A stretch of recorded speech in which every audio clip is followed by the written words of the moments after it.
How will capitalism end? Essays on a failing system. Wolfgang Streeck. Introduction. Capitalism, its death and afterlife.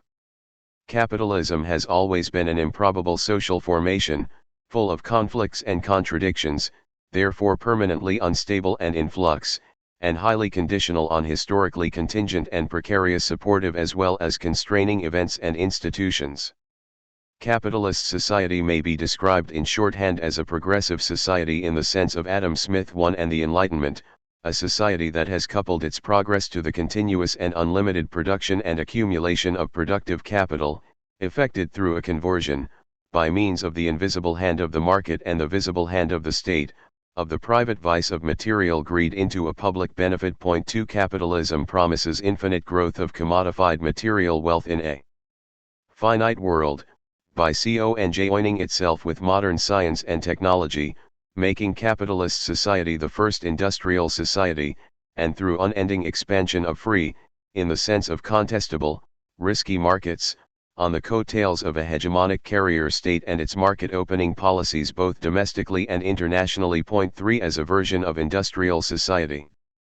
Capitalist society is distinguished by the fact that its collective productive capital is accumulated in the hands of a minority of its members who enjoy the legal privilege, in the form of rights of private property, to dispose of such capital in any way they see fit, including letting it sit idle or transferring it abroad. One implication of this is that the vast majority of the members of a capitalist society must work under the direction, however mediated, of the private owners of the tools they need to provide for themselves, and on terms set by those owners in line with their desire to maximize the rate of increase of their capital. Motivating non-owners to do so, to work hard and diligently in the interest of the owners, requires artful devices, sticks and carrots of the most diverse sorts that are never certain to function, that have to be continuously reinvented as capitalist progress continuously renders them obsolescent. The tensions and contradictions within the capitalist political economic configuration make for an ever-present possibility of structural breakdown and social crisis. Economic and social stability under modern capitalism must be secured on a background of systemic restlessness produced by competition and expansion, a difficult balancing act with a constantly uncertain outcome. Its success is contingent on, among other things, the timely appearance of a new technological paradigm or the development of social needs and values complementing changing requirements of continued economic growth. For example, for the vast majority of its members, a capitalist society must manage to convert their ever-present fear of being cut out of the productive process, because of economic or technological restructuring, into acceptance of the highly unequal distribution of wealth and power generated by the capitalist economy and a belief in the legitimacy of capitalism as a social order. For this, highly complicated and inevitably fragile institutional and ideological provisions are necessary. The same holds true for the conversion of insecure workers, kept insecure to make them obedient workers, into confident consumers happily discharging their consumerist social obligations even in the face of the fundamental uncertainty of labor markets and employment. 5 In light of the inherent instability of modern societies founded upon and dynamically shaped by a capitalist economy, it is small wonder that theories of capitalism, from the time the concept was first used in the early 1800s, in Germany 6 and the mid-1800s in England 7 were always also theories of crisis.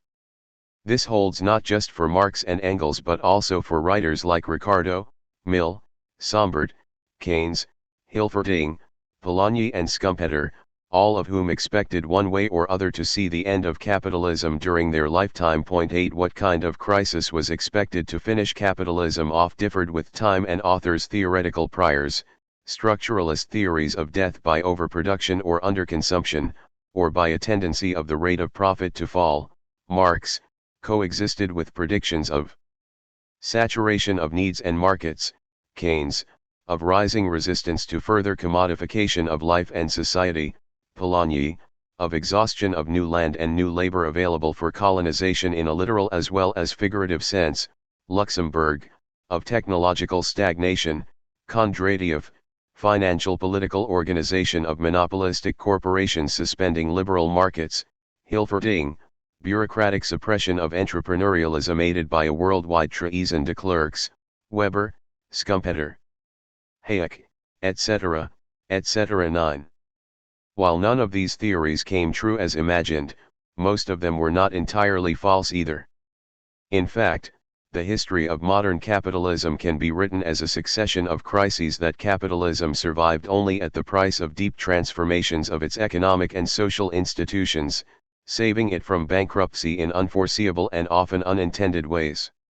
Seen this way, that the capitalist order still exists may well appear less impressive than that it existed so often on the brink of collapse and had continuously to change, frequently depending on contingent exogenous supports that it was unable to mobilize endogenously.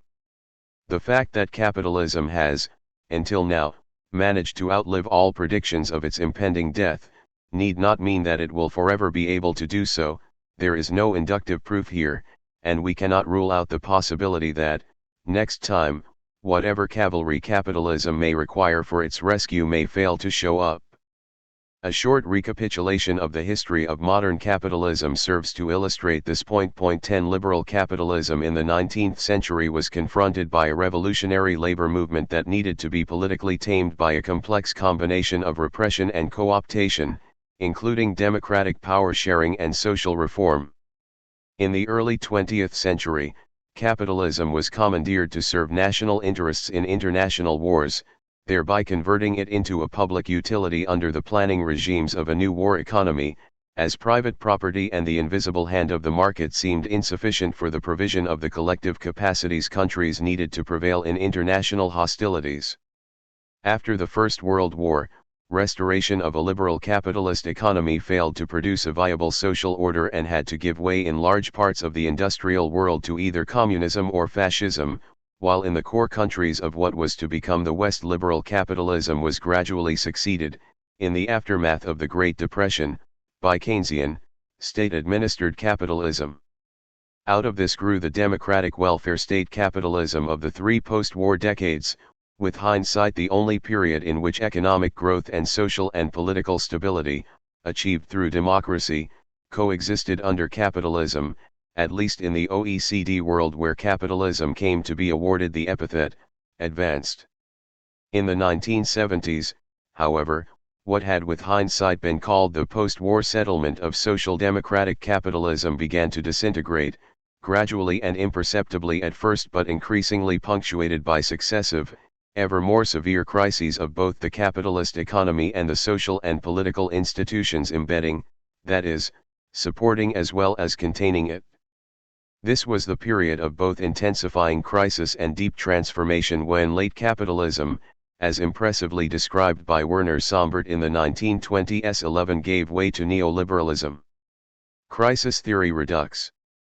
Today, after the watershed of the financial crisis of 2008, critical and indeed crisis theoretical reflection on the prospects of capitalism and its society is again en vogue. Does capitalism have a future? Is the title of a book published in 2013 by 5 outstanding social scientists, Immanuel Wallerstein, Randall Collins, Michael Mann, Georgi Derligian and Craig Calhoun.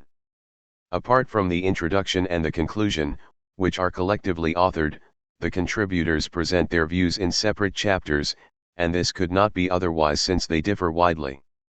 Still, all 5 share the conviction that, as they state in the introduction, something big looms on the horizon, a structural crisis much bigger than the recent Great Recession, which might in retrospect seem only a prologue to a period of deeper troubles and transformations. 12 On what is causing this crisis, however, and how it will end, there is substantial disagreement, which, with authors of this caliber, may be taken as a sign of the multiple uncertainties and possibilities inherent in the present condition of the capitalist political economy.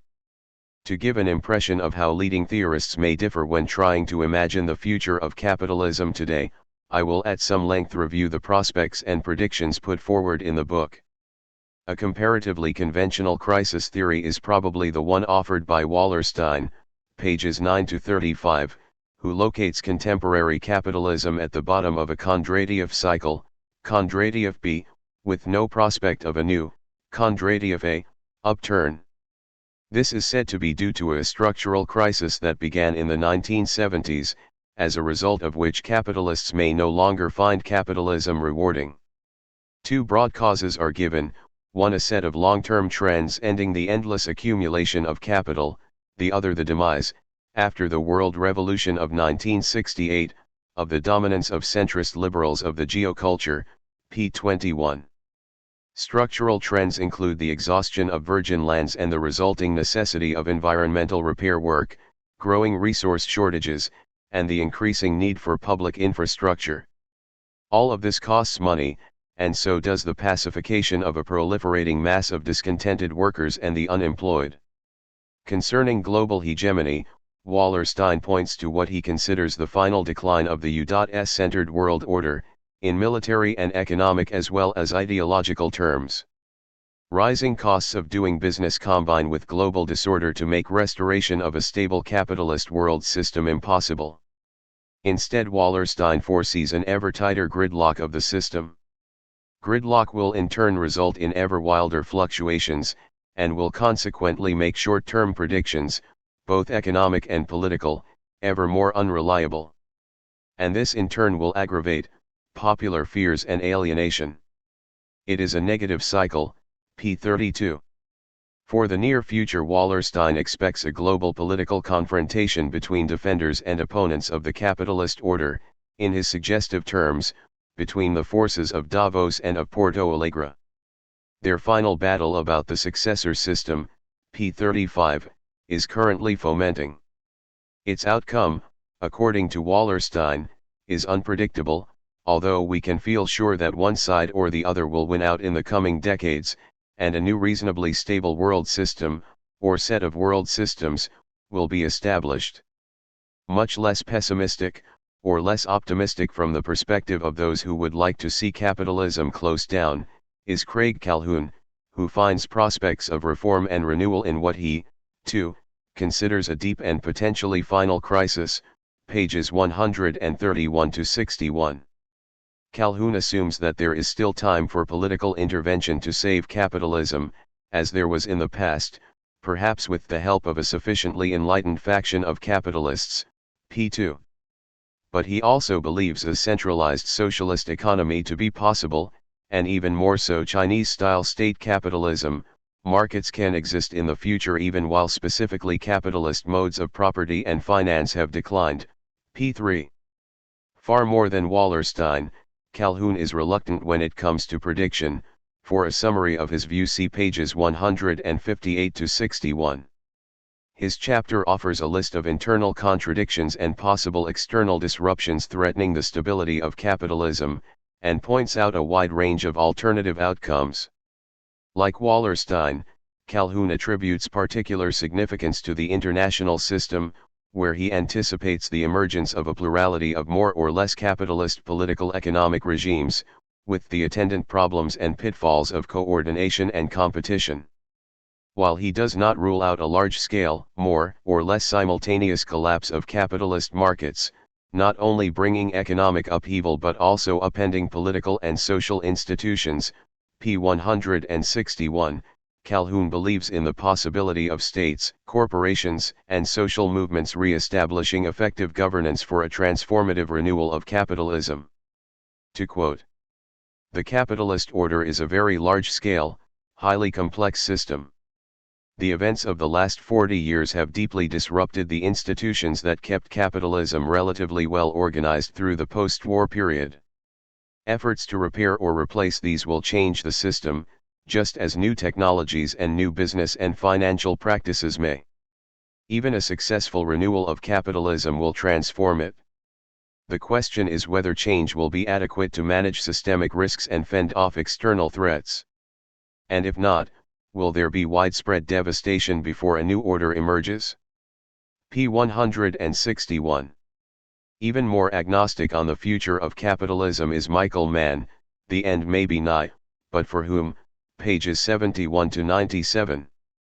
Mann begins by reminding his readers that in his general model of human society, he does not conceive of societies as systems but as multiple, overlapping networks of interaction, of which 4 networks, ideological, economic, military, and political power relations are the most important. Geopolitical relations can be added to the four, man continues. Each of these 4 or 5 sources of power may have an internal logic or tendency of development, so that it might be possible, for example, to identify tendencies toward equilibrium, cycles, or contradictions within capitalism, just as one might identify comparable tendencies within the other sources of social power. p. 72. Interactions between the networks, Mann points out, are frequent but not systematic, meaning that once we admit the importance of such interactions we are into a more complex and uncertain world in which the development of capitalism, for example, is also influenced by ideologies, wars, and states. p. 73. Mann adds to this the possibility of uneven development across geographical space and the likelihood of irrational behavior interfering with rational calculations of interest, even of the interest in survival. To demonstrate the importance of contingent events and of cycles other than those envisaged in the Wallerstein, Kondratiev model of history, Mann discusses the Great Depression of the 1930s and the Great Recession of 2008.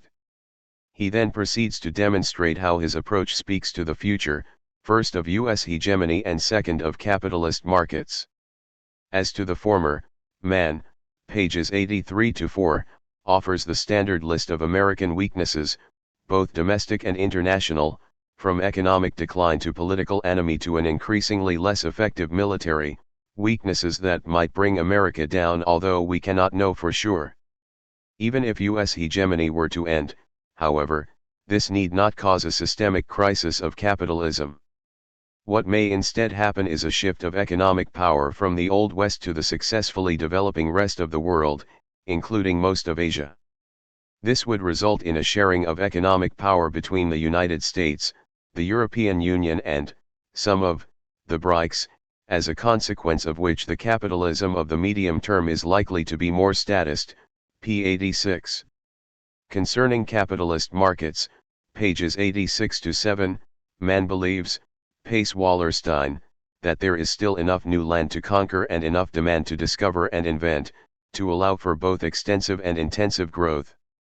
Also, technological fixes may appear any time for all sorts of problems, and in any case it is the working class and revolutionary socialism, much more than capitalism, for which the end is nigh. In fact, if growth rates were to fall as predicted by some, the outcome might be a stable low-growth capitalism, with considerable ecological benefits. In this scenario, the future of the left is likely to be at most reformist social democracy or liberalism. Employers and workers will continue to struggle over the mundane injustices of capitalist employment, and their likely outcome will be compromise and reform. Still, Mann ends on a considerably less sanguine note, naming 2 big crises that he considers possible, and one of them probable, crises in which capitalism would go under, although they would not be crises of capitalism, or of capitalism alone, since capitalism would only perish as a result of the destruction of all human civilization. One such scenario would be nuclear war, started by collective human irrationality, the other an ecological catastrophe resulting from escalating climate change. In the latter case, pages 93 ff, capitalism figures, together with the nation-state and with citizen rights, defined as entitlements to unlimited consumption, as one of 3 triumphs of the modern period that happen to be ecologically unsustainable. All 3 triumphs would have to be challenged for the sake of a rather abstract future, which is a very tall order, perhaps not achievable. p. 95. While related to capitalism, ecological disaster would spring from a causal chain bigger than capitalism. p. 97. However, policy decisions matter considerably, and humanity is in principle free to choose between better or worse future scenarios, and so ultimately the future is unpredictable. p. 97.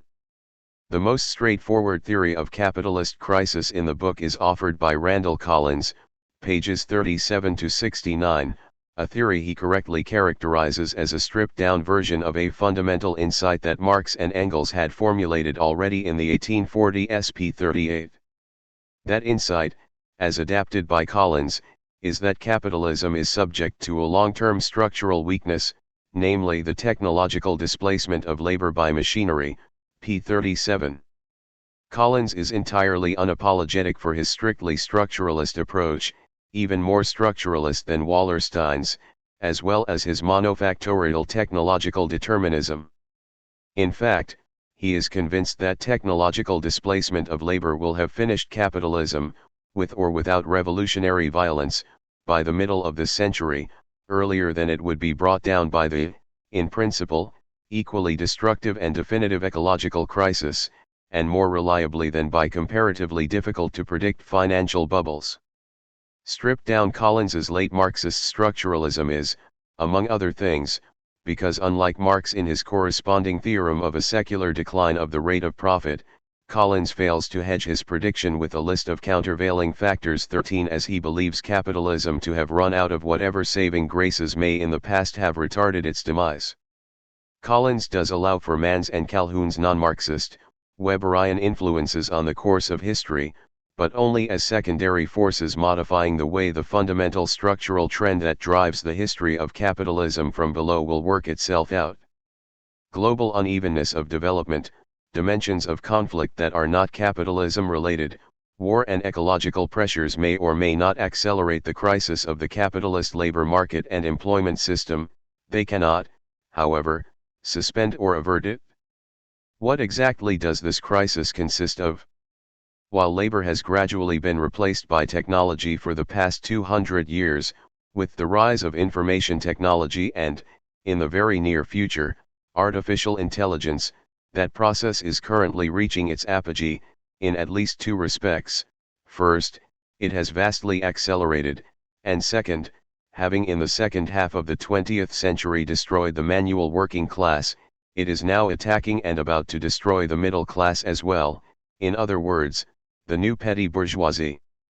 That is the very carrier of the neo-capitalist and neoliberal lifestyle of hard work and hard play, of careerism cum consumerism, which, as will be discussed infra, may indeed be considered the indispensable cultural foundation of contemporary capitalism society. What Collins sees coming is a rapid appropriation of programming, managerial, clerical, administrative, and educational work by machinery intelligent enough even to design and create new, more advanced machinery. Electronicization will do to the middle class what mechanization has done to the working class, and it will do it much faster. The result will be unemployment in the order of 50 to 70% by the middle of the century, hitting those who had hoped, by way of expensive education and disciplined job performance, in return for stagnant or declining wages, to escape the threat of redundancy attendant on the working classes. The benefits, meanwhile, will go to a tiny capitalist class of robot owners who will become immeasurably rich. The drawback for them is, however, that they will increasingly find that their product cannot be sold because too few persons have enough income to buy it. Extrapolating this underlying tendency, Collins writes, Marx and Engels predicted the downfall of capitalism and its replacement with socialism, p. 39, and this is what Collins also predicts. Collins's theory is most original where he undertakes to explain why technological displacement is only now about to finish capitalism when it had not succeeded in doing so in the past. Following in Marx's footsteps, he lists 5 escapes that have hitherto saved capitalism from self-destruction, and then proceeds to show why they won't save it anymore. They include the growth of new jobs and entire sectors compensating for employment losses caused by technological progress. Employment in artificial intelligence will be minuscule, especially once robots begin to design and build other robots. The expansion of markets, which this time will primarily be labor markets in middle-class occupations, globally unified by information technology, enabling global competition among educated job seekers, the growth of finance, both as a source of income, speculation, and as an industry, which cannot possibly balance the loss of employment caused by new technology, and of income caused by unemployment, also because computerization will make workers in large segments of the financial industry redundant, government employment replacing employment in the private sector, improbable because of the fiscal crisis of the state, and in any case requiring ultimately a revolutionary overturn of the property system p. 51. And the use of education as a buffer to keep labor out of employment, making it a form of hidden Keynesianism while resulting in credential inflation and grade inflation, which for Collins is the path most probably taken, although ultimately it will prove equally futile as the others, as a result of demoralization within educational institutions and problems of financing, both public and private. All 5 escapes closed, there is no way society can prevent capitalism from causing accelerated displacement of labor and the attendant stark economic and social inequalities. Some sort of socialism, so Collins concludes, will finally have to take capitalism's place. What precisely it will look like, and what will come after socialism or with it, Collins leaves open, and he is equally agnostic on the exact mode of the transition. Revolutionary the change will be, but whether it will be a violent social revolution that will end capitalism or a peaceful institutional revolution accomplished under political leadership cannot be known beforehand. Heavy taxation of the super-rich for extended public employment or a guaranteed basic income for everyone, with equal distribution and strict rationing of very limited working hours by more or less dictatorial means à la Keynes 14, we are free to speculate on this as Collins's stripped-down Marxism does not generate predictions as to what kind of society will emerge once capitalism will have run its course. Only one thing is certain, that capitalism will end, and much sooner than one may have thought.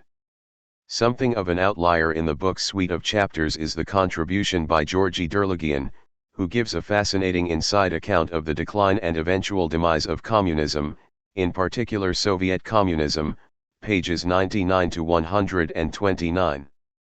The chapter is of interest because of its speculations on the differences from and the potential parallels with the potential end of capitalism. As to the differences, Derlegian makes much of the fact that Soviet communism was from early on embedded in the hostile geopolitics, p. 110, of a capitalist world system, 111. This linked its fate inseparably to that of the Soviet Union as an economically and strategically overextended multinational state. That state turned out to be unsustainable in the longer term, especially after the end of Stalinist despotism. By then the peculiar class structure of Soviet communism gave rise to a domestic social compromise that, much unlike American capitalism, included political inertia and economic stagnation. The result was pervasive discontent on the part of a new generation of cultural, technocratic, and scientific elites socialized in the revolutionary era of the late 1960s. Also, over-centralization made the state-based political economy of Soviet communism vulnerable to regional and ethnic separatism, while the global capitalism surrounding it provided resentful opponents as well as opportunistic apparatchiks with a template of a preferable order, one in which the latter could ultimately establish themselves as self-made capitalist oligarchs. Contemporary capitalism, of course, is much less dependent on the geopolitical good fortunes of a single imperial state, although the role of the United States in this respect must not be underestimated. More importantly, capitalism is not exposed to pressure from an alternative political economic model, assuming that Islamic economic doctrine will for a foreseeable future remain less than attractive even and precisely to Islamic elites, who are deeply integrated in the capitalist global economy. Where the two systems may, however, come to resemble each other is in their internal political disorder engendered by institutional and economic decline. When the Soviet Union lost its state integrity, Derlegian writes, this undermined all modern institutions and therefore disabled collective action at practically any level above family and crony networks. This condition became self-perpetuating, p. 122. One consequence was that the ruling bureaucracies reacted with more panic than outright violence when confronted by mass civic mobilizations like the 1968 Prague Spring and the Soviet perestroika at its height in 1989, while at the same time the insurgent movements failed to exploit the momentous disorganization in the ranks of dominant classes, p. 129. For different reasons and under different circumstances, a similar weakness of collective agency, due to deinstitutionalization and creating comparable uncertainty among both champions and challengers of the old order, might shape a future transition from capitalism to post-capitalism, pitting against each other fragmented social movements on the one hand and disoriented political economic elites on the other. My own view builds on all five contributors but differs from each of them. I take the diversity of theories on what all agree is a severe crisis of capitalism and capitalist society as an indication of contemporary capitalism having entered a period of deep indeterminacy, a period in which unexpected things can happen any time and knowledgeable observers can legitimately disagree on what will happen, due to long valid causal relations having become historically obsolete. In other words, I interpret the coexistence of a shared sense of crisis with diverging concepts of the nature of that crisis as an indication that traditional economic and sociological theories have today lost much of their predictive power. As I will point out in more detail, below, I see this as a result, but also as a cause, of a destruction of collective agency in the course of capitalist development, equally affecting Wallerstein's Davos and Porto Alegre people and resulting in a social context beset with unintended and unanticipated consequences of purposive, but in its effects increasingly unpredictable, social action. Point 15. Moreover, rather than picking one of the various scenarios of the crisis and privilege it over the others, I suggest that they all, or most of them, may be aggregated into a diagnosis of multimorbidity in which different disorders coexist and, more often than not, reinforce each other. Capitalism, as pointed out at the beginning, was always a fragile and improbable order and for its survival depended on ongoing repair work. Today, however, too many frailties have become simultaneously acute while too many remedies have been exhausted or destroyed. The end of capitalism can then be imagined as a death from 1,000 cuts, or from a multiplicity of infirmities each of which will be all the more untreatable as all will demand treatment at the same time. As will become apparent, I do not believe that any of the potentially stabilizing forces mentioned by Mann and Calhoun, be it regime pluralism, regional diversity and uneven development, political reform, or independent crisis cycles, will be strong enough to neutralize the syndrome of accumulated weaknesses that characterize contemporary capitalism. No effective opposition being left, and no practicable successor model waiting in the wings of history, capitalism's accumulation of defects, alongside its accumulation of capital, may be seen, with Collins 16 as an entirely endogenous dynamic of self-destruction, following an evolutionary logic molded in its expression but not suspended by contingent and coincidental events, along a historical trajectory from early liberal via state-administered to neoliberal capitalism, which culminated for the time being in the financial crisis of 2008 and its aftermath. For the decline of capitalism to continue, that is to say, no revolutionary alternative is required, and certainly no master plan of a better society displacing capitalism. Contemporary capitalism is vanishing on its own, collapsing from internal contradictions, and not least as a result of having vanquished its enemies, who, as noted, have often rescued capitalism from itself by forcing it to assume a new form. What comes after capitalism in its final crisis, now underway, is, I suggest, not socialism or some other defined social order, but a lasting interregnum, no new world system equilibrium à la Wallerstein, but a prolonged period of social entropy or disorder, and precisely for this reason a period of uncertainty and indeterminacy. It is an interesting problem for sociological theory whether and how a society can turn for a significant length of time into less than a society, a post-social society as it were, or a society light, until it may or may not recover and again become a society in the full meaning of the term. Point 17. I suggest that one can attain a conceptual fix on this by drawing liberally on a famous article by David Lockwood 18 to distinguish between system integration and social integration, or integration at the macro and micro levels of society. An interregnum would then be defined as a breakdown of system integration at the macro level, depriving individuals at the micro level of institutional structuring and collective support, and shifting the burden of ordering social life, of providing it with a modicum of security and stability, to individuals themselves and such social arrangements as they can create on their own. A society in interregnum, in other words, would be a deinstitutionalized or under-institutionalized society, one in which expectations can be stabilized only for a short time by local improvisation, and which for this very reason is essentially ungovernable. Contemporary capitalism, then, would appear to be a society whose system integration is critically and irremediably weakened, so that the continuation of capital accumulation, for an intermediate period of uncertain duration, becomes solely dependent on the opportunism of collectively incapacitated individualized individuals, as they struggle to protect themselves from looming accidents and structural pressures on their social and economic status. Undergoverned and undermanaged, the social world of the post-capitalist interregnum, in the wake of neoliberal capitalism having cleared away states, governments, borders, trade unions, and other moderating forces, can at any time be hit by disaster, for example, bubbles imploding or violence penetrating from a collapsing periphery into the center. With individuals deprived of collective defenses and left to their own devices, what remains of a social order hinges on the motivation of individuals to cooperate with other individuals on an ad hoc basis, driven by fear and greed and by elementary interests in individual survival. Society having lost the ability to provide its members with effective protection and proven templates for social action and social existence, individuals have only themselves to rely on while social order depends on the weakest possible mode of social integration, zweckrationalität.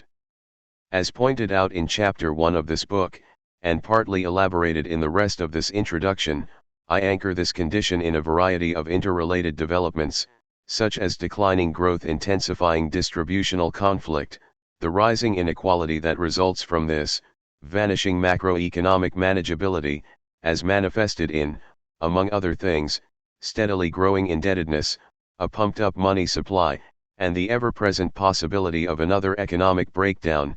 19. The suspension of post-war capitalism's engine of social progress, democracy, and the associated rise of oligarchic rule, the dwindling capacity of governments and the systemic inability of governance to limit the commodification of labor, nature, and money, the omnipresence of corruption of all sorts, in response to intensified competition in winner-take-all markets with unlimited opportunities for self-enrichment, the erosion of public infrastructures and collective benefits in the course of commodification and privatization. The failure after 1989 of capitalism's host nation, the United States, to build and maintain a stable global order, etc., etc. These and other developments, I suggest, have resulted in widespread cynicism governing economic life, for a long time if not forever ruling out a recovery of normative legitimacy for capitalism as a just society offering equal opportunities for individual progress, a legitimacy that capitalism would need to draw on in critical moments, and founding social integration on collective resignation as the last remaining pillar of the capitalist social order, or disorder. 20. Moving disequilibrium. In my own recent work, much of it assembled in this volume, I have argued that OECD capitalism has been on a crisis trajectory since the 1970s, the historical turning point being when the post-war settlement was abandoned by capital in response to a global profit squeeze.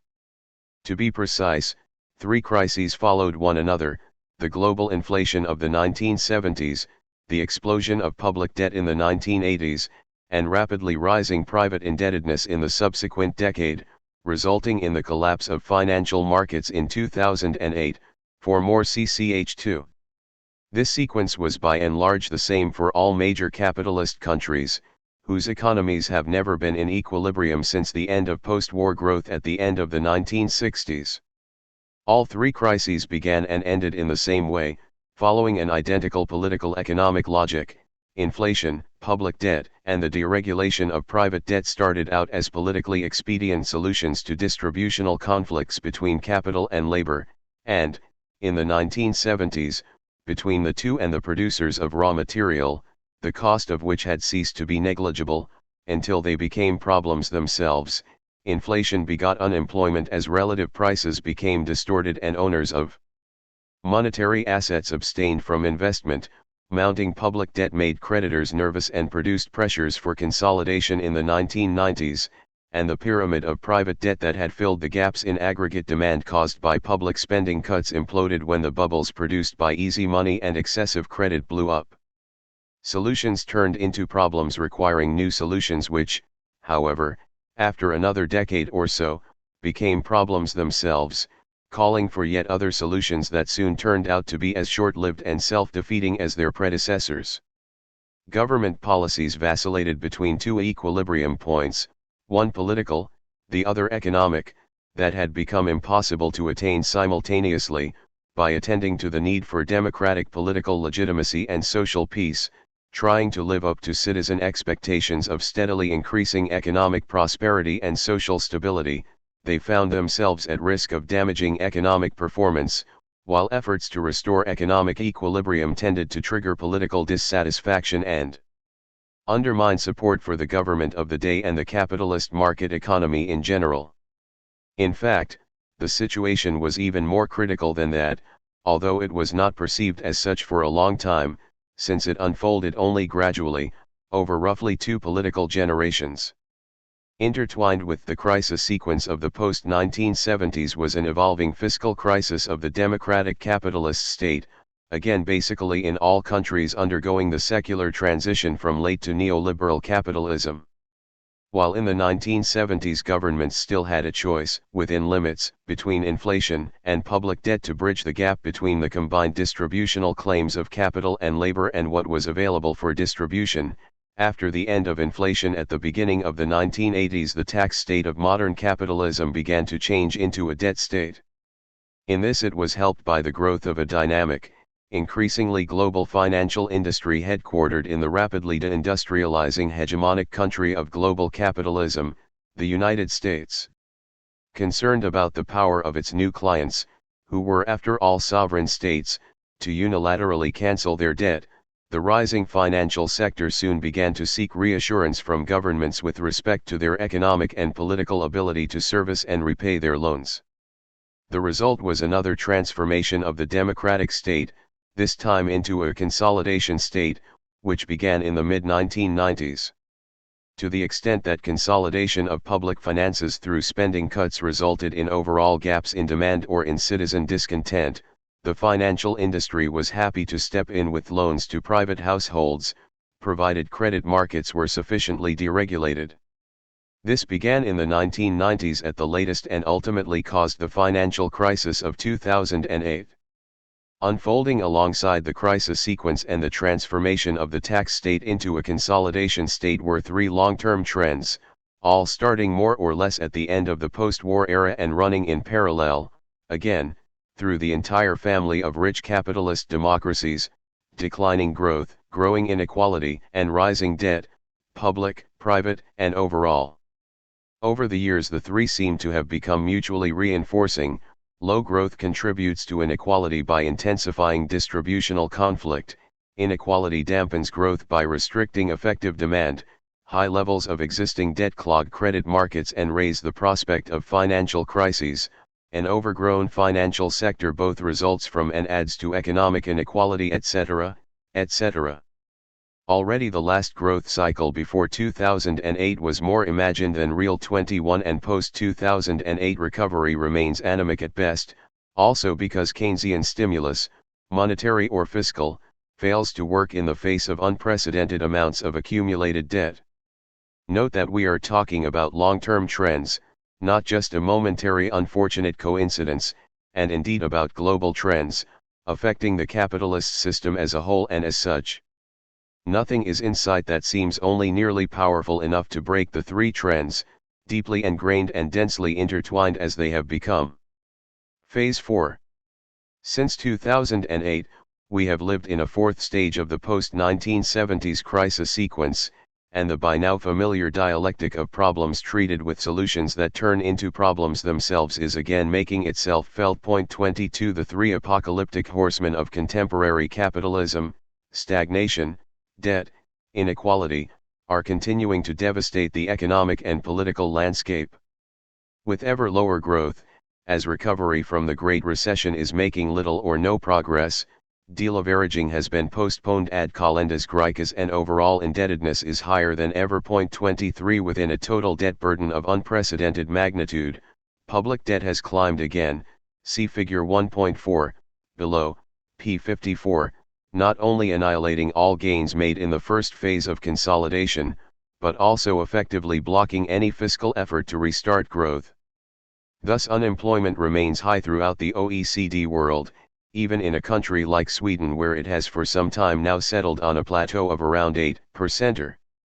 Where employment has to some extent been restored, it tends to be at lower pay and inferior conditions, due to technological change, to reforms in social security systems lowering workers' effective reservation wage, and to deunionization, with the attendant increase in the power of employers. Indeed, often enough, recovery amounts to replacement of unemployment with underemployment. Although interest rates are at a record low, investment and growth refuse to respond, giving rise to discussions among policymakers about lowering interest rates further, to below zero. While in the 1970s inflation was public enemy number one, now desperate efforts are being made throughout the OECD world to raise it to at least 2% or hitherto without success.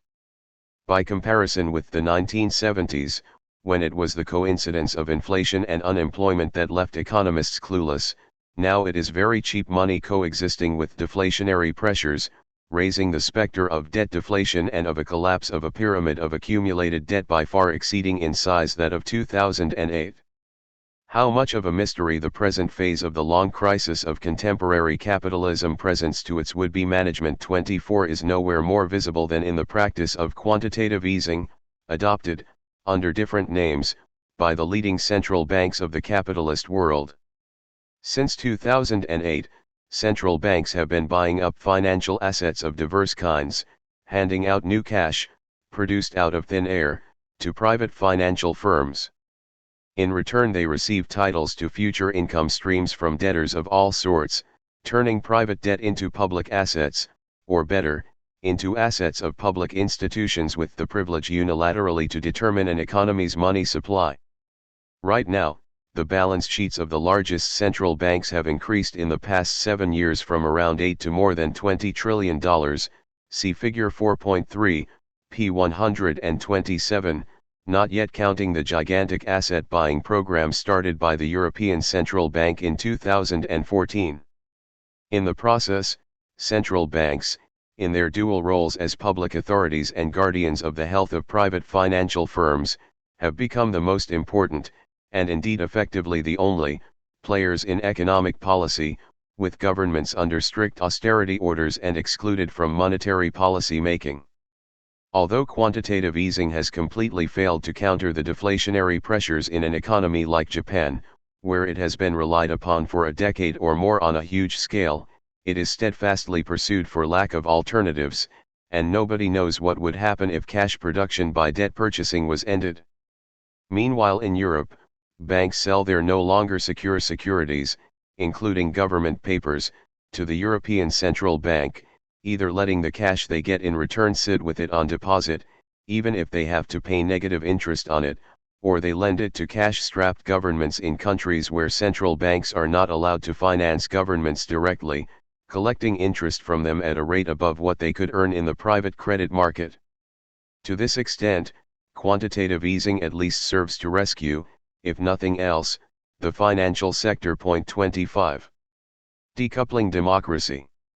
As the crisis sequence took its course, the post-war shotgun marriage between capitalism and democracy came to an end. 26 Again this was a slow, gradual development.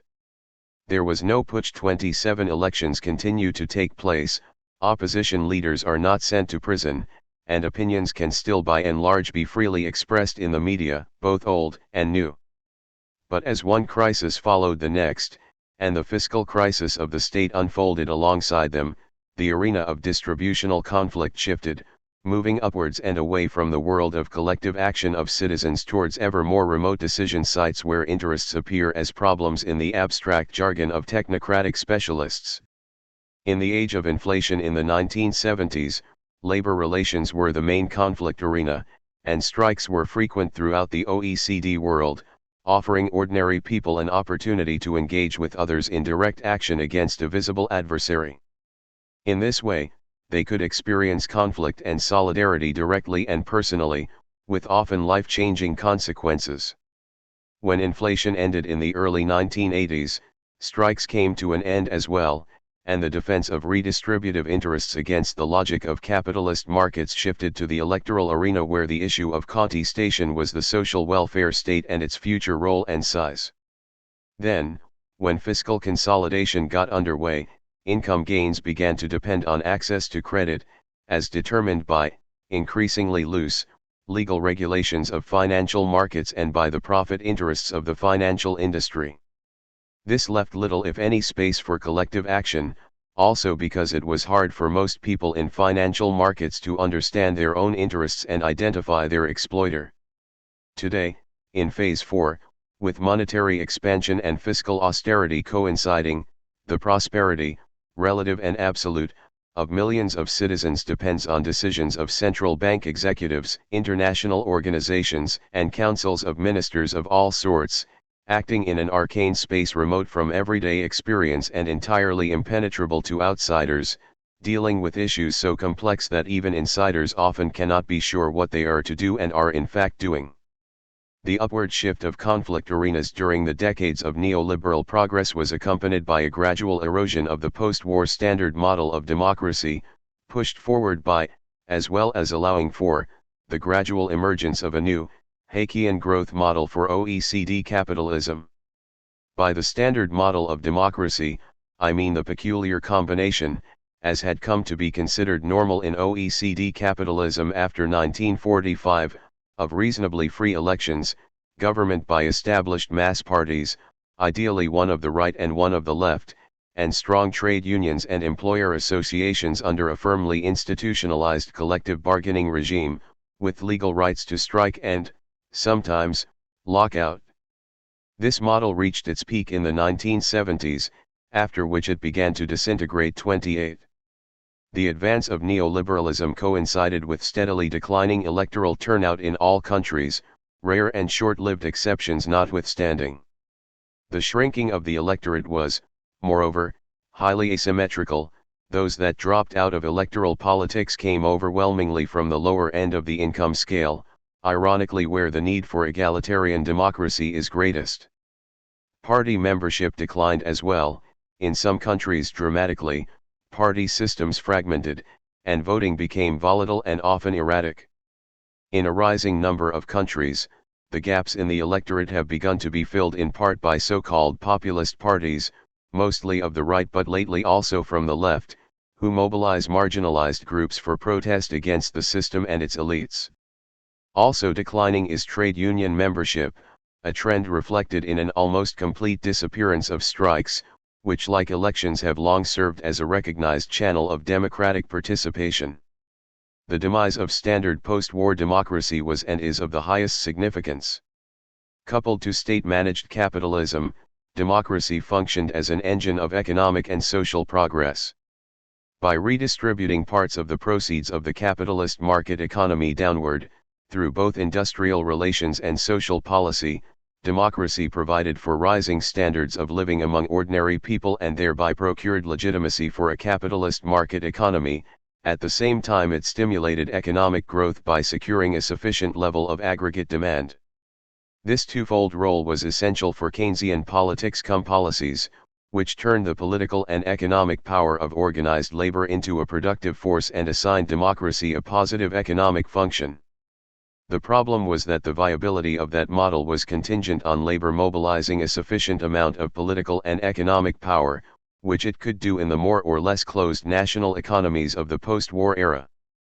Inside these, capital had to content itself with low profits and confinement in a strictly delimited economic sphere, a condition it accepted in exchange for economic stability and social peace as long as it saw no way out of the national containers within which its hunting license had been conditionally renewed after 1945. With the end of post-war growth, however, as distributional margins shrunk, the profit-dependent classes began to look for an alternative to serving as an infrastructure of social democracy, and found it in denationalization, also known as globalization. As capital and capitalist markets began to outgrow national borders, with the help of international trade agreements and assisted by new transportation and communication technologies, the power of labor, inevitably locally based, weakened, and capital was able to press for a shift to a new growth model, one that works by redistributing from the bottom to the top. This was when the march into neoliberalism began, as a rebellion of capital against Keynesianism, with the aim of enthroning the Haykian model in its place. 29 Thus the threat of unemployment returned, together with its reality, gradually replacing political legitimacy with economic discipline. Lower growth rates were acceptable for the new powers as long as they were compensated by higher profit rates and an increasingly inegalitarian distribution. 30 Democracy ceased to be functional for economic growth and in fact became a threat to the performance of the new growth model. It therefore had to be decoupled from the political economy. This was when post-democracy was born. 31 In the 1990s at the latest, globalization became the dominant political economic formula for the legitimation of neoliberal capitalism, conceived as what is called in German a Sachzwang, a factual constraint residing in the nature of things that leaves you no choice. Soon even the left began to internalize the idea of globalization as a natural evolutionary process unstoppable by political means, while for capital globalization it offered a long-desired way out of the social democratic prison, or workhouse, in which it had been kept during the Trente Glorias. Now states were located in markets, rather than markets in states. While governments, including those of the left, redefined social policy as public provision for private competitiveness, for the recommodification of labor by reinstatement of work incentives, and for replacing social citizenship with educational and occupational achievement, capital used its newly gained mobility to push for lower taxes, less regulation, and generally, in Sombert's terms, see above, footnote 11, for rigidity being replaced with flexibility. Over 2 decades, globalization as a discourse gave birth to a new pensée unique, Athena, there is no alternative, logic of political economy for which adaptation to the demands of international markets is both good for everybody and the only possible policy anyway. Measured against those demands, democracy as in the standard model could not but appear outdated, too slow and sluggish, too collectivistic and conservative, and not innovative enough compared to agile individuals responding instantly to market signals and competition. What was urgently needed, therefore, was a new, more flexible regime, for which an attractive name was soon found: global governance, organized by sectors rather than classes, run by a voluntaristic civil society rather than coercive states, and based on international organizations and epistemic communities substituting modern cooperative problem-solving by experts for old-fashioned class conflict. 32 The fastest sector to globalize was finance, where more than anywhere else the process was identifiable as one of a worldwide expansion of the U.S. economy, more specifically its increasingly dominant sector, driven by American needs, interests and policies. 33 Within a little over a decade, the financial sector of the United States mutated into the financial sector of global capitalism, absorbing or eliminating its counterparts in other countries. Aggressive deregulation of the U.S. financial industry attracted capital from all over the world, with multilateral international organizations and bilateral agreements employed to open up for American financial firms the capital markets of other countries. Reconstituted at the global level, the financial industry effectively escaped democratic control everywhere except, perhaps, the United States. Then, however, it became the most important source of economic growth, tax revenue, and campaign contributions. Left essentially to govern itself, apart from weak and in any case American-dominated institutions of global governance, finance became a government of its own, to the extent that cash-hungry debt states, having lost the capacity to tax their richest citizens and firms due to the new opportunities for capital mobility, required loans and expert advice from the private financial sector. National democracies in debt began to face a second constituency, the financial industry, which had its own and very peculiar ideas as to the role of the state in society, In particular, how much taxing and spending governments should be allowed and how public revenues are to be raised and expenditures allocated. Today, after global financialization, democracy may be conceived as a struggle between two constituencies, the national state people and the international market people, see Table 4.1, p. 124. Whereas the rights of the state people are grounded in national political status, or citizenship, the market people of international finance derive their claim on public policy from commercial contracts, which in an encompassing global market, where lenders have alternatives, tend to take precedence. By providing its customers with liquidity, the financial industry establishes control over them, as is the very nature of credit. Financialization turns the financial sector into an international private government disciplining national political communities and their public governments, without being in any way democratically accountable. The power of money, wielded by central banks both independent from states and dependent for the success of their monetary policies on the cooperation of the private financial sector, takes the place of the power of votes, adding importantly to the decoupling of democracy from political economy that is the central requirement of the Haykian model, if not of growth, then of profit growth. Commodification unbound. Together with the decoupling of democracy from political economy, which made the democratic process run dry while setting capitalism free to shift to a new, market-driven, non-egalitarian growth model, globalization caused a deep erosion of social regimes which had in the past more or less effectively limited the commodification of what Karl Polanyi has called the three fictitious commodities, labor, land, and money. 34 According to Polanyi, it is in the logic of capitalist development and its utopia of a self-regulating market that in order to continue its advance it must strive ultimately to commodify everything. Labor, land, and money, however, can be commodified only within narrow bounds if they are to retain their use value. Complete commodification destroys them and thereby obstructs rather than enhances capital accumulation. Capitalism, that is to say, can survive only as long as it accepts, voluntarily or not, being prevented by society from forcing under its logic what it can fully commodify only at its own detriment. Keeping labor, land, and money from complete commodification and thereby protecting them against abuse requires the authority of government. That resource, however, has been thoroughly diminished by globalization. Governance is not enough to keep capitalism from going too far and undermining itself. Globalization eats away at political capacities that Marx, in his seminal analysis of the politics of the working day, identified as necessary for solving an otherwise unsolvable collective action problem arising from competitive markets.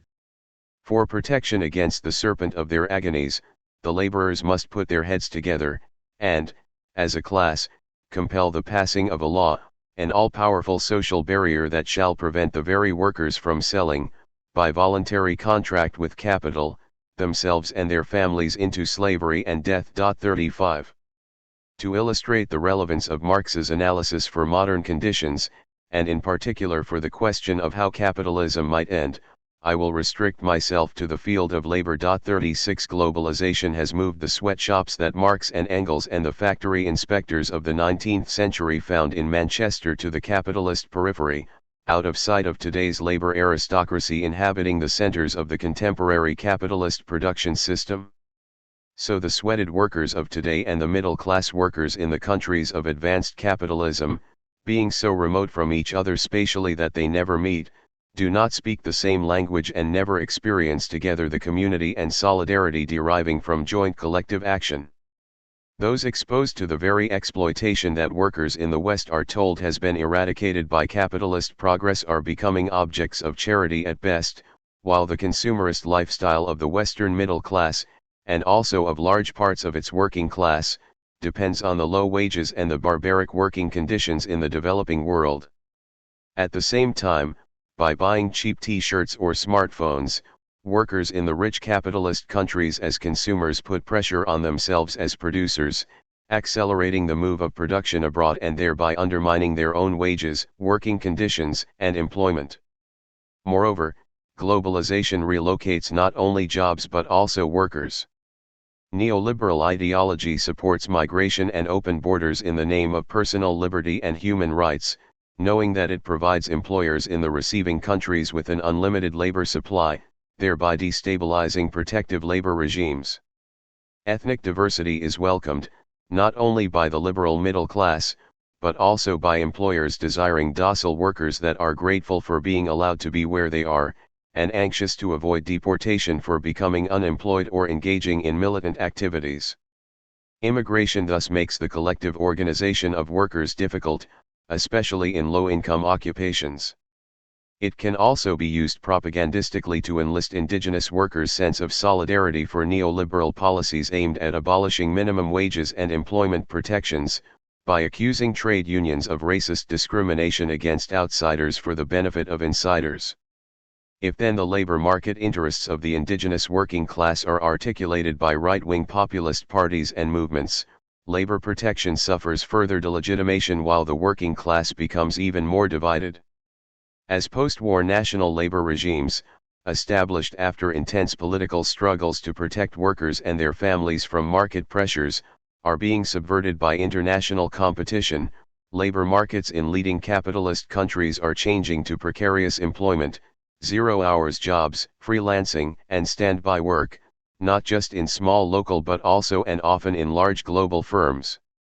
An extreme case in point is Uber, a giant of the so-called sharing economy, which with the help of new communication technologies functions almost entirely without a workforce of its own.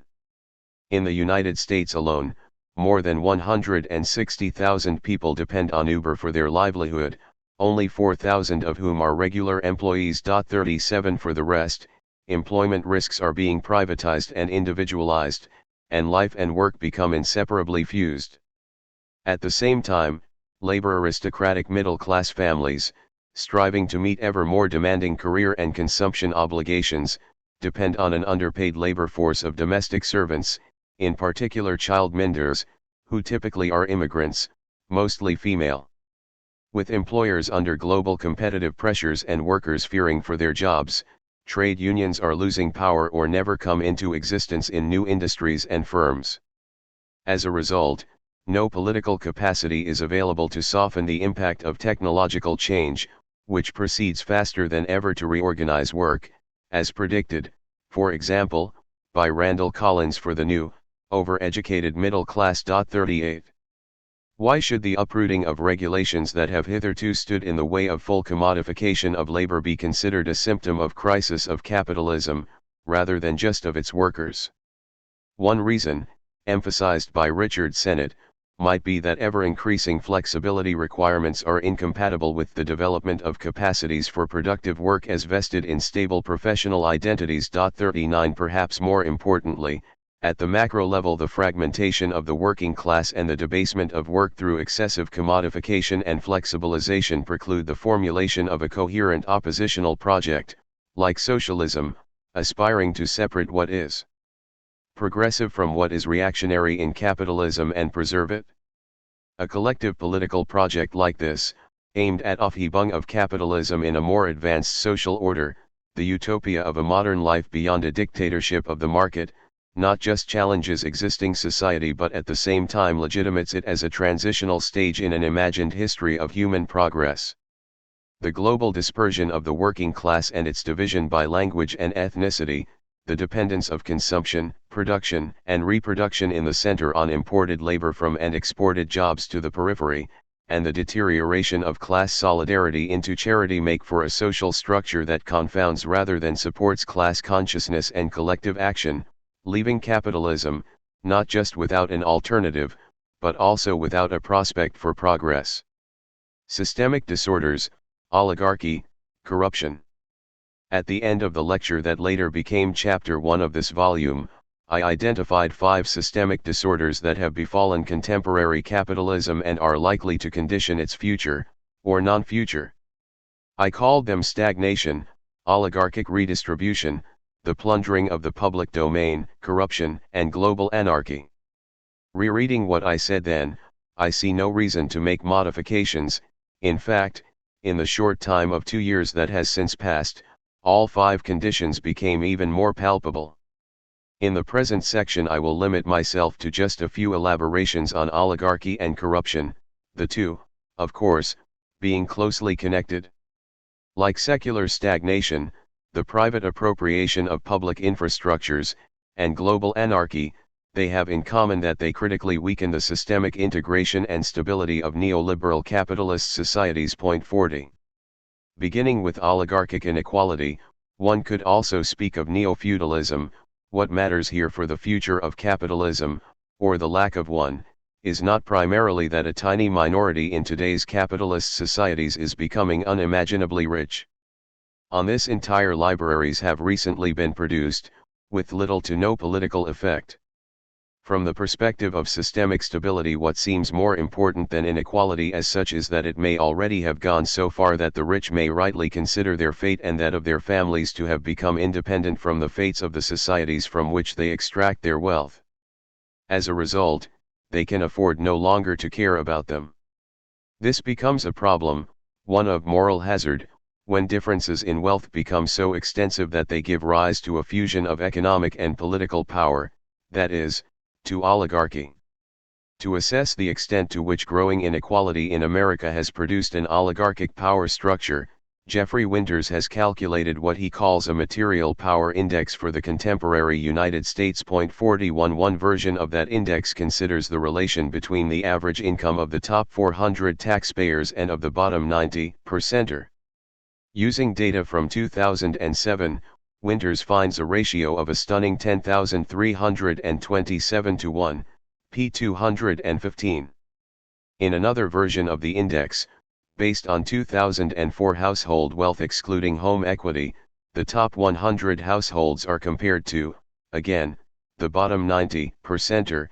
Here the ratio is more than 10 times as high, at 108,765 to 1, p. 217. According to Winters, this corresponds roughly to the difference in material power between a senator and a slave at the height of the Roman Empire. 42. American oligarchs, unlike their counterparts in other societies like Ukraine or Russia, are of a non-ruling type, since they are content to live alongside a public bureaucracy, a state of law, and an elected government run by professional politicians. But this does not mean that they are not becoming involved in the domestic politics of their country, at the minimum in order to maintain optimal conditions for the further accumulation and future conservation of their wealth. Today the material power of American oligarchs has reached a dimension that allows for the gross economic inequality that underlies it to reproduce itself in spite of political democracy. This is because it enables the super-rich to buy both political majorities and social legitimacy, the former through campaign contributions of all sorts 43 and the latter by acts of philanthropy, partly filling the very gaps in public provision that result from oligarchic fortunes having become safe from taxation in the course of globalization and with the help of their owners' friends. 44. Oligarchic elites, Winters shows, while they may disagree on just about everything else, are firmly united in their desire to defend their wealth. For this they can afford to employ a huge and highly sophisticated wealth defense industry of lawyers, PR specialists, lobbyists, active and retired politicians, and think tanks and ideologues of all kinds, including entire economics departments. 45. Oligarchs from outside the United States typically take their money out of their countries to resettle it in New York or London. American oligarchs, by comparison, are both more cosmopolitan and more patriotic. They extract their wealth globally and park it locally in the global financial firms of Manhattan. While their counterparts exit their societies to let them rot, moving preferably to the US, American oligarchs exercise voice at home to make sure that their country remains a safe haven for themselves as well as their non-American fellow oligarchs. As long as they succeed in this, there is no need for American-style oligarchic neo-feudalism to be replicated, for example, in Western Europe. Given the structure of the contemporary capitalist world system, what matters for global oligarchic wealth defense, both politically and ideologically, is control over American politics to ensure, for example, that the American Congress will never agree to a global wealth tax as proposed, among others, By Thomas Piketty. 46. As long as this is certain, it does not really matter who governs with what ambitions in France or Germany. The second disorder of capitalism to be briefly touched upon here is corruption.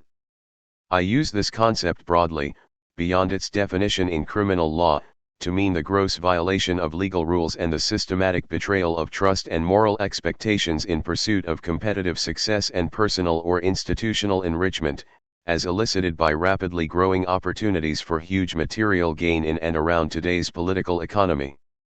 As pointed out before, corruption is endemic in finance, where the highest profits are to be made by circumventing or outright breaking legal rules on, for example, insider trading, mortgage lending, money laundering, rate fixing and the like.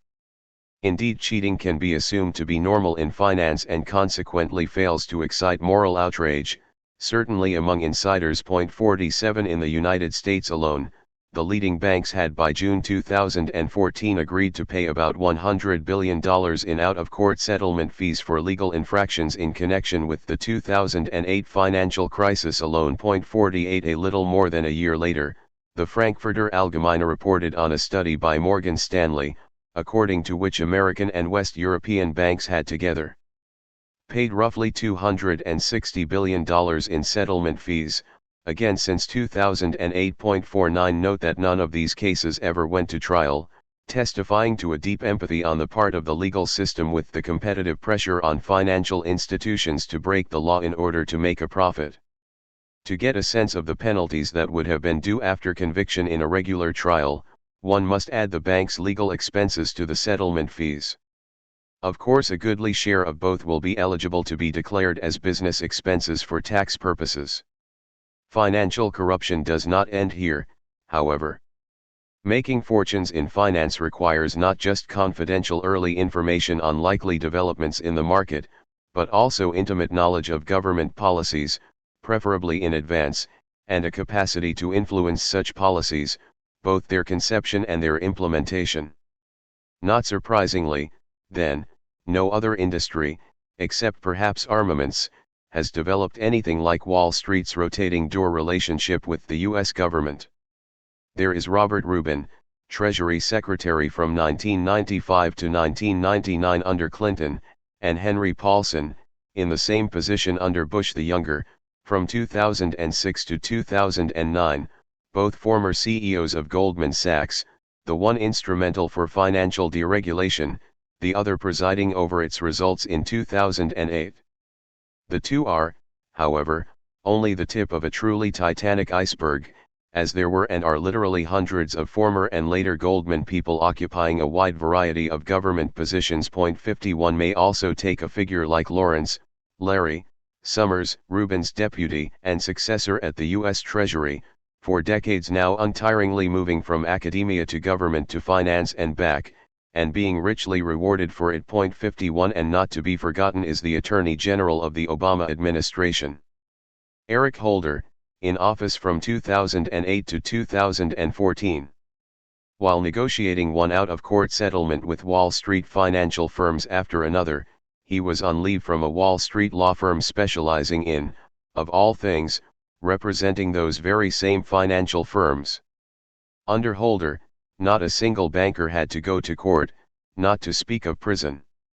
Having made around $2.5 million a year before joining the cabinet, Holder resigned in 2015 to reassume his partnership, moving back into his old office. 52 Of course, President Obama, who appointed Holder, drew more than one-third of his campaign contributions from the financial industry. 53 Demoralization caused by an overabundance of money-grabbing opportunities in a global economy does not end in the financial industry.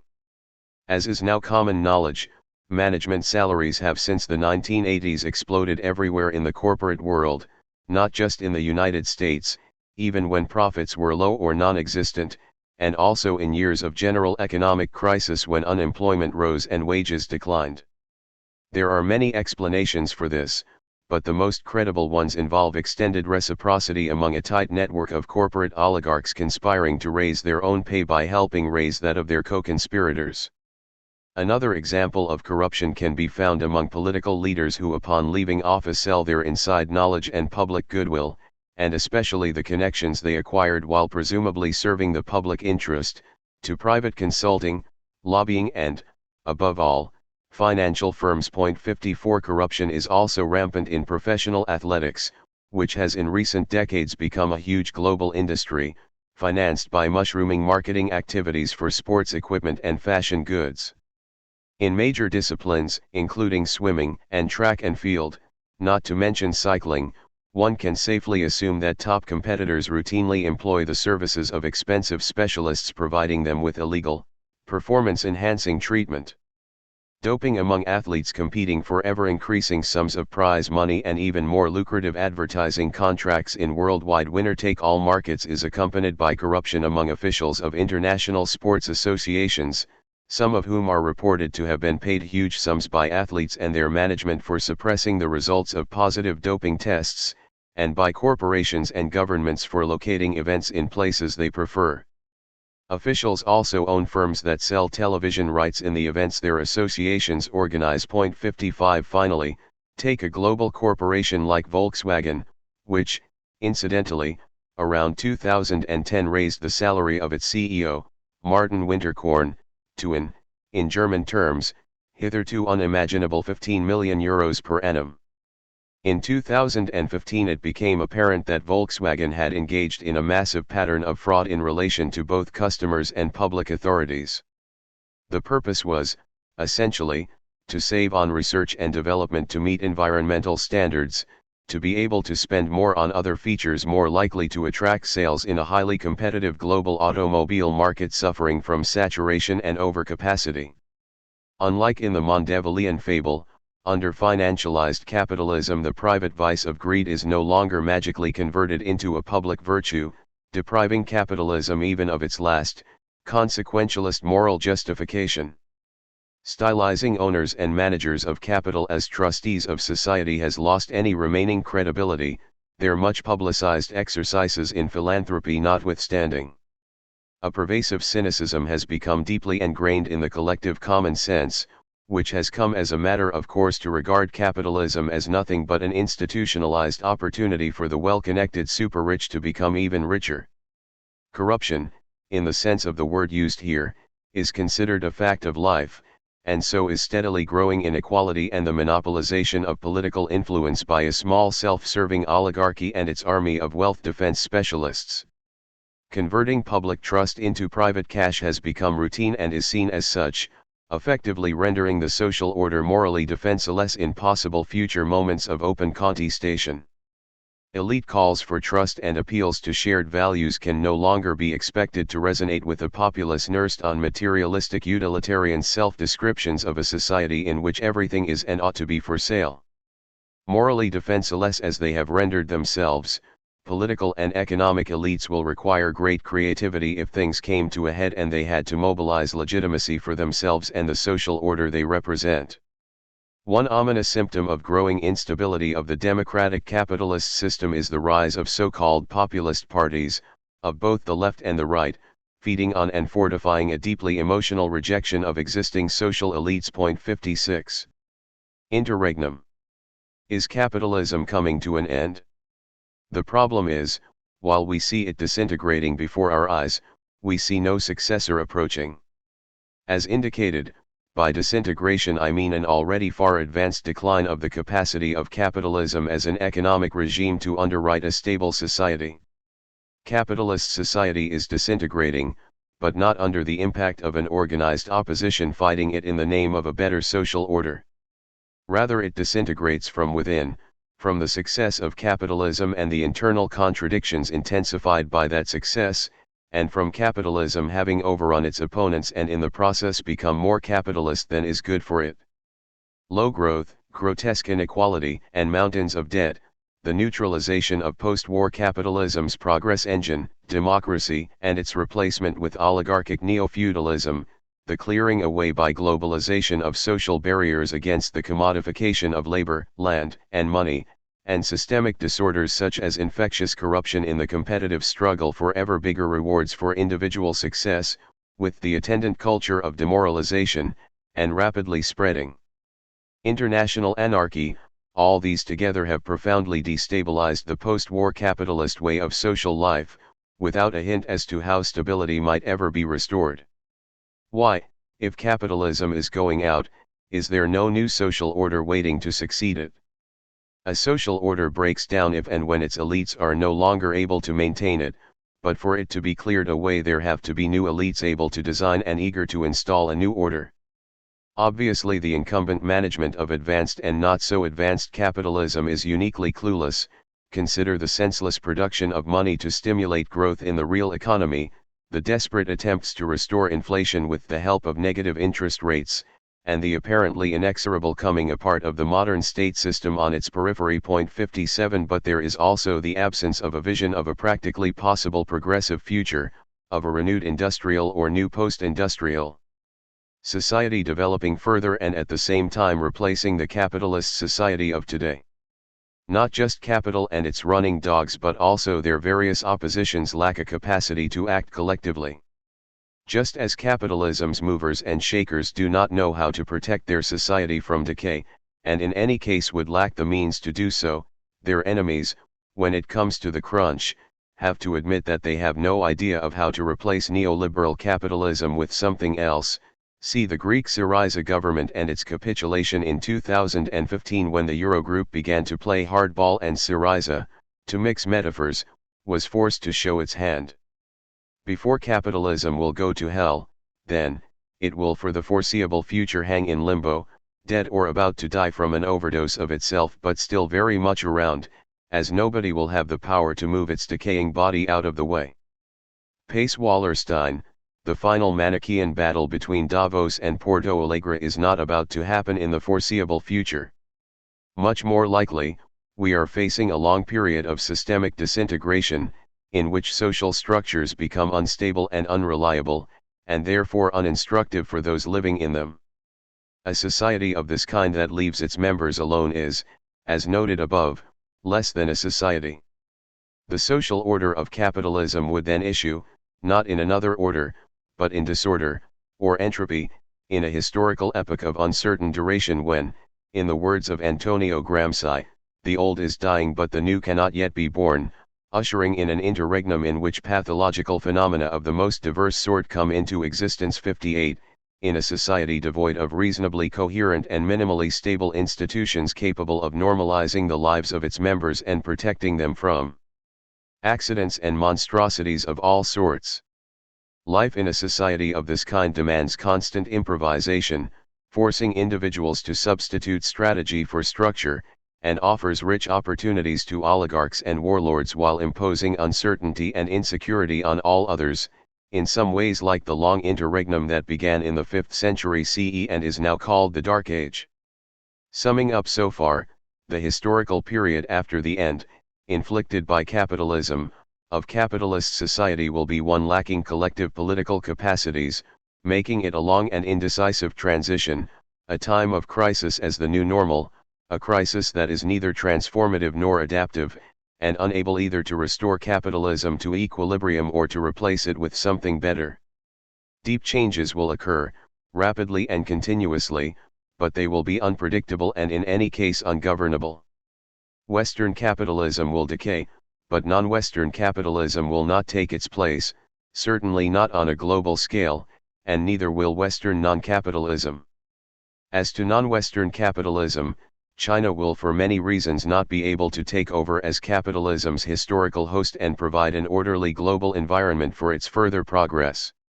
Nor will there be a co-directorate of China and the United States amicably dividing between them the task of making the world safe for capitalism.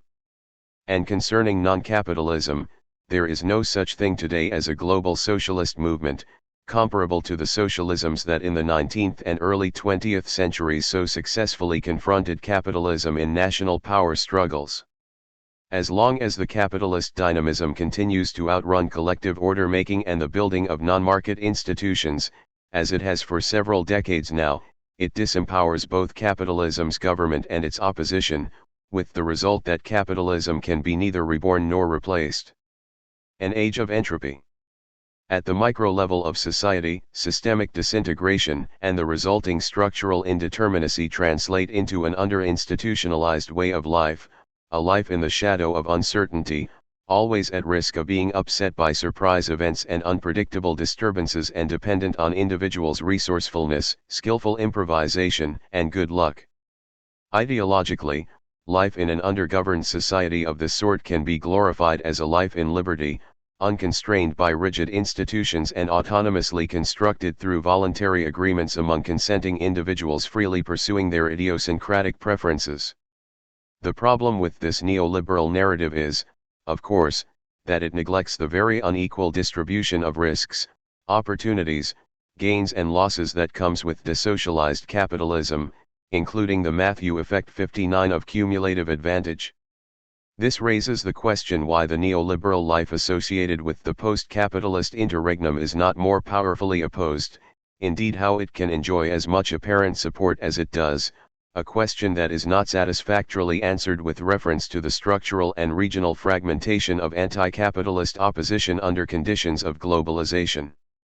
It is here that culture comes in, which seems to grow the more important for social order the less instructive the institutions become that would otherwise normalize social intercourse.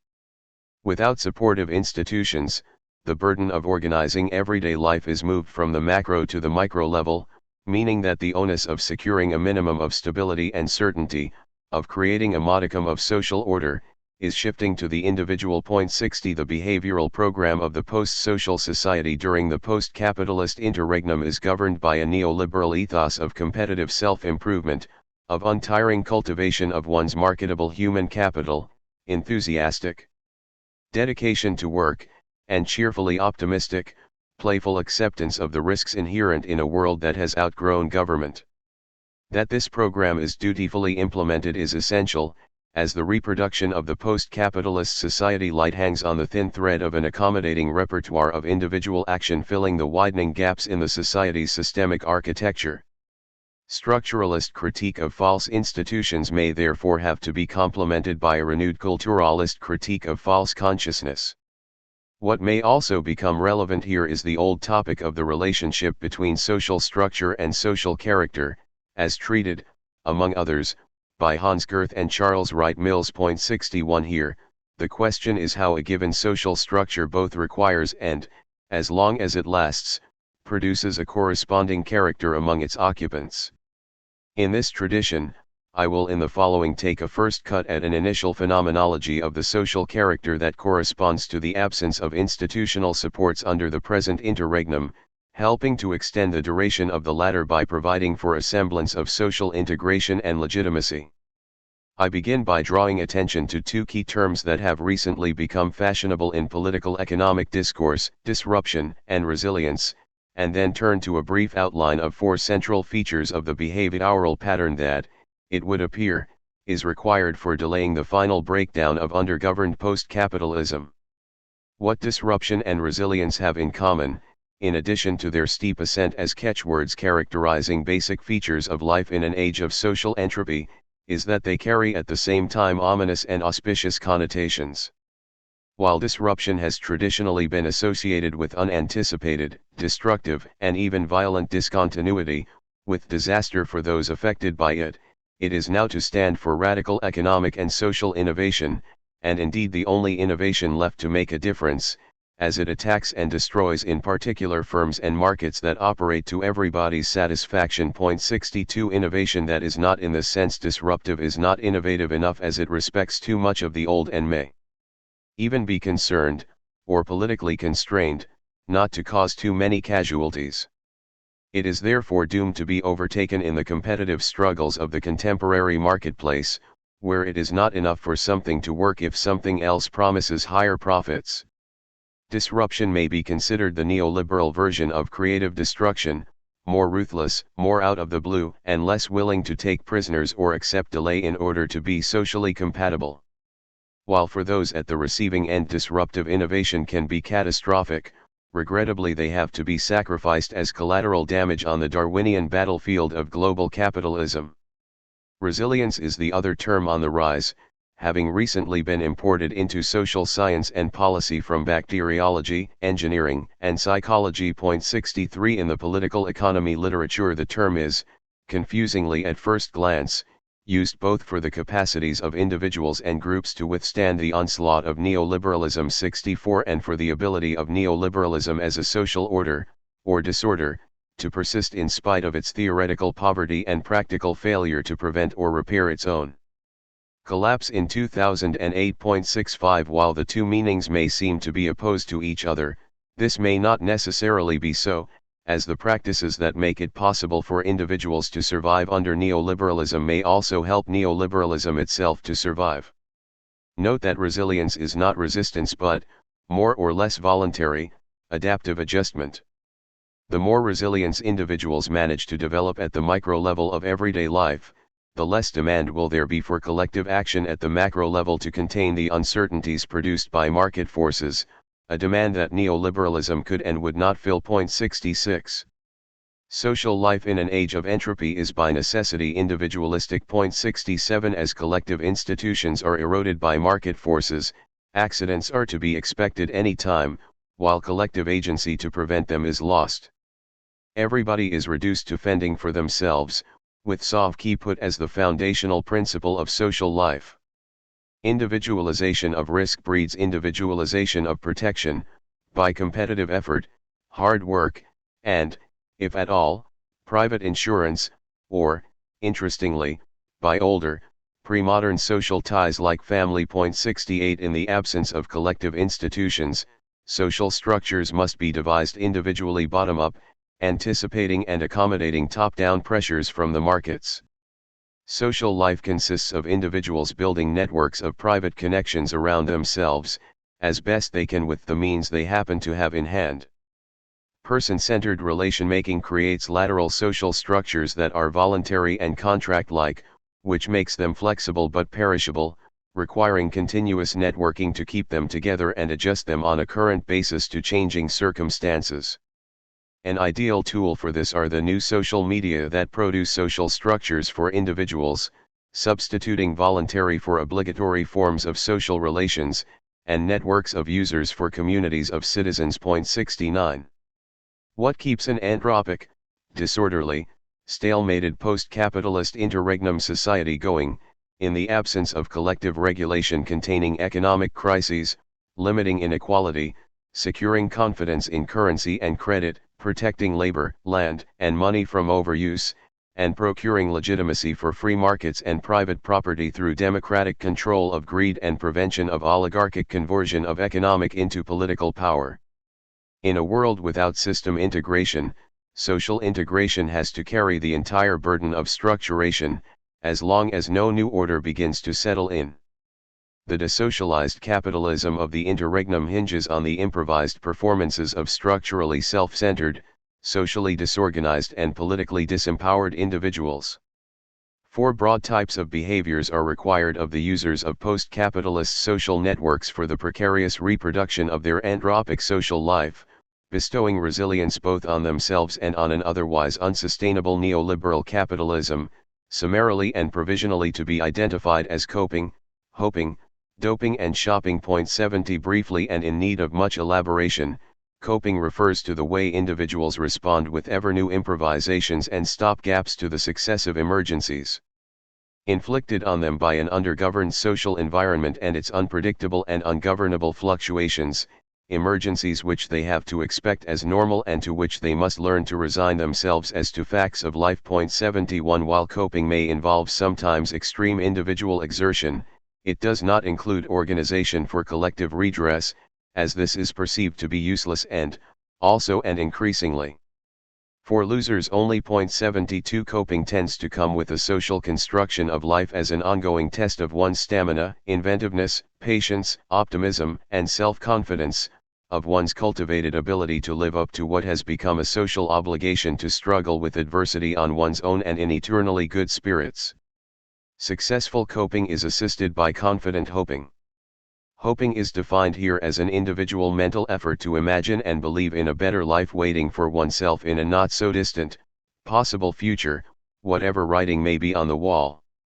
One could also speak of dreaming, in the way the word is used in American political and cultural discourse, where to have a dream for oneself is a moral duty that comes with being a member of the community, perhaps the last remaining duty under liberal individualism, regardless of the circumstances in which one may currently be living. Dreams are allowed and even encouraged to be unrealistic, and trying to talk someone out of his or her dream is considered rude, crude, and socially unacceptable, however hopelessly naive that dream may ever be. In the United States, the sacrosanct nature of dreams, never to be critically assessed, may be the most powerful impediment to political radicalization and collective action. 73 Hoping and dreaming require an optimistic outlook, and life under social entropy elevates being optimistic to the status of a public virtue and civic responsibility. In fact, one can say that even more than capitalism in its heyday, the entropic society of disintegrated, destructured and undergoverned post-capitalism depends on its ability to hitch itself onto the natural desire of people not to feel desperate, while defining pessimism as a socially harmful personal deficiency. This is, thirdly, where doping comes in. Doping helps with both coping and hoping, and it takes many forms. Where it involves substance use and abuse, one may distinguish two kinds: performance-enhancing and performance-replacing.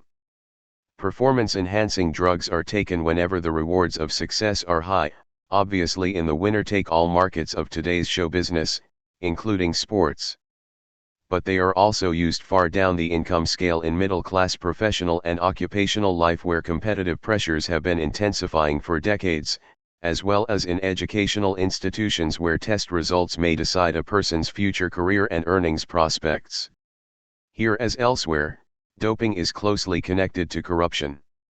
Most of the substances used to enhance performance one way or other are highly profitable legal products of the pharmaceutical industry. Performance-replacing drugs, on the other hand, as consumed by the losers, are mostly illegal, supplied by criminal operators linked to worldwide trading networks. 74 Lower-class users are often sent to prison and die in comparatively large numbers from overdose. 75 Middle-class users, and in particular top performers, have not only better medical assistance but can also expect more lenient treatment from law enforcement agencies. This is likely to be because using drugs, even illegal ones, to increase one's productivity, as distinguished from generating unearned happiness in underclass dropouts, is more easily forgiven in a world dependent for capital accumulation on ever-increasing individual exertion. Indeed, if pop musicians and actors were imprisoned for drug abuse at the same rate as street corner heroin consumers, many movies and music recordings would have to be produced behind bars. The same might apply to the trading of financial assets. Cross-cutting the distinction between performance-enhancing and performance-replacing drug uses, incidentally, the daily provision of synthetic happiness to an astonishingly large number of customers by means of ecstatic euphoric feel-good pop music, individually delivered and consumed with the help of advanced information technology. Finally, shopping. It doesn't need repeating that today's markets for consumer goods in the rich capitalist countries are by and large saturated, making it essential for capitalist profitability to get individuals whose needs are covered to develop desires that give rise to new desires the moment they are fulfilled. 76 Product design and advertisement are instrumental for this. 77 But also low prices as made possible by the sweatshops of today, out of sight of final consumers and out of reach for collective solidarity. Competitive consumerism under the dictates of continuously changing and rising standards of appropriate consumption also secures the motivation to work hard and harder. 78 For only a constant or even a declining income, and to submit to the strict discipline of the contemporary labor market and labor process. That pressure is reinforced when consumers use credit to acquire, for example, a new flat-screen TV or the latest model SUV. At this point banks join employers as enforcers of capitalist work discipline. Social relations are redefined as relations of consumption when shopping becomes the occasion of choice to socialize with friends and family, and the status of an individual in society is defined by his or her status as consumer in the economy. Product differentiation in particular, made possible by new production technology as well as new methods of advertisement, especially in the new, allegedly social, media, produces a kind of social integration that allows for a combined sense of individual singularity and collective identity in a community of customers, united in the consumption of continuously upgraded individualized commodities. Summing up, social life and capital accumulation in the post-capitalist interregnum depend on individuals as consumers adhering to a culture of competitive hedonism, one that makes a virtue out of the necessity of having to struggle with adversity and uncertainty on one's own. For capital accumulation to continue under post-capitalism, that culture must make hoping and dreaming obligatory, mobilizing hopes and dreams to sustain production and fuel consumption in spite of low growth, rising inequality, and growing indebtedness. It must also provide technical assistance enabling people to keep themselves unreasonably happy, while at the same time producing a stream of incentives and satisfactions motivating them to constantly intensify their work effort regardless of stagnant or declining pay, unpaid overtime and precarious employment. 79 Capitalism without system integration requires a labor market and labor process capable of sustaining a neo-Protestant work ethic alongside socially obligatory hedonistic consumerism. Enthusiastic hard work must be culturally defined and recognized as test and proof of individual value, corresponding to a meritocratic worldview that explains inequality with differences in effort or ability. For hedonism not to undermine productive discipline, as none less than Daniel Bell 80 was confident would happen, the attractions of consumerism must be complemented with a fear of social dissent, while non-consumerist gratifications available outside of the money economy must be discounted and discredited. All of this presupposes the presence of a broad middle class willing to seek social integration through the labor market, accepting as a matter of course expectations of employers for full identification with whatever jobs they may be assigned and taking for granted the need for social life to respect the primacy of dedicated work and the pursuit of, it is hoped, life structuring careers. 81. Capital accumulation after the end of capitalist system integration hangs on a thin thread, on the effectiveness, as long as it lasts, of the social integration of individuals into a capitalist culture of consumption and production. Institutional supports having fallen into disarray, post-capitalist capital accumulation depends on culture lagging behind structure, or substituting for a structure that has long dissolved, and on the difficulties of an alternative culture developing under the combined pressures of fragmented competition and precarious, all too easily lost access to the means of production and consumption. Ideology, in particular the exaltation of a life in uncertainty as a life in liberty, is of central importance here. Neoliberal ideological narratives offer a euphemistic reinterpretation of the breakdown of structured order as the arrival of a free society built on individual autonomy, and of deinstitutionalization as historical progress out of an empire of necessity into an empire of freedom. For the interregnum to continue, those living in it must be continuously exhorted to experience the debris of what was once a capitalist society as an adventure playground for them to demonstrate their personal resourcefulness and with good luck get rich. With collective institutions disabled, disorder must be made to appear as spontaneous order based on individual rational choice and individual rights, free from collective rules and obligations. It is only when the manufacturing of ideological enthusiasm for a neoliberal everybody for themselves existence will no longer work, perhaps in the course of a major crisis in middle-class employment, as predicted by Collins, or generally when the prevailing disorder will begin on a large scale and seriously to frustrate individual projects and ambitions, that the post-capitalist interregnum may come to an end and a new order may emerge. Chapter 1. How will capitalism end?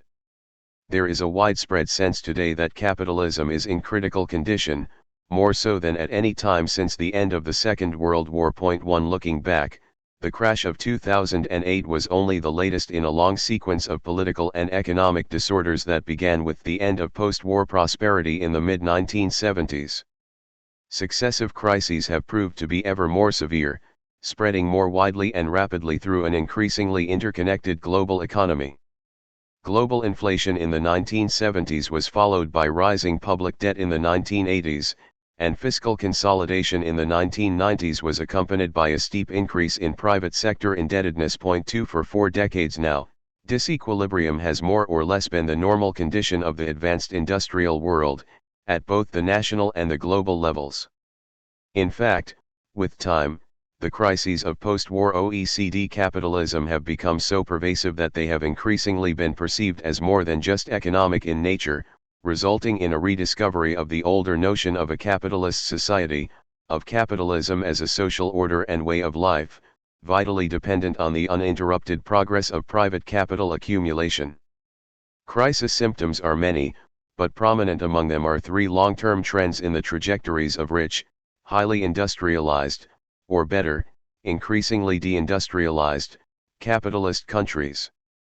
The first is a persistent decline in the rate of economic growth, recently aggravated by the events of 2008, figure 1.1. The second, associated with the first, is an equally persistent rise in overall indebtedness in leading capitalist states, where governments, private households, and non-financial as well as financial firms have, over 40 years, continued to pile up financial obligations. For the US, see figure 1.2.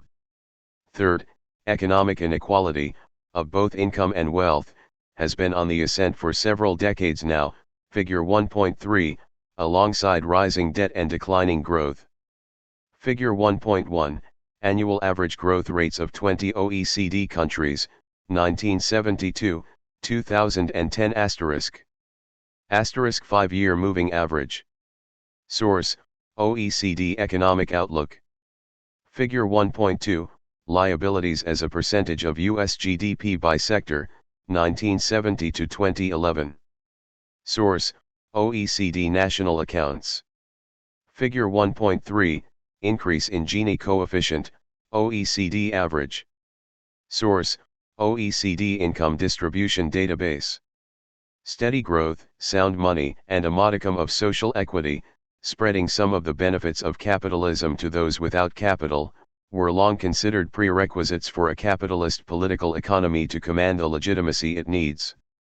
What must be most alarming from this perspective is that the three critical trends I have mentioned may be mutually reinforcing. There is mounting evidence that increasing inequality may be one of the causes of declining growth, as inequality both impedes improvements in productivity and weakens demand. Low growth, in turn, reinforces inequality by intensifying distributional conflict, making concessions to the poor more costly for the rich, and making the rich insist more than before on strict observance of the Matthew principle governing free markets, for unto every one that hath shall be given, and he shall have abundance, but from him that hath not shall be taken even that which he hath. 3. Furthermore, rising debt, while failing to halt the decline of economic growth, compounds inequality through the structural changes associated with financialization, which in turn aim to compensate wage earners and consumers for the growing income inequality caused by stagnant wages and cutbacks in public services. Can what appears to be a vicious circle of harmful trends continue forever? Are there counterforces that might break it, and what will happen if they fail to materialize, as they have for almost 4 decades now? Historians inform us that crises are nothing new under capitalism, and may in fact be required for its longer-term health. But what they are talking about are cyclical movements or random shocks, after which capitalist economies can move into a new equilibrium, at least temporarily. What we are seeing today, however, appears in retrospect to be a continuous process of gradual decay, protracted but apparently all the more inexorable. Recovery from the occasional Reinigung-squeeze is one thing, interrupting a concatenation of intertwined, long-term trends quite another. Assuming that ever lower growth, ever higher inequality and ever rising debt are not indefinitely sustainable, and may together issue in a crisis that is systemic in nature, one whose character we have difficulty imagining, can we see signs of an impending reversal? Another stopgap. Here the news is not good. 6 years have passed since 2008, the culmination so far of the post-war crisis sequence. While memory of the abyss was still fresh, demands and blueprints for reform to protect the world from a replay abounded. International conferences and summit meetings of all kinds followed hot on each other's heels, but half a decade later hardly anything has come from them. In the meantime, The financial industry, where the disaster originated, has staged a full recovery. Profits, dividends, salaries, and bonuses are back where they were, while re-regulation became mired in international negotiations and domestic lobbying. Governments, first and foremost that of the United States, have remained firmly in the grip of the money-making industries. These, in turn, are being generously provided with cheap cash, created out of thin air on their behalf by their friends in the central banks, prominent among them the former Goldman Sachs man Mario Draghi at the helm of the ECB, money which they then sit on or invest in government debt. Growth remains anemic, as do labor markets. Unprecedented liquidity has failed to jumpstart the economy, and inequality is reaching ever more astonishing heights, as what little growth there is has been appropriated by the top 1% of income earners, the lion's share by a small fraction of them. 4. There would seem to be little reason indeed to be optimistic. For some time now, OECD capitalism has been kept going by liberal injections of fiat money, under a policy of monetary expansion whose architects know better than anyone else that it cannot continue forever. In fact, several attempts were made in 2013 to kick the habit, in Japan as well as in the US, but when stock prices plunged in response, tapering, as it came to be called, was postponed for the time being. In mid-June, the Bank for International Settlements, BIS, in Basel, the mother of all central banks, declared that quantitative easing must come to an end. In its annual report, the bank pointed out that central banks had, in reaction to the crisis and the slow recovery, expanded their balance sheets, which are now collectively at roughly 3 times their pre-crisis level, and rising. 5 While this had been necessary to prevent financial collapse, now the goal had to be to return still sluggish economies to strong and sustainable growth. This, however, was beyond the capacities of central banks, which cannot enact the structural economic and financial reforms needed to return economies to the real growth paths authorities and their publics both want and expect. What central bank accommodation has done during the recovery is to borrow time. But the time has not been well used, as continued low interest rates and unconventional policies have made it easy for the private sector to postpone deleveraging, easy for the government to finance deficits, and easy for the authorities to delay needed reforms in the real economy and in the financial system. After all, cheap money makes it easier to borrow than to save, easier to spend than to tax, easier to remain the same than to change. Apparently, this view was shared even by the Federal Reserve under Bernanke. By the late summer of 2013, it seemed once more to be signaling that the time of easy money was coming to an end. In September, however, the expected return to higher interest rates was again put off. The reason given was that the economy looked less strong than was hoped. Global stock prices immediately went up. The real reason why a return to more conventional monetary policies is so difficult, of course, is one that an international institution like BIS is freer to spell out than a, for the time being, more politically exposed national central bank. This is that as things stand, the only alternative to sustaining capitalism by means of an unlimited money supply is trying to revive it through neoliberal economic reform, as neatly encapsulated in the second subtitle of the BIS's 2012-13 annual report, Enhancing Flexibility, a Key to Growth. In other words, bitter medicine for the many, combined with higher incentives for the few. 6. A problem with democracy. It is here that discussion of the crisis and the future of modern capitalism must turn to democratic politics. Capitalism and democracy had long been considered adversaries, until the post-war settlement seemed to have accomplished their reconciliation. Well into the 20th century, owners of capital had been afraid of democratic majorities abolishing private property, while workers and their organizations expected capitalists to finance a return to authoritarian rule in defense of their privileges. Only in the Cold War world did capitalism and democracy seem to become aligned with one another, as economic progress made it possible for working-class majorities to accept a free market, private property regime, in turn making it appear that democratic freedom was inseparable from, and indeed depended on, the freedom of markets and profit-making. Today, however, doubts about the compatibility of a capitalist economy with a democratic polity have powerfully returned.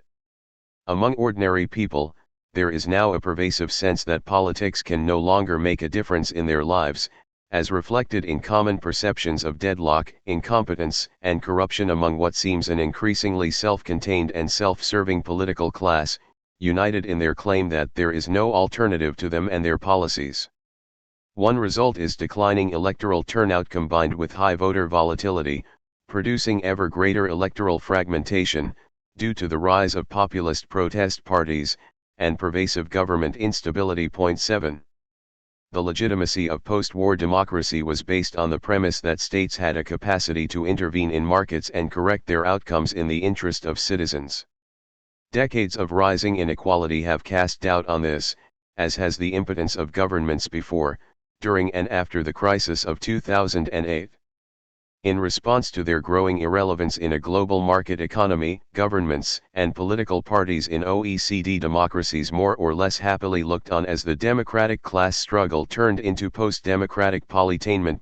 8. In the meantime, the transformation of the capitalist political economy from post-war Keynesianism to neoliberal Haykianism progressed smoothly, from a political formula for economic growth through redistribution from the top to the bottom, to one expecting growth through redistribution from the bottom to the top. Egalitarian democracy, regarded under Keynesianism as economically productive, is considered a drag on efficiency under contemporary Haykianism, where growth is to derive from insulation of markets, and of the cumulative advantage they entail, against redistributive political distortions. A central topic of current anti-democratic rhetoric is the fiscal crisis of the contemporary state, as reflected in the astonishing increase in public debt since the 1970s, figure 1.4.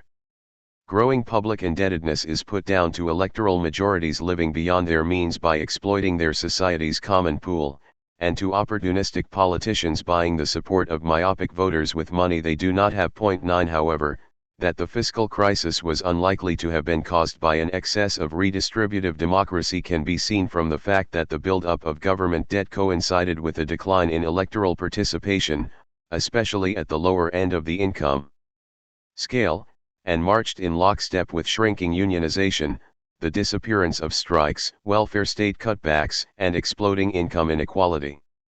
What the deterioration of public finances was related to was declining overall levels of taxation, figure 1.5, and the increasingly regressive character of tax systems, as a result of reforms of top income and corporate tax rates, figure 1.6.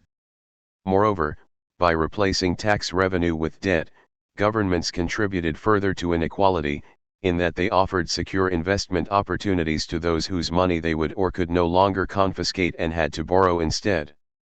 Unlike taxpayers, buyers of government bonds continue to own what they pay to the state, and in fact collect interest on it, typically paid out of ever less progressive taxation. They can also pass it on to their children. Moreover, rising public debt can be and is being utilized politically to argue for cutbacks in state spending and for privatization of public services, further constraining redistributive democratic intervention in the capitalist economy. Figure 1.4, Government debt as a percentage of GDP, 1970 to 2013.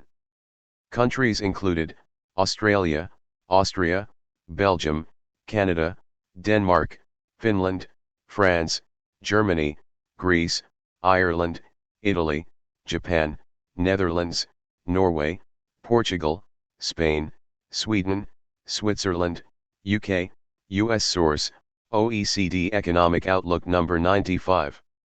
Figure 1.5, Total tax revenue as a percentage of GDP, 1970 to 2011.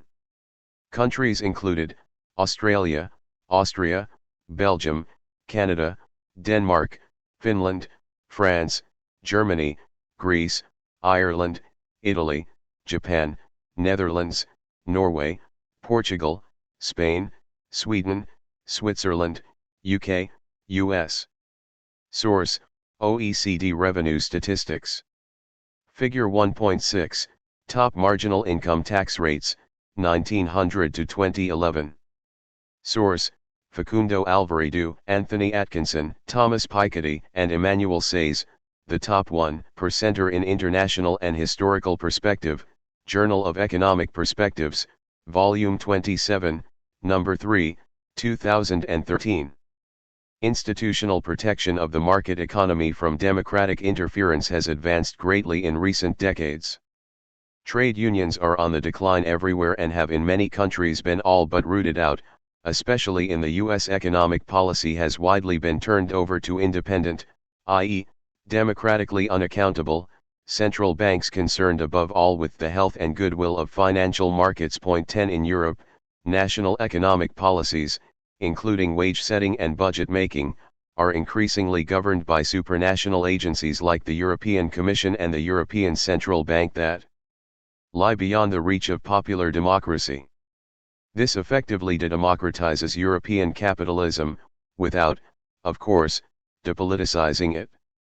Still, doubts remain among the profit-dependent classes as to whether democracy will, even in its emasculated contemporary version, allow for the neoliberal structural reforms necessary for their regime to recover.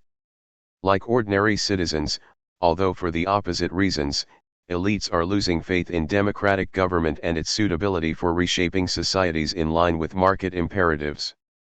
Public Choice's disparaging view of democratic politics as a corruption of market justice, in the service of opportunistic politicians and their clientele, has become common sense among elite publics, as has the belief that market capitalism cleansed of democratic politics will not only be more efficient but also virtuous and responsible. Point 11 Countries like China are complimented for their authoritarian political systems being so much better equipped than majoritarian democracy, with its egalitarian bent, to deal with what are claimed to be the challenges of globalization, a rhetoric that is beginning conspicuously to resemble the celebration by capitalist elites during the interwar years of German and Italian fascism, and even Stalinist communism, for their apparently superior economic governance. Point 12.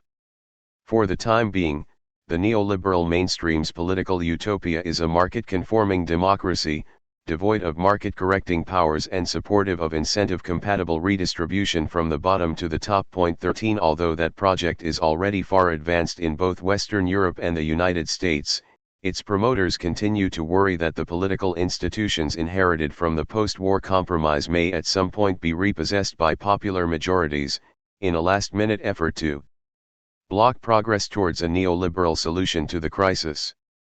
Elite pressures for economic neutralization of egalitarian democracy therefore continue unabated.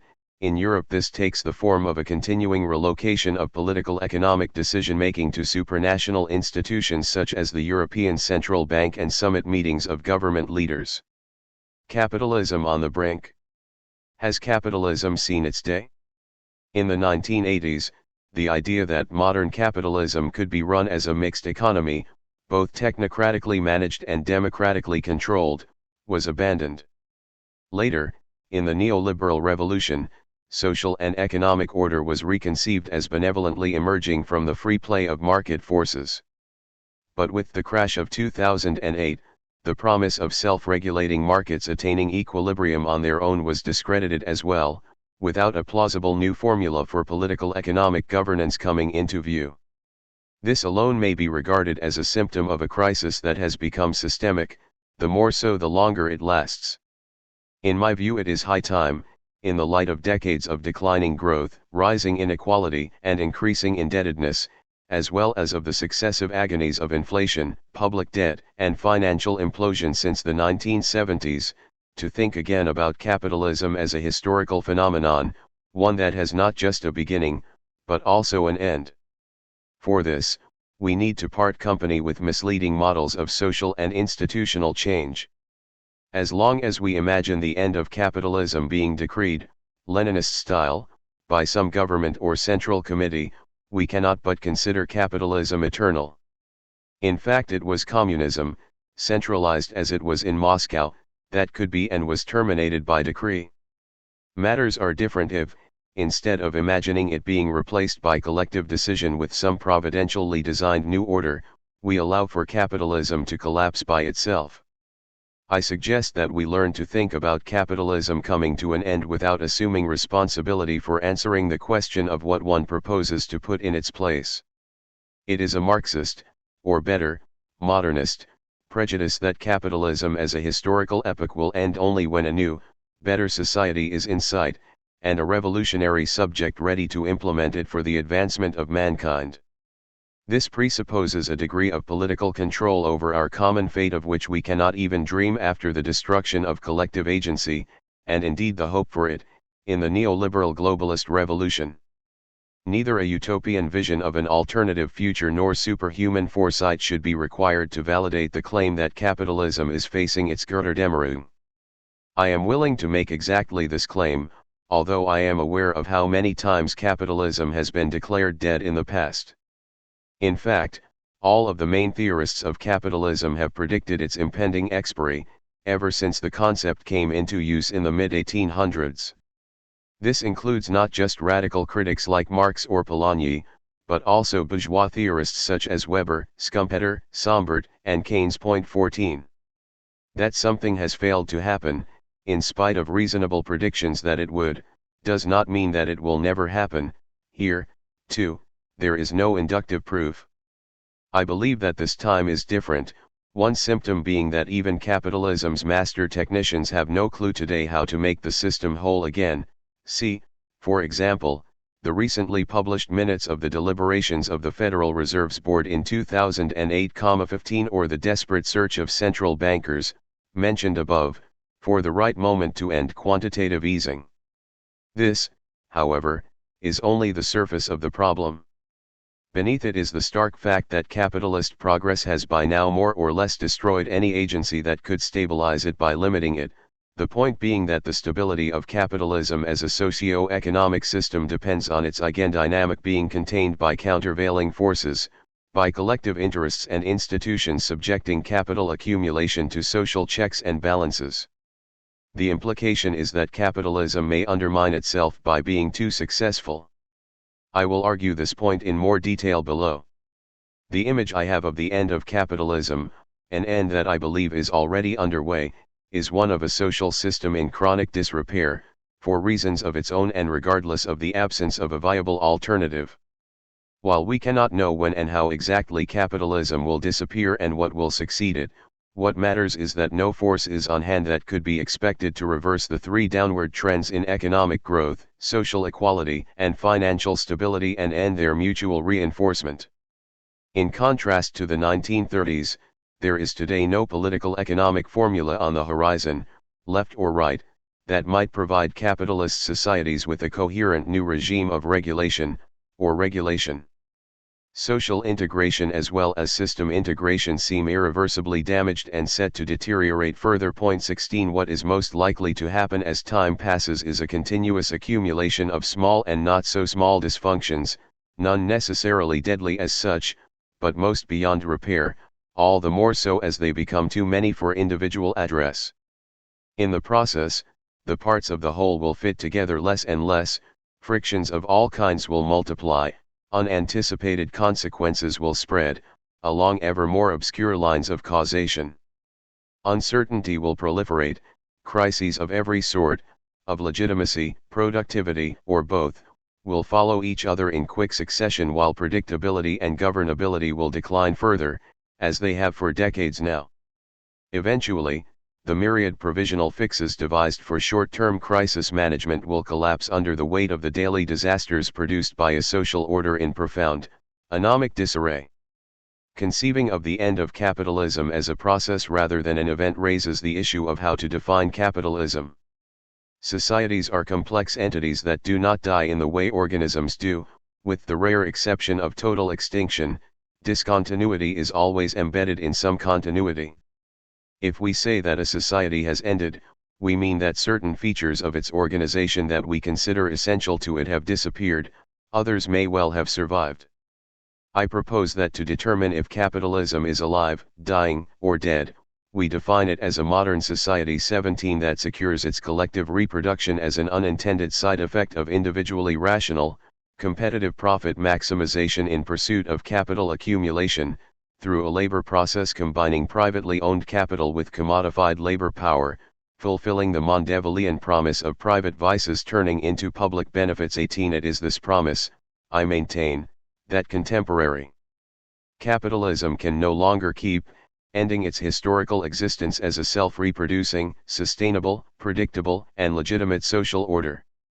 The demise of capitalism so defined is unlikely to follow anyone's blueprint. As the decay progresses, it is bound to provoke political protests and manifold attempts at collective intervention. But for a long time, these are likely to remain of the Luddite sort, local, dispersed, uncoordinated, primitive, adding to the disorder while unable to create a new order, at best unintentionally helping it to come about. One might think that a long-lasting crisis of this sort would open up more than a few windows of opportunity for reformist or revolutionary agency. It seems, however, that disorganized capitalism is disorganizing not only itself but its opposition as well, depriving it of the capacity either to defeat capitalism or to rescue it. For capitalism to end, then, it must provide for its own destruction, which, I would argue, is exactly what we are witnessing today. A Pyrrhic victory. But why should capitalism, whatever its deficiencies, be in crisis at all if it no longer has any opposition worthy of the name? When communism imploded in 1989, this was widely viewed as capitalism's final triumph, as the end of history. Even today, after 2008, the old left remains on the brink of extinction everywhere, while a new left has, until now, failed to appear. The masses, the poor and powerless as much as the relatively well-to-do, seem firmly in the grip of consumerism, with collective goods, collective action, and collective organization thoroughly out of fashion. As the only game in town, why should capitalism not carry on, by default if for no other reason? At first glance, there is indeed much that speaks against pronouncing capitalism dead, regardless of all the ominous writing on the historical wall. As far as inequality is concerned, people may get used to it, especially with the help of public entertainment and political repression. Furthermore, examples abound of governments being re-elected that cut social spending and privatize public services, in pursuit of sound money for the owners of money. Concerning environmental deterioration, it proceeds only slowly compared to the human lifespan, so one can deny it while learning to live with it. Technological advances with which to buy time, such as fracking, can never be ruled out, and if there are limits to the pacifying powers of consumerism, we clearly are nowhere near them. Moreover, adapting to more time-consuming and life-consuming work regimes can be taken as a competitive challenge, an opportunity for personal achievement.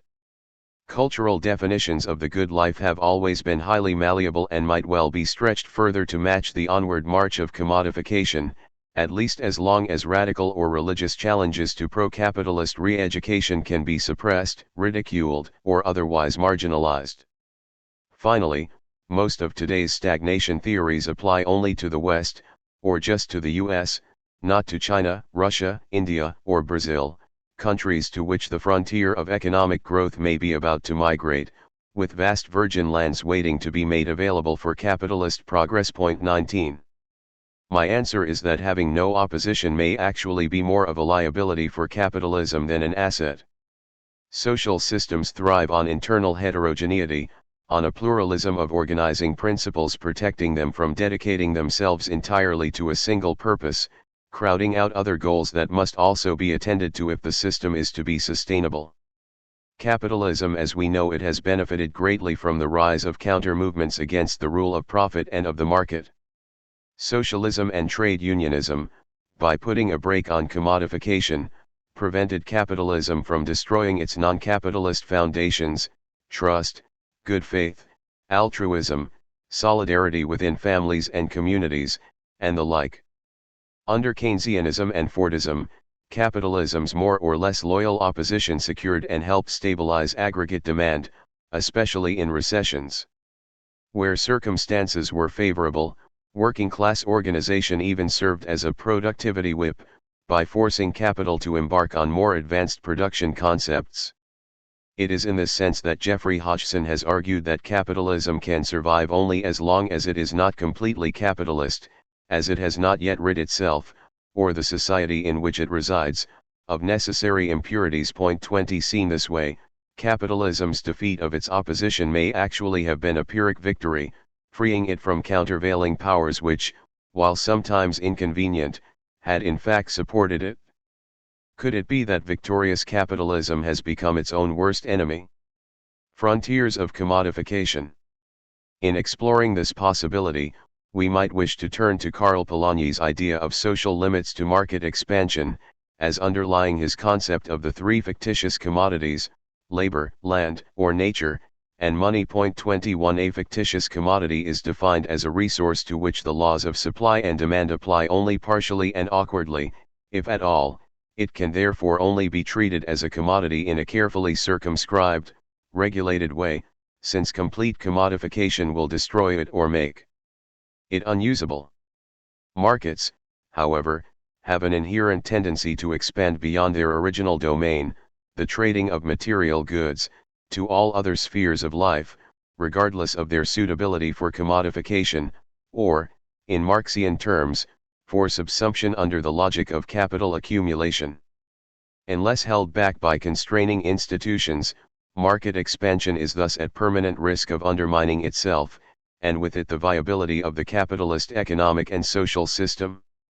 In fact, the indications are that market expansion has today reached a critical threshold with respect to all three of Polanyi's fictitious commodities, as institutional safeguards that serve to protect them from full marketization have been eroded on a number of fronts. This is what seems to be behind the search currently underway in all advanced capitalist societies for a new time regime with respect to labor, in particular a new allocation of time between social and economic relations and pursuits, for a sustainable energy regime in relation to nature, and for a stable financial regime for the production and allocation of money. In all three areas, societies are today groping for more effective limitations on the logic of expansion. 22. Institutionalized as one of private enrichment, that is fundamental to the capitalist social order. These limitations center on the increasingly demanding claims made by the employment system on human labor, by capitalist production and consumption systems on finite natural resources, and by the financial and banking system on people's confidence in ever more complex pyramids of money, credit, and debt. Looking at each of the three Polanyian crisis zones in turn, we may note that it was an excessive commodification of money that brought down the global economy in 2008, the transformation of a limitless supply of cheap credit into ever more sophisticated financial products gave rise to a real estate bubble of a size unimaginable at the time.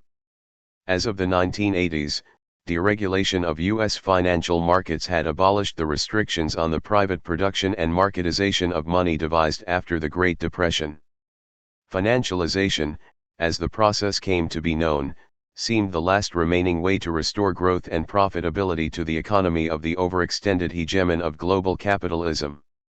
Once let loose, however, the money-making industry invested a good part of its enormous resources in lobbying for a further removal of prudential regulation, not to mention in circumventing whatever rules were left.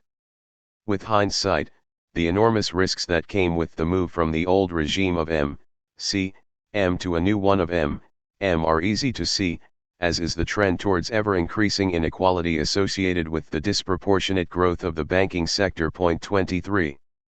Concerning nature, there is growing unease over the tension, now widely perceived, between the capitalist principle of infinite expansion and the finite supply of natural resources.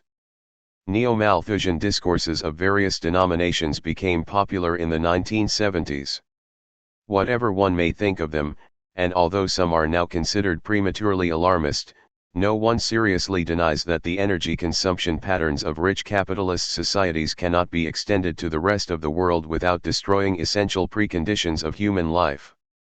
What seems to be taking shape is a race between the advancing exhaustion of nature on the one hand and technological innovation on the other, substituting artificial materials for natural ones, preventing or repairing environmental damage, devising shelters against unavoidable degradation of the biosphere. One question that no one seems able to answer is how the enormous collective resources potentially required for this may be mobilized in societies governed by what C.B. Macpherson termed possessive individualism. Point 24 What actors and institutions are to secure the collective good of a livable environment in a world of competitive production and consumption?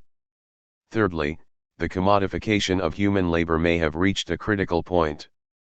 Deregulation of labor markets under international competition has undone whatever prospects there might once have been for a general limitation of working hours. Point 25 It has also made employment more precarious for a growing share of the population. Point 26 With the rising labor market participation of women, due in part to the disappearance of the family wage, hours per month sold by families to employers have increased while wages have lagged behind productivity, most dramatically in the capitalist heartland, the U.S., see Figure 1.7. At the same time, deregulation and the destruction of trade unions notwithstanding, labor markets typically fail to clear, and residual unemployment on the order of 7 to 8% has become the new normal, even in a country like Sweden. Sweatshops have expanded in many industries including services, but mostly on the global periphery, beyond the reach of the authorities and what remains of trade unions in the capitalist center, and out of view of consumers. As sweated labor competes with workers in countries with historically strong labor protections, working conditions for the former deteriorate while unemployment becomes endemic for the latter. Meanwhile, complaints multiply about the penetration of work into family life, alongside pressures from labor markets to join an unending race to upgrade one's human capital. Moreover, global mobility enables employers to replace unwilling local workers with willing immigrant ones. It also compensates for sub-replacement fertility, itself due in part to a changed balance between unpaid and paid work and between non-market and market consumption. The result is a secular weakening of social counter-movements, caused by a loss of class and social solidarity and accompanied by crippling political conflicts over ethnic diversity, even in traditionally liberal countries such as the Netherlands, Sweden, or Norway. Figure 1.7, The Broken Social Contract, U.S., 1947 to present. Source, Thomas Cochin, The American Jobs Crisis and the Implications for the Future of Employment Policy, International Labor Relations Review, Volume 66, Number 2, 2013. The question of how and where capital accumulation must be restrained in order to protect the three fictitious commodities from total commodification has been contested throughout the history of capitalism. But the present worldwide disorder in all three border zones at the same time is something different.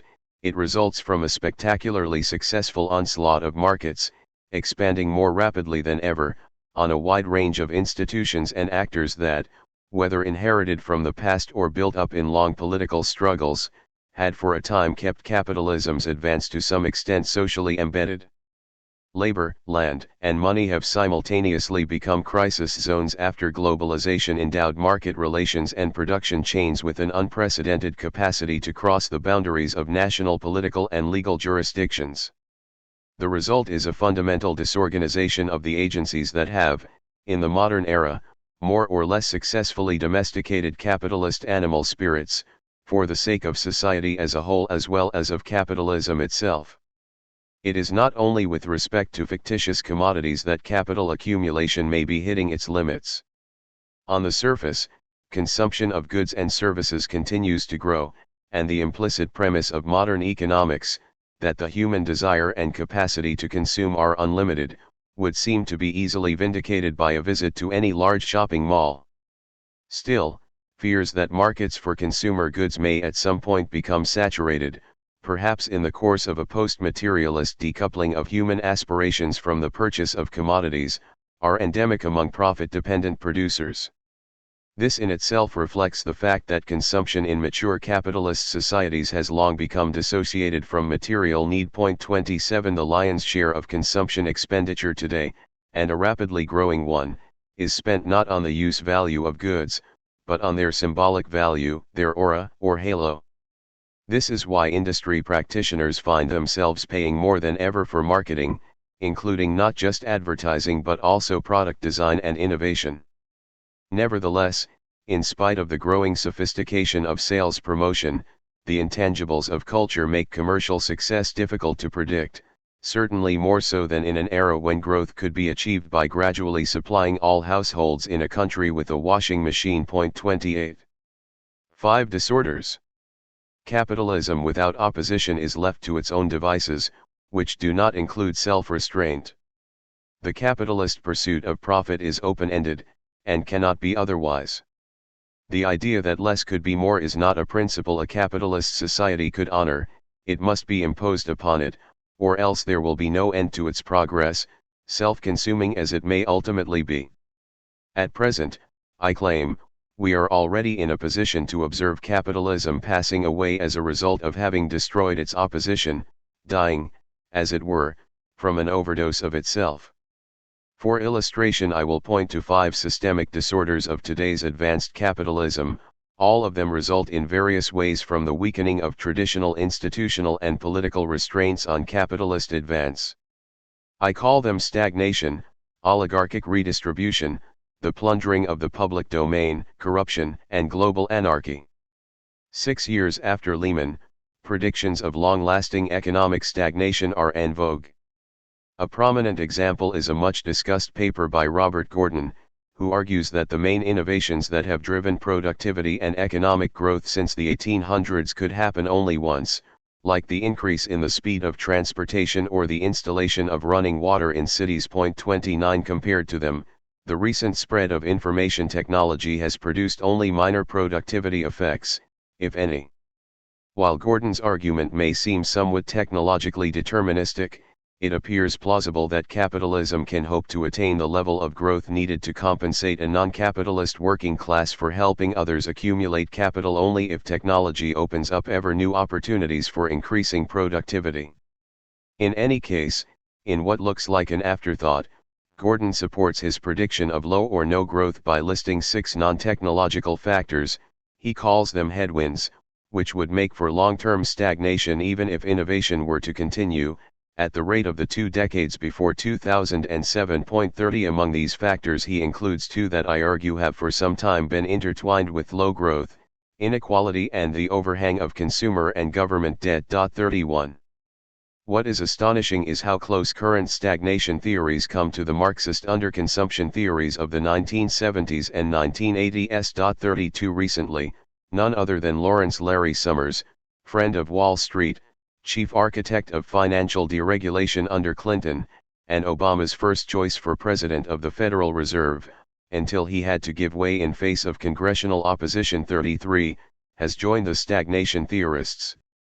At the IMF Economic Forum on November 8 last year, Summers confessed to having given up hope that close to zero interest rates would produce significant economic growth in the foreseeable future, in a world he felt was suffering from an excess of capital. 34 Summers' prediction of secular stagnation as the new normal met with surprisingly broad approval among his fellow economists, including Paul Krugman. 35 What Summers mentioned only in passing was that the conspicuous failure of even negative real interest rates to revive investment coincided with a long-term increase in inequality, in the United States and elsewhere.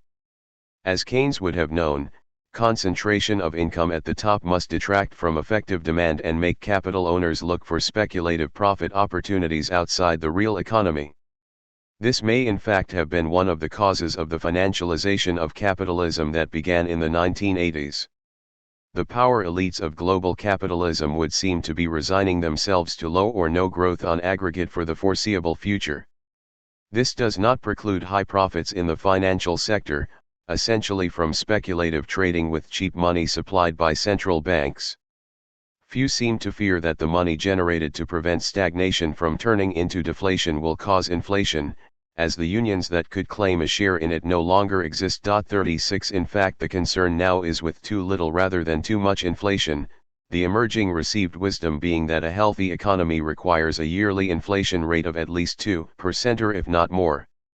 The only inflation in sight, however, is that of asset price bubbles, and Summers took pains to prepare his audience for a lot of them. For capitalists and their retainers, the future looks like a decidedly bumpy ride. Low growth will refuse them additional resources with which to settle distributional conflicts and pacify discontent. Bubbles are waiting to burst, out of the blue, and it is not certain whether states will regain the capacity to take care of the victims in time. The stagnant economy that is shaping up will be far from a stationary or steady-state economy. As growth declines and risks increase, the struggle for survival will become more intense. Rather than restoring the protective limits to commodification that were rendered obsolete by globalization, ever new ways will be sought to exploit nature, extend and intensify working time, and encourage what the jargon calls creative finance, in a desperate effort to keep profits up and capital accumulation going. The scenario of stagnation with a chance of bubbles may most plausibly be imagined as a battle of all against all, punctured by occasional panics and with the playing of endgames becoming a popular pastime. Plutocrats and plunder. Turning to the second disorder, there is no indication that the long-term trend towards greater economic inequality will be broken any time soon, or indeed ever. Inequality depresses growth, for Keynesian and other reasons. But the easy money currently provided by central banks to restore growth, easy for capital but not, of course, for labor, further adds to inequality, by blowing up the financial sector and inviting speculative rather than productive investment. Redistribution to the top thus becomes oligarchic, rather than serving a collective interest in economic progress, as promised by neoclassical economics. It turns into extraction of resources from increasingly impoverished, declining societies. Countries that come to mind here are Russia and Ukraine, but also Greece and Spain, and increasingly the United States. Under oligarchic redistribution, the Keynesian bond which tied the profits of the rich to the wages of the poor is severed, cutting the fate of economic elites loose from that of the masses. 37 This was anticipated in the infamous Plutonomy memorandums distributed by Citibank in 2005 and 2006 to a select circle of its richest clients, to assure them that their prosperity no longer depended on that of wage earners. 38 Oligarchic redistribution and the trend toward Plutonomy, even in countries that are still considered democracies, conjure up the nightmare of elites confident that they will outlive the social system that is making them rich.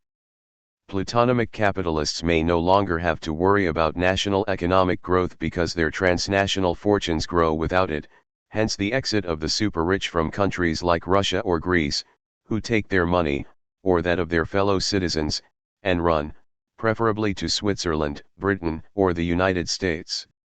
The possibility, as provided by a global capital market, of rescuing yourself and your family by exiting together with your possessions offers the strongest possible temptation for the rich to move into endgame mode, cash in, burn bridges, and leave nothing behind but scorched earth. Closely related to this is the third disorder, the plundering of the public domain through underfunding and privatization. I have elsewhere traced its origin to the twofold transition since the 1970s from the tax state to the debt state to, finally, the consolidation or austerity state. Foremost among the causes of this shift were the new opportunities offered by global capital markets since the 1980s for tax flight, tax evasion, tax regime shopping, and the extortion of tax cuts from governments by corporations and earners of high incomes.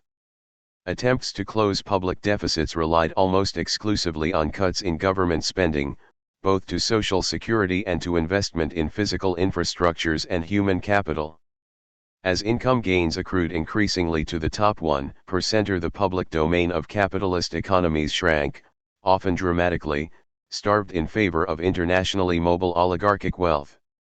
Part of the process was privatization, carried out regardless of the contribution public investment in productivity and social cohesion might have made to economic growth and social equity. Even before 2008, it was generally taken for granted that the fiscal crisis of the post-war state had to be resolved by lowering spending instead of raising taxes, especially on the rich. Consolidation of public finances by way of austerity was and is being imposed on societies even though it is likely to depress growth. This would seem to be another indication that the economy of the oligarchs has been decoupled from that of ordinary people, as the rich no longer expect to pay a price for maximizing their income at the expense of the non-rich, or for pursuing their interests at the expense of the economy as a whole. What may be surfacing here is the fundamental tension described by Marx between, on the one hand, the increasingly social nature of production in an advanced economy and society, and private ownership of the means of production on the other. As productivity growth requires more public provision, it tends to become incompatible with private accumulation of profits, forcing capitalist elites to choose between the two. The result is what we are seeing already today: economic stagnation combined with oligarchic redistribution. 39. Corrosions of the iron cage. Along with declining economic growth, rising inequality, and the transferal of the public domain to private ownership, corruption is the fourth disorder of contemporary capitalism. In his attempt to rehabilitate it by reclaiming its ethical foundations, Max Weber drew a sharp line between capitalism and greed, pointing to what he believed were its origins in the religious tradition of Protestantism. According to Weber, greed had existed everywhere and at all times. Not only was it not distinctive of capitalism, it was even apt to subvert it. Capitalism was based not on a desire to get rich, but on self-discipline, methodical effort, responsible stewardship, sober devotion to a calling and to a rational organization of life. Weber did expect the cultural values of capitalism to fade as it matured and turned into an iron cage, where bureaucratic regulation and the constraints of competition would take the place of the cultural ideas that had originally served to disconnect capital accumulation from both hedonistic materialistic consumption and primitive hoarding instincts. What he could not anticipate, however, was the neoliberal revolution in the last third of the 20th century and the unprecedented opportunities it provided to get very rich. Pace Weber, fraud and corruption have forever been companions of capitalism. But there are good reasons to believe that with the rise of the financial sector to economic dominance, they have become so pervasive that Weber's ethical vindication of capitalism now seems to apply to an altogether different world.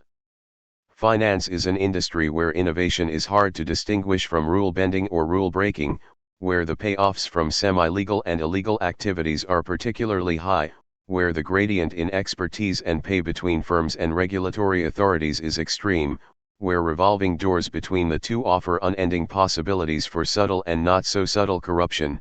40. Where the largest firms are not just too big to fail, but also too big to jail, given their importance for national economic policy and tax revenue, and where the borderline between private companies and the state is more blurred than anywhere else, as indicated by the 2008 bailout or by the huge number of former and future employees of financial firms in the American government.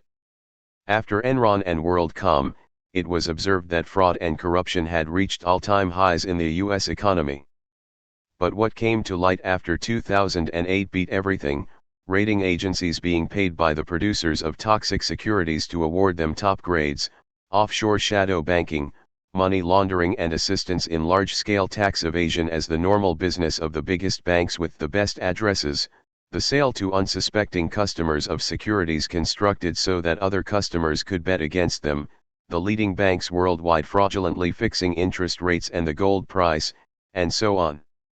In recent years, several large banks have had to pay billions of dollars in fines for activities of this sort, and more developments of this kind seem to be in the offing. What at first glance may look like quite significant sanctions, however, appear minuscule when compared to the bank's balance sheets, not to mention the fact that all of these were out-of-court settlements of cases that governments didn't want or dare to prosecute. 41. Capitalism's moral decline may have to do with its economic decline, the struggle for the last remaining profit opportunities becoming uglier by the day and turning into asset stripping on a truly gigantic scale. However that may be, public perceptions of capitalism are now deeply cynical, the whole system commonly perceived as a world of dirty tricks for ensuring the further enrichment of the already rich. Nobody believes any more in a moral revival of capitalism. The Weberian attempt to prevent it from being confounded with greed has finally failed, as it has more than ever become synonymous with corruption. A world out of joint. We come, finally, to the fifth disorder. Global capitalism needs a center to secure its periphery and provide it with a credible monetary regime. Until the 1920s, this role was performed by Britain, and from 1945 until the 1970s by the United States, the years in between, when a center was missing, and different powers aspired to take on the role, were a time of chaos, economically as well as politically. Stable relations between the currencies of the countries participating in the capitalist world economy are essential for trade and capital flows across national borders, which are in turn essential for capital accumulation. They need to be underwritten by a global banker of last resort. An effective center is also required to support regimes on the periphery willing to condone the low-price extraction of raw materials. Moreover, local collaboration is needed to hold down traditionalist opposition to capitalist landnahme outside the developed world. Contemporary capitalism increasingly suffers from global anarchy, as the United States is no longer able to serve in its post-war role, and a multipolar world order is nowhere on the horizon.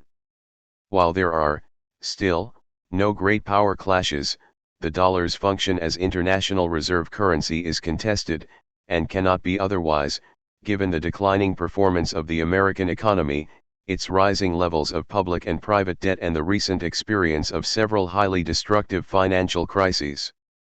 The search for an international alternative, perhaps in the form of a currency basket, is getting nowhere, since the United States cannot afford to give up the privilege of indebting itself in its own currency. Moreover, stabilizing measures taken by international organizations at Washington's behest have increasingly tended to have destabilizing effects on the periphery of the system, as in the case of the inflationary bubbles caused in countries like Brazil and Turkey by quantitative easing in the center. Militarily, the United States has now been either defeated or deadlocked in 3 major land wars since the 1970s, and will in future probably be more reluctant to intervene in local conflicts with boots on the ground. New, sophisticated means of violence are being deployed to reassure collaborating governments and inspire confidence in the United States as a global enforcer of oligarchic property rights, and as a safe haven for oligarchic families and their treasure. They include the use of highly secretive special forces to seek out potential enemies for individualized destruction, unmanned aircraft capable of killing anybody at almost any place on the globe, confinement and torture of unknown numbers of people in a worldwide system of secret prison camps, and comprehensive surveillance of potential opposition everywhere with the help of big data technology. Whether this will be enough to restore global order, especially in light of China's rise as an effective economic and, to a lesser extent, military rival to the United States may, however, be doubted. In summary, capitalism, as a social order held together by a promise of boundless collective progress, is in critical condition. Growth is giving way to secular stagnation. What economic progress remains is less and less shared, and confidence in the capitalist money economy is leveraged on a rising mountain of promises that are ever less likely to be kept. Since the 1970s, the capitalist center has undergone 3 successive crises of inflation, public finances, and private debt. Today, in an uneasy phase of transition, its survival depends on central banks providing it with unlimited synthetic liquidity. Step by step, capitalism's shotgun marriage with democracy since 1945 is breaking up. On the 3 frontiers of commodification, labor, nature, and money, regulatory institutions restraining the advance of capitalism for its own good have collapsed, and after the final victory of capitalism over its enemies, no political agency capable of rebuilding them is in sight.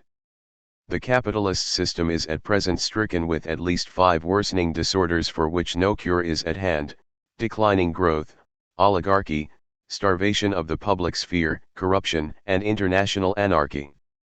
What is to be expected, on the basis of capitalism's recent historical record, is a long and painful period of cumulative decay, of intensifying frictions, of fragility and uncertainty, and of a steady succession of normal accidents, not necessarily but quite possibly on the scale of the global breakdown of the 1930s. Chapter 2. The Crises of Democratic Capitalism. The collapse of the American financial system that occurred in 2008 has since turned into an economic and political crisis of global dimensions. Point 1. How should this world-shaking event be conceptualized? Mainstream economics has tended to conceive society as governed by a general tendency towards equilibrium, where crises and change are no more than temporary deviations from the steady state of a normally well-integrated system. A sociologist, however, is under no such compunction. Rather than construe our present affliction as a one-off disturbance to a fundamental condition of stability, I will consider the Great Recession II and the subsequent near collapse of public finances as a manifestation of a basic underlying tension in the political-economic configuration of advanced capitalist societies, a tension which makes disequilibrium and instability the rule rather than the exception, and which has found expression in a historical succession of disturbances within the socio-economic order.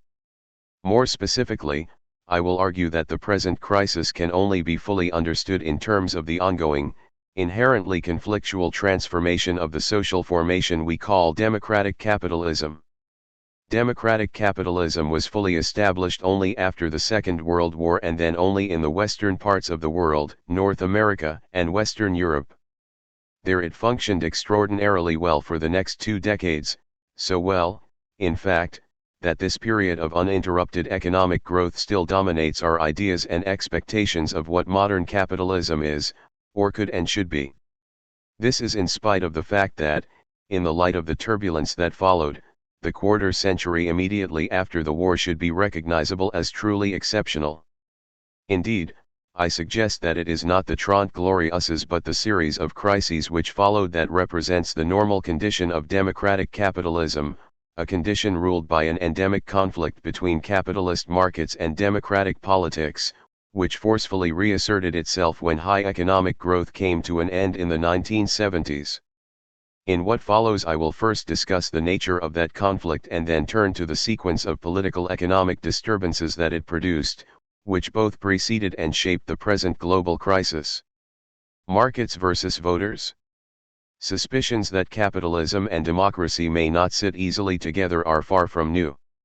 From the 19th century and well into the 20th, the bourgeoisie and the political right expressed fears that majority rule, inevitably implying the rule of the poor over the rich, would ultimately do away with private property and free markets.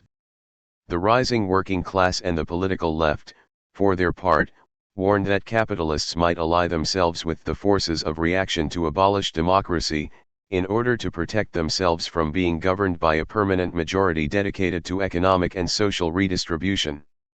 I will not discuss the relative merits of the two positions, although history suggests that, at least in the industrialized world, the left had more reason to fear the right overthrowing democracy, in order to save capitalism, than the right had to fear the left abolishing capitalism for the sake of democracy.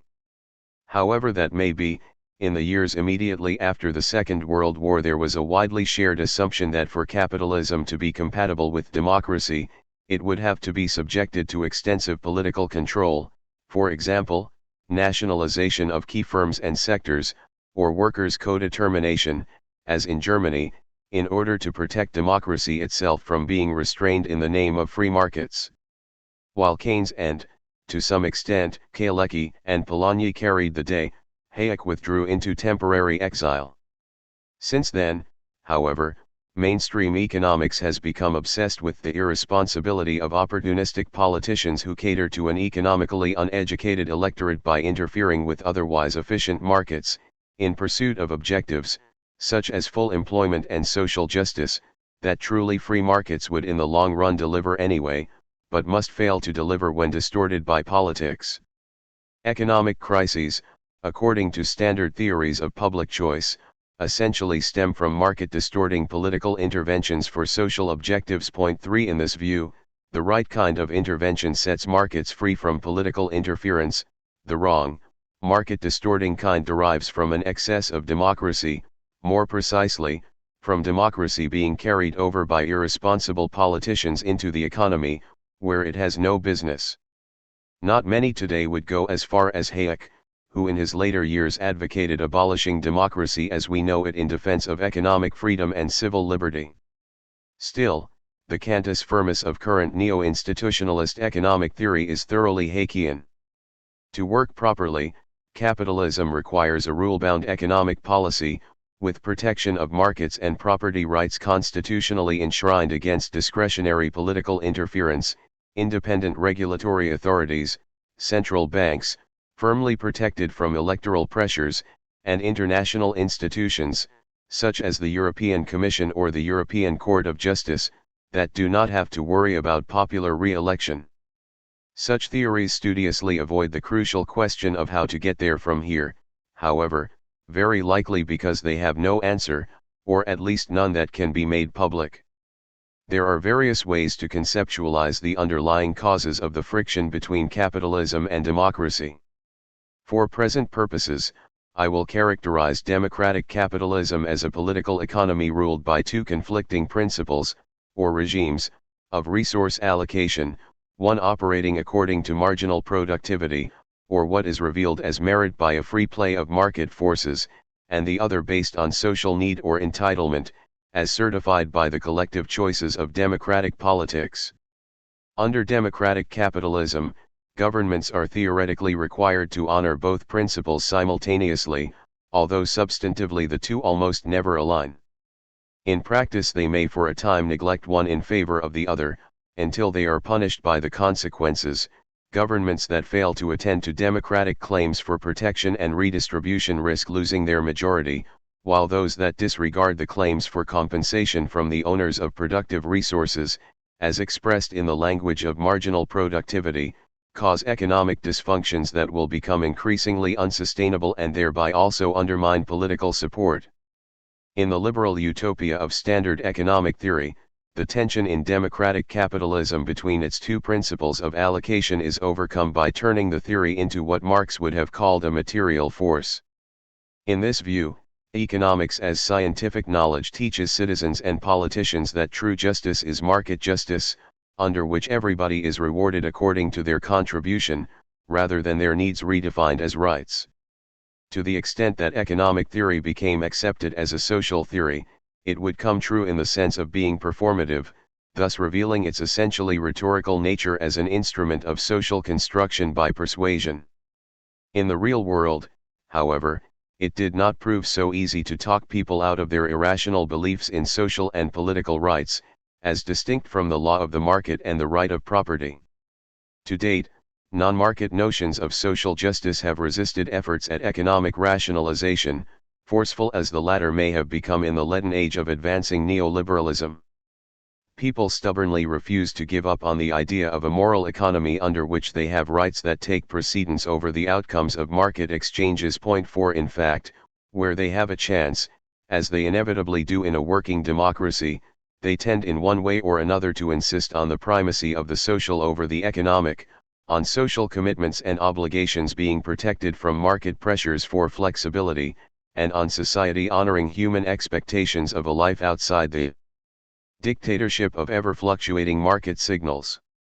This is arguably what Polanyi described as a counter-movement against the commodification of labor in the Great Transformation.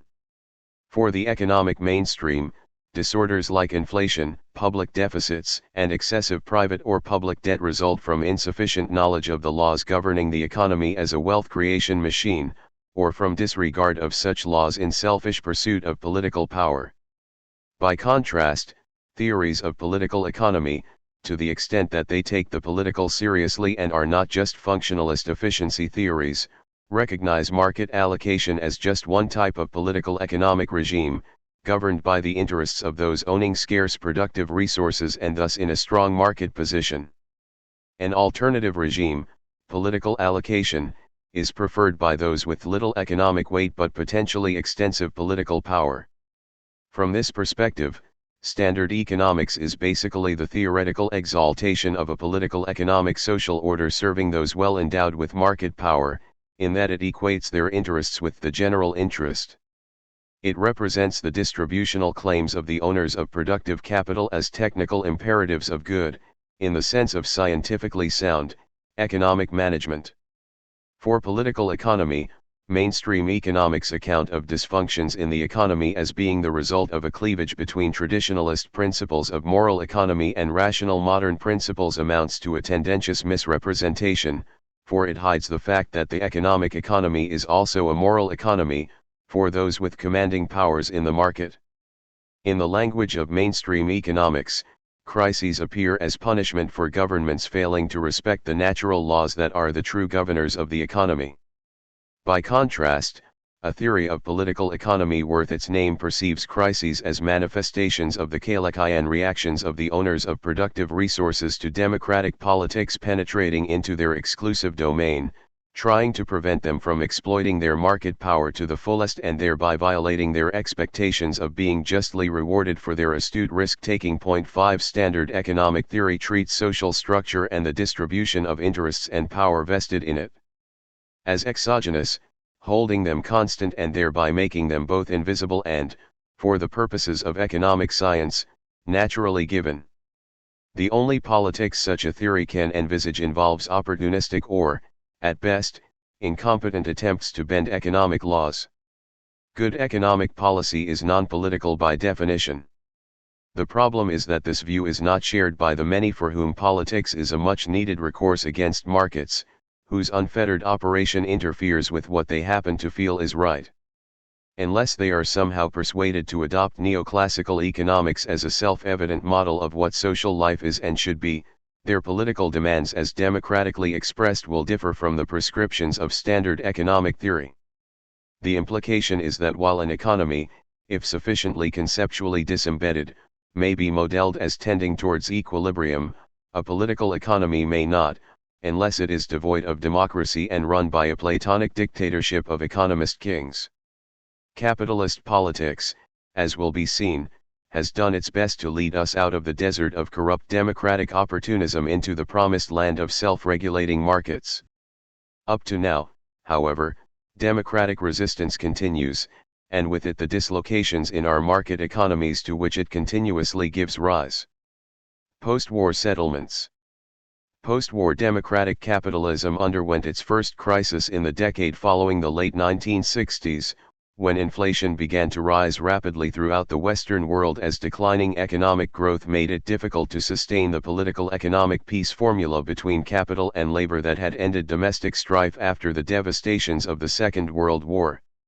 Essentially, that formula entailed the organized working classes accepting capitalist markets and property rights in exchange for political democracy, which enabled them to achieve social security and a steadily rising standard of living.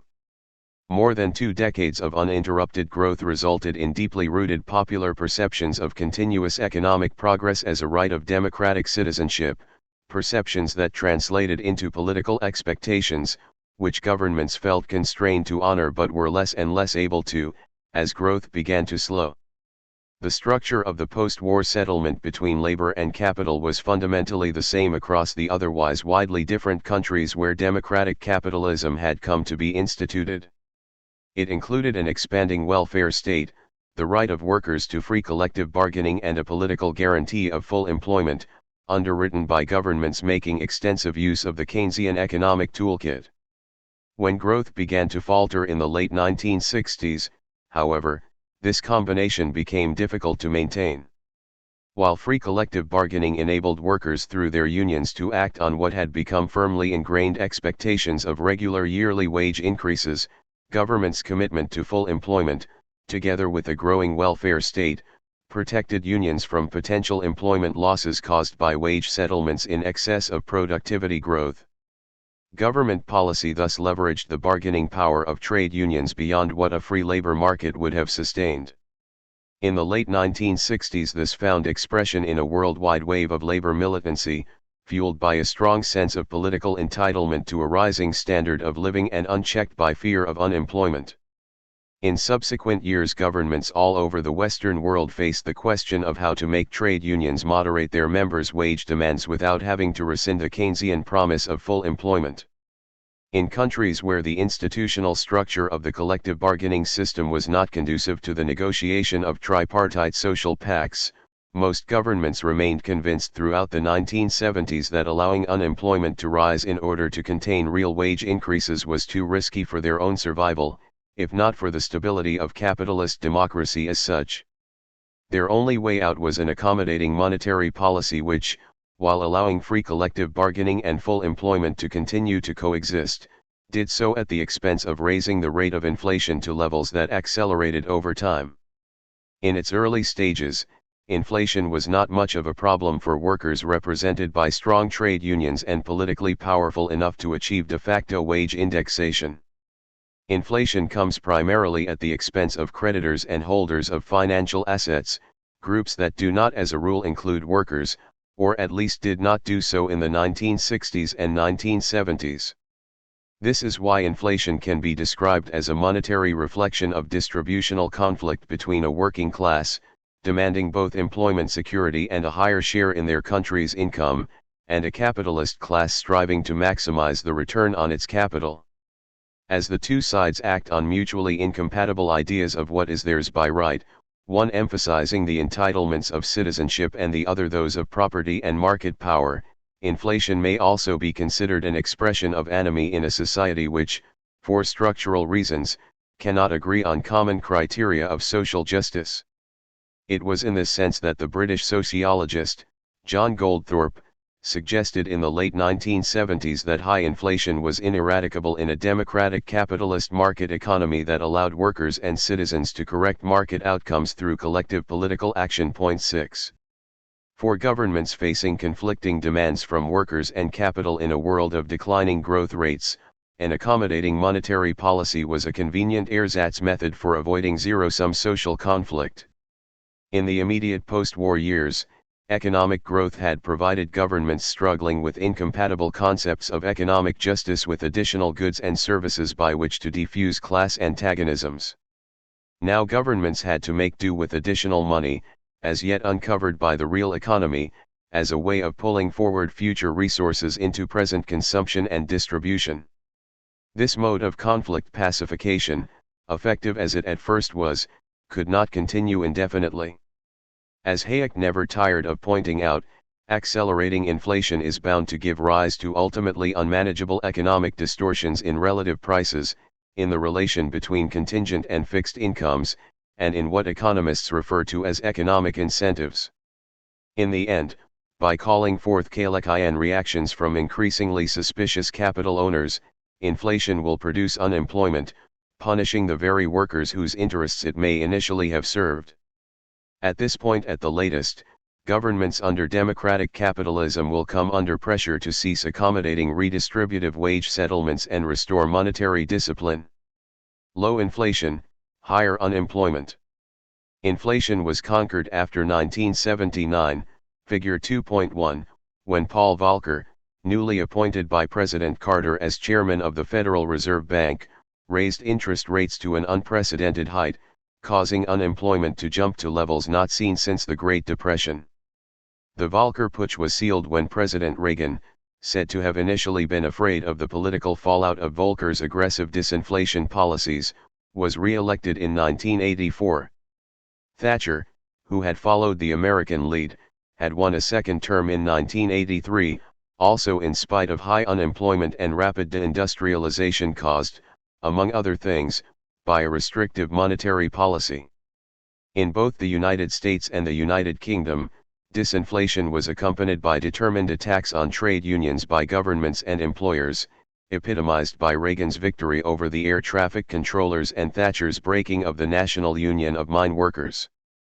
In subsequent years, inflation rates throughout the capitalist world remained continuously low, while unemployment went more or less steadily up, figure 2.2. In parallel, unionization declined almost everywhere, and strikes became so infrequent that some countries ceased to keep strike statistics, figure 2.3. Figure 2.1, Inflation Rates, 1970 to 2014. Source, OECD Main Economic Indicators. Figure 2.2, Unemployment Rates, 1970 to 2014. Source, OECD Economic Outlook Database NOS 92 and 98. Figure 2.3, Strike Days per 1,000 Employees, 1971 to 2007. Source, Authors' Calculations of 3-year Moving Averages based on ILO Labor Statistics Database and OECD Labor Force Statistics. The neoliberal era began with Anglo-American governments casting aside the received wisdom of post-war democratic capitalism, which held that unemployment would undermine political support, not just for the government of the day but also for democratic capitalism itself. The experiments conducted by Reagan and Thatcher on their electorates were observed with great attention by policymakers worldwide. Those who may have hoped that the end of inflation would mean an end to economic disorder were soon to be disappointed, however. As inflation receded, public debt began to increase, and not entirely unexpectedly. 7 Rising public debt in the 1980s had many causes. Stagnant growth had made taxpayers more averse than ever to taxation, and with the end of inflation, automatic tax increases through what was called bracket creep also came to an end. The same held for the continuous devaluation of public debt through weakening national currencies, a process that had first complemented economic growth, and then increasingly substituted for it, reducing a country's accumulated debt relative to its nominal income. On the expenditure side, rising unemployment, caused by monetary stabilization, required rising expenditures on social assistance. Also, the various social entitlements created in the 1970s in return for trade union wage moderation, as it were, deferred wages from the neo-corporatist era, began to mature and become due, increasingly burdening public finances. With inflation no longer available for closing the gap between the demands of citizens and those of the markets, the burden of securing social peace fell on the state. Public debt turned out, for a while, to be a convenient functional equivalent of inflation. As with inflation, public debt made it possible to introduce resources into the distributional conflicts of the time that had not yet in fact been produced, enabling governments to draw on future resources in addition to those already on hand. As the struggle between market and social distribution moved from the labor market to the political arena, electoral pressure replaced trade union demands. Instead of inflating the currency, governments began to borrow on an increasing scale to accommodate demands for benefits and services as a citizen's right, together with competing claims for incomes to reflect the judgment of the market and thereby help maximize the profitable use of productive resources. Low inflation was helpful in this, since it assured creditors that government bonds would keep their value over the long haul, so were the low interest rates that followed when inflation had been stamped out. Just like inflation, however, accumulation of public debt cannot go on forever. Economists had long warned of public deficit spending crowding out private investment, causing high interest rates and low growth, but they were never able to specify where exactly the critical threshold was.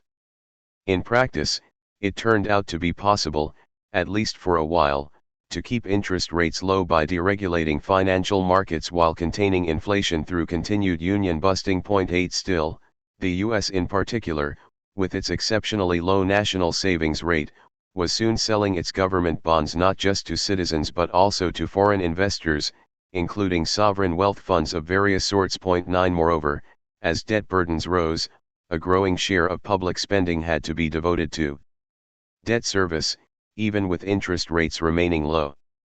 Above all, there had to be a point, although apparently unknowable beforehand, at which creditors, foreign and domestic alike, would begin to worry about getting their money back.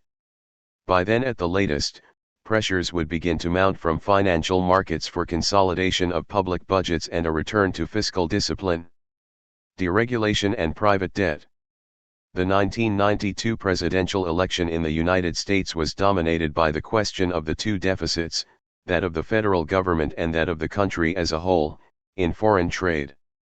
The victory of Bill Clinton, who had campaigned above all on the double deficit, set off worldwide attempts at fiscal consolidation, aggressively promoted under American leadership by international organizations such as the OECD and the IMF. Initially, the Clinton administration seems to have envisaged closing the public deficit by accelerated economic growth brought about by social reform, such as increased public investment in education. 10 But once the Democrats lost their congressional majority in the 1994 midterm elections, Clinton turned to a policy of austerity involving deep cuts in public spending and changes in social policy which, in the words of the president, were to put an end to welfare as we know it. From 1998 to 2000, the U.S. federal government for the first time in decades was running a budget surplus. This is not to say, however, that the Clinton administration had somehow found a way of pacifying a democratic capitalist political economy without recourse to additional, yet to be produced economic resources. The Clinton strategy of social conflict management drew heavily on the deregulation of the financial sector that had already started under Reagan and was now driven further than ever before. 11 Rapidly rising income inequality, caused by continuing deunionization and sharp cuts in social spending, as well as the reduction in aggregate demand caused by fiscal consolidation, were counterbalanced by unprecedented new opportunities for citizens and firms to indebt themselves. The felicitous term, privatized Keynesianism, was coined to describe what was, in effect, the replacement of public with private debt. 12 Instead of the government borrowing money to fund equal access to decent housing, or the formation of marketable work skills, it was now individual citizens who, under a debt regime of extreme generosity, were allowed, and sometimes compelled, to take out loans at their own risk with which to pay for their education or their advancement to a less destitute urban neighborhood. The Clinton policy of fiscal consolidation and economic revitalization through financial deregulation had many beneficiaries. The rich were spared higher taxes, while those among them wise enough to move their interests into the financial sector made huge profits on the ever more complicated financial services which they now had an almost unlimited license to sell. But the poor also prospered, at least some of them, and for a while. Subprime mortgages became a substitute, however illusory in the end, for the social policy that was simultaneously being scrapped, as well as for the wage increases that were no longer forthcoming at the lower end of a flexibilized labor market. For African Americans in particular, owning a home was not just the American dream come true but also a much-needed substitute for the old-age pensions that many were unable to earn in the labor markets of the day and which they had no reason to expect from a government pledged to permanent austerity. For a time, home ownership offered the middle class and even some of the poor an attractive opportunity to participate in the speculative craze that was making the rich so much richer in the 1990s and early 2000s, treacherous as that opportunity would later turn out to have been. As house prices escalated under rising demand from people who would, in normal circumstances, never have been able to buy a home, it became common practice to use the new financial instruments to extract part or all of one's home equity to finance the rapidly rising costs of the next generation's college education, or simply for personal consumption to offset stagnant or declining wages. Nor was it uncommon for homeowners to use their new credit to buy a second or third dwelling, in the hope of cashing in on what was somehow expected to be an open-ended increase in the value of real estate. In this way, unlike the era of public debt when future resources were procured for present use by government borrowing, now such resources were made available by a myriad of individuals selling, in liberalized financial markets, commitments to pay a significant share of their expected future earnings to creditors, who in return provided them with the instant power to purchase whatever they liked. Financial liberalization thus compensated for an era of fiscal consolidation and public austerity. Individual debt replaced public debt, and individual demand, constructed for high fees by a rapidly growing money-making industry, took the place of state-governed collective demand in supporting employment and profits in construction and other sectors, Figure 2.4. These dynamics accelerated after 2001, when the Federal Reserve switched to very low interest rates to prevent an economic slump and the return of high unemployment this implied.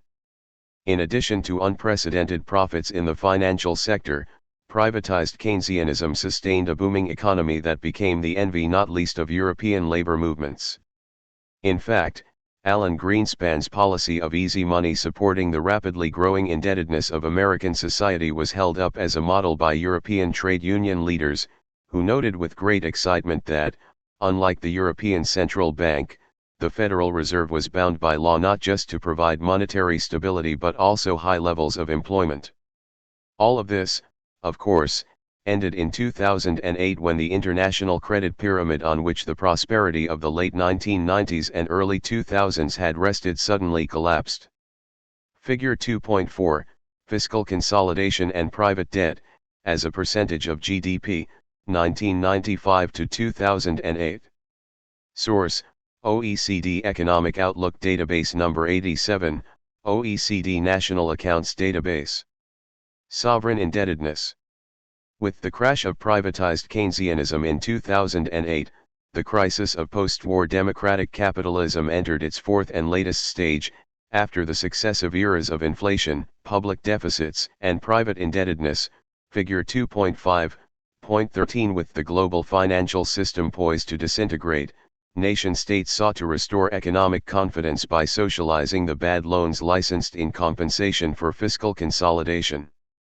Together with the fiscal expansion necessary to prevent a breakdown of the real economy, this resulted in a dramatic new increase in public deficits and public debt, a development that, it may be noted, was not at all due to frivolous overspending by opportunistic politicians or misconceived public institutions, as implied by theories of public choice and the large institutional economics literature produced in the 1990s under the auspices of, among others, the World Bank and the IMF. 14.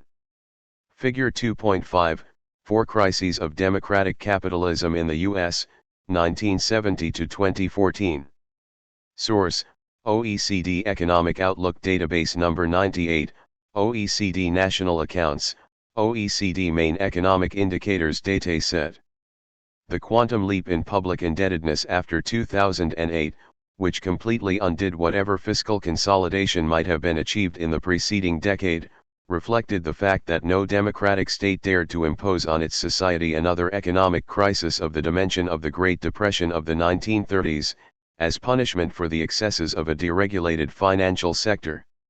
Once again, political power was deployed to make future resources available for securing present social peace, in that states more or less voluntarily took upon themselves a significant share of the new debt originally created in the private sector, so as to reassure private sector creditors.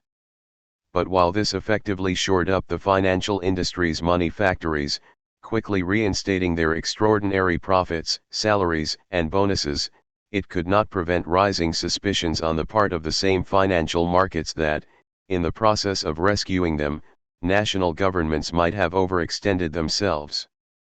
Even with the global economic crisis far from over, creditors began vociferously to demand a return to sound money through fiscal austerity, in search for reassurance that their vastly increased investment in government debt would not be lost.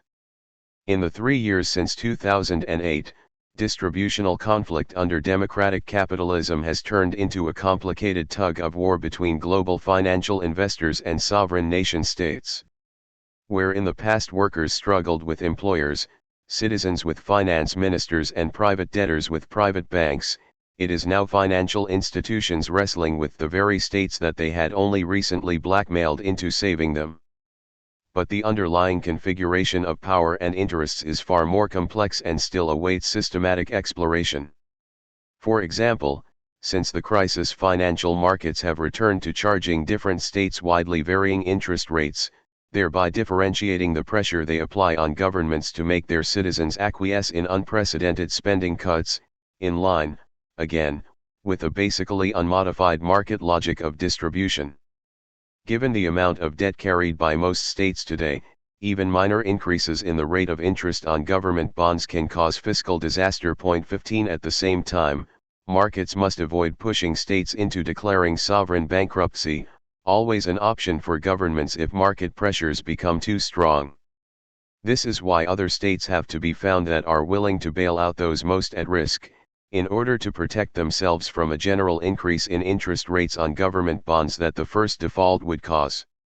A similar type of solidarity between states in the interest of investors is fostered where sovereign default would hit banks located outside the defaulting country, which might force the bank's home countries once again to nationalize huge amounts of bad debt in order to stabilize their economies.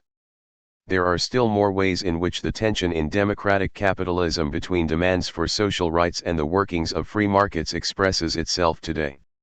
Some governments, including the Obama administration, have attempted to generate renewed economic growth through even more debt, in the hope that future consolidation policies will be assisted by a growth dividend. Others may be secretly hoping for a return to inflation, melting down accumulated debt by softly expropriating creditors, which would, like economic growth, mitigate the political tensions to be expected from austerity. At the same time, financial markets may be looking forward to a promising fight against political interference, once and for all reinstating market discipline and putting an end to all political attempts to subvert it. Further complications arise from the fact that financial markets need government debt for safe investment. Pressing too hard for balanced budgets may deprive them of highly desirable investment opportunities. The middle classes of the advanced capitalist countries have put a good part of their savings into government bonds, while many workers are now heavily invested in supplementary pensions. Balanced budgets would likely involve states having to take from their middle classes, in the form of higher taxes, what these classes now save and invest, among other things, in public debt. Not only would citizens no longer collect interest, but they would also cease to be able to pass their savings on to their children. However, while this should make them interested in states being, if not debt-free, then reliably able to fulfill their obligations to their creditors, it may also mean that they have to pay for their government's liquidity in the form of deep cuts in public benefits and services on which they also in part depend. However complicated the cross-cutting cleavages in the emerging international politics of public debt, the price for financial stabilization is likely to be paid by those other than the owners of money, or at least of real money. For example, public pension reform will be accelerated by fiscal pressures, and to the extent that governments default anywhere in the world, private pensions will be hit as well. The average citizen will pay, for the consolidation of public finances, the bankruptcy of foreign states, the rising rates of interest on the public debt and, if necessary, for another rescue of national and international banks, with his or her private savings, cuts in public entitlements, reduced public services and higher taxation. Sequential displacements. In the 4 decades since the end of post-war growth, the epic entree of the tectonic tension within democratic capitalism has migrated from one institutional location to the next, giving rise to a sequence of different but systematically related economic disturbances. In the 1970s, the conflict between democratic claims for social justice and capitalist demands for distribution by marginal productivity, or economic justice, played itself out primarily in national labor markets, where trade union wage pressure under politically guaranteed full employment caused accelerating inflation. When what was, in effect, redistribution by debasement of the currency became economically unsustainable, forcing governments to put an end to it at high political risk, the conflict re-emerged in the electoral arena. Here it gave rise to growing disparity between public spending and public revenues and, as a consequence, to rapidly rising public debt, in response to voter demands for benefits and services in excess of what a democratic capitalist economy could be made to hand over to its tax state. 16. When efforts to rein in public debt became unavoidable, however, they had to be accompanied for the sake of social peace by financial deregulation, easing access to private credit, as an alternative route to accommodating normatively and politically powerful demands of citizens for security and prosperity. This, too, lasted not much longer than a decade until the global economy almost faltered under the burden of unrealistic promises of future payment for present consumption and investment, licensed by governments in compensation for fiscal austerity. Since then, the clash between popular ideas of social justice and economic insistence on market justice has once again changed sites, re-emerging this time in international capital markets and the complex contests currently taking place between financial institutions and electorates, governments, states, and international organizations. Now the issue is how far states can go in imposing the property rights and profit expectations of the markets on their citizens, while avoiding having to declare bankruptcy and protecting what may still remain of their democratic legitimacy. Toleration of inflation, acceptance of public debt and deregulation of private credit were no more than temporary stopgaps for governments confronted with an apparently irrepressible conflict between the two contradictory principles of allocation under democratic capitalism, social rights on the one hand and marginal productivity, as evaluated by the market, on the other. Each of the three worked for a while, but then began to cause more problems than they solved, indicating that a lasting reconciliation between social and economic stability in capitalist democracies is a utopian project. All that governments were able to achieve in dealing with the crises of their day was to move them to new arenas, where they reappeared in new forms. There is no reason to believe that this process, the successive manifestation of democratic capitalism's contradictions, in ever new varieties of economic disorder, should have ended. Political disorder. At this point, it seems clear that the political manageability of democratic capitalism has sharply declined in recent years, more in some countries than in others, but also overall, in the emerging global political economic system. As a result, the risks seem to be growing, both for democracy and for the economy. Since the Great Depression, policymakers have rarely, if ever, been faced with as much uncertainty as today. One example among many is that the markets expect not just fiscal consolidation but also, and at the same time, a reasonable prospect of future economic growth. How the two may be combined is not at all clear. Although the risk premium on Irish government debt fell when the country pledged itself to aggressive deficit reduction, a few weeks later it rose again, allegedly because the country's consolidation program appeared so strict that it would make economic recovery impossible. 17 Moreover, there is a widely shared conviction that the next bubble is already building somewhere in a world that is more than ever flooded with cheap money. Subprime mortgages may no longer offer themselves for investment, at least not for the time being. But there are the markets for raw materials, or the new internet economy. Nothing prevents financial firms from using the surplus of money provided by the central banks to enter whatever appear to be the new growth sectors, on behalf of their favorite clients and, of course, themselves. After all, with regulatory reform in the financial sector having failed in almost all respects, capital requirements are little higher than they were, and the banks that were too big to fail in 2008 can count on being so also in 2012 or 2013. This leaves them with the same capacity for blackmailing the public that they were able to deploy so skillfully 3 years ago. But now the public bailout of private capitalism on the model of 2008 may be impossible to repeat, if only because public finances are already stretched to the limit. Yet democracy is as much at risk as the economy in the current crisis, if not more.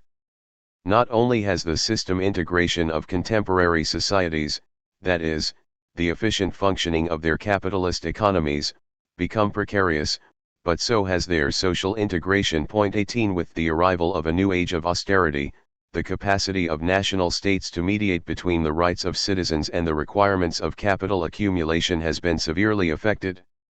Governments everywhere face stronger resistance to tax increases, particularly in highly indebted countries where fresh public money will have to be spent for many years to pay for goods that have long been consumed. Moreover, with ever tighter global interdependence, it is no longer possible to pretend that the tensions between economy and society, between capitalism and democracy, can be handled inside national political communities.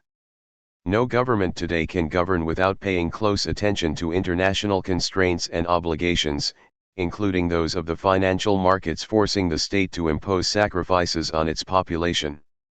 The crises and contradictions of democratic capitalism have finally become internationalized, playing themselves out not just within states but also between them, in combinations and permutations as yet unexplored.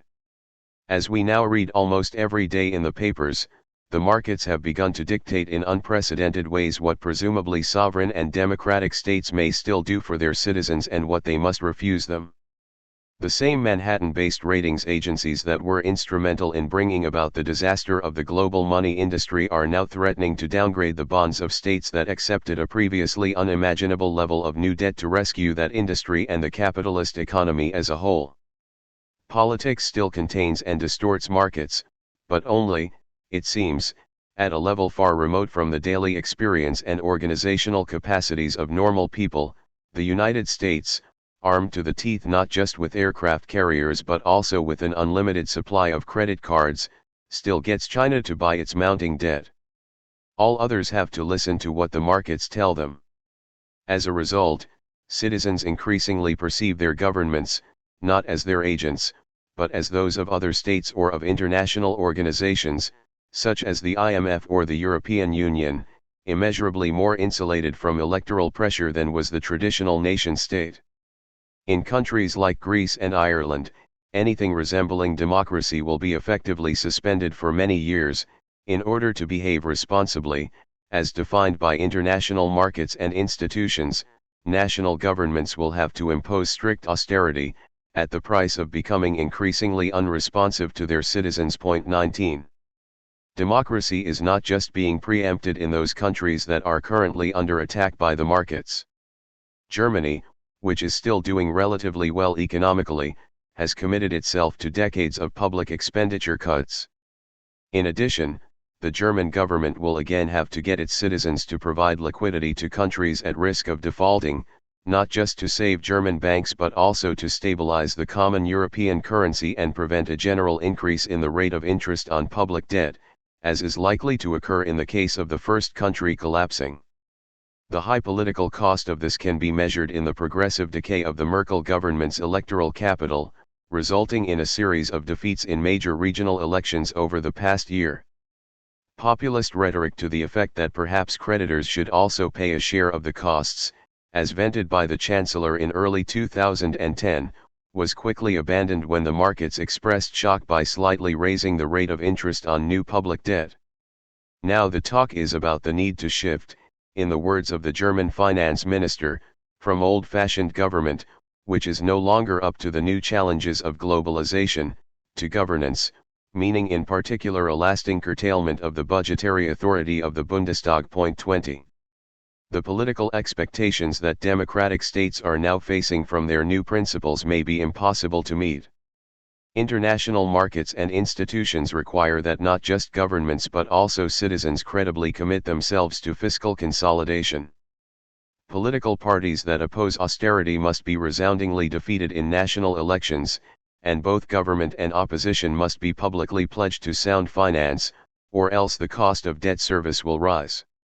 Elections in which voters have no effective choice, however, may be perceived by them as inauthentic, which may cause all sorts of political disorder, from declining turnout to a rise of populist parties to riots in the streets. One factor here is that the arenas of distributional conflict have become ever more remote from popular politics. The national labor markets of the 1970s, with the manifold opportunities they offered for corporatist political mobilization and interclass coalitions, or the politics of public spending in the 1980s, were not necessarily beyond the grasp or the strategic reach of the man in the street.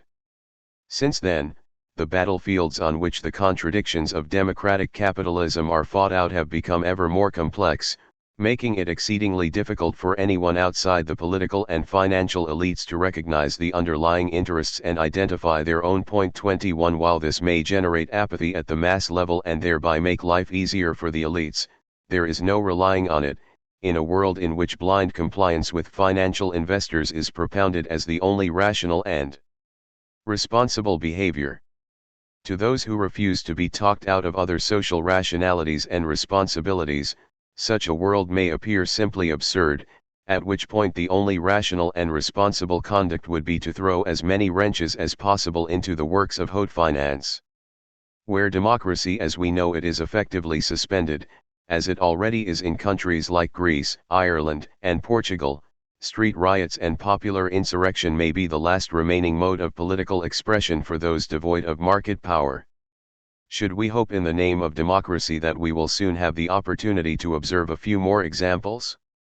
Social science can do little, if anything, to help resolve the structural tensions and contradictions underlying the economic and social disorders of the day. What it can do, however, is bring them to light and identify the historical continuities in which present crises can be fully understood. It also can, and must, point out the drama of democratic states being turned into debt-collecting agencies on behalf of a global oligarchy of investors, compared to which C. Wright Mills's power elite appears a shining example of liberal pluralism. 22 More than ever, economic power seems today to have become political power, while citizens appear to be almost entirely stripped of their democratic defenses and their capacity to impress upon the political economy interests and demands that are incommensurable with those of capital owners.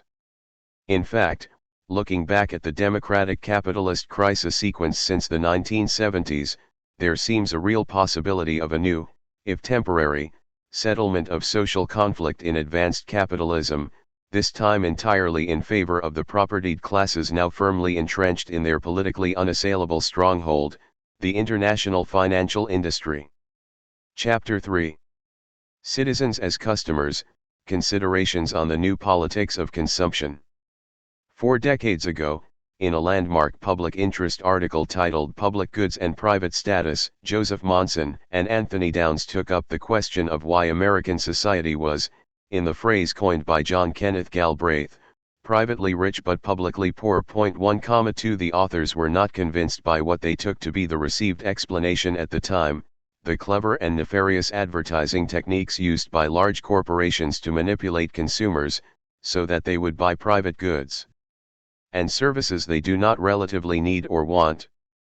Instead, Monson and Downs suggested a more fundamental factor was at work, accounting for the differential allocation of goods between the public and private sectors, a desire on the part of consumers for emulation and differentiation, driving them to create visible distinctions between large groups and classes, and, within such groups, more subtle distinctions of individuality.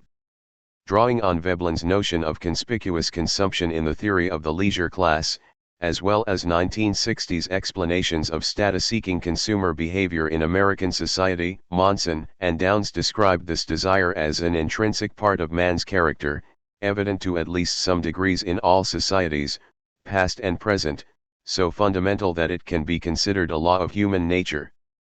Why should this law of consumer differentiation, conceived as something close to an anthropological constant, affect the relative allocation of resources between the private and the public spheres of a modern political economy? The central point of Monson and Downs's argument is that what they call government goods, those produced or distributed by public authorities, are designed with an eye to uniformity.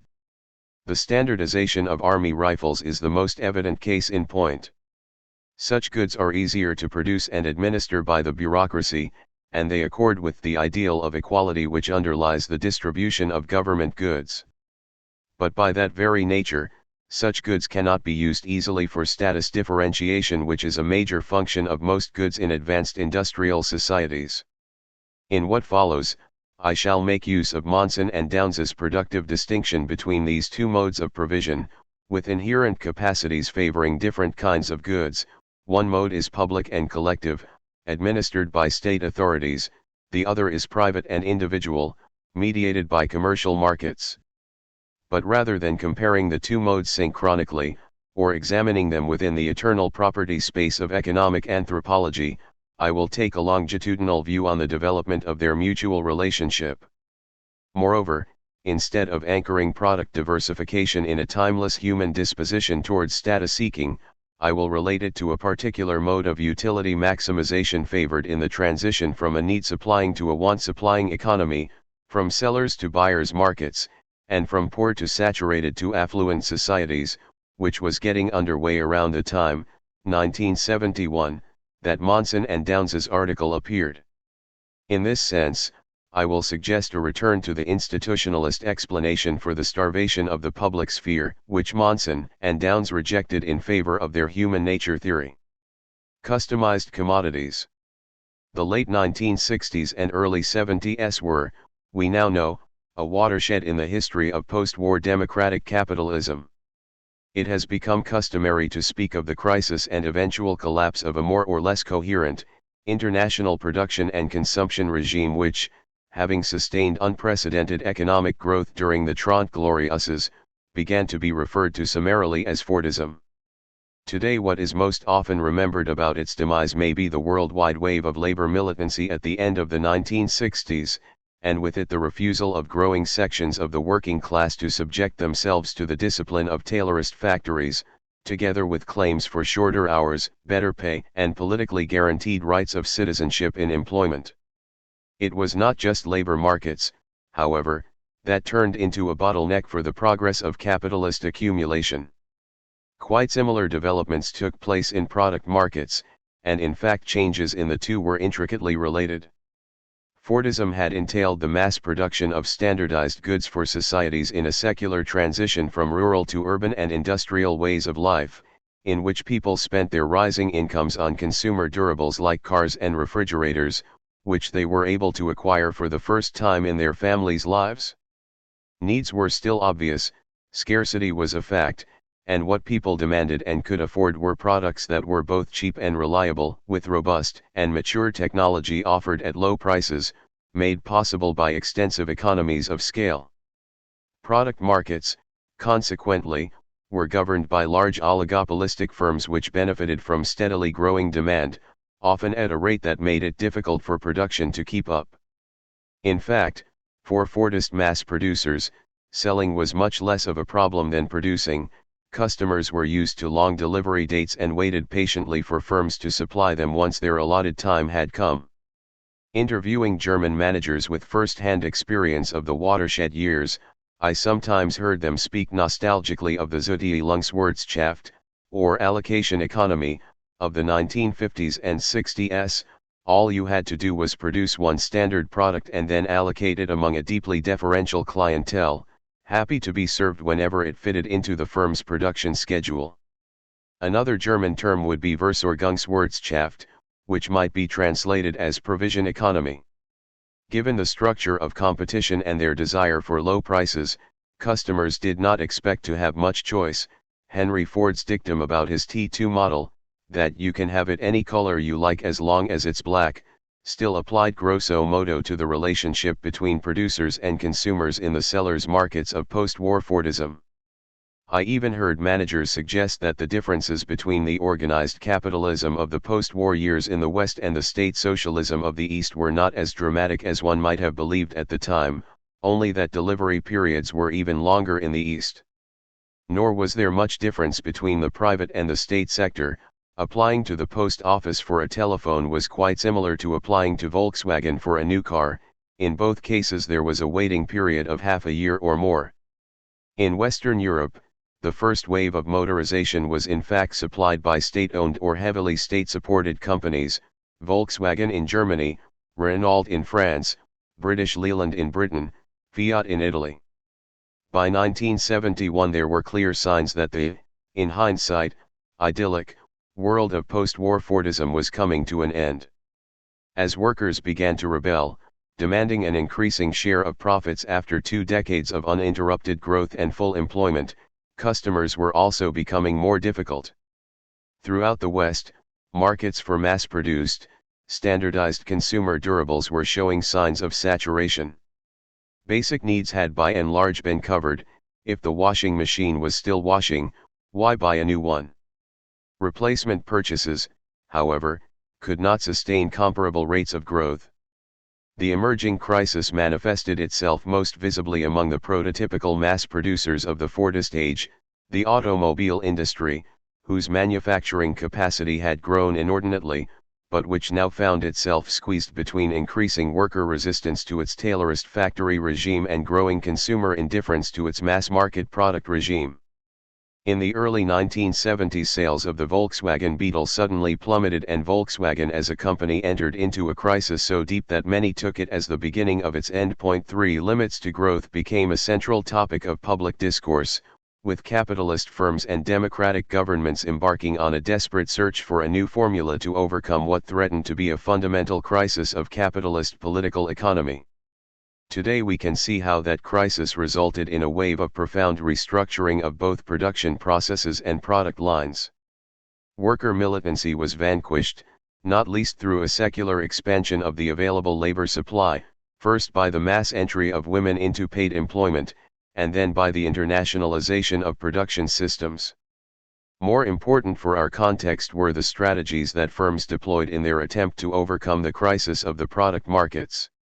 While some on the left were still hoping for an end to both alienated labor and the tyranny of consumption, capitalist firms were busy re-engineering their products and processes, with the help of new microelectronic technologies capable of dramatically shortening production cycles, making manufacturing machinery less dedicated, thereby lowering the break-even point for their products, and rendering much manual labor dispensable, or at least enabling firms to relocate to other parts of the world where it was cheaper and more deferential. In short, capital's answer to the secular stagnation of markets for standardized goods at the end of the Fordist era included making goods less standardized. The re-engineering of product ranges now went far beyond the yearly changes in hubcaps and tail fins that American automakers had invented to accelerate product obsolescence, which in the late 60s provided Monson and Downs with the evidence for their law of consumer differentiation. By the 1980s, accelerated product design and more flexible production equipment and labor made it possible to customize the commodities of the Fordist world to an unprecedented extent, subdividing the large and uniform product runs of industrial mass production into ever smaller series of differentiated sub-products, in an effort to get closer to the idiosyncratic preferences of ever smaller groups of potential customers. 4 As mass production gave way to something like large-scale boutique production, customers were increasingly spared the compromises they had had to make when purchasing the standardized goods of old, where there always remained a gap between what different buyers might ideally have liked and the one-size-must-fit-all product that producers were able to provide. Product differentiation matched manufactured goods, and, increasingly, services, more closely to individual consumers' particular utility functions. At the same time, it enabled and encouraged consumers to refine that function, by developing or paying more attention to their individual wants, on top of the common needs served by standardized products. What made the customization of product ranges economically attractive, and eventually helped capitalist economies move on from the stagnation of the 1970s, was the degree to which it increased the value added of industrial production. The closer products came to the specific preferences of consumers, the more consumers turned out to be willing to pay, and, indeed, the harder they were prepared to work and the more they were prepared to borrow for the purchasing power needed to participate in the new paradigm of economic growth, with the transition it involved from saturated to affluent markets. With the advance of the microelectronic revolution, the range of available car models multiplied to such an extent that customers could be invited to design their new car themselves, by specifying their individual preferences. By the 1980s, no two cars built on the same day at the Volkswagen plant in Wolfsburg were completely identical. In the process, and not by accident, cars became both more complex and more expensive, with industry profits recovering where the new product strategy had been successfully implemented. The customization of commodities that aimed to overcome the stagnation of capital accumulation at the end of the Fordist period was part and parcel of a powerful wave of commercialization of the capitalist societies of the time. Product diversification attends to the wants of consumers which, under mass production, had remained commercially untapped. Now they could be activated and made profitable.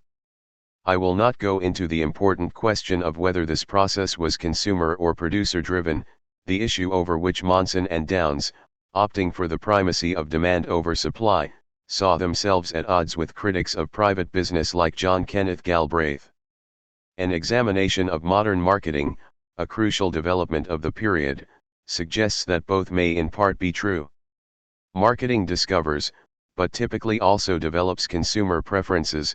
It asks consumers what they would like, but it also proposes to them things they might be prepared to like, including things they never imagined could have existed. Good marketing, in this sense, co-opts consumers as co-designers, in an effort to haul more of their as yet commercially idle wants, or potential wants, into market relations. It is true that this turns the sellers' markets of Fordism into buyers' markets, empowering consumers in ways inconceivable just a few years earlier, and making life much more difficult for producers. But it also amounts to a giant step forward in the secular invasion of social life by market forces under capitalism, a process that Rosa Luxemburg metaphorically characterized as landnahme, or land grabbing, in the accumulation of capital. In any case, paying more attention to the customer strongly suggested itself to profit-dependent firms as a way out of stagnation when markets had become saturated and, it seemed to some, when material incentives among the working classes to exert themselves for economic growth appeared on the brink of being critically weakened. 5. Sociation by consumption. It is important to bear in mind the sheer extent of the commercialization of social life that aimed to save capitalism from the specter of saturated markets after the watershed years. In effect, what firms learned in the 1970s was to put the individualization of both customers and products at the service of commercial expansion. Diversified consumption entailed hitherto unknown opportunities for the individualized expression of social identities. The 1970s and 1980s were also a time when traditional families and communities were rapidly losing authority, offering markets the opportunity to fill a fast-growing social vacuum, which contemporary liberation theorists had mistaken for the beginning of a new age of autonomy and emancipation. The possibilities for diversified consumption and the rise of niche markets, with the accelerated obsolescence they inflicted on first-generation consumer durables, also helped to motivate renewed work discipline, among both traditional workers and the newcomers to paid employment, not least the women. Commercialized diversification, the movement of markets and commercial relations from the satisfaction of needs to the servicing of wants, extended far beyond automobiles. Other growth industries after the end of Fordism included luxury goods, from perfumes to watches to fashion, all following the same pattern of increased product differentiation and accelerated product turnover, promoted by ever more highly targeted marketing. A prototypical example was the range of Swatch watches, a marketing creation par excellence which first appeared in 1983, as Asian manufacturers began replacing mechanical clockwork with quartz-based microprocessors. Mass production did not disappear but became much more sophisticated, characteristically developing a market niche of its own, and thus becoming another instance of niche production. Alongside McDonald's, which itself eventually moved towards something like product diversification, local and regional cuisines were rediscovered, and haute cuisine expanded as never before. Wine production followed automobile production almost step by step in the 1980s, as vintners gave up on generic blends of different grapes from various locations and returned to producing a range of diverse products, each with identifiably individual character and origin. The scale of the general turn towards commercialization is perhaps best illustrated by the world of sport. Well into the 1970s, the Olympic Games were the protected domain of so-called amateurs, who were not supposed to make any money at all on what was officially considered to be no more than their personal obsession or, as the case may have been, their patriotic duty. In a very short time, however, what used to be the Olympic movement turned into a giant money-making machine, both for the athletes and for numerous corporate sponsors, the advertising industry, the media, and a vast complex of other firms producing a range of consumer goods related to physical exercise or the body in general.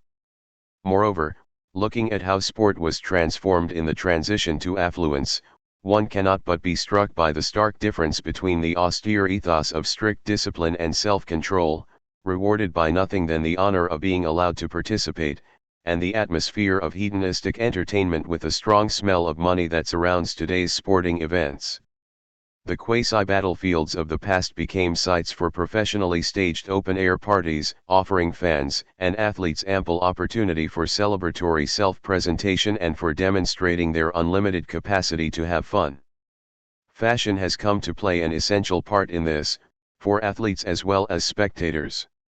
The transformation of sport as a social institution, from an ethos of asceticism to one of consumerist narcissism, in less than 3 decades, can be symbolized by the simultaneous rise of the two German firms, Adidas and Puma, from local producers of no more than 2 or 3 styles of football and running shoes, to multi-billion-dollar global companies that essentially make their money from fashion products, ranging from hundreds of permanently changing models of running shoes to, of all things, perfumes, both masculine and feminine. 6. I would suggest that commercialization has created opportunities, and apparently quite attractive ones, for a new type of what Simmel called Vergesellschaftung, or association, that is, a way for individuals to link up to others and thereby define their place in the world. The vast variety of alternative possibilities of consumption in affluent post-Fordist markets provides a mechanism that allows people to conceive of an act of purchase, concluding, as it often does, a lengthy period of introspective exploration of one's very personal preferences, as an act of self-identification and self-presentation, one that sets the individual apart from some social groups while uniting him or her with others. Compared to more traditional modes of social integration, Vergesellschaftung by consumer choice appears more voluntary, resulting in social bonds and identities that are less restrictive, indeed, entirely free from obligations, apart from what Marx and Engels called Beerzelung, or naked cash. This is because in a mature affluent market, buying something involves no more than picking what you like best, and can afford, from what is in principle an infinite menu of alternatives awaiting your decision, with no need to negotiate or compromise as one had to in traditional social relations. In fact, the only other actors that one encounters operating in a social structure of advanced consumption are firms whose marketing departments specialize in guessing your every want and striving to satisfy them, regardless of how idiosyncratic they may be. Such firms never argue with customers, they listen and comply, and indeed make every effort to know what their customers desire long before they themselves know. Sociation by consumption, then, is monological rather than dialogical in nature, voluntary rather than obligatory, individual rather than collective. It is from this perspective that it seems productive to speak of a particular politics of consumption, associated with the affluent societies of today. In mature post-Fordist markets, where alternatives are in almost infinite supply, it is easy to exit from collective identities that have been established by purchase, without a need for certification by significant others. Obviously, this condition is widely experienced as one of liberation, compared not just to having to buy standardized mass products but also to the constraining nature of traditional communities, like families, neighborhoods, or nations, and the collective identities they furnish. In fact, even fashion is today far less binding, one might also say less oppressive, than it used to be under the uniform production regime.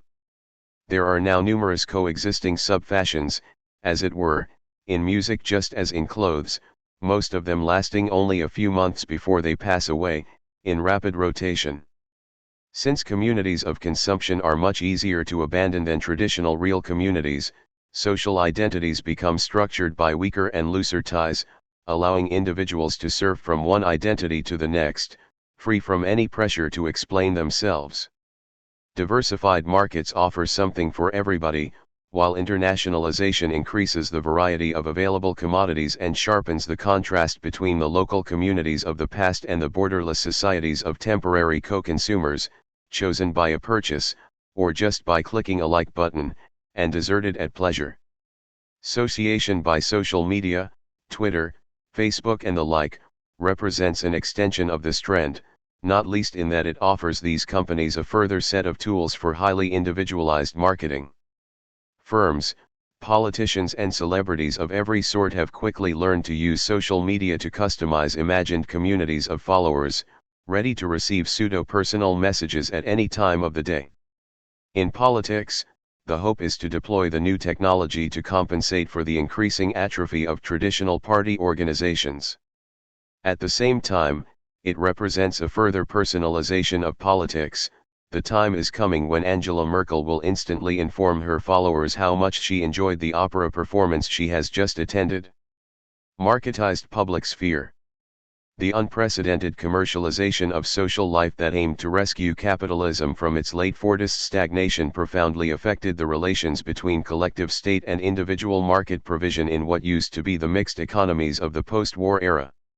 Even more consequentially, it transformed the relationship between citizens and states in what remains of the public sphere, and thereby, I will argue, the nature of politics as such.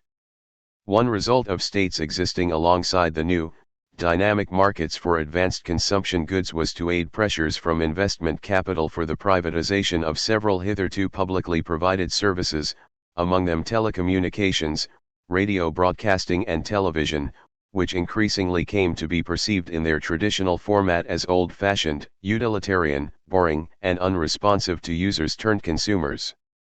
When technological progress made possible the same multiplication and diversification of products as in the manufacturing industry, governments worldwide accepted and promoted the claim that only private firms would be able to satisfy the rising expectations of more exacting consumers for increased attention to their emerging wants, in particular for more customized products. In subsequent years it was in the newly privatized sectors of telecommunications and television that commercialization progressed more than anywhere else. Not by chance, it was here that some of the largest fortunes of the late 20th century were made, in particular by mass entertainment entrepreneurs like Murdoch and Berlusconi. In Germany there had been no more than 2 national television channels well into the 1970s, both public, with extensive public interest reporting and a legally enshrined educational mission, resulting in frequent broadcasts of plays by Goethe, Shakespeare, and Brecht, as well as live transmissions of Bundestag debates. Today, by comparison, there are cities in Germany where one can receive over 100 TV channels, many from abroad, with the 2 public channels now confined to an aging minority audience, regardless of the fact that they have radically changed their program structure to emulate the more entertaining, and more successful, private channels. In varying form, the same development took place in all other European countries, with commercialization also resulting in the shift of high ratings programs to pay TV, as in Britain. Something similar may even be observed in the United States, where the national networks are now relegated to a small niche in a highly fragmented media market, almost entirely geared towards entertainment. Telecommunications changed in much the same way. In the German case, the national telephone system was run by the post office until the late 1980s and its profits were actually used to subsidize the postal service. The spirit in which the system operated may be illustrated by the fact that public phone booths used to carry a sign saying, "Fast die Kurs," or keep it short, urging citizens not to misuse their privileged access to the state's precious telephone lines for idle chatter. By comparison, a few years ago one of the many booming private phone companies, with their innumerable service plans customized to suit every conceivable group of consumers, ran advertisements showing young people talking on their mobile phones under the slogan, perhaps a conscious allusion to its precursor from the commercial Stone Age, "Quatsch dich leer," gabble yourself out would be an approximate translation. A third example of the ways in which new patterns of consumption in the private sector encouraged the privatization of existing public services is that of swimming pools. In the post-war period, almost every local community had a public pool. They were simple, even austere, but nevertheless well used, due to a general belief that they were good for people's health, and that children had a duty to learn how to swim, both to build character and to be able to rescue others from drowning. In the 1970s, however, attendance declined and Stadtbäder underwent a financial crisis. At the same time, private pools, often called Spaßbäder, fun baths, began to flourish. They had hot whirlpools, saunas, restaurants, artificial beaches, even shopping malls. Entrance fees were much higher than in the declining Stadtbäder, but then there was much more fun to be had. With time, more and more communities closed their public pools, or sold them to private businesses that promised to rebuild them and run them as Spaßbäder. Where pools remained public, and communities had enough money to pay for the investment, they were redesigned in the spirit of the private competition, and subsequently often recovered. Generally, however, here as elsewhere the view began to prevail, not least among political leaders, that only the private sector was capable of properly attending to the changing needs of a richer and more demanding clientele, and that the best thing the state could do under the circumstances was to step out of the way, shut down its primitive utilitarian facilities and invite private business in to provide color, fun and, above all, freedom of choice. In many ways, then, it became received political wisdom during the 1980s and 90s that the difference between public and private provision was that the state dictates to people what they are supposed to need, which will always in effect be the same for everybody, whereas private markets cater to what people really want, as individuals. While this was a strong motivation for privatization, it also radiated into core areas of government activity which, for whatever reason, could not be outsourced to the market. At a certain point, governments began to acknowledge the supposedly inherent superiority of the private over the public sector by encouraging citizens to perceive themselves, in their relations with state bureaucracies, as customers. Correspondingly, state officials in contact with the public were taught to act, no longer as representatives of the law, of legitimate public authority or of the general will, but on the pretense that they were providers of services in a competitive marketplace, driven simultaneously by the desires of their customers and the pressures of competition. It was in this spirit that in Germany, in the course of the Schroeder reforms, the Arbeitsamt of old, the labor office, was renamed the Arbeitsagentur, an agency that had to learn to speak of the unemployed as its customers. The model for this, of course, was New Labor's Third Way, which had much to say about alleged or actual inefficiencies of state-provided services, manifest among other things in their alleged lack of attention to clients' real needs. The keystone of this development was the introduction of the new public management paradigm, whereby barrages of minutely specified quantitative performance indicators are supposed to substitute for the corrective feedback from an unfortunately not yet existent commercial market. Collective minima. The lateral effects, so to speak, of the new politics of consumption on what one might call the old politics of the political have been even more consequential than the privatization of state functions. As formerly public functions were moved to the private sector and the public sphere came to be simultaneously narrowed and discredited, with the support of reformist governments, the balance between private and public channels of provision shifted in favor of the former. Inevitably the material base for the legitimacy of states as states began to shrink. The decline of political legitimacy did not, however, stop in the area of service provision. Gradually it extended into the very core of citizenship, where the traditional relationship between citizens and the state became increasingly subject to unfavorable comparison with the relationship between customers and producers in the refurbished post-Fordist markets for consumer goods. To be more explicit, I would argue that the restructuring of consumption aimed at restoring the dynamics of capitalist accumulation after the crisis of the 1970s made possible, indeed, invited and cultivated, attitudes and expectations on the part of customers cum citizens that inexorably began to radiate into what remained of the public sphere.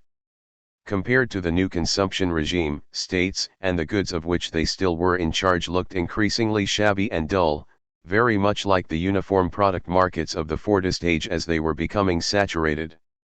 It had been exactly this contrast that Monson and Downes had invoked in their clairvoyant 1971 paper to explain the disparity between public poverty and private riches.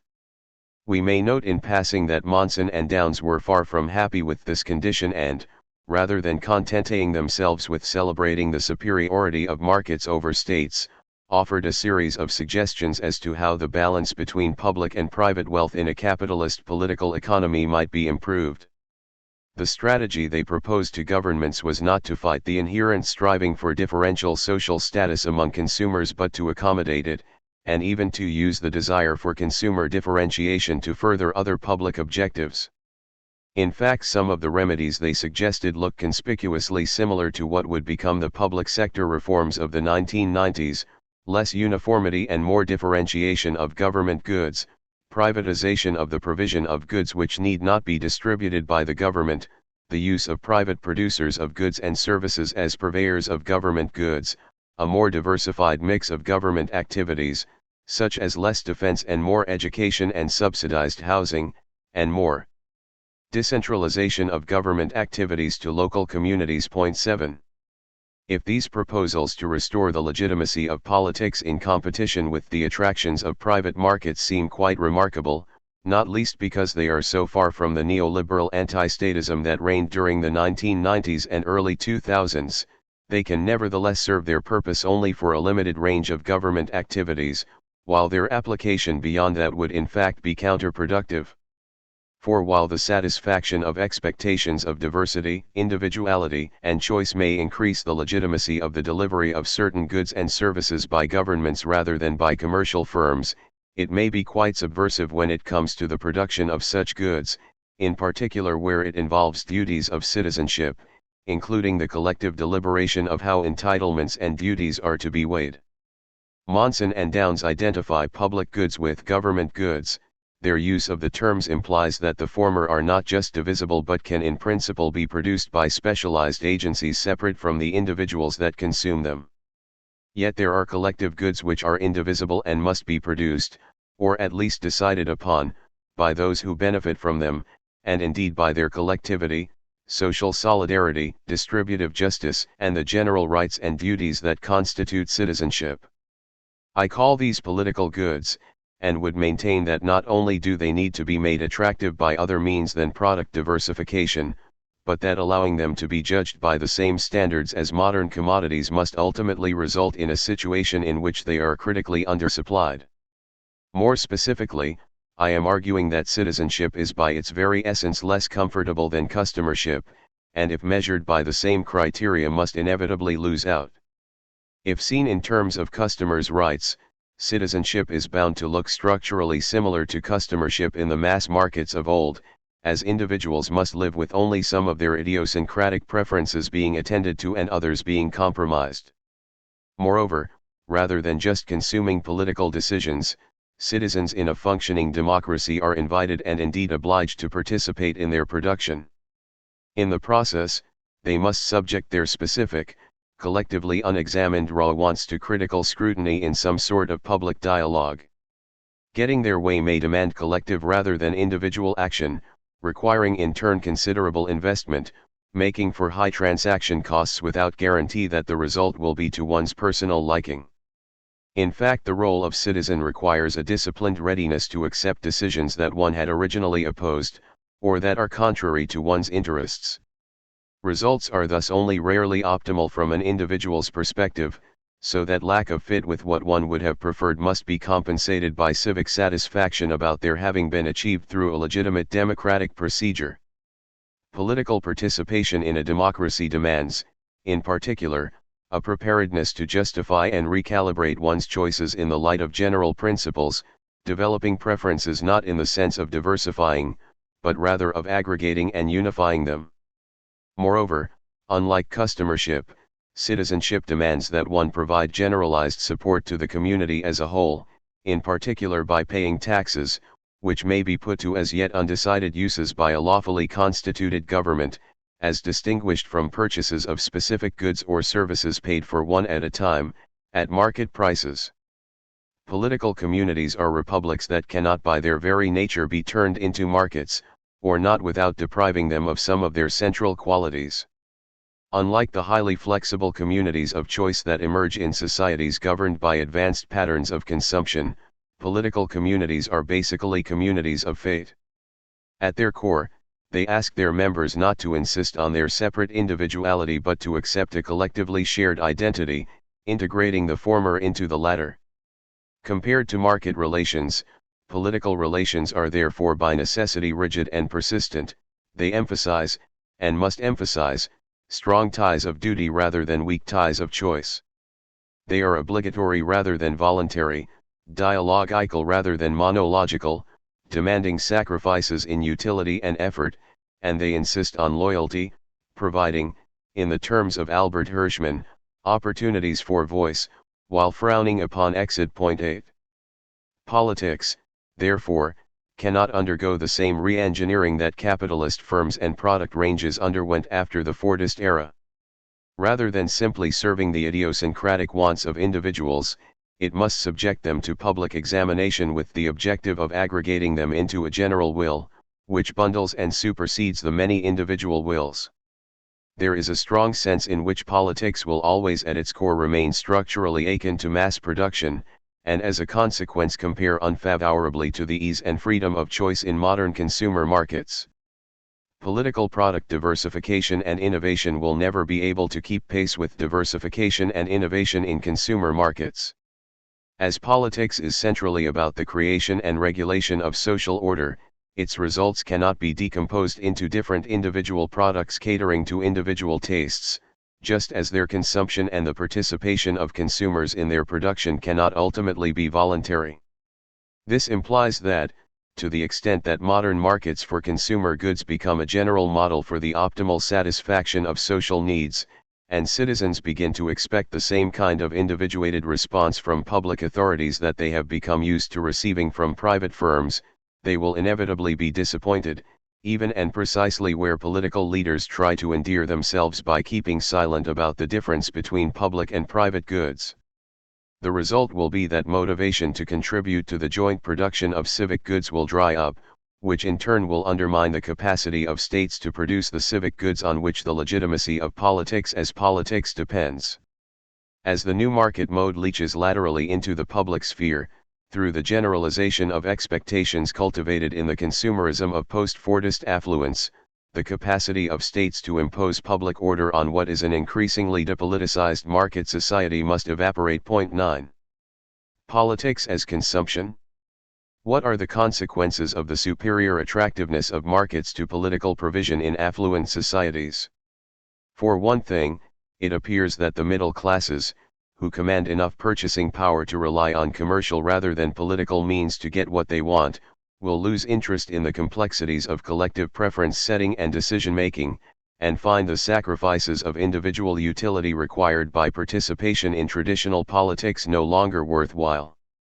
While one might call this political apathy, it need not imply that individuals will cease to keep informed about what is going on and, for example, give up following the news. Of course, quite a few have done so in recent years, and in fact large sections of the generation that has come of age in the commercialized world of the 1980s and 90s have never adopted the habit. In Germany, hardly anyone below 50 ever watches either of the two public television channels that are still known for their relatively conventional public interest reporting. While their aging audiences still vote in disproportionately high numbers, for them, too, politics may be gradually turning into some form of entertainment, a spectator sport whose performers are almost habitually viewed with contempt. Never since the war, it appears, have political parties and politicians been so despised by citizens as today. Large-scale migration from politics into markets does not mean that people fail to make themselves heard through what has come to be called non-traditional or unconventional modes of political participation. In fact, both the young and the affluent middle classes have grown pretty good at this, whenever they feel affected or concerned. It seems, however, that the majority of such initiatives are not for but against something, typically something started by government in the alleged collective interest of the community as a whole, and passionately rejected by parts of that community who, however, will not and cannot be held responsible for the broader consequences of their potential success. Of course, suspicions on the part of citizens that government projects are ill-conceived or even corrupt are often quite justified, but this does not change the fact that political participation of this sort is typically as decontextualized as individual decisions on consumption or non-consumption. What is at stake for the participants is not whether a specific policy fits into an overarching collective project, but whether or not they have to buy a public good, produced by political leaders and imposed on the citizenry by public authority. Participation of this kind is overwhelmingly negative, suggesting that citizens generally expect little from collective political provision, and that governments have very few if any projects to offer, for whose sake people might be willing to subject themselves to majority decisions that do not entirely match their preferences. As individual market choice trumps collective political choice, politics must become decontextualized. Rather than related to a potentially coherent vision of how society as a whole is or wants to be organized, individual political decisions are bought or rejected by citizens, one at a time. In some ways this looks like what used to be called, decades ago, the end of ideology. In the 1960s, however, in a much more organized and deferential society, pragmatic elites were able to deal with the issues on their merits. In the fragmented societies of today, by comparison, the absence of a coherent and enforceable ideological context for policy decisions makes for an omnipresence of sectional resistance to whatever decisions are under consideration.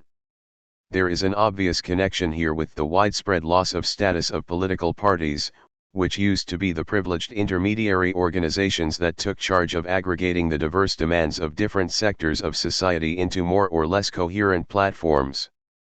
In many countries, such programs have lost their significance for parties and voters alike, or, as in the United States, have become opportunistically compiled lists of themes and promises, controlled by pollsters rather than party members and put together shortly before an election, only to be dispensed with immediately after.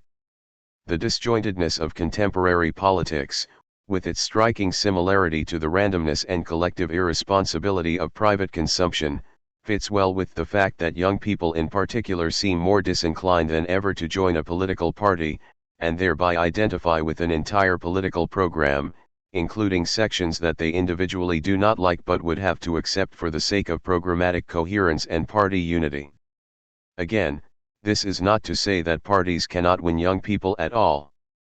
Experience in a country like Germany, however, with a reasonably strong tradition of party membership, suggests that this is most successful where participation is only on an issue-by-issue basis and in particular does not require formal acceptance of general duties, not to mention party discipline.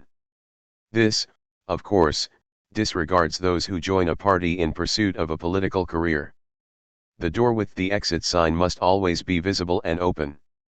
The limited and easy to terminate individual commitments characteristic of single-issue politics are structurally not too different from the purchase of a specific automobile or mobile phone. If they cease to excite you, you can abandon them with no bad feelings and switch to a different model, or to something else altogether. Acts of political participation thus become like acts of consumption, or of hedonistic individual utility maximization. Generalized loyalty is not asked for. If it were, nobody might show up.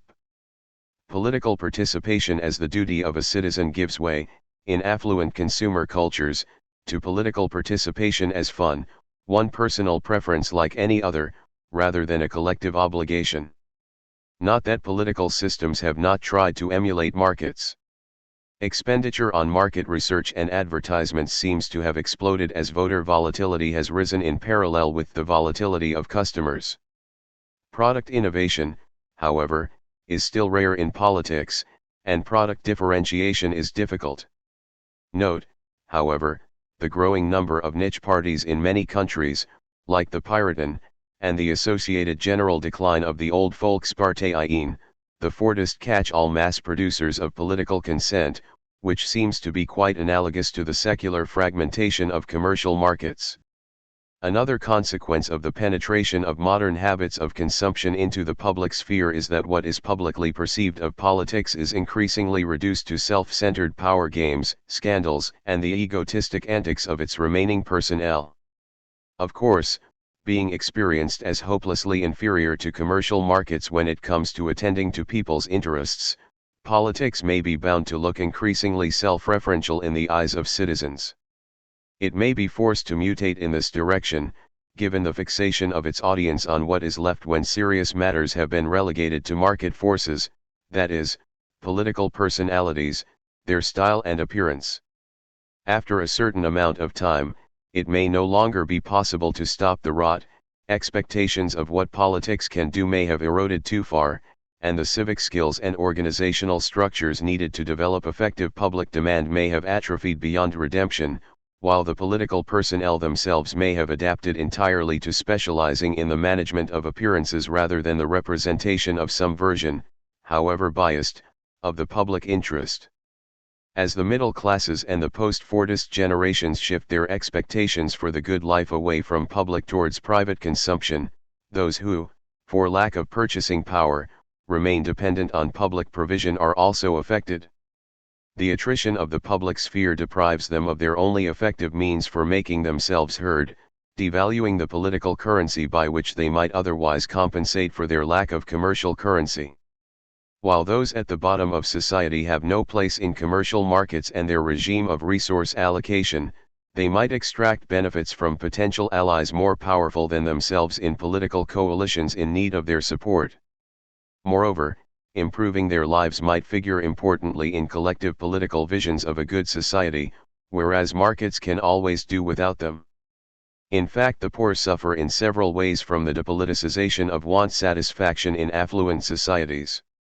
Not only do the potentially reform-minded middle classes cease to take much interest or to place much confidence in collective projects, as they provide for themselves individually in the market, they become more resistant to paying taxes. Indeed, with the declining social relevance of, and respect for, politics, tax resistance has increased almost everywhere, even in Scandinavia, and levels of taxation have fallen in almost all rich democracies. Left to themselves, faced with a political system starved of both legitimacy and material resources, and as a result reduced to what has come to be called polytainment, the lower classes follow the lead of the younger generation and refrain in growing numbers from voting, refusing even symbolically to participate in what might in principle be their last recourse in pursuit of a better life. Increasingly, the picture in Western Europe is beginning to resemble that in the United States. The transformation of democracy under neoliberalism may also remind one of Albert Hirschman's observation about the Nigerian state railways, as the affluent lose interest in collective provision and instead turn to more expensive but, for them, affordable private alternatives. Their exit from public in favor of private services accelerates the deterioration of the former and discourages their use even among those who depend upon them because they cannot afford the private alternatives. Point 10. Chapter 4. The Rise of the European Consolidation State. The rise of the consolidation state follows the displacement of the classical tax state, or Steuerstaat I, by what I have called the debt state, to a process that began in the 1980s in all rich capitalist democracies. Consolidation is the contemporary response to the fiscal crisis of the state envisaged as early as the late 1960s, when post-war growth had come to an end. Point 3. Both the long-term increase in public debt and the current global attempts to bring it under control were intertwined with the financialization of advanced capitalism and its complex functions and dysfunctions. Point 4. As I will show, the ongoing shift towards a consolidation state involves a deep rebuilding of the political institutions of post-war democratic capitalism and its international order, in particular in Europe, where consolidation coincides with an unprecedented increase in the scale of political rule under European Monetary Union, EMU, and the transformation of the latter into an asymmetric fiscal stabilization regime. In this chapter I begin by briefly recounting the development that led to current consolidation efforts, with the financial crisis of 2008 as something like a critical juncture. Next I sketch out the domestic and international politics of fiscal consolidation at a time of low growth, or even secular stagnation, a long-term increase in economic inequality, and record-setting overall indebtedness. Following this I will discuss the specifically European dimension of consolidation, in particular the emergence, during the crisis, of an integrated European consolidation state as a unique configuration of national states, international relations, and supranational agencies, with fundamental implications for both domestic democracy and the international order. Finally, I look at some of the political-economic consequences of consolidation, especially for the relationship between states, societies, and markets, and for what citizens will be entitled to expect from democratic government and democratic participation in the future. From the fiscal crisis of the state to the Great Recession. By the mid-1970s, the accumulated debt of states in the OECD world began to increase steeply and steadily, see above, figure 1.4, p. 54. Indebtedness rose by and large simultaneously, regardless of country, national economic performance, or the political complexion of the government of the day. North Sea oil made a difference for Britain, unification for Germany, the rise and fall of defense spending for the United States, but always only temporarily. Indebtedness increased for 2 decades until the mid-1990s, when debt levels seemed to stabilize. After 2008, however, they rapidly returned to the long-term trend. A growing level of public debt is the result of cumulative, non-Keynesian 5 deficits in public budgets, of an enduring inadequacy of government revenue compared to government spending. A popular explanation for this is offered by the public choice school of institutional economics, which conceives public finance as a poorly managed common pool from which democratic electoral majorities and office-seeking politicians may satisfy ever more extravagant collective demands without having to assume responsibility for the costs. 6 As I have shown, however, 7 The secular rise of public debt in OECD countries coincided with a general, equally secular decline in the political power of organized labor and social democratic politics, as indicated by long-term sinking rates of unionization, falling participation in national elections, and almost complete disappearance of strikes, high and steady rates of unemployment, stagnant wages, and rising economic inequality. 8 If redistributive democracy didn't do it, what did? As mentioned above, the Marxist theorist James O'Connor, writing in the tradition of authors such as Schumpeter and Goldschmidt, predicted already in the late 1960s a widening gap between the fiscal means governments could mobilize under capitalist relations of production and ownership, and the demands on state support made by an advancing capitalist economy. States under capitalism, according to O'Connor, had to provide both the legitimacy and the efficiency of capital accumulation, the former through all sorts of social consumption, the latter through investment in a public infrastructure. O'Connor also expected mounting pressure on state finances by public sector trade unions claiming the same wages and benefits as workers in private industry and thereby exposing the state to the cost disease of the service sector. 10 It is interesting that Daniel Bell, almost at the opposite end of the political spectrum, found much to endorse in O'Connor's analysis, although he seems to have placed the emphasis, somewhat like the public choice school, less on functional needs and structural contradictions than on cultural change away from Protestant values towards materialistic consumerism, or bourgeois hedonism. 11 In hindsight, the route from the tax state to the debt state looks less straightforward than one might have expected at its beginning. Empirically, deficits became endemic and debt started to accumulate after the end of inflation in the early 1980s. Before then, high inflation had substituted for real growth by wiping out parts of the public debt, thus slowing down its accumulation. For a while it had also kept up employment. 12 With monetary stabilization, unemployment became high and chronic, causing social spending to increase until, with a delay of a decade or so, it was again brought under control by neoliberal reforms. Up to this point, public debt was basically a matter of the inertia of social security systems functioning as automatic stabilizers. 13 In addition, however, the end of inflation ended what is called bracket creep in the United States, the movement of taxpayers into higher income tax rates with rising nominal incomes. Moreover, it reinforced tax resistance in particular among the middle class and lent momentum to calls for tax reform, meaning tax cuts that typically most benefited the payers of high taxes, like the Reagan tax cuts of the early 1980s. Overall, the fiscal crisis of the state turned out to be caused less by an increase in citizen entitlements than by a general decline in the taxability of democratic capitalist societies, see above, figure 1.5, p. 54. While tax revenue had kept pace with public spending by and large until the mid-1970s, by the mid-1980s it began to stagnate until, after a short recovery, it started declining at the end of the century. By 2007, taxation levels were back where they had been 12 years earlier, only to decline further in the course of the financial crisis.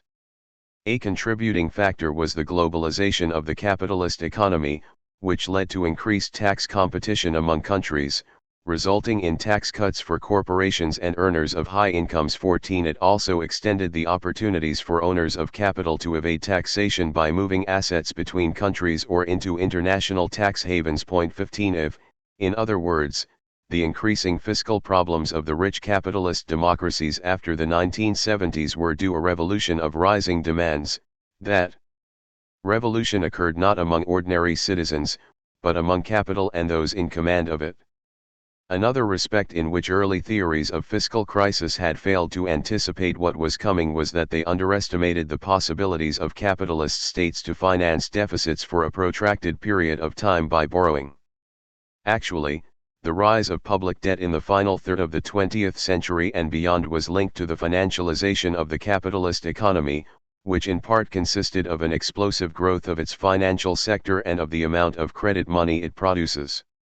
Credit enabled states under capitalism to live with a widening gap between citizen demands and capitalist needs for infrastructural support on the one hand, and the increasingly powerful resistance by taxpayers, individual as well as corporate, to pay the bill on the other.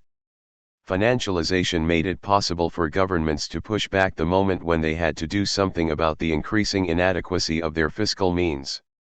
Low nominal interest rates, made possible by the return to sound money, helped as they made rising debt levels more manageable.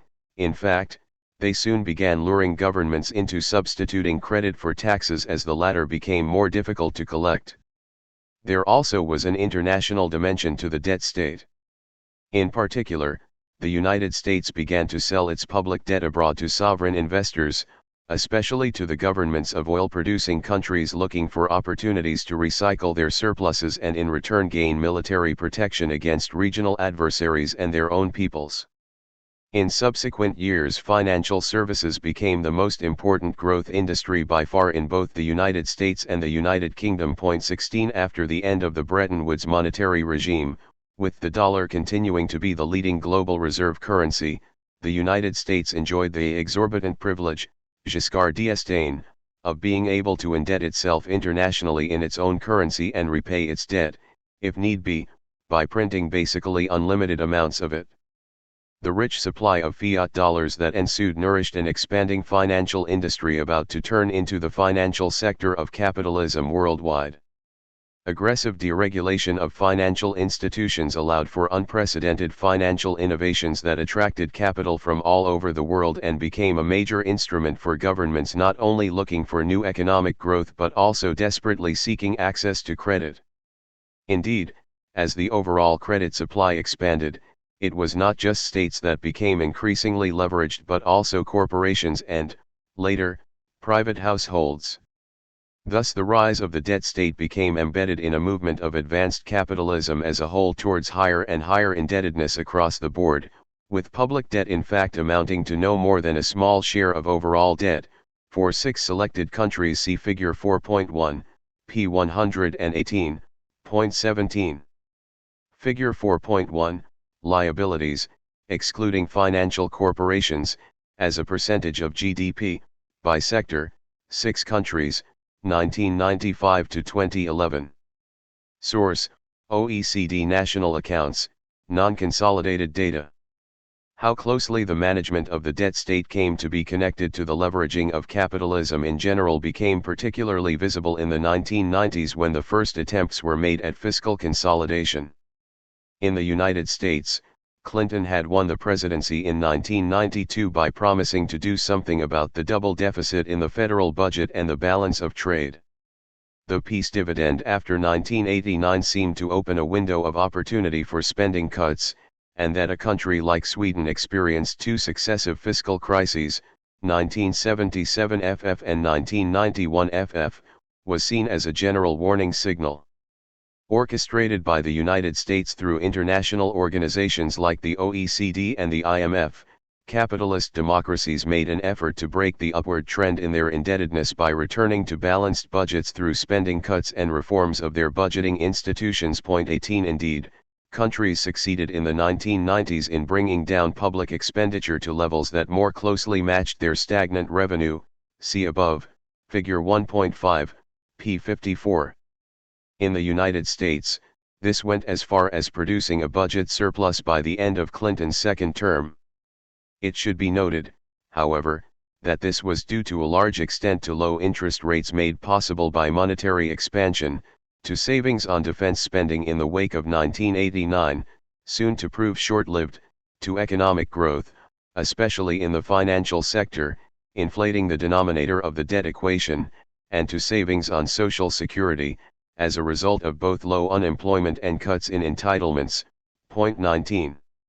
The consolidation attempts of the 1990s responded to, perhaps misinformed, concerns among American voters about high public debt. But one can also assume creditors were concerned about the long-term solvency of sovereign borrowers. In any case, in an era of financial deregulation and expansion, pressures for fiscal consolidation presented an opportunity for cutting back the state in favor of the private sector, by referring citizens to private credit as a substitute for previously free public services.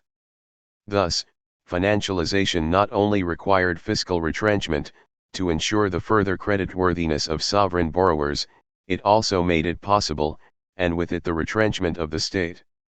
As households indebted themselves to compensate for cuts in public provision, aided by low interest rates furnished by obliging central banks, they opened the door for the private sector to move into fields that had previously been the domain of government. They also filled the gap in aggregate demand caused by cuts in public spending, an effect referred to as privatized Keynesianism. Point 20. Far from being unsuccessful, the first wave of consolidation managed to bring down public debt during the decade from the mid-1990s to the eve of the Great Recession, see above, Figure 1.4, p. 54, helped in Europe by the Maastricht Treaty on European Monetary Union with its debt limits, while hindered in the United States after 2001 by the Bush tax cuts and rapidly rising defense spending. However, all of this was undone when the pyramid of private debt that had grown alongside public debt, all the more so after the increase of the latter had temporarily been halted, collapsed in the financial crisis of 2008. Here again, the close interconnection between the debt state and the financialization of modern capitalism became apparent, as states found themselves forced to absorb the bad debt created by the private sector under financial deregulation. In fact, they had to take up additional debt for stimulus spending to prevent a complete breakdown of their national economies. Ironically, it was the debt that states incurred to protect societies from the fallout of speculative lending and borrowing, encouraged by government policies of deregulation and cheap money, that made financial markets suspicious about states' capacity to live up to their obligations as debtors. When declining creditor confidence showed itself in rising risk premiums on government bonds from a number of countries, Figure 4.2, it was time for the debt state to be rebuilt into a consolidation state. Point 21. Figure 4.2, long-term interest rates on government bonds, selected OECD countries *1998 to 2014. Including Greece would have distorted the scale and made changes in the interest rates for other countries invisible. Source: OECD Economic Outlook number 95. Consolidation in hard times. Understanding the politics of the consolidation state requires a look at the political economy of the debt state. The rise of the debt state took place simultaneously with a general increase in economic inequality and was closely linked to it. The declining taxability of capitalist economies in the course of globalization produced a rising demand for credit on the part of governments, while tax cuts for the increasingly rich increased the corresponding supply. As a result, the debt state found it convenient to substitute credit for ever more difficult to collect taxes, to the extent that citizens remained willing to consider government bonds a safe investment. States going into debt allow citizens with high incomes to keep their money instead of having it confiscated, invest it safely, collect interest on it, and pass it on to their children. Unlike what is sometimes suggested in the literature, 22, the rich in rich democracies are not necessarily opposed to government debt, since the alternative may be higher taxes, especially for them. What they must be concerned about, however, is too much debt compromising the capacity of governments to service it. How much is too much debt cannot be answered generally. States default if they cannot repay old debt by taking up new debt. At what level of indebtedness financial markets will cease to extend credit to states differs, because it depends not on the magnitude of the existing debt as such, but on the confidence of the markets in it being repaid. As debt levels rise, therefore, debt states must intensify their efforts to secure that confidence to avoid rising risk premiums and at some point losing their ability to borrow. Normally, states can be expected to do their utmost not to default, as this may for a long time exclude them from borrowing. One advantage they have in this respect is that they may use force, on their citizens, to raise the funds they need to pay their creditors. Point 23. Governments may also oblige some of their subjects, especially financial firms under prudential supervision, to invest part of their capital in government bonds, on the premise that these are particularly safe. On the other hand, a sovereign government cannot be forced to pay back its debt, as there is no way for creditors to take possession of a state's assets, except by war. Sovereign governments are in principle free to repudiate their debts or repay them only in part. Attempts to establish an international bankruptcy regime for states that would regulate the rights and obligations of debtors and creditors and establish some form of international jurisdiction have been unsuccessful so far. Fiscal consolidation, then, is essentially a confidence-building measure. Its objective is to make a state attractive for financial investment by making it clear to the financial markets that the state is in a position to service its debt. Consolidation is rarely about states ceasing to borrow altogether. Even after a state's accumulated debt has begun to shrink, there will long remain old debt that has to be refinanced on a revolving basis. Regardless of whether their debt is growing or declining, states thus continue to have a vital interest in low-risk premiums on government bonds, since even a minor increase in the average rate of interest they have to pay may wreak havoc on their finances. 24. Today's emerging consolidation state is a political institutional response to financial market demands for a break in the trend towards ever higher public indebtedness, at a time when debt levels were rising dramatically, annihilating all gains from the first wave of consolidation that began in the 1990s. To continue lending, financial markets want to be assured that public debt is under political control, certified by a demonstrated capacity of governments to halt and indeed reverse its long-term growth. Creditors' calls for consolidation reflect the experience of the last 4 decades that the Keynesian promise of governments deleveraging in good times to be able to incur new debt in bad times had not been kept, that fiscal reflation had a ratchet effect producing ever higher debt levels, in effect continuously expanding public expenditure.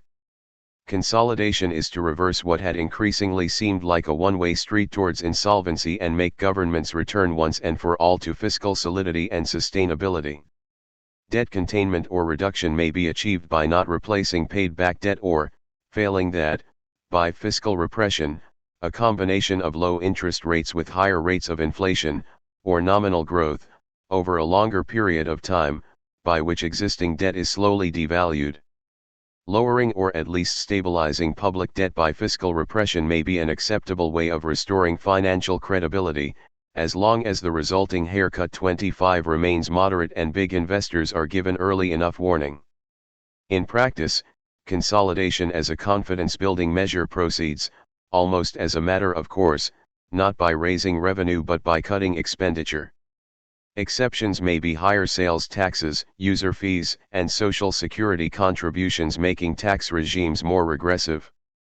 Much publicized efforts to close tax loopholes and prevent international base shifting, most recently at the G20 level, have yet to produce results. In any case, they would seem capable at most of slowing down the decline of tax revenue, not of ending or reversing it. A budget surplus, including one owed to lower interest rates or unexpected increases in tax revenue, is preferably used to pay off debt or cut taxes, to suppress political temptations to restore previous spending cuts. An established consolidation state is one that has managed to institutionalize a political commitment and build a political capacity never to default on its debt, projecting an uncompromising determination to place its obligations to its creditors above all other obligations. It features a general configuration of political forces that makes spending increases difficult while making spending cuts, on everything except debt service, easy. Countries with a small state, like the United States and Japan, are more likely to be recognized as consolidation states since a small government share in the economy can be taken to indicate both an entrenched aversion to state spending and the possibility for tax increases as ultima ratio in financial emergencies. 26. A country that comes close to the ideal is the United States, which combines powerful anti-taxation politics with a sacrosanct constitutional commitment never to compromise its full faith and credit. 27. In fact, in the United States, as in no other country, it is understood across the political board that properly servicing the public debt must take precedence over everything else, including public pensions. Even the Tea Party movement contributed, unintentionally, to the perception of the United States as a solid debtor when it was defeated in 2011 and 2013 over the national debt ceiling by a coalition between the President and the Republican leadership, who at the time could not agree on anything except that the United States must in all circumstances service its debt, if necessary by incurring more debt. I have described the debt state elsewhere 28 as having two constituencies, citizens and creditors, or two peoples, a Staatsvolk and a Marktvolk. Debt states have to be loyal to both, with the two struggling over who is to be the principal stakeholder and who, in a fiscal crunch, has to give. The consolidation state settles that struggle in favor of its second constituency, its Marktvolk, by firmly internalizing the primacy of the state's commercial contractual commitments to its lenders over its public political commitments to its citizenry. In a consolidation state, citizens lose out to investors, rights of citizenship are trumped by claims from commercial contracts, voters range below creditors, the results of elections are less important than those of bond auctions, public opinion matters less than interest rates and citizen loyalties less than investor confidence, and debt service crowds out public services. For an ideal typical representation of the relations between debt states and their two constituencies, see Table 4.1. One could also speak of two kinds of public debt, explicit in relation to the markets and implicit in relation to citizens, the latter downgraded in comparison to the former, or of two classes of property rights or entitlements, capitalist and civic, the former rising above the latter. In short, a consolidation state may be described as one whose commercial market obligations take precedence over its political citizenship obligations, where citizens lack access to political or ideological resources with which to contest this. Table 4.1 The democratic debt state and its two peoples. Staatsvolk, Marktvolk, national, international, citizens, investors, civil rights, contractual claims, voters, creditors, elections, periodic, auctions, continual, public opinion, interest rates, loyalty, confidence, public services, debt service. Converting a popular democracy into a consolidation state takes time since it requires disempowering democratic egalitarian politics in favor of solid customership in financial markets. The goal is to resolve the basic ambivalence of democracy as a depersonalized and therefore less capricious, longer-lived, and more reliable debtor, on the one hand, and a sovereign agent of wealth allocation and redistribution, on the other. This involves tying the hands of the state by redefining its sovereignty into a guarantee of its ability to repay its debt, for example by making balanced budgets an enforceable constitutional requirement. While a balanced budget or a budget surplus may be presented by governments to citizens as a step on the way to governmental independence from financial investors, 29 The immediate purpose is to reassure lenders that their investment is safe and that they can at any time be paid and repaid. Lower risk premiums may also be achieved by other institutional reforms, to the extent that these credibly prevent future governments from once again mitigating capitalist distributional conflicts by public spending and thereby jeopardizing the state's reliability as a debtor. Preventing the debt state from predating on its lenders may also be done by international means. States have a collective interest to ensure that the reputation of sovereign debtors is not jeopardized by wayward governments using their sovereignty to expropriate their lenders. International institutions like the IMF, the World Bank and the European Union help potentially insolvent states with loans, on the condition they reform themselves so that they can credibly promise not again to overdraw their accounts. Discipline may also be exercised by hegemonic countries aligned with global financial markets, such as the United States. The latest case here is Argentina. Having borrowed in New York, the country unexpectedly found itself under the jurisdiction of an American court, which declared the restructuring in 2002 of part of its debt to be illegal. 30 As all major banks have, by necessity, subsidiaries in the United States, any government using the banking system to handle its financial transactions may be exposed to American legal action defending the property rights of investors in public debt, should the current rulings stand. Turning the debt state of the late 20th century into a consolidation state is not an easy undertaking, especially as it takes place in hard economic times. With economic inequality growing everywhere, debt-financed social expenditure helps states maintain an appearance of egalitarian even-handedness. Budget balancing by cutting social benefits and social services risks a democratic backlash unless political institutions are rebuilt to insulate economic policies from popular electoral pressures, in a Hayekian 31 or post-democratic way. 32 Moving towards a consolidation state is also made difficult by the fact that it is taking place at a time of low growth, if not secular stagnation. 33 With austerity likely to cause further economic contraction. 34 It is also made more urgent by the additional debt accumulated as a result of the financial crisis of 2008. To investors in public finance seeking reassurance that their investment is safe, economic growth is as important as balanced budgets. Both at the same time are, however, difficult if not impossible to obtain. Politically, institutional reforms and fiscal austerity are hard to impose under conditions of low growth and rising inequality on a society that still has recourse to democratic elections, while economically they may further impair aggregate demand and produce a deflationary downward spiral. Although the reigning neoliberal doctrine promises growth as a future reward for present austerity, for investors waiting to be paid that promise may be too uncertain, and the future too far away, to make them feel better. The transformation of the debt state into a consolidation state is underway, but it is far from smooth.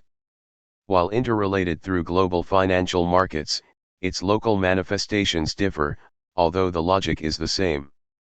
Some institutional reforms have been implemented, but many are still works in progress.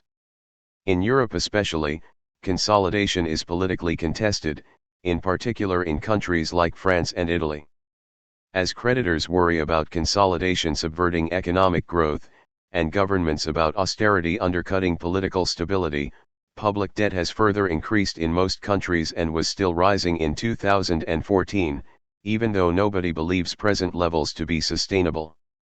Currently much of the refinancing of debt states is provided by central banks, in the United States and Japan directly, in Europe indirectly by the European Central Bank lending to national banking systems which, in turn, lend to their national states. 35 But although the balance sheets of the leading central banks have rapidly expanded since 2008, figure 4.3, historically low interest rates and unprecedented infusions of liquidity into the world economy have as yet failed to stimulate economic growth, thereby making market-conforming reforms more palatable and helping states pay their lenders. Like public debt, there is agreement among economic elites that the policy of cheap money cannot be continued forever. What is being debated is how long it can still be relied upon and how it can be ended without causing a new political economic megacrisis. Figure 4.3, Total Central Bank Assets.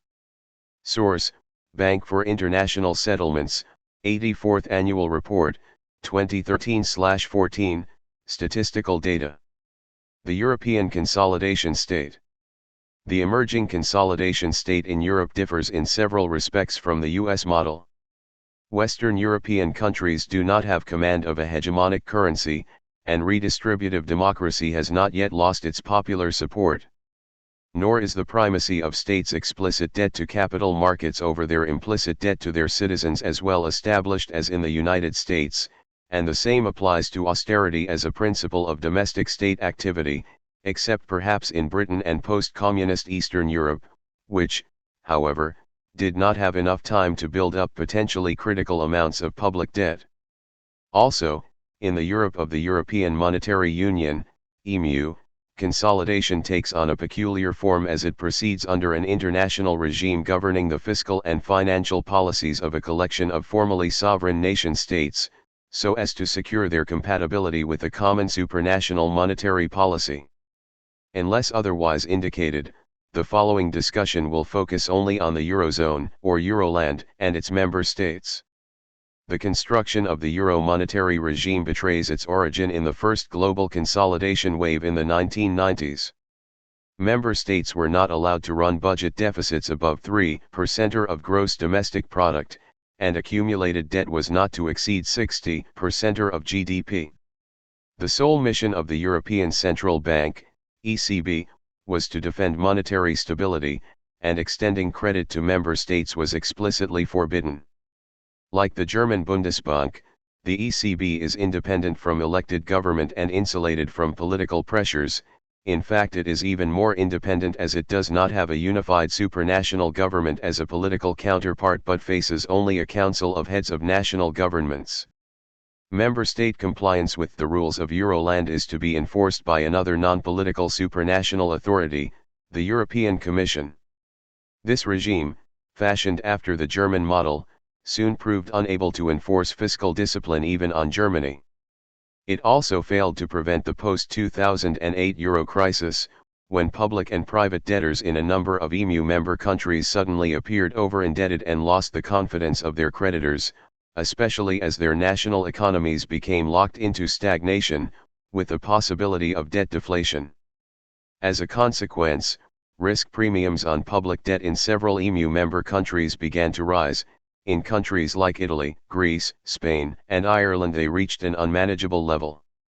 As indicated, there are no general economic limits to public debt, which requires strictly individualized, case-by-case risk assessment on the part of creditors. Under EMU, financial markets had freely lent to weaker member countries at historically low interest rates, apparently on the assumption that, regardless of the treaty, their debt would somehow be mutualized should they become insolvent. After 2008 this turned out to have been an illusion, probably inspired by integrationist forces in the Commission, and lending to Mediterranean countries became an international counterpart to subprime lending in the U.S. housing market. Since servicing the accumulated debt remained a national responsibility, it became apparent that the decoupling of fiscal and financial policy from national democracy, as demanded by financial markets, had not gone far enough. Democratic resistance to austerity in the South and to a transfer union in the North stood in the way of restoring investor confidence in Southern member states.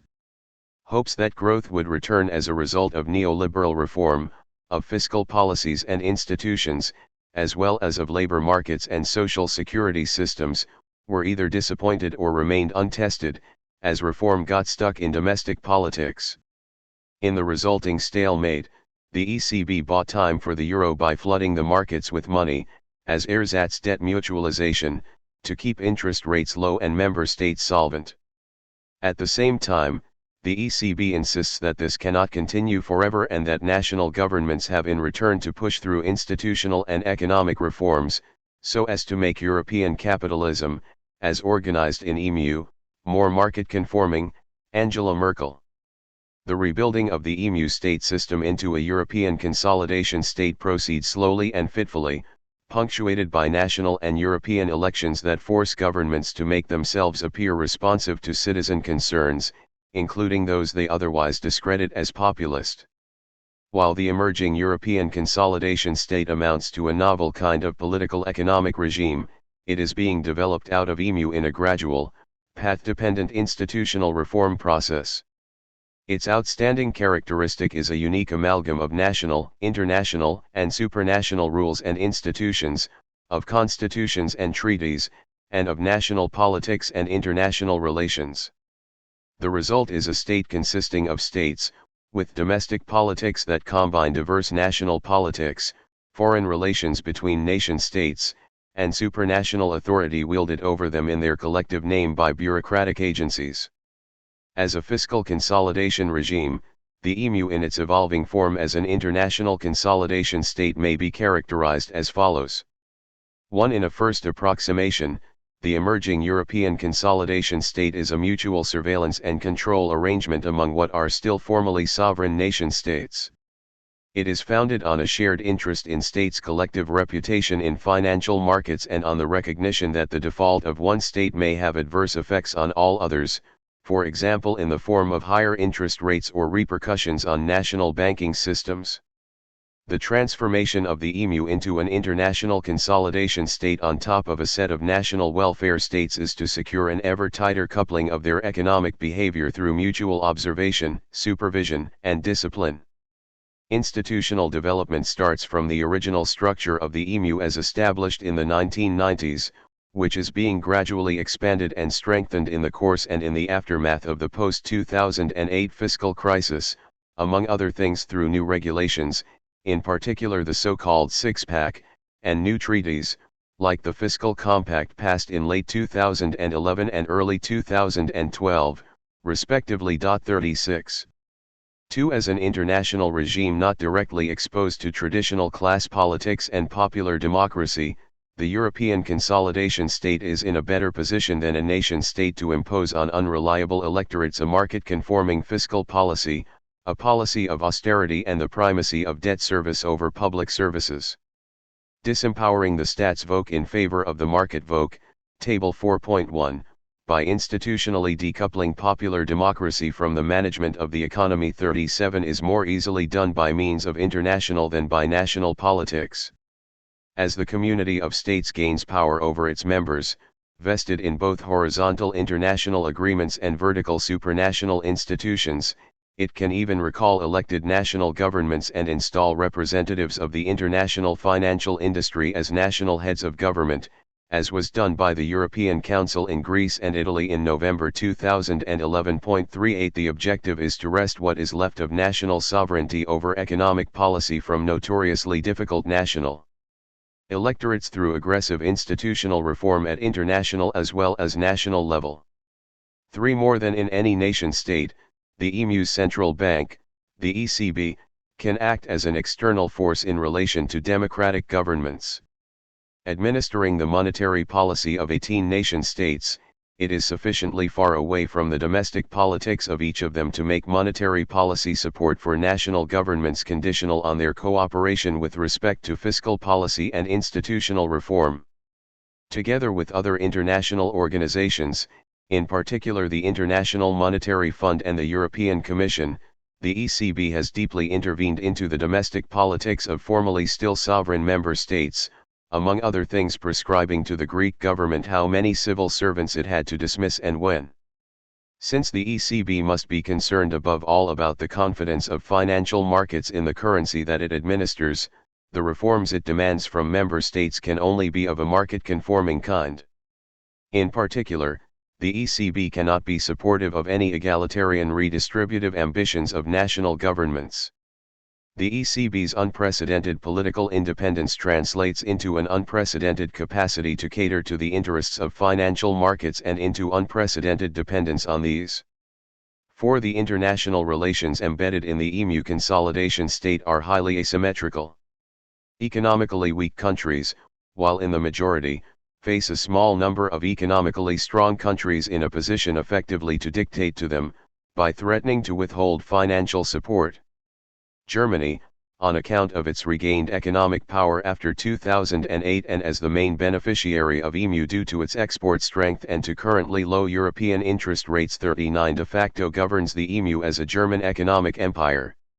In the form of the euro, it imposes a hard currency of the kind Germany has become used to since the war on the rest of Europe, including on countries like France and Italy that have long relied on a soft currency as a means of managing domestic distributional conflict while intermittently relying on devaluation to restore temporarily their international competitiveness. 40 There is no provision in the treaties for turning the EMU into an arrangement for international redistribution, also known as a transfer union, quite apart from the fact that even Germany and France together are far too small to provide the weaker countries with more than symbolic economic assistance. 41 To the extent that some redistribution from the strong to the weak is required for keeping over-indebted states solvent and monetary union together, it must be accomplished through covert channels, also because of certain voter resistance in the European North. Serving as an invisible conduit for money transfusions is another function today performed by the ECB. 5. The institutional reforms imposed by the EMU on its over-indebted member states would, if carried out to their end, result in a deep restructuring of national political economies, especially in the Mediterranean countries. Based on the German model as it is understood today, 42 such reforms would in particular undo the historical class compromise in countries like Italy and France, which accepted high rates of inflation and high public spending, including frequent public deficits, as a price for social peace. 43 High inflation made high public debt bearable because it devalued the debt on a current basis. Low interest rates and high state subsidies provided for stable employment, and negative effects on external competitiveness were compensated from time to time by devaluation. To the extent that the system supported rigid labor markets, short working hours, costly public services, high and early pensions, and high and regular nominal wage increases, it was a thorn in the eye of a growing middle class, as well as of technocratic nationalist elites bent on modernizing their countries. To them, the EMU promised to break institutionally entrenched resistance to capitalist modernization by undoing the various economic fixes on which their national class compromise depended. By having the bitter medicine of austerity and flexibility forced on their countries from the outside, they hoped they would ultimately become able to stand on their own feet, get ready for globalization, and compete successfully with Germany. EMU and the international consolidation state growing out of it represent a unique opportunity for the capitalist rationalization of backward economies, states, and societies. Nevertheless, because of the danger of democratic obstruction, change towards market-conforming democracy can be administered only slowly. Both national and international politics around fiscal consolidation are complex and convoluted. See the agonies of the Hollande government in France, originally elected to replace Merkozy, in the face of German pressures to accede to German European international consolidation policies.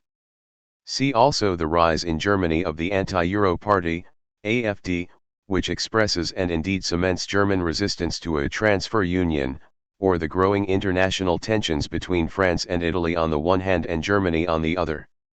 At the end of 2014, the discussion was about a managed devaluation of the common currency as a substitute for national devaluation, about moving the consolidation deadlines of the fiscal compact forward, and about growth programs for the South and for France, to be funded by new debt, even though debt is already at a historical high and adding to it has not produced growth for more than half a decade now. 44 Given the unsustainability of further debt accumulation, these are rearguard battles. On the collective march towards balanced budgets, enforced by pressures from financial markets on the one hand and by German hegemony on the other. A new regime. Rebuilding a debt state into a consolidation state, one in which financial markets can again have confidence, and for longer than just for the moment, is a long-drawn process. At its conclusion stands a new fiscal regime with public austerity as a fundamental principle governing the relationship between state and society, a reformed configuration of political interests, institutions, and policy arrangements that structure conflicts over taxes and spending, a particular political context of institutions, powerful organizations, public policies, and dominant ideas. 45. Ending the secular build-up of public debt and regaining the confidence of financial markets requires deep changes in political institutions and social structures. Already the gradual cutting down on new debt towards a balanced budget, which tends to take several years, would be unsustainable unless accompanied by a redefinition of the responsibilities of government and the purposes of public policy, in the direction of a smaller state and an expanded market, less public and more private provision, privatization of state activities and assets, and a substitution of individual effort for collective solidarity. Ultimately, the construction of a consolidation state embedded in a consolidation regime implies a far-reaching rationalization, or economization, of politics and society. In the process, states become less like sovereigns and more like firms. Instead of overriding markets, they are to be responsive to them. Whereas the politics of democratic capitalism was to protect society from the vagaries of the market, Polanyi, the politics of the consolidation state protects financial markets from what are for them the vagaries of democratic politics.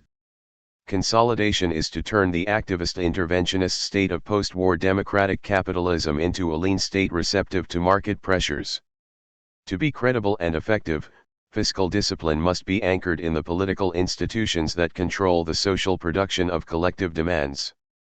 In the final analysis, the transformation of the debt state into a consolidation state is to end the tendency, envisaged under both Wagner's law and the Marxian conjecture of an increasing socialization of production, for a maturing capitalist industrial society to require ever-rising levels of public support, of infrastructural investment and all sorts of collective repair work and compensation, up to a point where capitalist industrialism would become incompatible with private ownership in the means of production. Imposing public austerity on the debt state of the late 20th century may be interpreted as an effort to escape this trend, in response to the growing resistance of capitalist society against being taxed for public provision. What results is a large-scale political experiment turning over to private enterprise the tasks of ensuring against social risks, providing welfare, education and health, building and maintaining physical infrastructures, and even parts of government itself, warfare, the collection of intelligence. In this way, the establishment of the consolidation state would represent the final stage of the neo-liberalization process that began with the end of the Roaring '70s. 46. As indicated, the model of a consolidation state is the United States after it imposed an austerity regime on itself in the 1990s. 47. An important step along the way was the end of welfare as we have come to know it under the Clinton presidency. 48. The fact that the reform was pushed through by a Democratic president only reinforced its confidence-building effect. Further contributing to it was that the gradual progress towards a balanced budget, and then towards a budget surplus at the end of Clinton's second term, was achieved through spending cuts rather than revenue increases. In fact, shrinking the deficit by shrinking public spending was accompanied by substantial tax cuts which, while repeatedly renewing the deficit, created pressures for more spending cuts once fighting the deficit had been established as the supreme principle of the new regime. 49. Clinton's successor immediately squandered the Clinton surplus on tax cuts, advertised by George W. Bush during his presidential campaign in 2000 as returning to citizens what is rightfully theirs. Yet neither this nor the wars in Afghanistan and Iraq did anything to diminish the confidence of financial markets. The United States has more than one way to reassure its creditors, including its capacity to produce unlimited amounts of a global reserve currency out of thin air. That the American government nevertheless administered the bitter medicine of domestic austerity to its already anemic welfare state in the 1990s can only have added to financial markets' trust in its full credit, on top of the culturally established primacy of financial market obligations over citizen entitlements. Moreover, to the extent that the United States runs a deficit to finance its military and its wars, it can ask resource-rich allies to buy treasury bonds in return for protection, making it unnecessary for the latter to maintain military forces of their own. Also, spending on warfare is discretionary and temporary, and like tax cuts and tax expenditures, it may also be used to justify spending cuts in other areas. Even major increases in public deficits, which would make borrowing unaffordable for other countries, cannot therefore detract from the United States' standing in financial markets. European countries, less privileged than the United States, began a decade later to reinvent themselves as consolidation states. Their efforts at installing an austerity regime as a credible commitment to market conformity had to go further than American efforts, given their competitive disadvantages in capital markets, no global currency, no military capabilities worth paying for, generally higher state shares in their economies, and citizens more insistent on social rights and entitlements. Anchoring national pledges to fiscal austerity in international law, like in the Fiscal Compact, helped, as did the emerging hegemony of a country like Germany, which has historically thrived on export-driven growth and a hard currency regime. 50 Growing debt burdens after 2008 increased the pressure for a second, even more determined round of consolidation efforts, aimed at reducing state shares and freeing up capacities to service the remaining public debt. As elsewhere, consolidation in Europe does not have to be accomplished overnight. Phasing in spending cuts over time even seems preferable, as it allows for the gradual settling in of an austerity regime as a permanent feature of political economy. How austerity may become permanent as a country moves from budget deficits to a stable surplus has recently been shown by Lucas Hafford. 51 Hafford debates what he calls the symmetry hypothesis, which is that a state, once it has overcome a chronic deficit, may use its regained fiscal capacity to return to political activism and restore the programs it had temporarily cut.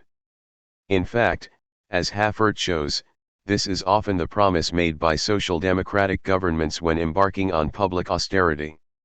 In reality, however, spending patterns after consolidation remain dedicated to austerity, which becomes the central virtue distinguishing a neoliberal consolidation state from its debt state predecessor. Haffert explains this by the fact that the transition from rising to declining debt levels is associated with and can only be accomplished by deep changes in political and institutional routines, in the configuration of vested interests, and in power relations and ideologies that are impossible to reverse on short order.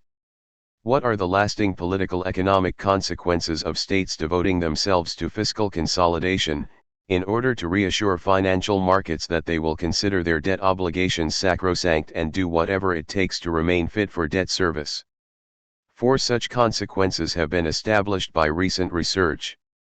1. Budget balancing, if achieved by spending cuts rather than tax increases, and even more so if accompanied by tax cuts, comes at the expense of discretionary as distinguished from mandatory spending. 52. As public budgets approach a balance, a growing share of government expenditure goes to cover comparatively rigid, legally fixed expenditures, such as wages for public sector workers, public pensions and, of course, debt service.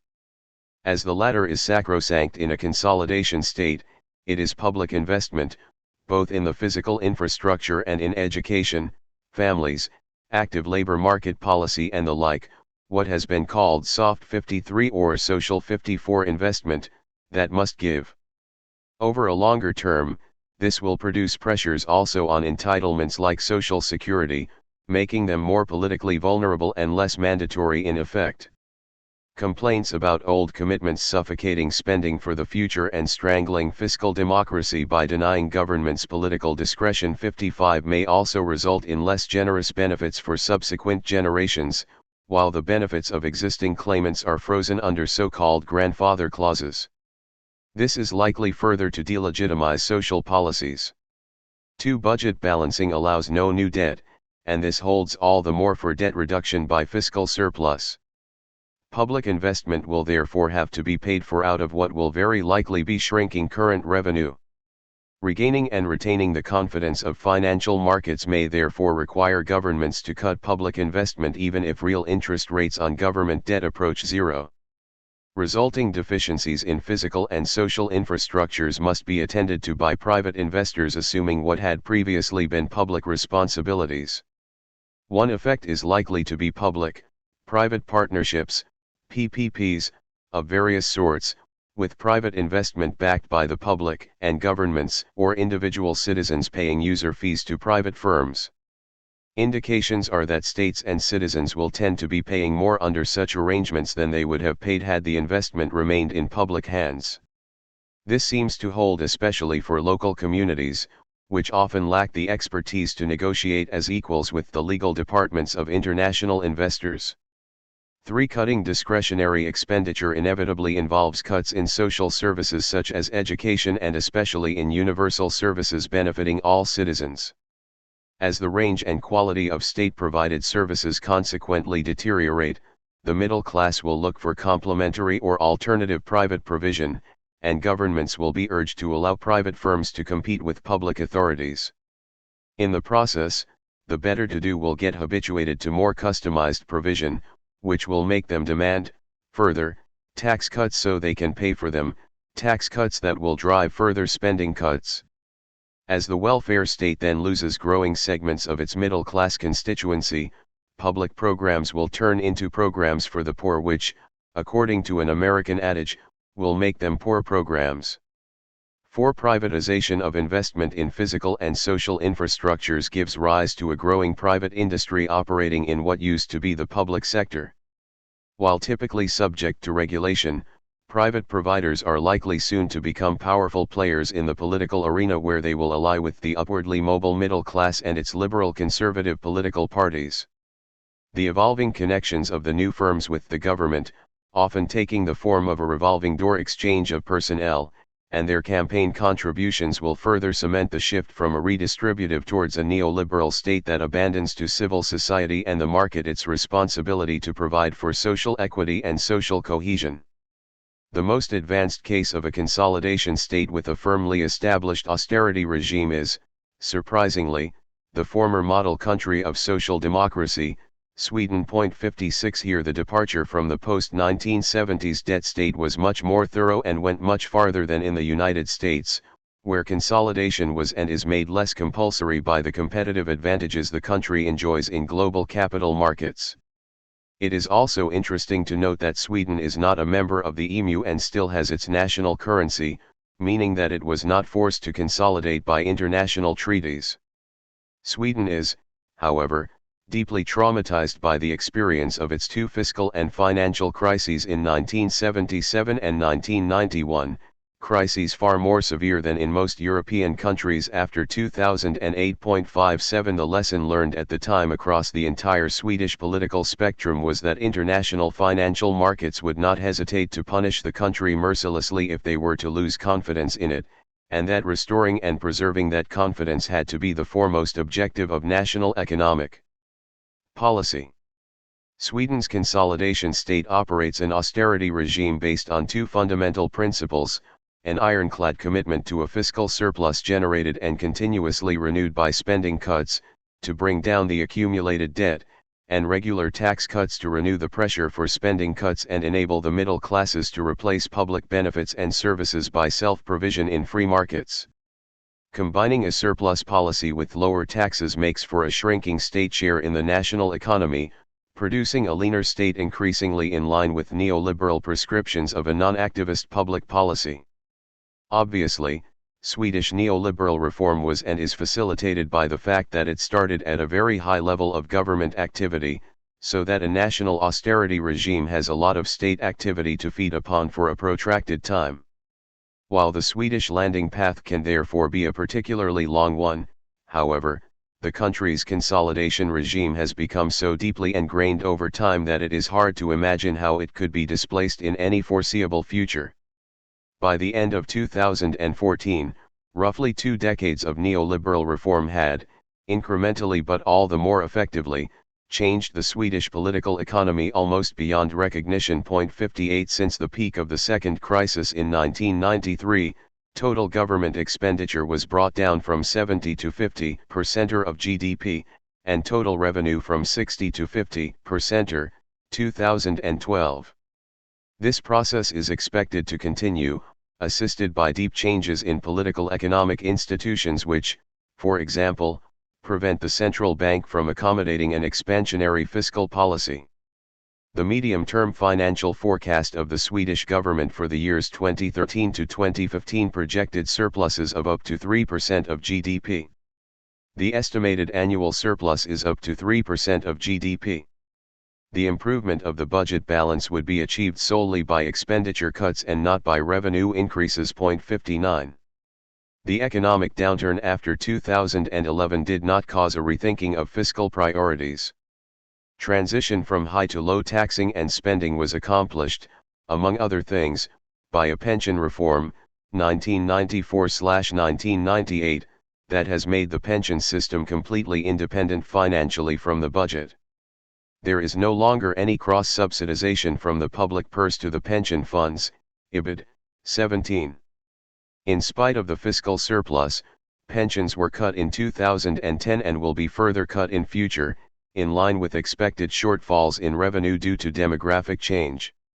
There also was what was called the tax reform of the century in 1990 and 1991, which contributed to the fiscal crisis of the early 1990s and helped justify the subsequent cuts in public expenditure. Taxes were further lowered in 2006 and 2008, as well as in several subsequent years. The reform made the tax system more regressive as capital incomes were taxed much lower than incomes from labor, property taxes were abolished and the value-added tax remained one of the highest in the world.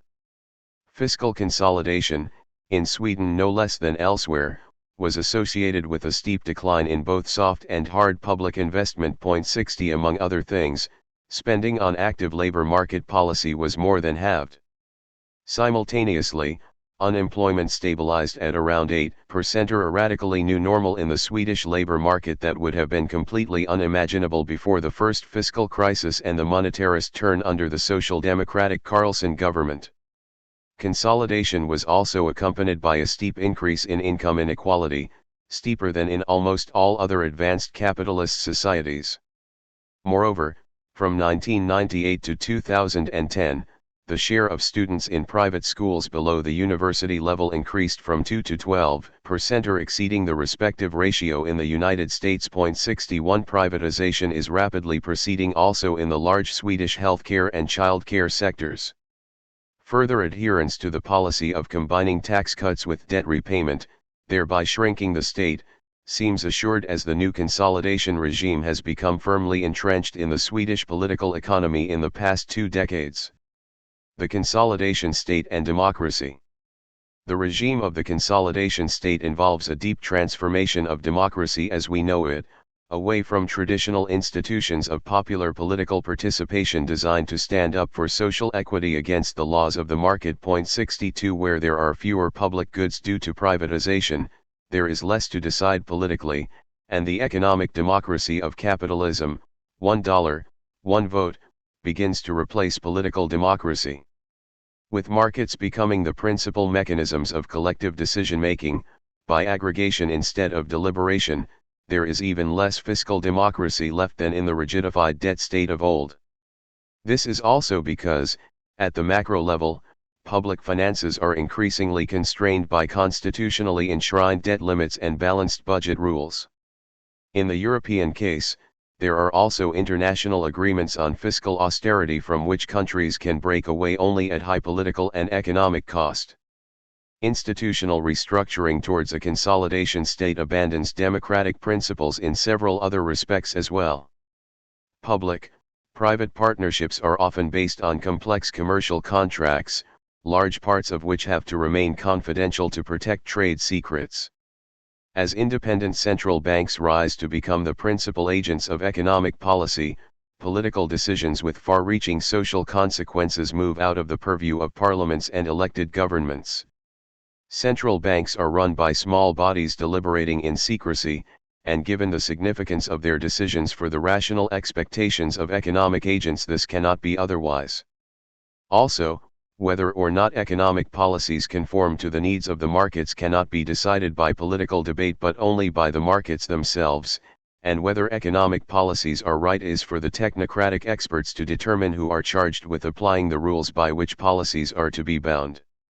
All of this requires and advances a decoupling of the management of the economy from democratic politics, backed ideologically by newly fashionable elitist theories claiming democracy to be irrational, incapable of dealing with complex problems, too slow to respond to changing conditions in a global economy, and too vulnerable to popular pressures for economically inefficient intervention in free markets. 63.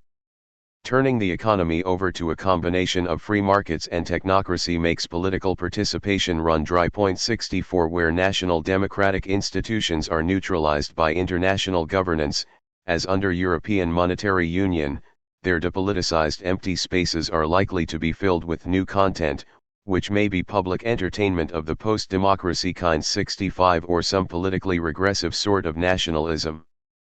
Under the auspices of the emerging consolidation state, politicization is migrating to the right side of the political spectrum, where anti-establishment parties are getting better and better at organizing discontented citizens dependent upon public services and insisting on political protection from international markets. Chapter 5. Markets and Peoples, Democratic Capitalism and European Integration. Hopes that the resolutions of European heads of state would stabilize the financial markets and solve the Eurozone debt crisis, once and for all, have risen with each new summit over the past 2 years, only to be dashed again once the fine print comes to light. 1 Would investors really join in on the voluntary haircut? Was the bazooka, after all, not more of a water pistol? No one could say with any degree of certainty what should be done to repair the crashed global financial system. Some demand strict austerity, others growth. Everybody knows that both are necessary, but cannot be had at the same time. The technocrats' rescue packages alternate between the horns of ever new dilemmas. Ingenious patent remedies are offered by the score, but have an ever shorter lifespan. If, the British veto notwithstanding, European leaders were able to sleep free of nightmares after December 2011's summit agreement on a 26-nation treaty, and the ECB's long-term loans of €500 billion to the banks at 1% or soon after it was back to business as usual. One thing is for sure, the markets will calm down when they calm down, but they remain silent about when that will be and what they will next demand. Will they attack France? If need be, of course. They will only be satisfied once they are guaranteed to get their money back, through national austerity packages, international deposit protection agreements or, ideally, both. As I have argued before too, that post-war democratic capitalism involved a fundamental contradiction between the interests of capital markets and those of voters, a tension that had been successively displaced by an unsustainable process of borrowing from the future, decade by decade, from the inflation of the 1970s, through the public debt of the 1980s, to the private debt of the 1990s and early 2000s, finally exploding in the financial crisis of 2008. Since then, the dialectic of democracy and capitalism has been unfolding at breathtaking speed. Only a few months ago, reports of jokes in Brussels corridors regarding the desirability of a military putsch after Papandreou's suggestion of a referendum were followed by the replacement of first the Greek and then the Italian government. Accompanied by collective sighs of relief, power was passed to highly regarded economist technocrats, who, it is now hoped, will finally enforce the logic of the markets. Such confidence is, at face value, not unwarranted.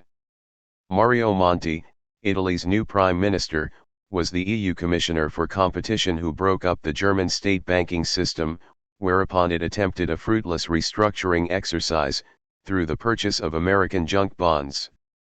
When his Brussels tenure came to an end, Monti earned his living as an advisor to, among others, Goldman Sachs, the greatest junk bond producer of them all. Lucas Papademos, now Prime Minister of Greece, was president of the Greek Central Bank when the country secured, through falsified statistics, its access to the monetary union and thus to unlimited credit at German rates of interest. Help with the creative accounting of the Greek national balance sheet was provided by the European division of none other than Goldman Sachs, to be headed shortly thereafter by Mario Draghi, who is now of course president of the European Central Bank. The three of them should get along well. Continental imbalances. Meanwhile, it is now quite clear that the democratic states of the capitalist world have not one sovereign, but two, their people, below, and the international markets above. Globalization, financialization and European integration have weakened the former and strengthened the latter. The balance of power is now rapidly shifting towards the top. Formerly, leaders were required who understood and spoke the language of the people.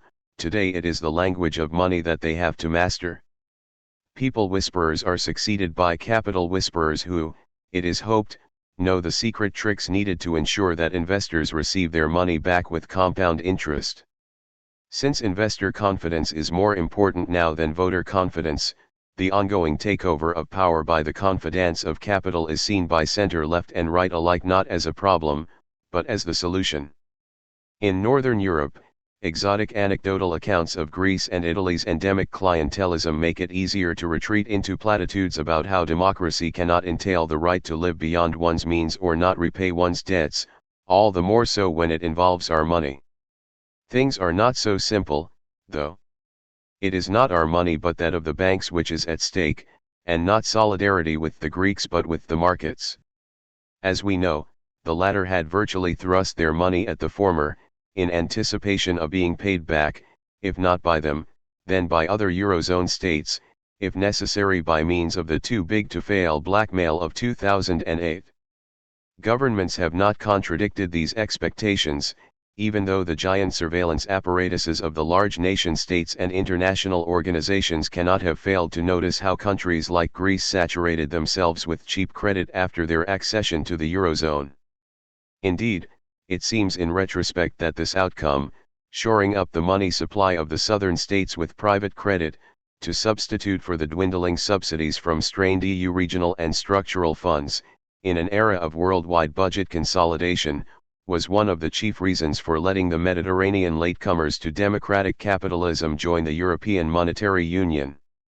That way, not only did banks make profitable, seemingly secure deals, but the export industries of the northern states could profit from the steadily renewed purchasing power of their southern customers, without having to fear that countries such as Portugal, Spain, Italy, and Greece would protect themselves from the higher productivity of the northern economies through periodic currency devaluations.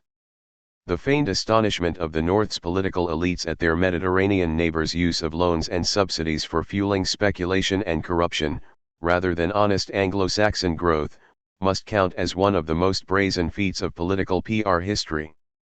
Anyone halfway informed knew about the impossibly large Greek olive harvests subsidized twice by the EU, first for their production and then for their equally virtual transformation into machine oil, just as the intimate connections in post-war Italy between Christian democracy and the mafia, with a figure such as Giulio Andreotti acting as the nerve center of a powerful network connecting state apparatus, political parties, armed forces, organized crime, and intelligence services were anything but a state secret.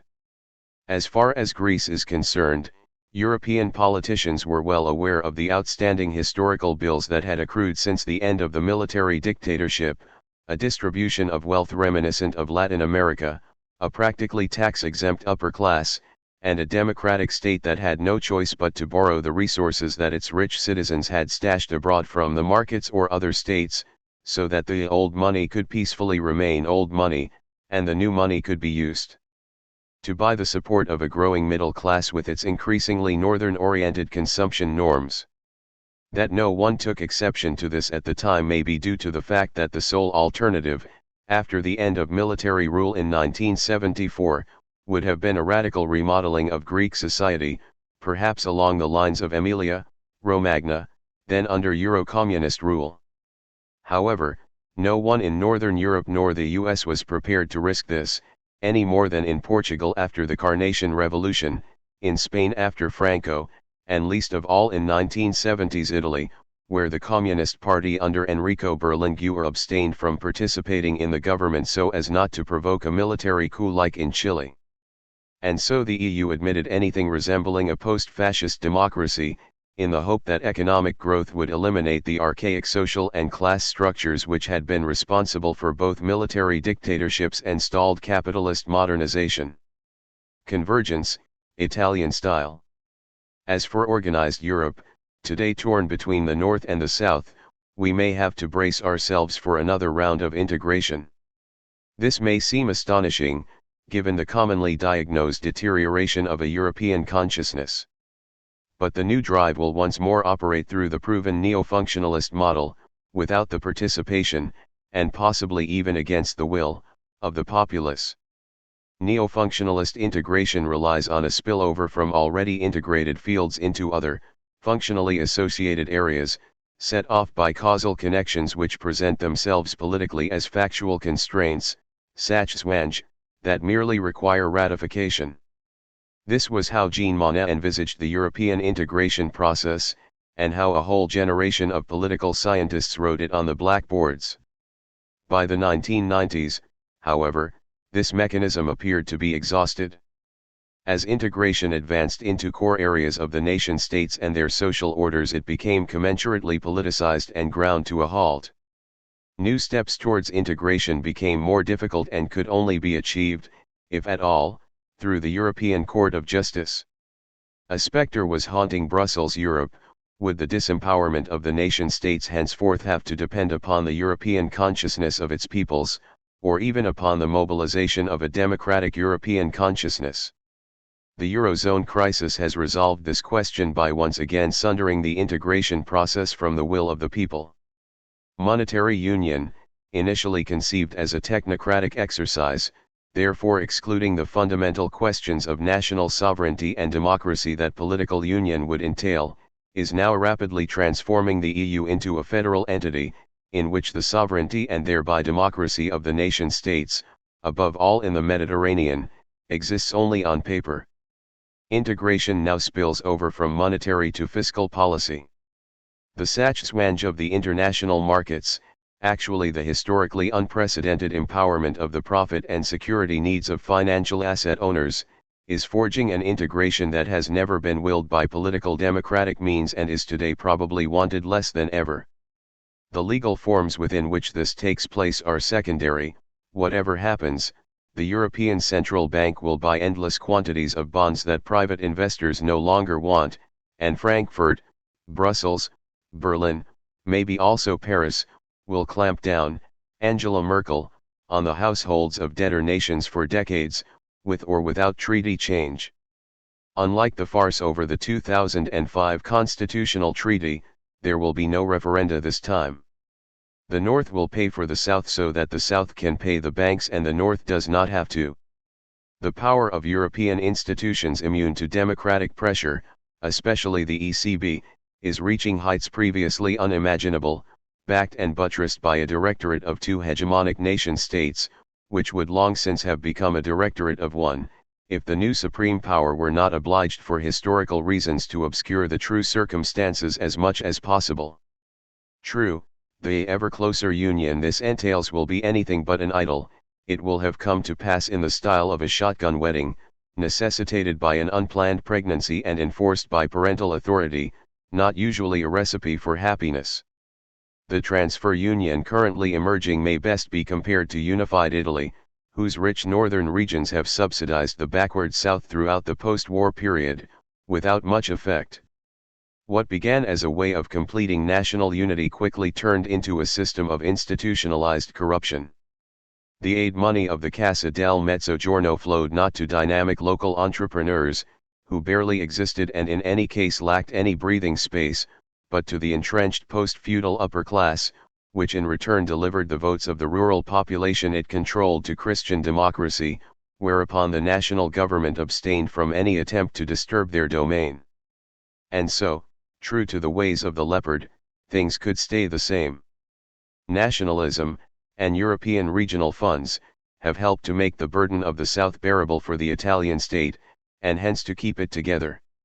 Since the 1990s, however, with capitalist development of the South still remote and money from Brussels having to be shared with Eastern Europe, a growing fraction of the northern Italian electorate has become increasingly secessionist.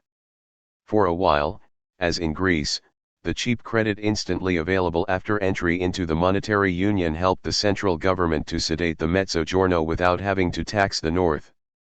But these loans are no longer available. No one today expects an economic upswing in southern Italy, whether of its own making or through some EU magic.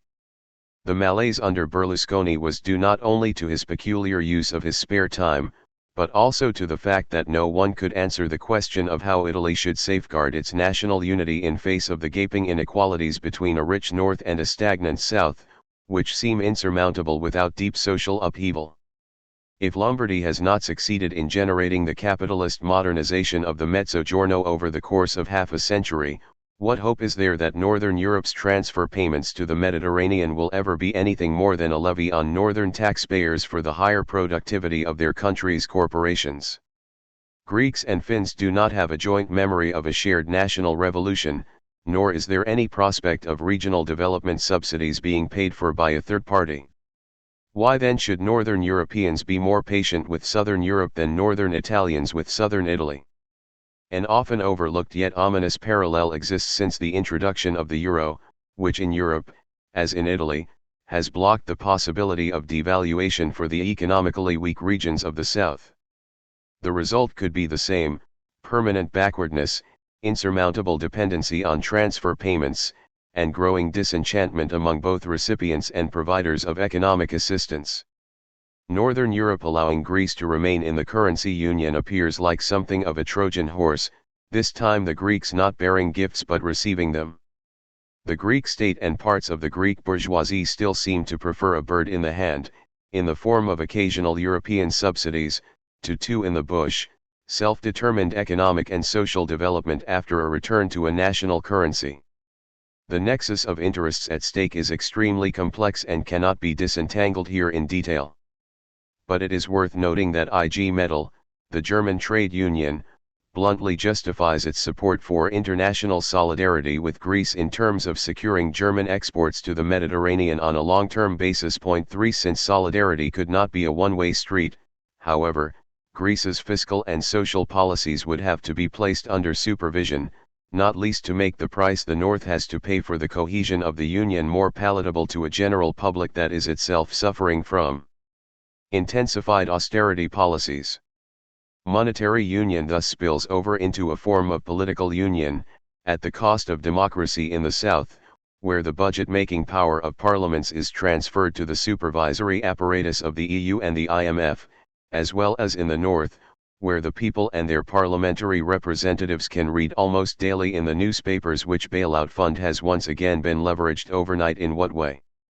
Meanwhile, governments and public opinion in Northern Europe impress upon the debtor nations their self-righteous utopia of a market-conforming life, notwithstanding that they themselves have become addicted to what Ralph Darendorf dubbed pump capitalismus, capitalism on tick, based on cheap money provided by financial markets running amok.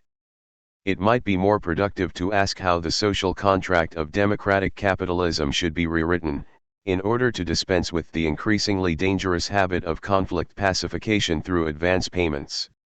How should we imagine a capitalism which is not dependent, for the sake of social cohesion, on a bloated credit system that promises to underwrite unlimited consumption standards of which everybody knows by now that they are not generalizable?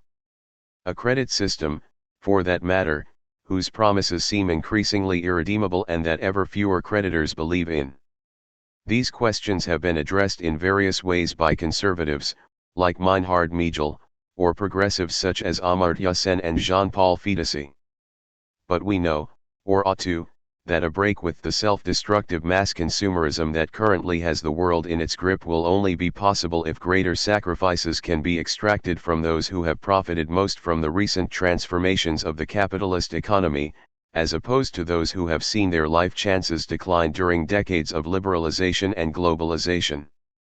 A democratic departure from the life-threatening sedation provided by cheap money capitalism would require new solutions to the problems which the latter has only worsened. Consumer credit as compensation for stagnating wages and a growing gap between top and bottom could become superfluous if all earned a decent wage. Better living and working conditions for the great majority would alleviate the need for yet more consumer toys to compensate for status anxiety, competitive pressure, and increasing insecurity. This will not be possible without a revitalized trade union movement that would help to end the ever more destructive exploitation of the human capacity to work and nurture families. At the same time, debt financing of public expenditure would have to be replaced by more effective taxation of the incomes and assets of liberalization's winners. States should no longer have to carry out the tasks mandated by their citizens for society as a whole with borrowed money, which then has to be repaid with interest to the lenders, who in turn bequeath what has remained of their wealth to their children. Only if the trend towards deepening social division, the signature of capitalism in the late 20th and early 21st centuries, were reversed would it be conceivable that modern society could free itself from the compulsion to assure domestic peace through the unchecked production of toxic assets to engineer synthetic growth. This theme is anything but new. What should worry us is not the fact that it suddenly occurred, or recurred, but that its democratic solution appears so impossible today that we shy away even from naming it, so as not to seem stuck in the past. Just as ancient peoples had above all need of a common faith to live by, we have need of justice, Émile Durkheim wrote in his seminal work on the division of labor. 4 Since the end of the post-war era, it is all water under the bridge, much of which has flowed down the Hudson River, past the southern tip of Manhattan from where the world is governed these days. Trade unions are disappearing, capital listens only to presidents of central banks, not to political parties, and the money of the rich is everywhere and nowhere, gone in an instant when strapped tax states reach for it. We can only wonder what form of opiate of the people the profiteers of late capitalism will come up with, once the credit doping of the globalization era stops working and a stable dictatorship of the money people has yet to be established. Or may we hope they will have run out of ideas. Chapter 6. Heller, Schmidt, and the Euro. Hermann Heller's penetrating discussion 1 of Carl Schmitt's project of an authoritarian state 2 provides us with an object lesson on the nature of liberalism and its relationship to democracy.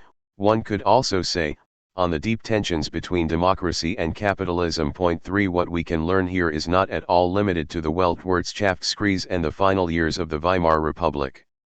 Liberalism, Heller finds in Schmitt, exists in a strange, paradoxical relationship with the state and the public power. The freedom of the market from state interference that defines a liberal and indeed a liberal capitalist economy is not a state of nature but is and needs to be politically constructed, publicly instituted and enforced by state power. The depoliticized condition of a liberal economy is itself an outcome of politics, in the sense of a specific use of the authority of the state for a specific political purpose. It is a political construction that must be politically defended against the possibility of political authority falling into the hands of social forces that might use it for non-liberal, market-subverting objectives. This is where the state and its institutions come in, as reflected in Schmitt's distinction between a total and an authoritarian state.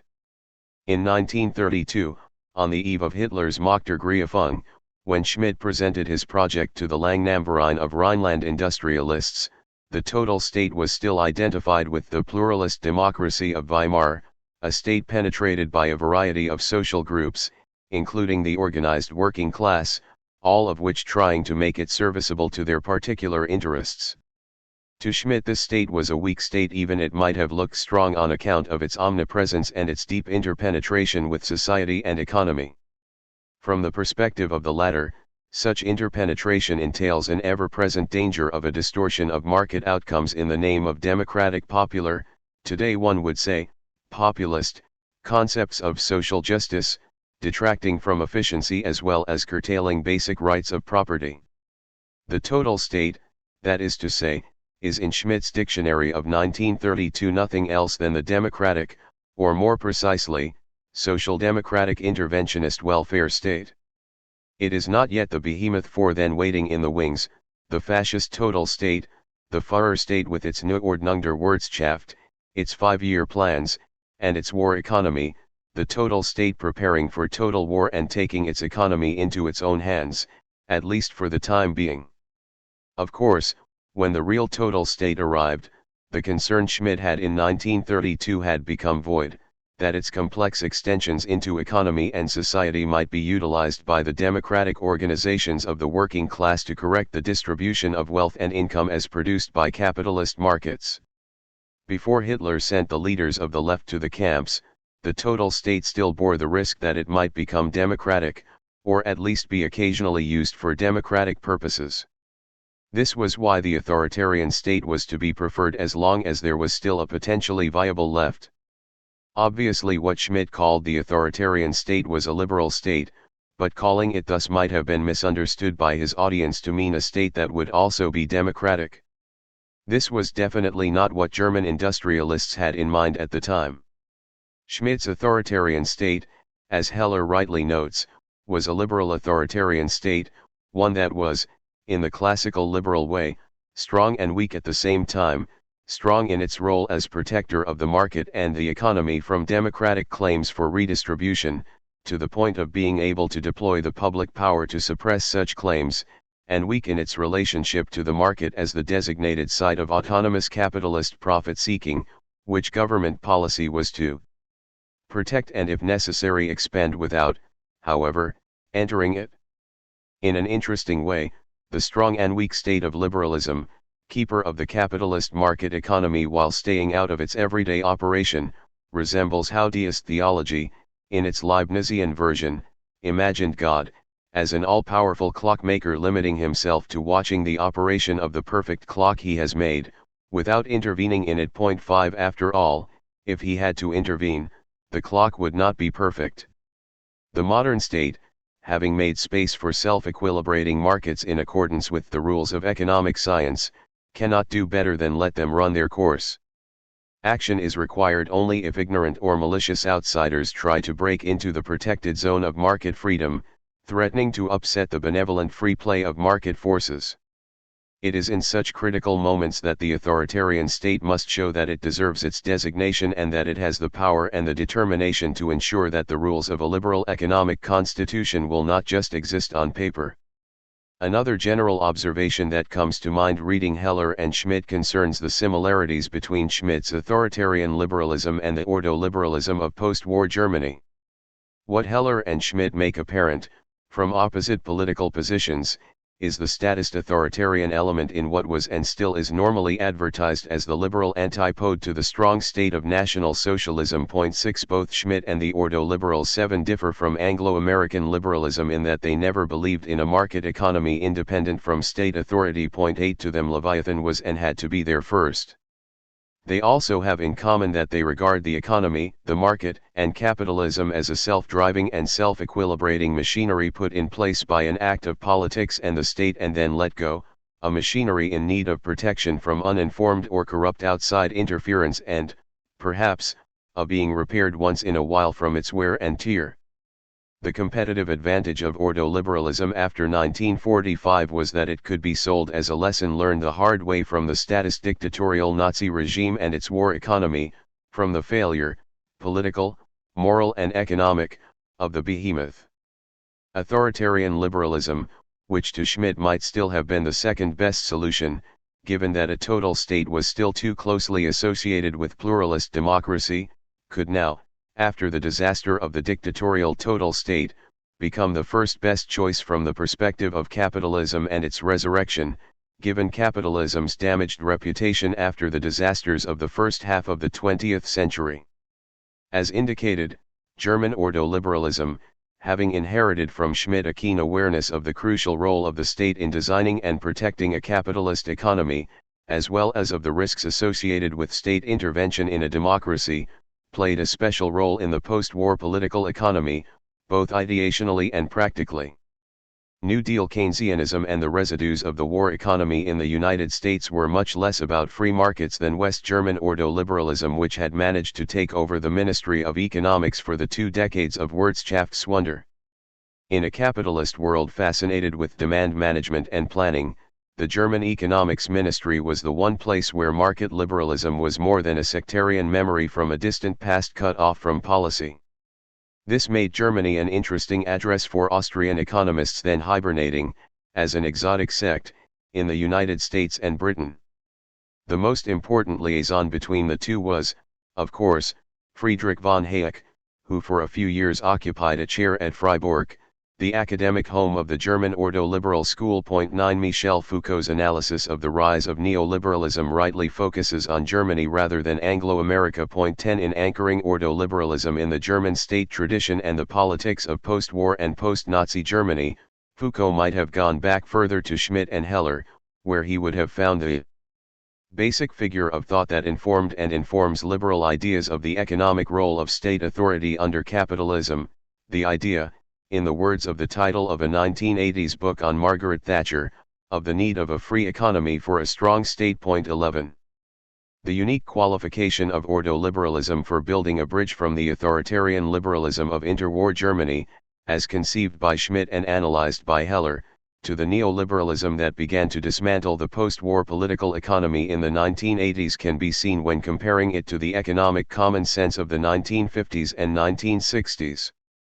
The Frankfurt School of Critical Theory, for example, was convinced that the capitalist economy had become inseparably merged into the state, which in the process had turned into the dominant institutional complex in contemporary society. 12 After the end of laissez-faire, the place of liberal capitalism was supposed to have been taken by 3 competing economic systems: communism, fascism, and New Deal democracy. All of them were seen as deeply politicized, democratically or not, with markets having given way to large, bureaucratically organized corporate monopolies closely affiliated with the bureaucracies of the state. In its own way, each of the 3 systems resembled Schmidt's total state, with the New Deal variant carrying the risk of a democratic subversion of market justice, under the influence of pluralist democracy. Schmidt and Heller would have recognized this, from their opposite points of view, and both might have seen the possibility, and indeed the probability, of capitalist pressures for a return to the market, that is, for a new politics carving out a space for free markets sustained and guarded by state authority while protected from egalitarian democratic infringement. Such pressures for, as I have put it, 13 a Haykian succession to the Keynesianism social welfare state, the replacement of growth through egalitarian redistribution by growth through stronger incentives for the winners and more severe punishment for the losers, were easily conceptualized in ordoliberal terms, informed as ordoliberalism was, all the way from Schmidt to Hayek, on the intricate dialectic of state strength and state weakness in a liberal order, strong in fending off democratic political claims for market correction, weak in leaving the governance of the economy to the self-regulating clockwork of the market, as put in place and preserved by political authority. So far on the general idea.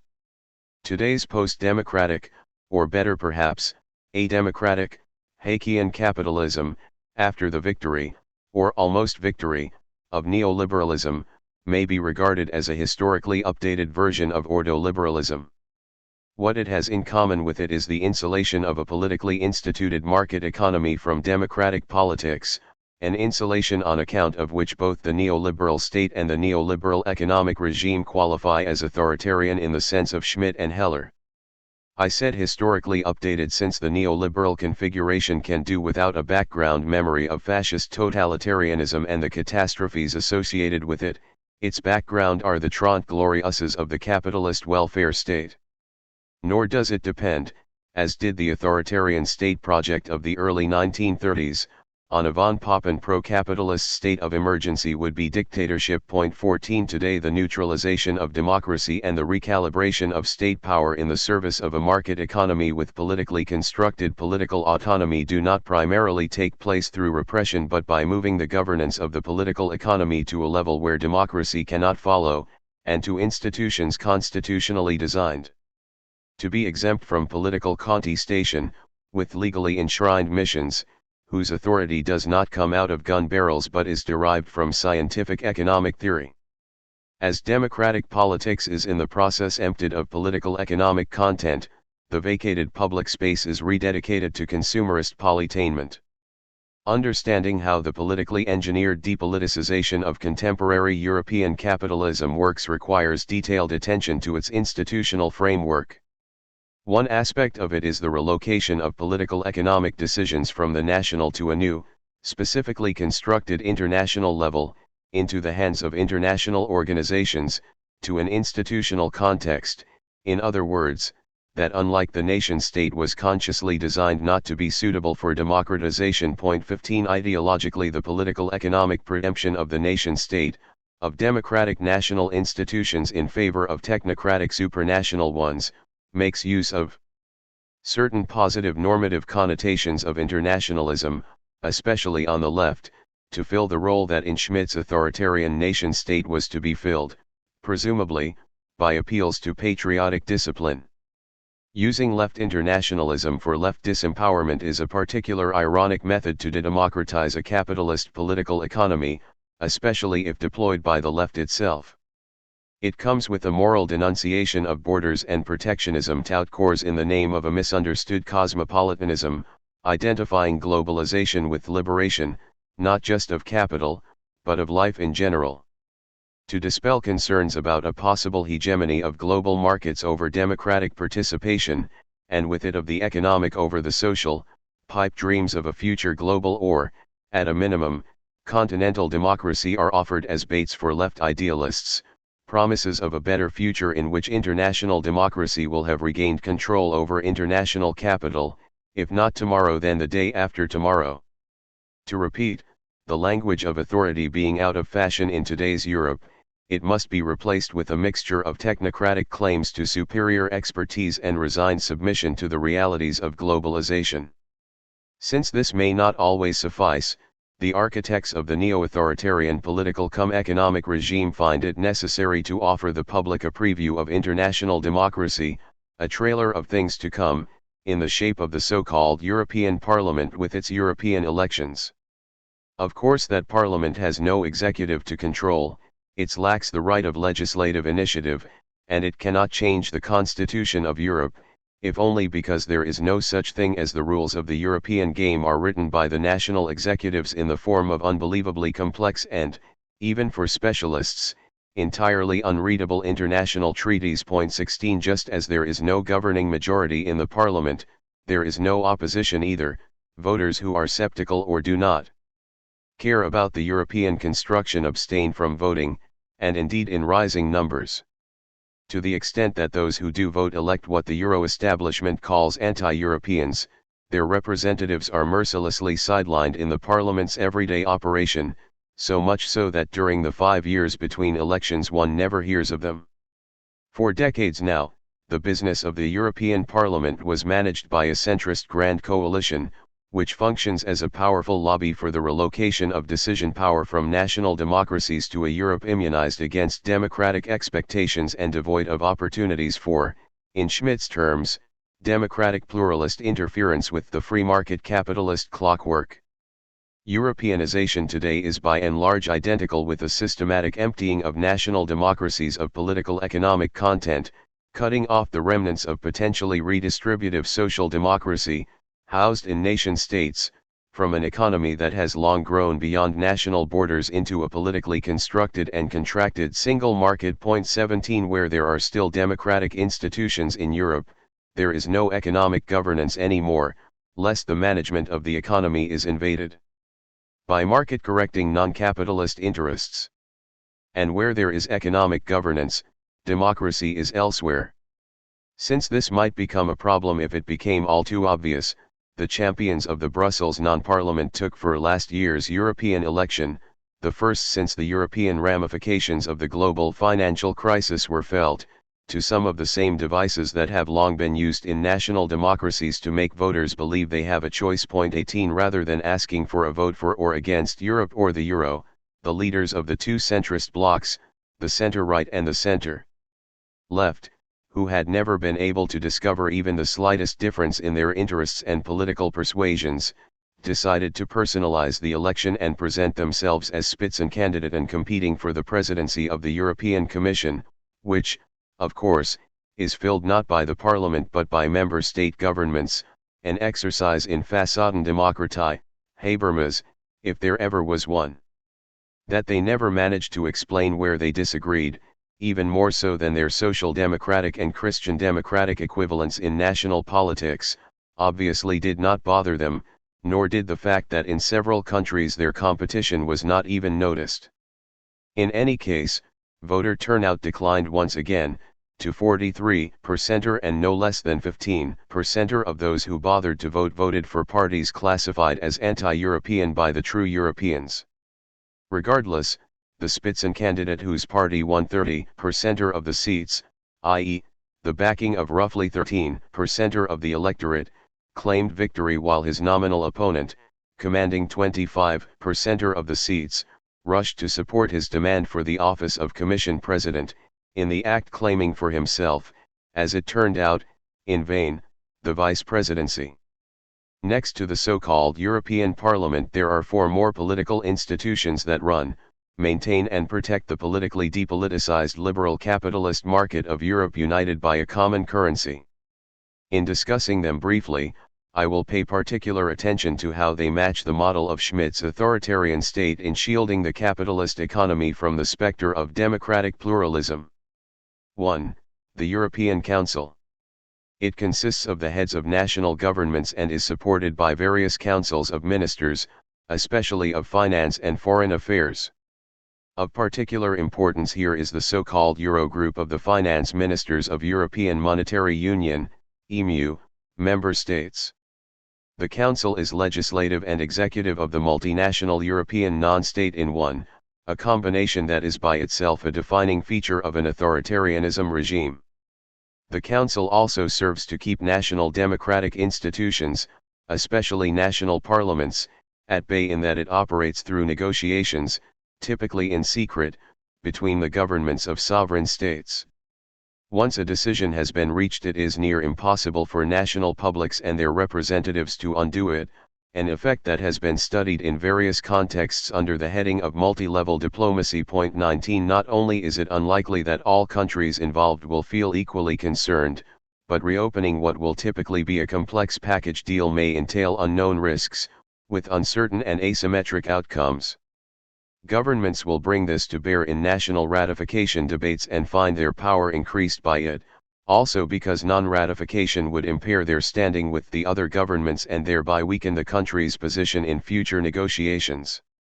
Another consequence of the primacy of the Council in European economic governance is that it redefines class conflicts as international conflicts, turning distributional issues between classes into international issues. Point 20 This not only encourages cross-class coalitions at national level, but it also mitigates economic conflicts as it envelops them into larger issue packages, hands them over to diplomats, and above all entangles them with issues of international peace. Diplomacy thus takes the place of class struggle, and international cooperation takes precedence over social justice as long as repressed class conflicts can be prevented from returning in the form of international hostilities. Even then, however, the capitalist market economy will likely remain shielded from egalitarian correction, for example by economically stronger nations defending their interest by drawing on the toolkit of national sovereignty. Moreover, the more diverse a multinational regime in terms of national economic structures and interests, the less likely it is that its governing body will be able to take discretionary measures to correct the outcome of markets.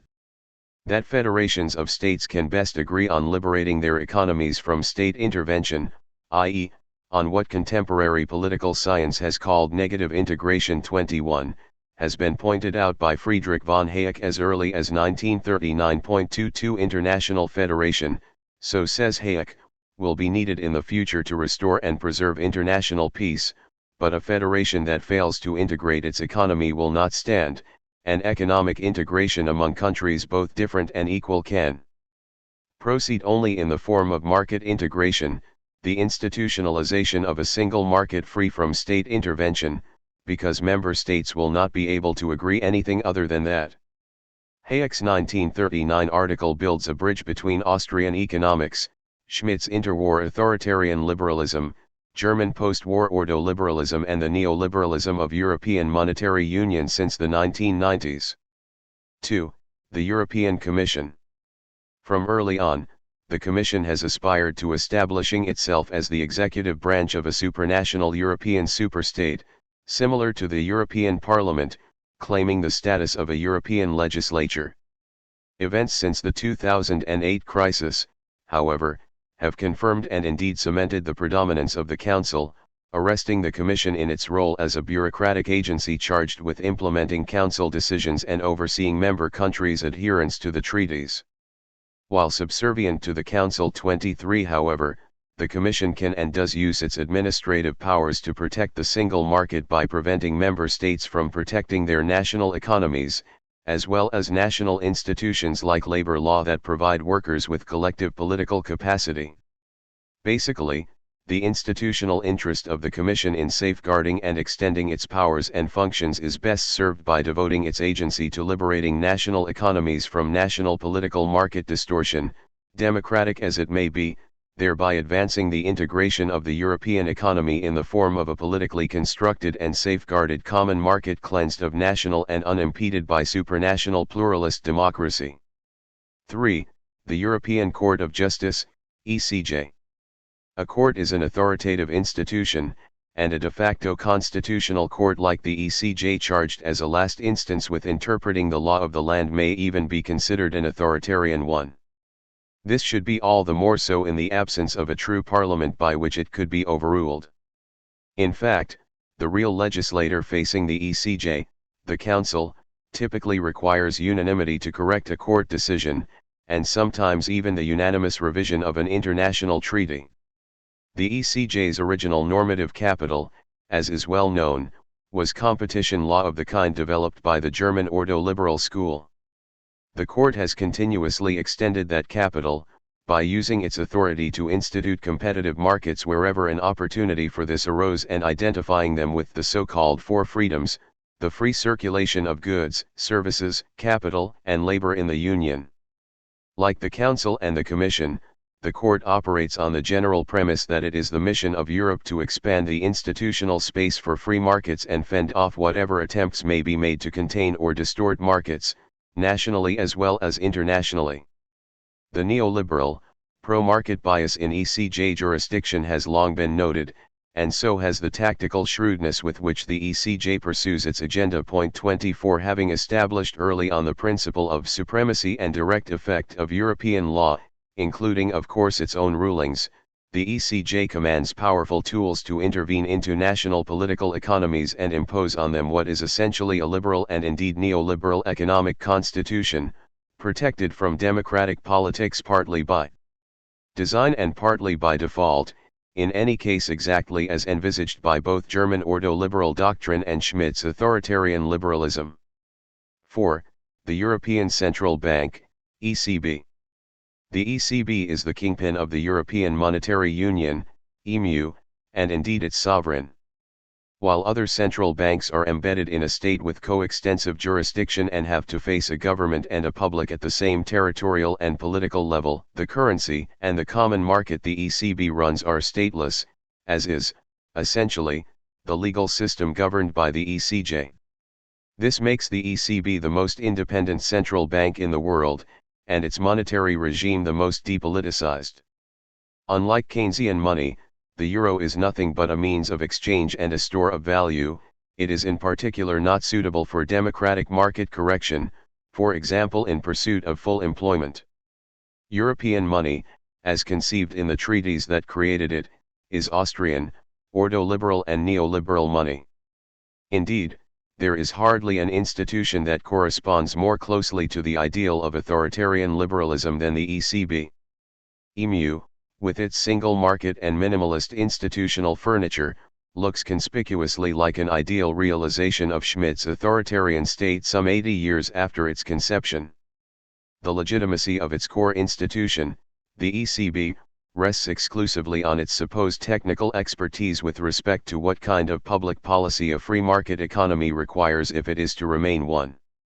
In theory this is very little, while in practice it can easily become very much. On the surface the ECB's mandate is simply to provide for a desirable rate of inflation for the combined economy of its member states and ensure the health and viability of their financial and payment systems. Since the national political economies that are part of EMU are historically governed by diverse institutions, however, they tend to respond differently to the ECB's money regime and monetary policy. If this raises the possibility of the common currency failing, as it did in the succession of crises since 2008, the ECB, being the only institution in charge of EMU as a whole, is forced or feels free to do whatever it takes to preserve it. Point 25 Who would not be reminded of Carl Schmitt's definition of the state of emergency, the Ausnahmezustand, being die Stunde der Exekutive, the hour of the executive when not kennt kein Gebot, when the sovereign is entitled and proves himself as such in being able to suspend the law and use whatever means available, legal or extra-legal, to secure the survival of the community. 26. For several years now the ECB has routinely been acting extra legem to fill the political vacuum created at the center of the EMU by its founders, with the intention to build Euroland into the apolitical capitalist market economy of neoliberalism. Point 27 ECB intervention, on the surface limited to stabilizing the euro at a targeted inflation rate and keeping payment systems functional, and legitimate only with reference to this narrow mandate, has penetrated deeply into national institutional arrangements and political settlements to reform them, so as to adjust them to the common neoliberal money regime, so as put an end, in the name of sound money, to previous national practices of adjusting the money regime to national political settlements, in particular to politically negotiated and nationally institutionalized ideas of market-correcting social justice. Together with the Council, the Commission, and the ECJ, but if need be also without them, the European Central Bank has developed into the de facto government of the biggest economy on earth, a government entirely shielded from pluralist democracy that acts, and can only act, as the guardian and guarantor of a liberal market economy. Since the crisis of 2008, which is of course far from over if it ever will be, the bank has acquired wide-ranging capacities to discipline the sovereign states and societies in and under its jurisdiction to make them pay proper respect to the rules of a neoliberal money-cum-market regime. Today the ECB can at its discretion withhold liquidity from the banking systems of states that refuse to follow its precepts as to their public finances, the size and composition of their public sectors, and even the structure of their wage-setting systems.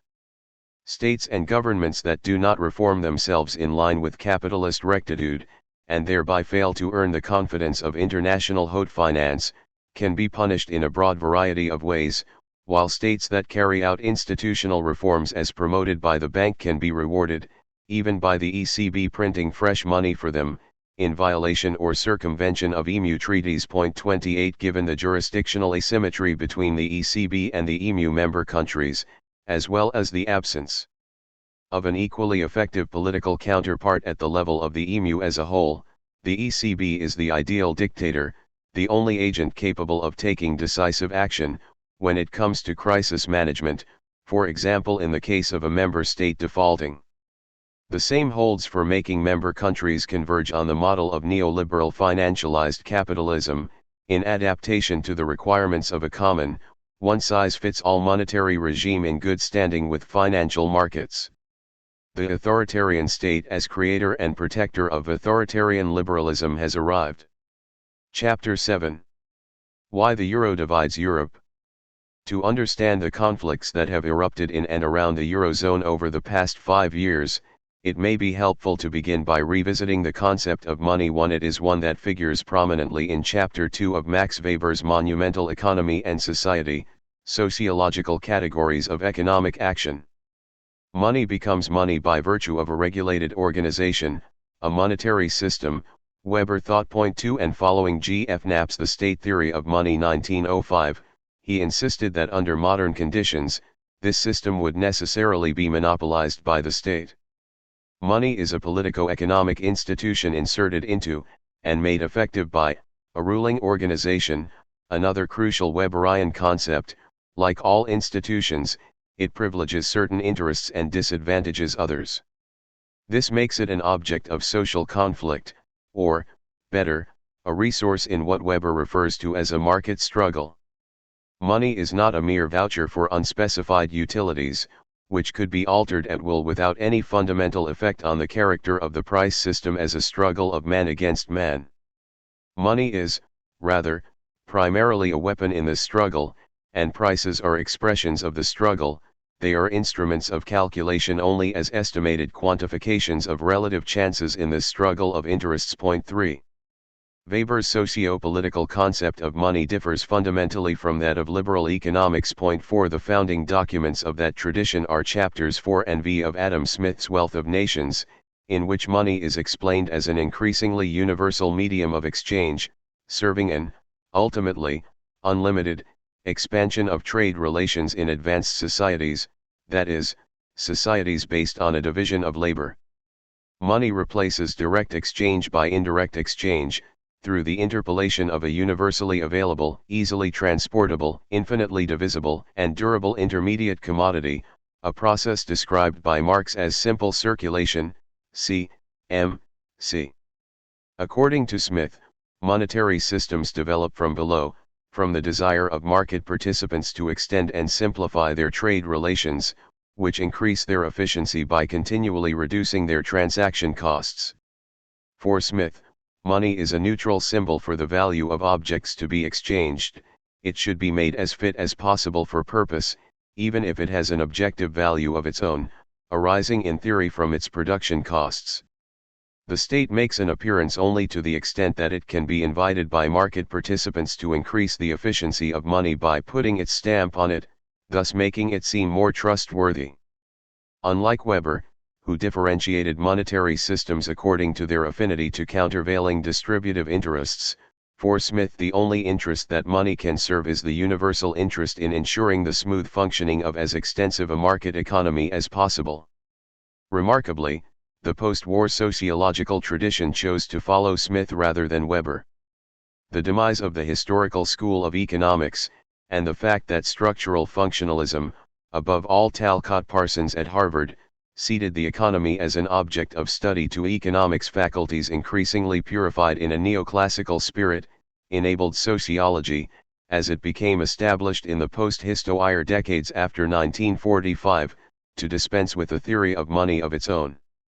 Instead it opted for a quiet life and chose to conceive of money, if at all, in the manner of Smith, as an interest-neutral medium of communication, rather than as a social institution shot through with power, as a numerical value, a numeraire, rather than a social relation. 5 This led to a rupture, both in sociology and economic theory, with the fierce debates of the interwar years about the nature of money and the political implications of monetary systems. These had been at the heart of Keynesian theory, in particular, see the battles around the social and political implications of the gold standard, driven notably by Keynes himself, or around Irving Fisher's full reserve banking model. Of paradigmatic importance here was Parsons and Smelser's 1956 work Economy and Society, subtitled A Study in the Integration of Economic and Social Theory. In Parsonian systems theory, money appears as a representation of purchasing power, the capacity to control the exchange of goods. It also has the special social function of conferring prestige, and thus acts as a mediator between detailed symbols and a broader symbolization. 6 Historically, money develops, as in Smith, through the growth of the division of labor, which demands an abstract representation of economic value so as to make the expansion of exchange possible. Money appears in this process as a cultural object which, together with credit instruments and certificates of indebtedness, constitute rights or claims on objects of economic value, and hence in Weber's terms as mere vouchers for unspecified utilities. 7. Monetary weapons. That money is far more than this is something for which Parsons, and American sociology in general, might have found ample evidence in his own country, not merely in the interwar years, which after 1945 were somehow declared an exceptional era, but in its earlier history. The discovery of that evidence, however, had to await the emergence in the 1990s of the new economic sociology, which undertook the rehabilitation of Weber's view of money as weaponry in the market struggle. A contribution to this development, as important now as it was then, was furnished in The Color of Money and the Nature of Value, a study by Bruce Carruthers and Sarah Babb of the domestic political conflicts over a new U.S. monetary system after the Civil War. 8 The authors adopted an analytical distinction proposed by the political scientist Jack Knight. Monetary systems, like institutions in general, could not be judged merely according to the coordination for collective benefits. Conception of social institutions, in other words, by whether they provided an intersubjectively communicable symbolization of values and value claims. Just as legitimate and even requisite, according to Carruthers and Babb, was the conflict perspective, we might even call it the political perspective, put forward by Knight, in which a monetary system comes into existence as the result of disagreements between actors with competing interests. 9 As such, it may possess more or less asymmetrical distributive effects and conflicting interests, which are often more important in social reality than their efficiency. 10. The Color of Money reconstructs the political and economic divisions over the future monetary regime of the United States, and the nature of money in general, during the last third of the 19th century. At that time, the battlefront ran more or less centrally between the Smithian and Weberian conceptions of money. The first emphasized the dependability of money as a medium of symbolic communication, for efficient economic coordination and social integration. This was linked to a naturalist value theory and the call for a return to the gold standard. The alternative view, based on a remarkably well-developed social constructivist theory of the value of money, espoused the introduction of freely created paper money. As was to be expected, the advocates of gold stressed the public interest in a value symbolization that could inspire confidence, while the supporters of greenbacks, printed dollar bills, emphasized the divergent distributive effects of the two concepts of money, representing different material interests. And indeed the rival approaches were rooted in different accumulation practices and ways of life. Advocates of the gold standard represented East Coast old money and were interested above all in stability, The paper money contingent was based in the South and West and wanted free access to credit, either to help devalue the debts they had incurred or to boost expansion. Conflicting interests over which development path the fast-growing capitalist economy should take were linked to opposing structures of class power and privilege, the life world of a patrician urban class, above all in New York, against that of the indebted farmers and cowboy operators in the rest of the country. Cash and communicative action. Coming of age in the 1980s, German sociology took its concept of money not from Weber but from Parsons, and, via Parsons, from the economic tradition going back to Smith. This is true not just of Niklas Luhmann, in his adaptation of systems theory, but equally of Jürgen Habermas, even though, or perhaps, precisely because, Habermas developed his theory of communicative action in large measure through an imminent critique of Luhmann's work. The problem, as I understand it, lies in the fact that Habermas's critique of the concept of a steering medium, which he took from Luhmann and Parsons, leaves its validity for the functional domains of material reproduction untouched, since these domains can, uniquely, be differentiated out of the life world. Point 11 Although in Habermasian terms no one really speaks in modern economic subsystems, that remains the prerogative of the life world, the special language of money suffices for that subsystem to perform its function. Point 12. The assumption here, of course, is that the economy can be thought of as a technical subsystem of modern societies, purified of life world connections and able to function without them in an instrumentally rational, neutral manner. Within the sphere of competence of the economy so conceived there is no compulsion to act, it is possible instead simply to steer. Thus the economy can be seen as a predictable mechanism of means, entirely in the spirit of standard economic theory, although embedded in a more comprehensive context of communication and action, and capable in principle of being organized on a democratic basis. With the aid of money, a steering medium that is not just adequate to the task but ideally suited to it, this mechanism confines itself, albeit with a reduced level of communication, to coordinating the actors involved and focusing their efforts on the efficient deployment of scarce resources. Point 13. The theoretical consequences are far-reaching.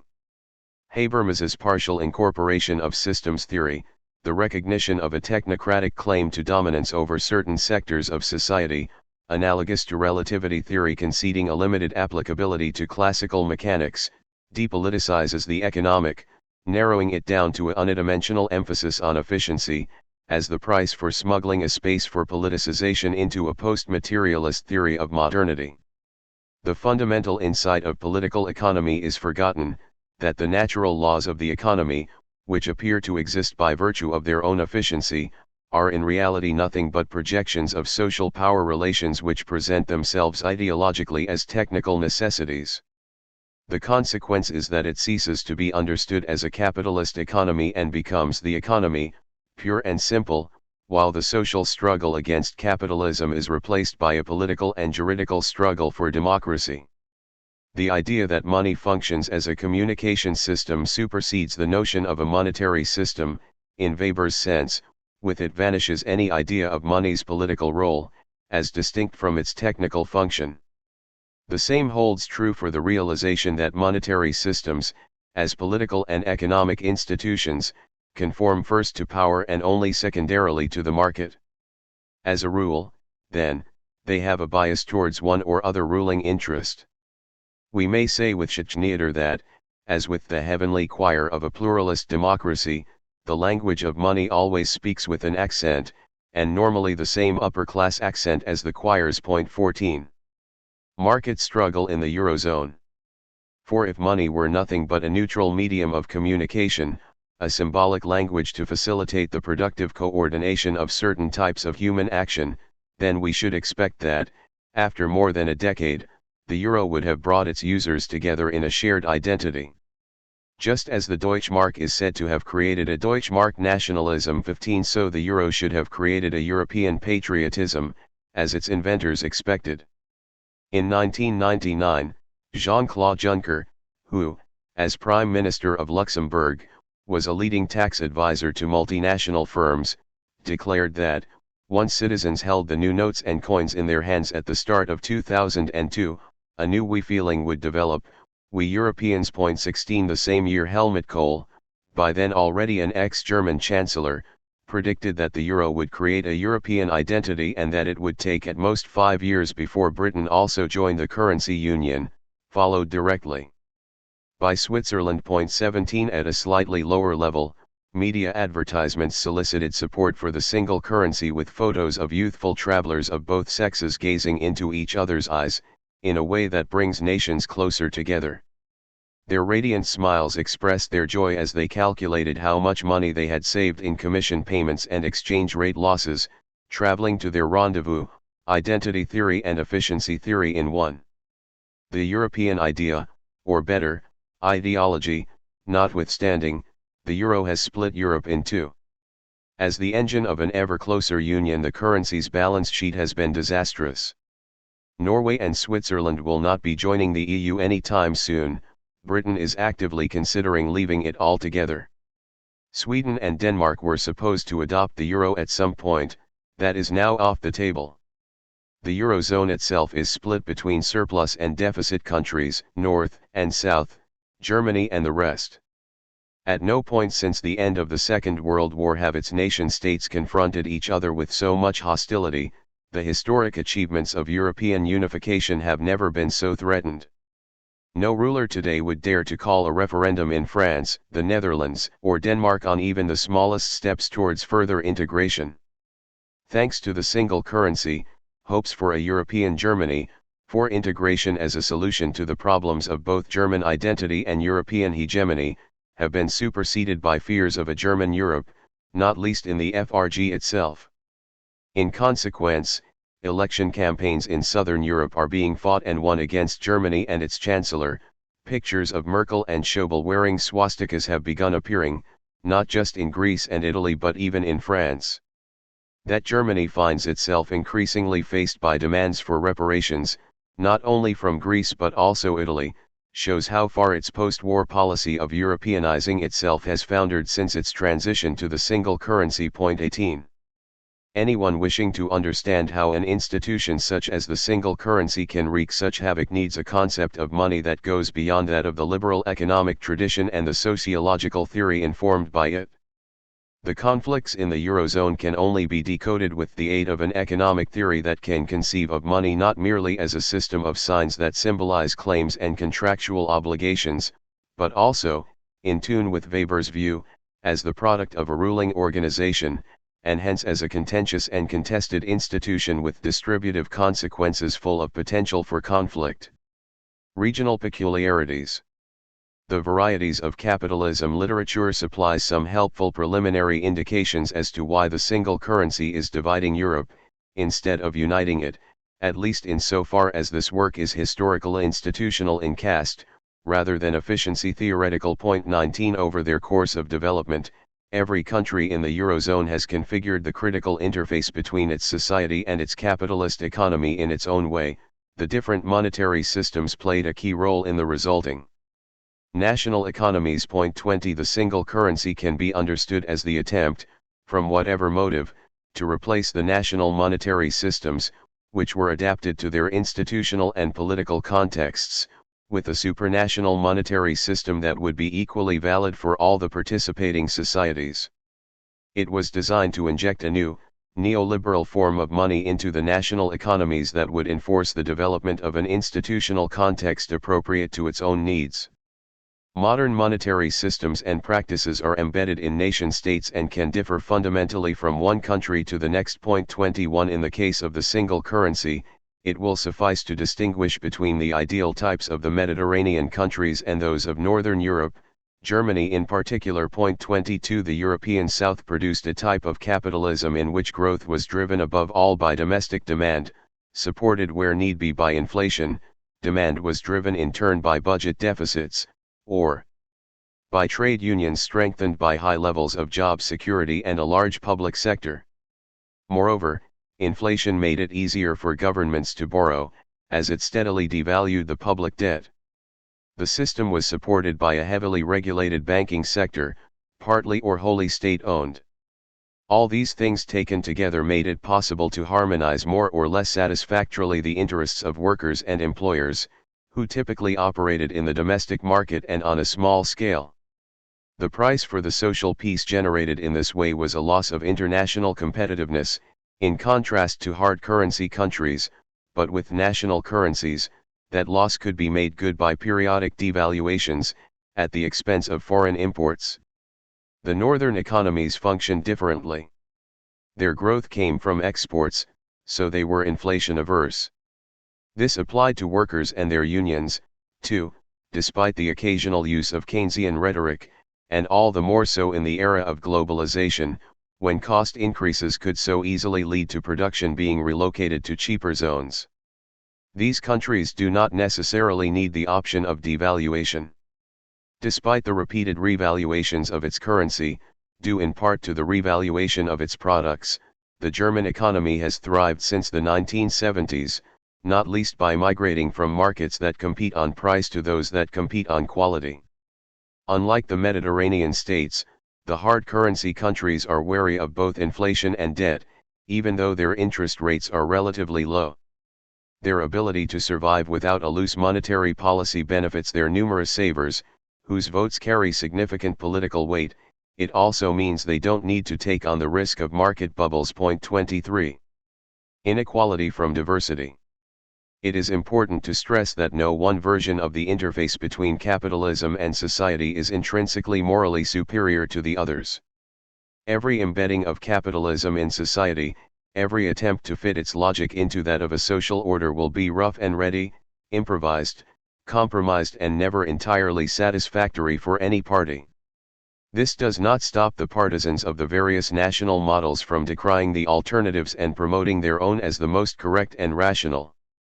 The reason for this is that what is at stake in the conflict of economic models is not just people's standard of living but also the moral economy that has become established in each case.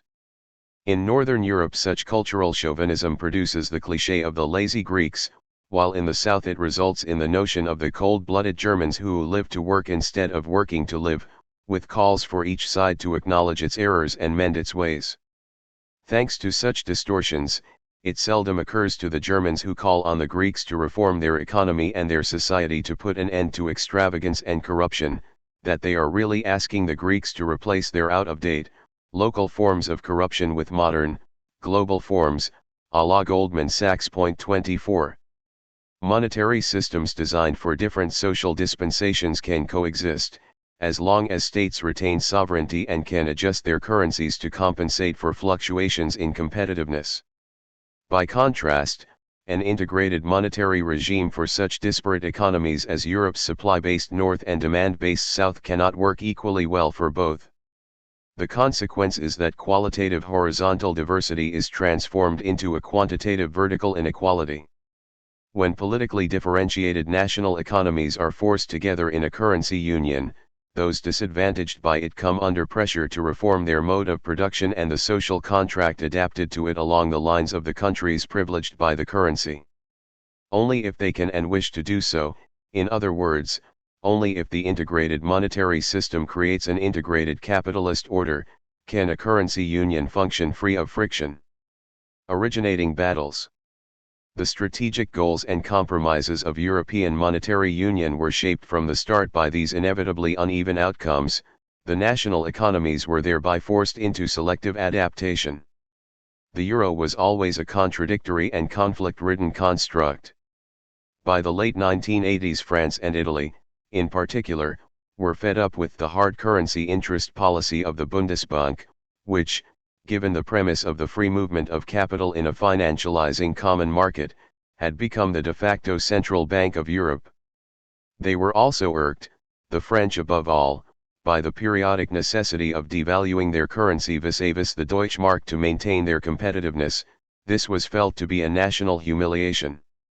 By replacing the Bundesbank with a European central bank, they hoped to regain some of the monetary sovereignty they had ceded to Germany, while also making monetary policy in Europe a little less focused on stability and directed rather more towards political goals, such as full employment.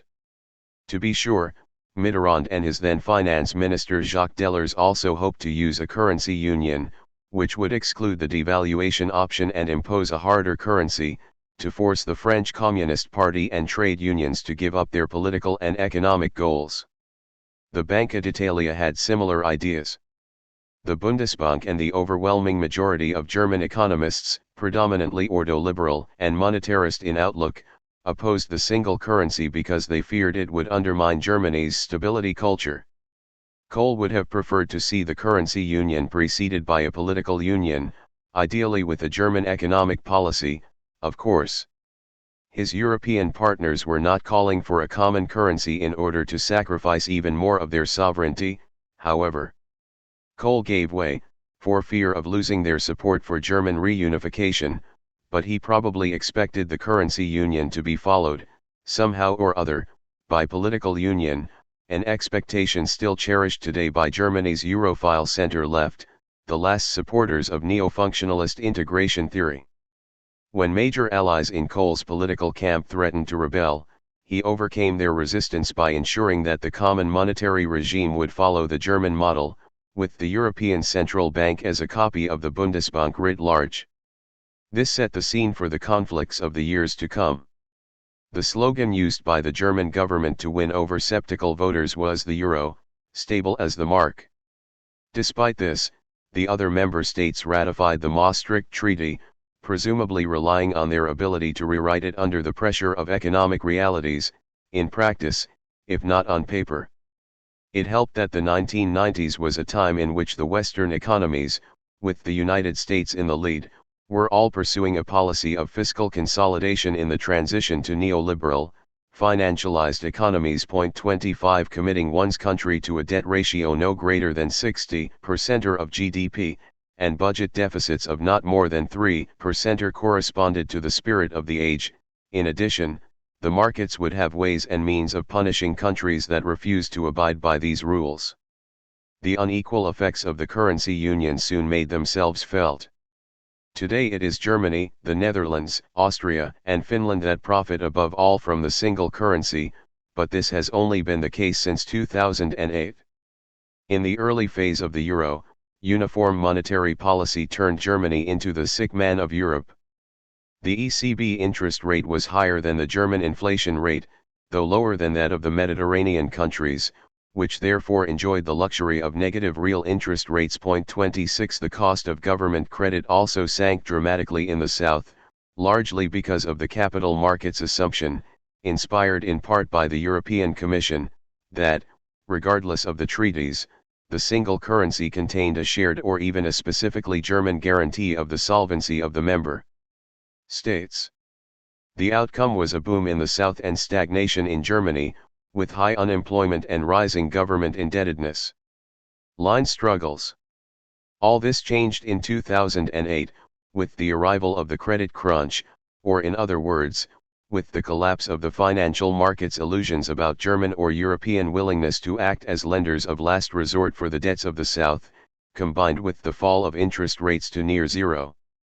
The reason why the single currency now favored Germany lay in the so-called over-industrialization of its economy, a fact lamented as recently as the 1990s.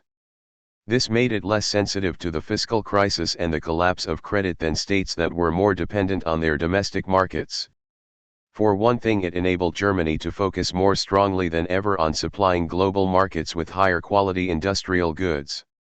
A further factor was the undervaluation of the euro as a currency for Germany, in contrast to the eurozone more generally. 27 In this way, without wanting or planning it, Germany controversially became the European hegemon, until further notice. At the same time, the differing compatibilities of the member states' economies unleashed an increasingly vicious tug-of-war between North and South. The struggle raised, and still raises, three distinct questions: first, the interpretation, and, perhaps, the revision, of the monetary system agreed in the Maastricht Treaty; second, the duty of member states to undertake institutional reforms, so as to align the South with the North, or vice versa; and third, assuming a persistent disparity of incomes and living standards, the question of balancing payments from North to South. It should be stressed that none of these problems can be remedied by the methods currently being tried, however fruitful those may be. 28 All three are manifestations of a deep-seated division in the single currency as a political system. And this split, far from being eliminated by any financial rescue, will only then be felt in its full force. As far as the first problem is concerned, the disagreement over the practical operation of the treaty, attempts by southern states to soften up the euro, with the help of the ECB, and thus return to inflation, debt financing, and currency devaluation, have been indignantly countered by the northern nations, which no longer want to be dragged by majority resolutions into acting as substitute lenders and guarantors for those preemptive injections of funds, without which their southern partners, as they stand, cannot function. To this extent, the internal politics of the single currency already plays a part in the alliances of member states, which are trying to pull the common monetary regime in opposite directions, one group to the south, the other, back, to the north. In their current political and economic configurations, each bloc can only function by gaining control of the interpretation of the monetary regime. But neither wishes to manage without the other. While the northerners value fixed exchange rates for their export industries, the southerners want low interest rates. They are prepared to accept treaty restrictions on debt ceilings and deficit limits in the hope that, in an emergency, their fellow members will be more susceptible than the financial markets to diplomatic pressure or appeasement. In the debates about the correct interpretation of the single currency, the current German government and its allies still have the upper hand, at least as long as the South remains dependent on their multi-billion euro bailouts. If this continues, the Southerners will have no choice but to adapt their political and economic institutions to the neoliberal version of the European monetary regime as authoritatively interpreted by the North. 29 The outcome of such an adjustment process would be unknown. Even if all went well, it would entail a lengthy transition period, full of political unrest and economic uncertainty. It would mean, for example, that the South would have to accept fully flexible labor markets, a la the North, while in the opposite eventuality the Germans would be forced to abandon their destructive saving habits and give up their selfish export-based economy.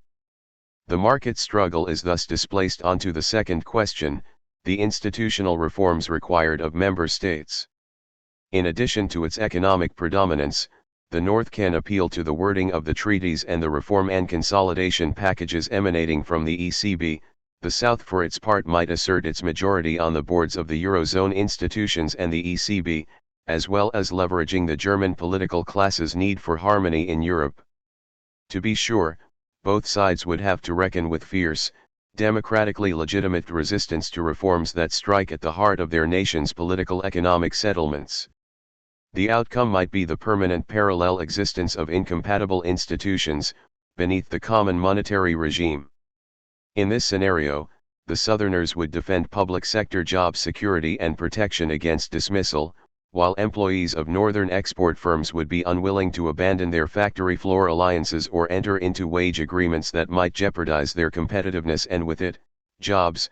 The South would not be able to raise its productivity, nor the North its costs, to the point where the two could converge. 30 The struggle between the two approaches would continue, the share of exports and trade surpluses of the North rising, while the pressure on the South for deflation and rationalization would persist.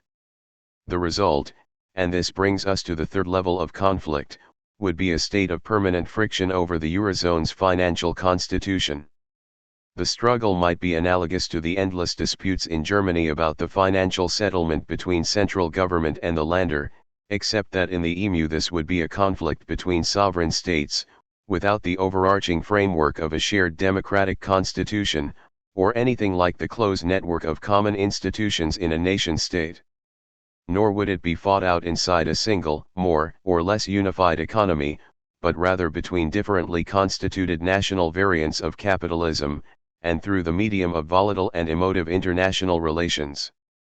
The sums involved would be considerable, and they would constantly fall due, even if the structural reforms demanded of the South were actually implemented and the countries affected were able to start recovering, after a deflation of 20 to 30%. The idea that, after all this, they would be able to grow their economies faster than the northern countries, without any assistance at all, is something only economists could imagine. 31. How huge the fiscal transfers from the north would have to be cannot be specified with any certainty, but we can be sure they would not suffice to bridge the gulf between north and south. Recognizing that this would involve not only Greece but also Spain and Portugal, and possibly the entire Mediterranean region, the payments required of the north would be proportionally at least as great as the annual transfer of resources made by the FRG to its new lander after 1990, or by Italy to the Mezzogiorno since the end of the Second World War, roughly 4% of GDP in both cases, with the modest result of merely preventing the income gap between the affluent and the poor regions from growing any larger. 32 As for the EU's budget, this would have to increase by at least 300% or from 1 to 4% of its GDP. At a conservative estimate, member states might have to transfer some 7% of their public expenditure to Brussels. In Germany, where the federal budget amounts to about half of public expenditure, the increase would have to be around 15% during a period of low growth and general fiscal constraint. 33. These are the principal fault lines inherent in all future Eurozone domestic politics. Over and above one-off rescue payments that might be justified on humanitarian grounds, transfers will be politically feasible only if they do not dramatically exceed the EU's long-standing regional development funds and can credibly be presented as helping a state to help itself. Regular redistributive injections of cash, as an expression of solidarity with less competitive economies in a hard currency environment, could not be sustained in the northern meritocracies, with their constant exhortations to work harder, nor in the long run would they be compatible with the self-esteem of the recipient countries. In the case of subsidies that are supposed to render themselves superfluous, as with regional policies at national level, or development aid in the international domain, there are bound to be questions about the payment's end date, as well as charges that the aid is being used for consumption rather than investment. To prevent transfers legitimate as temporary emergency aid being transformed into de facto long-term assistance, the donors will grant them only under strict conditions, with the power to monitor their use. This inevitably leads to tensions between sovereign states, with accusations that donor nations are behaving like imperialists, interfering in the internal affairs of others and undermining their democracies. Recipient countries will complain about inadequate payments and unwarranted abrogation of sovereign rights, while donors will regard the requested sums as excessive and the accompanying conditions as inadequate. In future, then, the domestic policy of the Eurozone will revolve round the axis of money in exchange for control, thereby offering immeasurable opportunities for nationalist demagogic mobilizations, on every side. A new system. It has been a long time since we last heard positive arguments for the single currency, whether political or economic. The only grounds adduced by the defenders of the status quo against the abandonment of what Polanyi would doubtless have called a frivolous experiment is that the consequences of a breakup, though not foreseeable, would be worse than a continuation of what has become a permanent institutional crisis. Underlying this is probably the fear of the European political class that voters might present them with the bill for having casually placed the prosperity and peaceful coexistence of the continent at risk. Yet the costs of dismantling the single currency cannot survive much longer as an argument in favor of its continuation. The northern hope of escaping from the current predicament with a one-off payment, or even a one-off deflation to bring about structural reform in the south, will evaporate, as surely as Southern hopes for long-term support for social structures ill-suited to a hard currency regime. Meanwhile, the notion that a pan-European democracy might spring up out of the European Parliament and somehow ride to the rescue will turn out to be an illusion, and the longer the wait, the greater the disillusionment. 34 Less feasible still is the dream of achieving such a democracy by dint of letting the Eurozone crisis drag on until the pain becomes too great, not so much the economic pain in the south as the moral and political anguish in the north, above all in Germany. More likely than a headlong rush into pan-European democracy is that the national polities will fall prey to aggressively nationalist parties. The only remaining supporters of Euro-led integration, apart from politicians fearful of losing their seats, will be the middle classes of the south, who dream of achieving a social democratic consumer paradise on the coattails of northern capitalism, even as this implodes, and the northern export industries, which want to preserve the credit-financed consumption of the southerners as long as possible, together with the competitive advantages of an undervalued pan-European currency. However, if convergence in any real sense is definitively ruled out, and the full extent of the need for regular redistributive cash injections becomes evident, the current situation will no longer be sustainable in electoral terms, even in Germany. For this reason it is essential to stop sanctifying the single currency regime and supercharging it, in typical German fashion, with the expectations and attributes of a post-national salvation. 35 It would then be possible to dispense with the usual horror scenarios. Angela Merkel's "if the euro fails, then Europe fails" was a particularly crass example, and start seeing the single currency for what it is, an economic expedient that will have lost its raison d'etre if it fails to serve its purpose. 36 In buying time, I tentatively proposed recasting the single currency along the lines of Keynes' original Bretton Woods model, the euro as an anchor for national or multinational individual currencies, with agreed mechanisms to cancel out economic imbalances, including the possibility of resetting exchange rates. This would in practice do away with the gold standard implicit in the single currency, which drains the democracies dry without helping to establish a supranational democracy. Broadly speaking, this would be a return to the situation of 1999 to 2001, when the euro and the national currencies of the member states existed in parallel, admittedly with fixed, non-variable parities. The difference would be that now the parities could be revised by a process regulated by treaty, not by foreign exchange markets or unilateral government intervention. Since I understood even less about the technical details than I do today, I did not elaborate on this proposal. Moreover, I was quite sure that the elites governing Europe would cling stubbornly to their unification project, however divisive it might prove to be, which is exactly what happened. Yet since 2013, an astonishing number of voices have been heard in favor of a flexible currency regime, one that could enable democratic politics to even out imbalances through less destructive means than internal devaluations. The suggestions made range from a return to national currencies, via the temporary or permanent introduction of parallel currencies, together with capital controls, right through to a Keynesian two-tier currency system. 37 No nostalgia for the Deutschmark is required to see the urgent need for joint reflection on the reconstruction of the European single currency, in a way that might be beneficial for Europe, democracy, and society.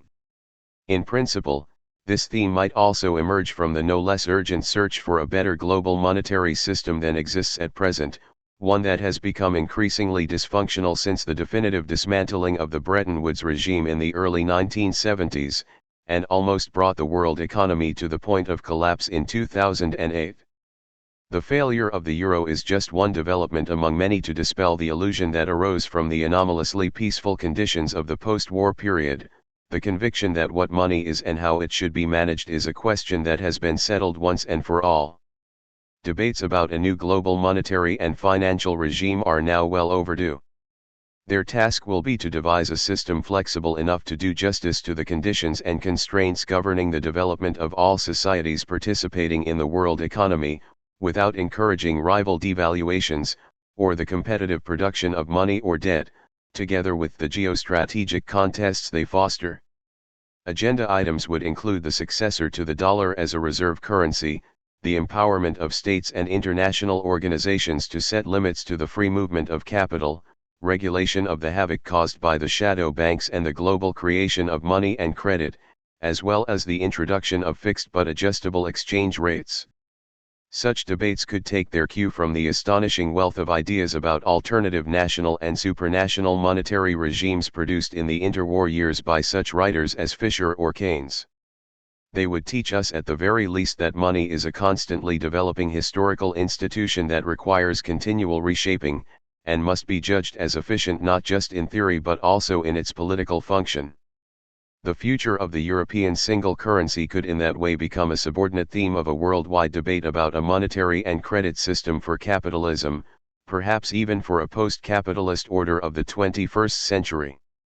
Or not, as the case may be.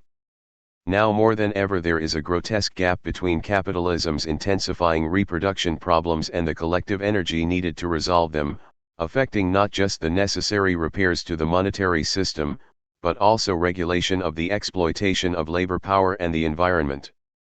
This may mean that there is no guarantee that the people who have been so kind as to present us with the euro will be able to protect us from its consequences, or will even make a serious attempt to do so. The sorcerer's apprentices will be unable to let go of the broom with which they aim to cleanse Europe of its pre-modern social and anti-capitalist foibles, for the sake of a neoliberal transformation of its capitalism.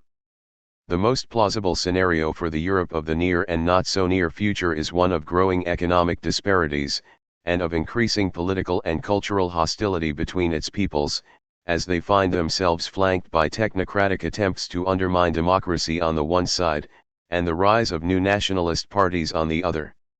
These will seize the opportunity to declare themselves the authentic champions of the growing number of so-called losers of modernization, who feel they have been abandoned by a social democracy that has embraced the market and globalization. Furthermore, this world, which lives under the constant threat of possible repetitions of 2008, will be especially uncomfortable for the Germans, who for the sake of the euro will find themselves having to survive without the Europe to which they had once looked to provide them with a safe dwelling place, surrounded by well-disposed neighbors. Chapter 8. Comment on Wolfgang Merkel: Is capitalism compatible with democracy? There is good news and bad news, and as sometimes, good news inside the bad. Point 1. The bad news is that the crisis of Western liberal democracy has apparently grown to a point where it can no longer be ignored by mainstream political science, while the good news is that it is now actually being noticed there. What is more, it is beginning to make its leading representatives to leave behind institutionalism pure and simple and move forward, or in fact back, to a political economy perspective on democracy that deserves its name. Democracy and capitalism is now the subject, if not of choice then of necessity.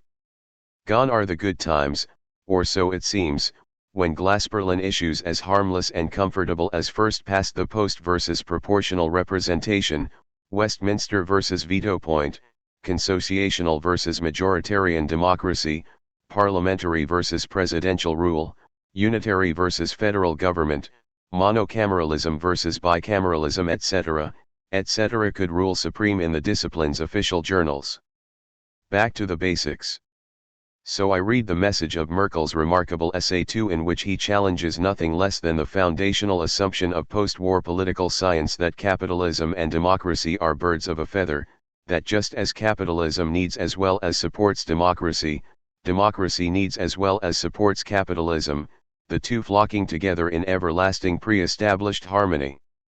Is capitalism compatible with democracy?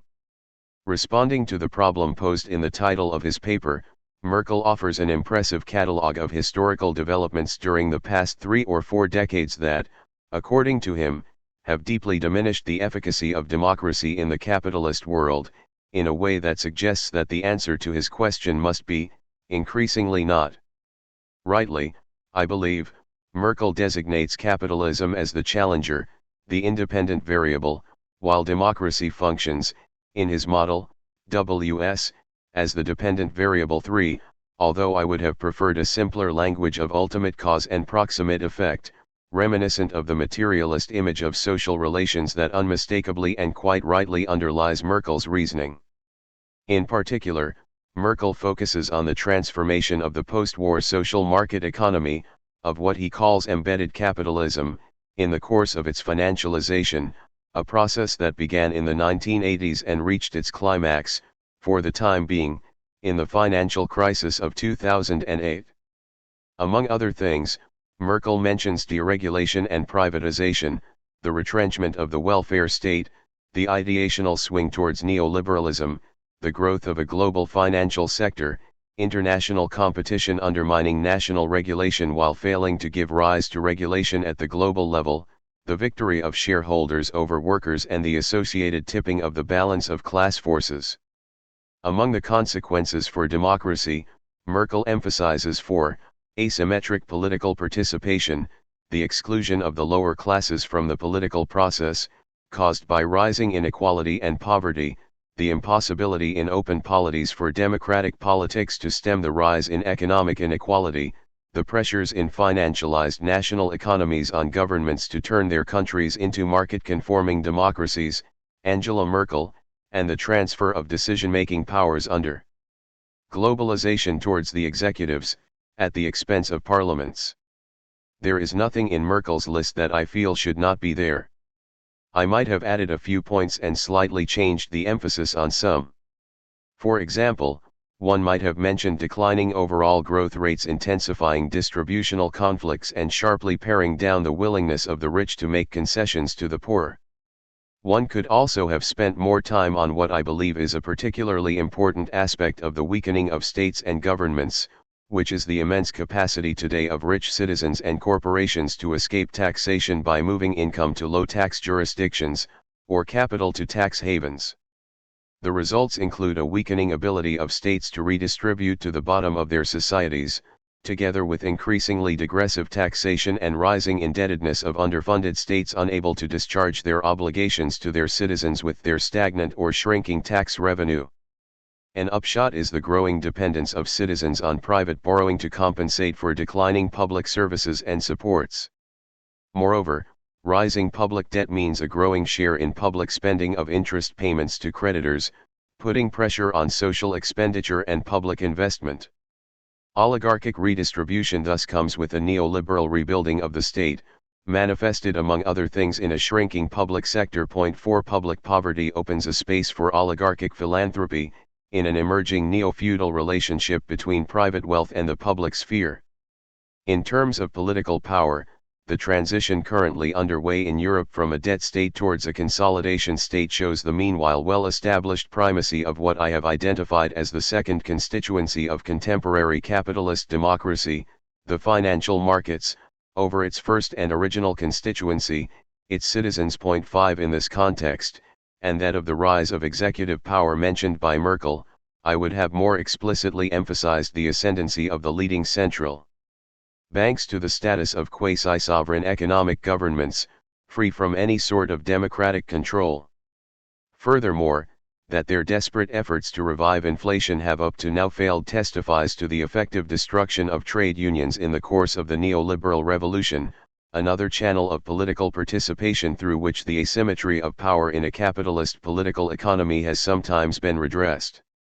We also observe an emerging new political configuration pitting grand coalitions of center-left and center-right TINA parties, parties that subscribe to the "there is no alternative" rhetoric of the age of globalization, against so-called populist movements cut off from official policy making, an opposition excluded from ever becoming the government, and easy to discredit as insufficiently responsible due to being improperly or unrealistically responsive to those that feel railroaded by developments that established democratic parties tell them they can do nothing about. Point 6. Why is it so difficult, in spite of a veritable plethora of alarming symptoms, for people to understand the crisis of contemporary democracy and take it as seriously as it deserves? Too many, I believe, still cling to the traditional, putsch-like view of democracy being abolished, elections cancelled, opposition leaders and dissenters in prison or forced into exile or murdered, TV stations taken over by stormtroopers, the Argentinian or Chilean model. There are also the strong voluntaristic illusions associated with democratic institutions, as imprinted on people in civics lessons, that as long as we can speak up and throw out the rascals at the ballot box, we the people are responsible for the condition of our community. If we really wanted it to be different, we would only need to get up and rectify things, provided we can convince a sufficiently large number of fellow citizens of the validity of our grievances. As long as there are still elections, our world is what we have willed, or what the people have willed.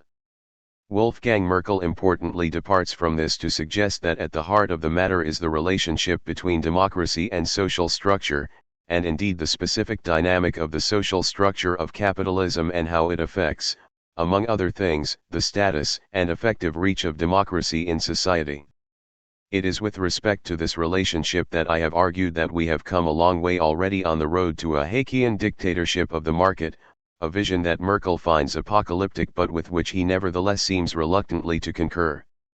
What I meant when I characterized the emerging political economy of neoliberalism as Haeckian was a condition of acquired inconsequence, of inflicted as well as self-inflicted irrelevance, of contracted insignificance of democratic politics in relation to the capitalist economy, a condition in which democracy has lost its egalitarian redistributive capacity, so that it makes no difference anymore who is voted into office in what may or may not continue to be more or less competitive elections. Putting, that is, Merkel's question slightly differently to ask whether democracy can be made compatible with contemporary capitalism, my answer is, only by building a Chinese wall between the two, by sterilizing the redistributive potential of democratic politics while continuing to rely on electoral competition to produce legitimacy for the outcomes of free markets shielded from egalitarian distortion. Haeckian democracy serves the function of making a capitalist market society appear to be the people's choice even though it has long been removed from democratic control. What I refer to as a technocratic authoritarian market dictatorship is a political economic regime that delegates decisions on the distribution of people's life chances to the free play of market forces or, which is the same, concentrates them in the hands of executive agencies that supposedly command the technical knowledge necessary to organize such markets so that they perform best. Emptied of distributional politics, Haeckian democracy is free to busy itself with national interests and international conflicts, especially on the exotic margins of the capitalist world, or with the public spectacles offered by the personal rivalries and private lives of competing leaders.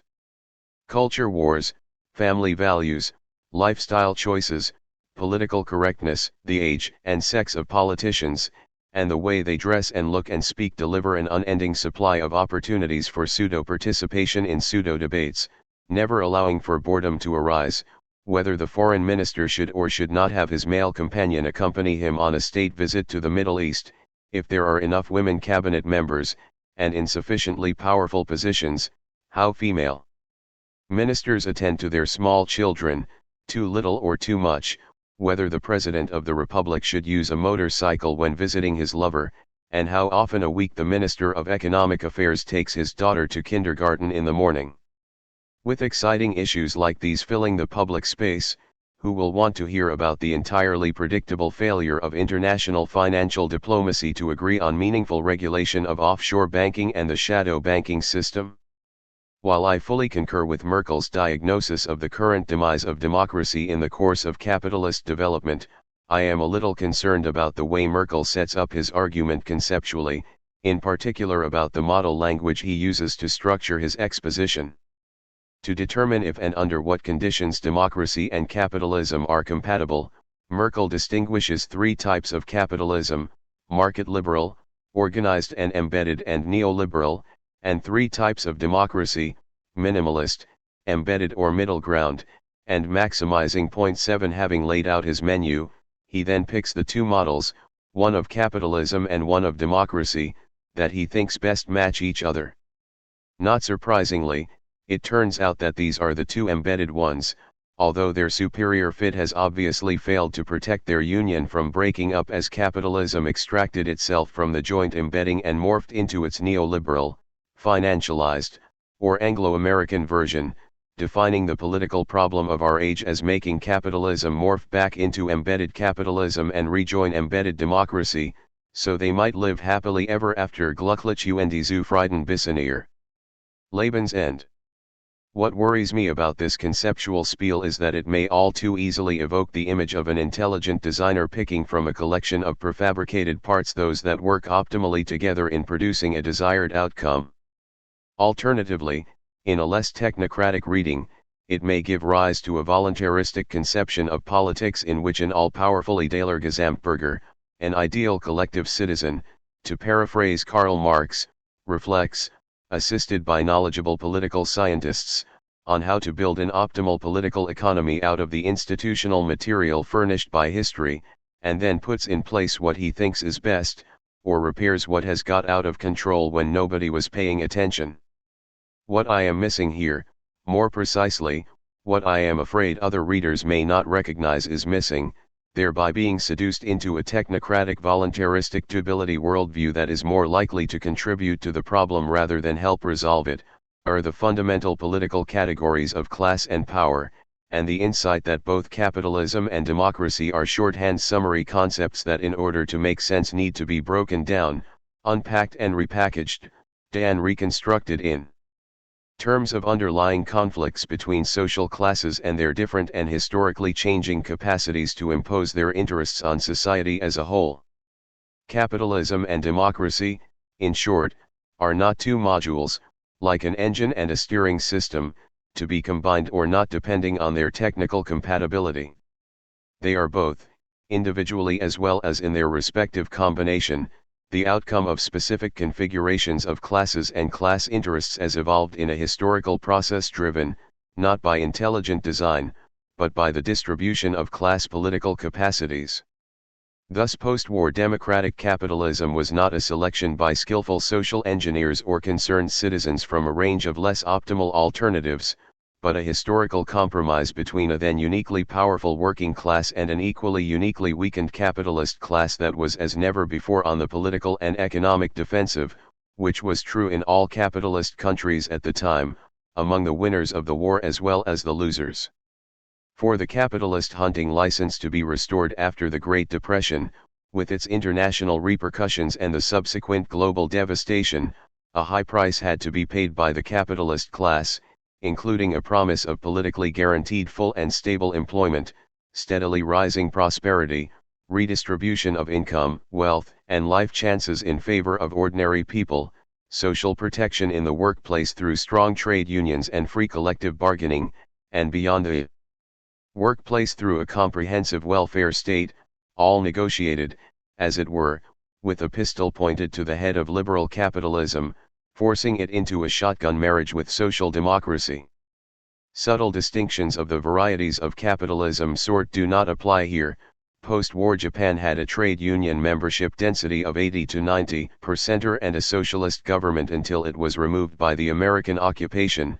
In Germany the country's leading capitalists were in prison until they were freed by the Americans to be of help in the Korean War, and in the 1947 Party Manifesto of the Christian Democratic Union, CDU, capitalism was declared a threat to the vital political and social interests of the German people.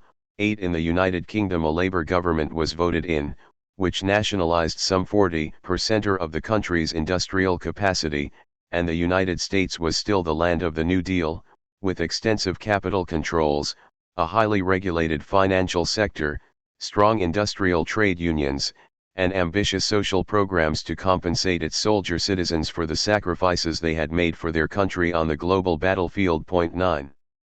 I cannot possibly discuss here in detail how this settlement, Wolfgang Merkel's twice embedded capitalist democratic compound, broke up after it had held together, by and large, for roughly 3 decades. What Merkel refers to as a transformation of European embedded capitalism in an Anglo-American, financialized direction, the stepwise progress of the neoliberal revolution, goes back to a secular shift in the relative power of capital and labor, or of the owners and governors of increasingly mobile capital on the one hand and ordinary people on the other. It was this shift which pulled the floor out from under the social democratic post-war compromise in which the latter had agreed to the restoration of markets and private property in exchange for a promise of the former to provide for steady economic improvement and social security for all, while stand for all.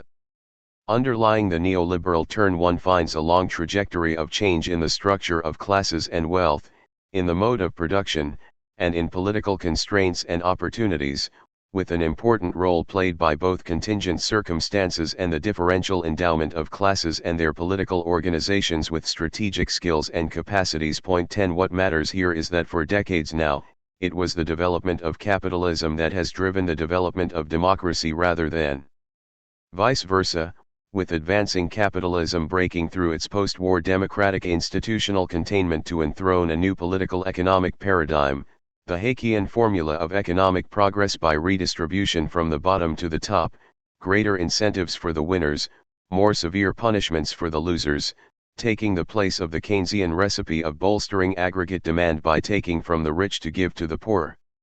Looking at the sequence of crises in the course of which the post-war settlement of democratic capitalism unraveled, one cannot escape the impression that the relationship between capitalism and democracy is a good deal less mechanical or additive, and much more dialectical and dilemmatic, than is suggested by Merkel's modeling exercise. Taking class and power into consideration, one can see the state, government, and politics in democratic capitalist societies being fundamentally exposed to continuous pressures to accommodate contradictory needs and demands, pressures that permanently produce new constraints and opportunities for revision of the institutions governing the political economy. On the one hand, it is only by political intervention into the free play of market forces that the collective benefits that a democratic society expects from a capitalist economy can be extracted from it, that, in other words, the private vice of profit maximization may be converted into the public benefit of social progress, to sustain a political equilibrium helping the sitting government to build political legitimacy. On the other hand, except in special situations of very high economic growth, it would appear that the social corrections of the market that are needed to achieve political equilibrium in a democracy tend to undermine the confidence of capital owners and investors, thereby upsetting the economic equilibrium that is equally essential for capitalist democratic stability. Capitalism and democracy thus seem to simultaneously support and undermine one another. While an economic equilibrium is necessary for a democratic society to reap the collective benefits of private capital accumulation, it is put at risk by the very same policies that are needed to make private capital accumulation socially acceptable, and while a political equilibrium is needed to generate consent also with capitalism, it is threatened by the policies that are required for economic equilibrium. Democratic governments under capitalism, this implies, are faced with a dilemma between two systemic crises, one political, the other economic, where managing one of them is possible only at the price of rekindling the other, forcing politics to move back and forth between them, in the hope that the crisis cycle will allow them enough time to regroup for addressing the inevitably emerging new problem caused by the most recent solution. Wolfgang Merkel ends his essay on a less than completely pessimistic note, by urging democratic and economic reforms to put an end to the present form of financialized disembedded capitalism and restore a not just minimalist concept of democracy that takes the imperative of political equality seriously and allows for the setting of autonomous norms 11 by the pouvoir public. But while nobody could disagree with this, one feels obliged to ask where those reforms are to come from, reversing a now decades-old mainstream of economic and political institutional development that went in the exact opposite direction, with capitalism building itself a new democracy, minimalist, in Merkel's term, rather than the old embedded democracy stabilizing its complementary embedded capitalism. Can a democratic renewal, a re-establishment of the primacy of democratic politics over the inherent dynamics of capitalist development, really be expected from a public no longer used to taking politics seriously, after decades of re-education in the spirit of what Merkel calls the cultural turn of progressive democratic politics, like the struggle for gay marriage, the symbolic gendering of everything, and the promotion of high-class women to high-class management positions on the boards of large firms as a signal policy objective of, one would not believe it, social democratic parties and trade unions, at a time when the greatest risk of poverty is associated with being a single mother? How much serious politics are the democratic masses, politically expropriated by their responsible cartel parties 12 willing and able to concern themselves with? Under the spell of post-Fordist consumerism and post-democratic polytainment, how many people still believe that there can be collective goods worth fighting for? In a world where the culturally most highly esteemed skill seems to have become the competitive coping with adversity in good spirits, as opposed to establishing common interests with others and organizing for them, where democracy has been emptied of serious content and politics trivialized beyond recognition, democratic participation, as Merkel reminds us, is all too easily mistaken for the saving of whales and similar local improvements, replacing political conflict with the public expression of private moral convictions, a depoliticized pluralistic laissez-faire under which political participation is turned into something like a morally correct form of advanced consumption. Again, Who is to be the driving force, the revolutionary subject, as one used to say, in the historical turnaround envisaged by Wolfgang Merkel, and how much time do we have left before the path towards, at best, authoritarian neoliberal technocracy becomes entrenched beyond redemption? Who is to demand and force through the democratic reforms that will, for example, end and reverse the growth of precarious employment, stop privatization and restore equitable public services, tax Google and its ilk, increase public social investment, to make for more equal starting positions and opportunities in the marketplace, control working time, make the production and regulation of money more transparent, less oligarchic, and less dangerous? In Europe we are being told that this can only be done at the supranational level, by democratizing the European Union and, in particular, its monetary union. Of course, at present European institutions are ruled by a camarilla of national governments conspiring to hide from their citizens what they are doing in their name, to ensure that the loans the international money industry has pushed into their economies get properly serviced, all of this presided over by a power-grabbing central bank insulated from popular democratic pressures and therefore free to align itself at will with its comrades in global finance. Fittingly, the majority of the European electorate refused to take part in the 2014 European Parliament election charade, in spite of several years of economic crisis and institutional turmoil.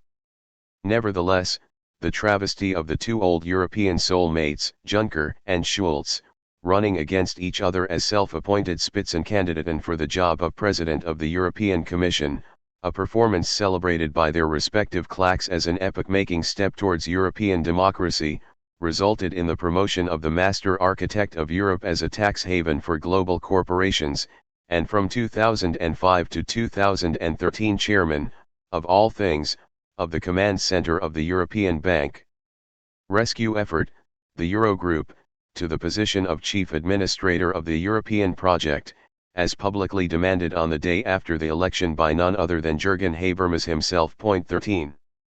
If appointing a notorious bank lobbyist and privy tax counselor to global corporations to the highest office of Europe exemplifies the kind of democratic reform currently in reach at the European level, and it must appear that this is what Habermas wanted to let us know, then clearly there is little hope if any for Europe being of help with Merkel's project to re-establish egalitarian democratic control over financialized capitalism.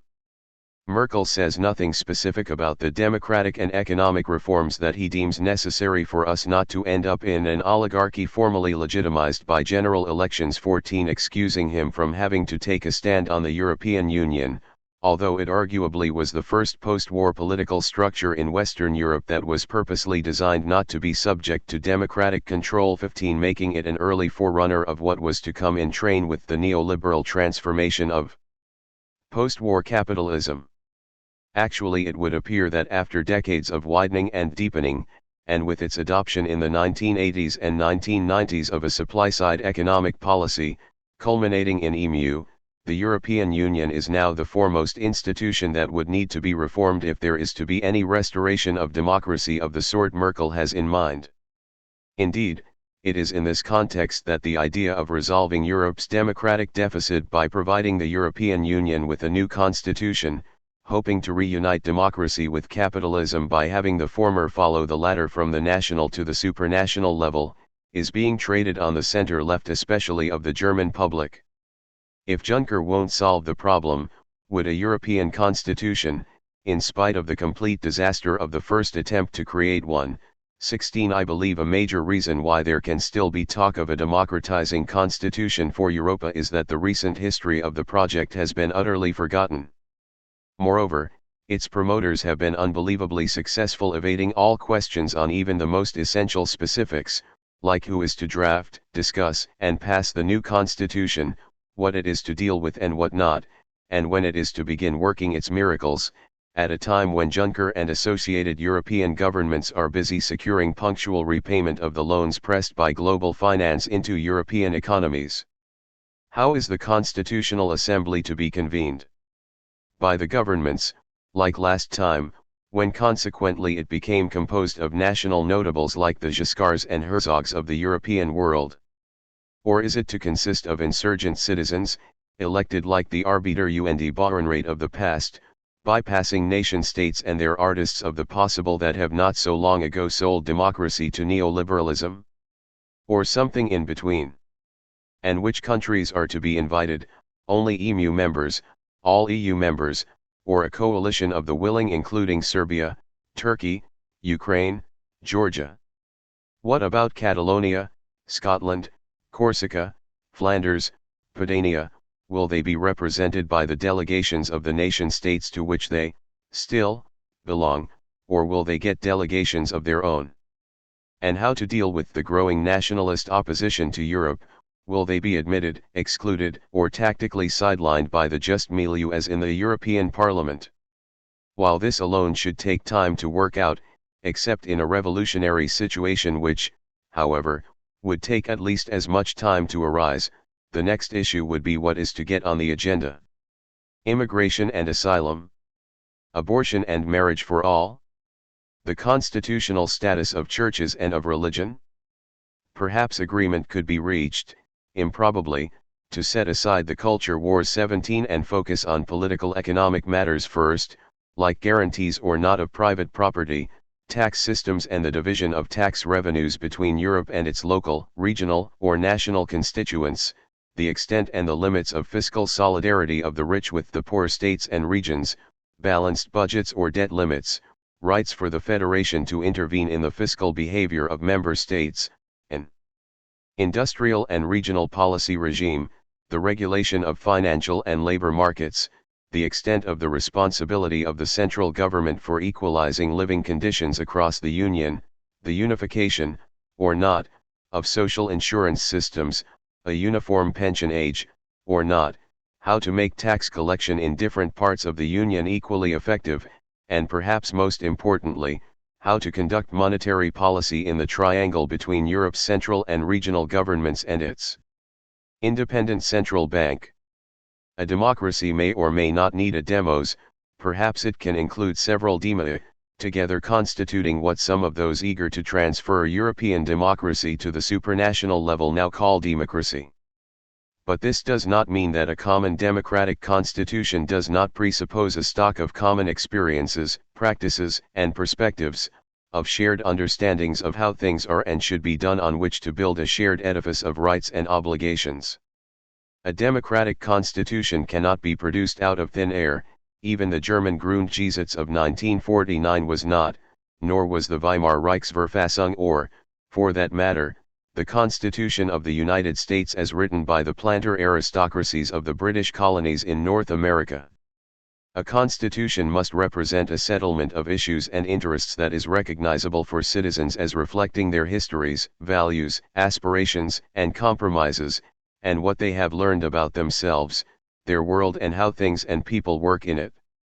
Such a settlement takes time to evolve, it requires extended contemplation on and collective sifting of the complex and diverse materials constituting a community's collective memory.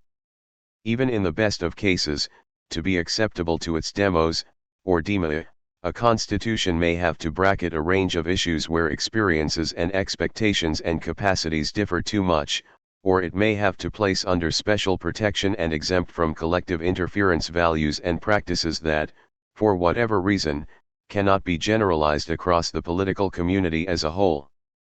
There is to my knowledge not a single example of two or more democratically constituted dema voluntarily merging to form a multi-dema democracy, apart from the nascent states, hardly comparable to modern European nations and highly homogeneous in comparison, of 18th century North America. By the end of the 20th century, not even the joint experience of Russian rule was sufficient to make the three Baltic states, Lithuania, Latvia, and Estonia, enter a federated democracy, although they are all extremely small. 18 There are, however, examples of federated dema parting company to set up their own democracies, like Czechia and Slovakia, not to mention the dema of the former Yugoslavia after the end of communism that never even thought of democratizing their federation. In the United States, incidentally, the supply of interstate commonalities ran out soon after federation and had to be replenished in the Civil War, which formally removed what had become an unbridgeable political economic cleavage, slavery. True federation under a truly shared constitution began, if at all, only 100 years later when Presidents Eisenhower, Kennedy, and Johnson deployed the National Guard to end official racial separation in Southern states' educational systems. The idea of a constitutional convention entering the European stage at the last minute as a democratizing and thereby crisis-resolving deus ex machina is a pipe dream, and a dangerous one to boot, dangerous because it diverts attention and energy from much more urgent work to be done. 19 Europe, the really existing Europe after 200 years of nation building, is far too heterogeneous for a meaningful common constitution. Not only does it lack a demos but its demi are too different to fit into one encompassing democratic polity. Abraham Lincoln's famous dictum on the United States before the Civil War, "A house divided cannot stand," would apply also and a fortiori to a European democracy, given the wide variety of labor market practices, corporate governance regimes and state traditions, not least with respect to monetary and fiscal policies, that have evolved in centuries of class and campfei in European nation-states, the manifold settlements that have been fought for and negotiated and subsequently became ingrained in a wide variety of nationally specific interfaces between modern capitalism and modern society. 20. The disaster of the first attempt to produce a European constitution was far from an accident. Another try would and could only result in another hugely complex technocratic document bracketing more than what it resolves, replete with exceptions, reservation rights, open issues to be dealt with by the powers of the day, and we know who these will be, a document that will not prevent and indeed promote continued chipping away at national democracies in the same way as the Maastricht and Lisbon treaties. Both the politics of the culture wars and political economic diversity would effectively block progress towards a Merkelian embedded democracy and instead help fortify the emerging Haykian economic order of Europe. The heavy bleeding of democracy at the national level would not be stopped, quite to the contrary. Supranational, non-parochial, Verfassungspatriotisk democracy emerging on the coattails of international capitalism is a dangerous chimera, far from the Habermas project of European democracy being promoted by the Goldman Sachs project of global plutocracy. The former would unintentionally provide legitimacy to the latter until it would lose its usefulness for it and be discarded by it. What is to be done to restore a democracy capable of serving as a meaningful corrective of capitalism? If there is nothing in supranational Europe that could provide for the sort of social cohesion and solidarity and governability that would be required, of the kind that was over 2 centuries more or less successfully established in European nation-states, if all there is at supranational level are the Junckers and Draghis and their fellow financial functionaries, then the general answer is that rather than, like latter-day Don Quixotes, trying to extend the scale of democracy to that of capitalist markets, to do what you can to reduce the scale of the latter to fit the former. Bringing capitalism back into the ambit of democratic government, and thereby saving the latter from extinction, means to globalizing capitalism. It is as simple and as difficult as that. There is no denying that this would be a huge agenda, and in certain respects, perhaps, also a costly one, with no guarantee of success. But it would at least be a goal worth fighting for. Restoring embedded democracy means re-embedding capitalism. In this context, thinking about a monetary regime less destructive of democracy than the pitiful monstrosity that is EMU would be a task that would justify the sweat of the best and brightest. Chapter 9. How to study contemporary capitalism.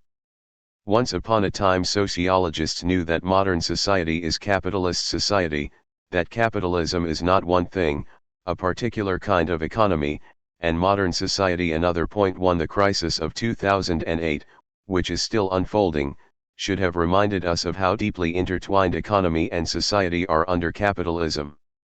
2 implications stand out: that the capitalist economy is too important to be left to economists to study, and that contemporary society cannot really be understood by a sociology that makes no reference to its capitalist economy.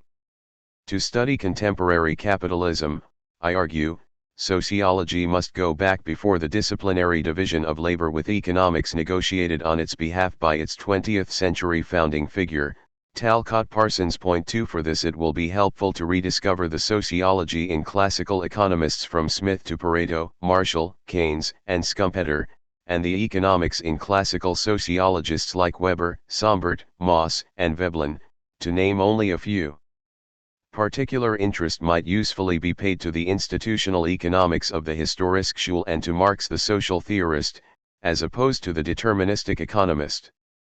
The lesson to be learned from all of them is that capitalism denotes both an economy and a society, and that studying it requires a conceptual framework that does not separate the one from the other. How to study contemporary capitalism, then? My first answer is, not as an economy but as a society, as a system of social action and a set of social institutions falling in the domain of sociological rather than today's standard economic theory. Point 3. This is in fact the tradition of political economy in the 19th century. Political economic theory was to identify the actors and interests underlying, or hiding behind, the laws of movement of the economy, translating economic relations into social relations and showing the former to be a special case of the latter. Treating the economy as a society, or as socially and politically constructed or constituted for, is the obverse of treating the society as an economy, which is the approach of rational choice economic imperialism. Indeed, ultimately the approach I suggest amounts to a sort of imperialism as well, only in the opposite direction, from sociology to economics. To begin with a definition, a capitalist society is a society that has instituted its economy in a capitalist manner, in that it has coupled its material provision to the private accumulation of capital, measured in units of money, through free contractual exchange in markets driven by individual calculations of utility. Point 5. Such a society may be said to be capitalist, or one under capitalism, due to its dependence for its sustenance on the successful accumulation of privately appropriated capital. Calling a society capitalist also implies that it is as a society at risk of the social relations governing its economy penetrating into and taking possession of previously non-capitalist social relations. Unlike in what I believe are simplistic readings of Marxian political economy, or historical materialism, noting the hegemonic tendencies of the capitalist economy in a capitalist society does not imply that the economy is always the predominant subsystem of a society, in the way of a substructure governing a superstructure. It does imply, however, that this could contingently be the case and that, as will be seen, a progressive subsumption of social life under the organizing principles of a capitalist economy is an inherent ever-present danger of life under capitalism that needs to be politically counteracted. Today's political economic theory is typically one of two sorts. In the first, capitalism is reduced to a reified economy conceived as a wealth creation machine, one that functions according to distinctive laws of nature esoteric enough to require a specialized natural science, economics. Politics operates on the economy from the outside, as if it were a black box, making it produce desired outputs by providing it with the right inputs. In the second, rather than an inert object of more or less adept technical manipulation, the economy appears as producing inputs for politics, in the form of competing group interests, preferably presenting themselves as functional imperatives of efficient economic management, that need to be politically adjudicated. Neither of these approaches, I claim, does justice to the nature of contemporary capitalism, if only because the borderline between capitalist society and capitalist economy is not as fixed as they assume, and indeed is subject to continuous contestation.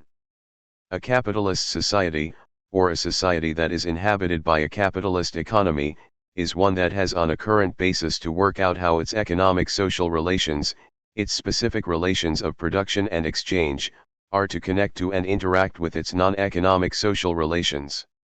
This is so in particular because, as suggested, the former happen to have an inherent tendency to expand into and become dominant relative to their social context. For this reason alone, capitalism must be studied, not as a static and timeless ideal type of an economic system that exists outside of or apart from society, but as a historical social order that is precisely about the relationship between the social and the economic, a social order that came into its own in Western Europe in the early 19th century and has been continuously evolving since. Seen this way, what is represented by economic theory as a technical arrangement for economic convenience, or as a causal structure of variable properties more or less suitable for expert control, can be recognized as a socially and historically constructed dynamic complex of institutional constraints and opportunities, expectations, rights, resources, and powers, with far-reaching ramifications into the surrounding society, its distribution of power, status, and life chances, its action, dispositions and capacities, and its social identities and ways of life. No general theory of modern capitalism is in sight today, which is why I limit myself to 4 illustrations of the interaction, or Wechselwirkung, between economic and non-economic social relations under contemporary capitalism. Each of my 4 sketches, or vignettes, deals with a different facet of the relationship between economy and society under capitalism, with economic relations conceived as a particular kind of social relations nested, in a way that is supportive and subversive at the same time, into more encompassing social relations. In each case 6 I will show how economic relations upon closer inspection turn out to be social ones, while social political cultural relations are found to be fully intelligible only with recourse to their interaction with the underlying capitalist economic order. I will begin by arguing for treating capitalism as an endogenously dynamic and dynamically unstable social system, one driven to expand and dependent on expansion, and on this account more often than not, and in particular today, in critical condition, capitalism as history. Secondly, I will show that conceiving of the capitalist economy, as is frequently done, as of a regime of rational action in response to material scarcity underestimates the role in modern capitalist society of socially generated and sustained imaginaries, expectations, dreams, and promises. Not only is capitalism a culture, but the capitalist economy is one as well. Thirdly, with reference to the conflicts that arise when capitalism is combined with democracy, I will discuss capitalism as a political system, or as a polity, driven by a fundamental tension between a moral economy vested in capitalist society, and an economic economy vested in its economy, the latter, I argue, being ultimately a moral economy as well, namely that of the owners of capital. I suggest that it is that tension, rather than political mismanagement, that accounts for the successive economic imbalances that have been in evidence since the end of the post-war growth period. Fourthly and finally, I will argue for conceiving of capitalism as a way of life shaped by multiple interactions between market expansion, the structure and collective values of the social life world, and government social policy, by drawing on the case of the relationship between female labor market participation, family life, fertility, and the changing role of market and state in the raising of children. Capitalism as history. Much current work in political economy describes capitalism, or its varieties, as a self-equilibrating system of complementary institutions stabilizing each other, in the pursuit of efficiency and economic performance or of different variants thereof. Politics comes in as the collective design and maintenance of institutions that provide for the optimal functioning of the respective type of capitalism conceived as market economy. 7 This is in sharp contrast to traditional accounts of capitalism and capitalist society, from Smith and Marx to Schumpeter 8 and Keynes, that emphasize its endogenous dynamism, critical instability, and continuous change, accounts that, I claim, are today more pertinent than at any other time in the post-war period. 9. Capitalism is and always was about capital accumulation, or in a more modern expression, economic growth. Growth takes place in the form of an expansion of markets, subsuming traditional relations of social exchange under the money economy and replacing relations of reciprocity with catalectic relations. 10 This is a process which Rosa Luxemburg, in her work on imperialism, called land grabbing in a more than just literal sense. 11 Capitalist land grabbing through market expansion is accompanied by a deep transformation of social structures and social life. It is in this sense that the Marxist founding document, the Communist Manifesto, refers to the bourgeoisie as the most revolutionary class in human history. 12 Importantly, there is no need for capitalist expansion to be caused from the outside once a capitalist economy has been put in place, as the tendency to expand is a fundamental property of capitalism. Any capitalism that is worth its name, or its money, is necessarily on the move, and always from within. Point 13. That capitalism permanently revolutionizes the society that it inhabits is anchored in its institutional fabric, in particular in the legitimacy it affords to competition, to depriving one's peers of their livelihood by outbidding them, and in the absence of a ceiling on legitimate economic gain. Point 14. While competition makes for fear, unlimited gain encourages greed. Together the two produce the characteristic restlessness of a capitalist political economy and society. Point 15. Greed and fear also contribute to the superior innovativeness of capitalist economies, as innovation both protects from competition and is highly profitable. 16. It also is unpredictable, and so are its social and economic consequences. Continuous innovation therefore creates continuous uncertainty in social relations, given that capitalist economies are governed by self-regulating markets with freely fluctuating relative prices. As relative prices decide about the social status and the life chances of owners of different types of economic resources, innovation, and the changing terms of trade it produces permanently put established ways of life at risk to the extent that they are tied to specific modes of production and relations of exchange. Another mechanism in capitalism that drives its expansion is credit. A capitalist economy works by making it possible to pay for resources to be used in current production with entitlements to the fruits of future production, as its banking system converts promises of future payment into present purchasing power. Financial institutions, from banking systems to courts of law, must ensure that such promises are kept and the not yet existing virtual resources that are pulled forward from the future are in fact produced and so can be returned. Promises of repayment can, however, only be kept if there is growth. Credit is nothing else than anticipated growth. If for whatever reason promises to repay generally lose credibility, for example when debtors default in higher than usual numbers, lending recedes, as does growth. A metaphor for the dynamics of capitalist growth related to land grabbing is border crossing. Capitalist expansion, or development, consists of the establishment of market relations where hitherto there were none. Social institutions that demarcate areas of trade against areas of non-trade, from national borders to laws prohibiting, say, the sale of organs, children, or cocaine, will find themselves under pressure from profit-pursuing actors seeking to extend economic exchange across demarcation lines.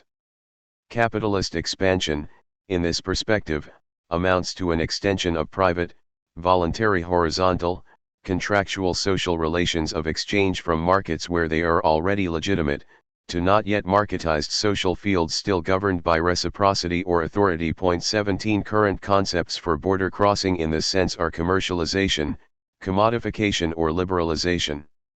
I maintain that studying contemporary capitalism requires that processes of this sort are recognized as fundamental rather than contingent, and as principal driving forces of institutional change and historical development.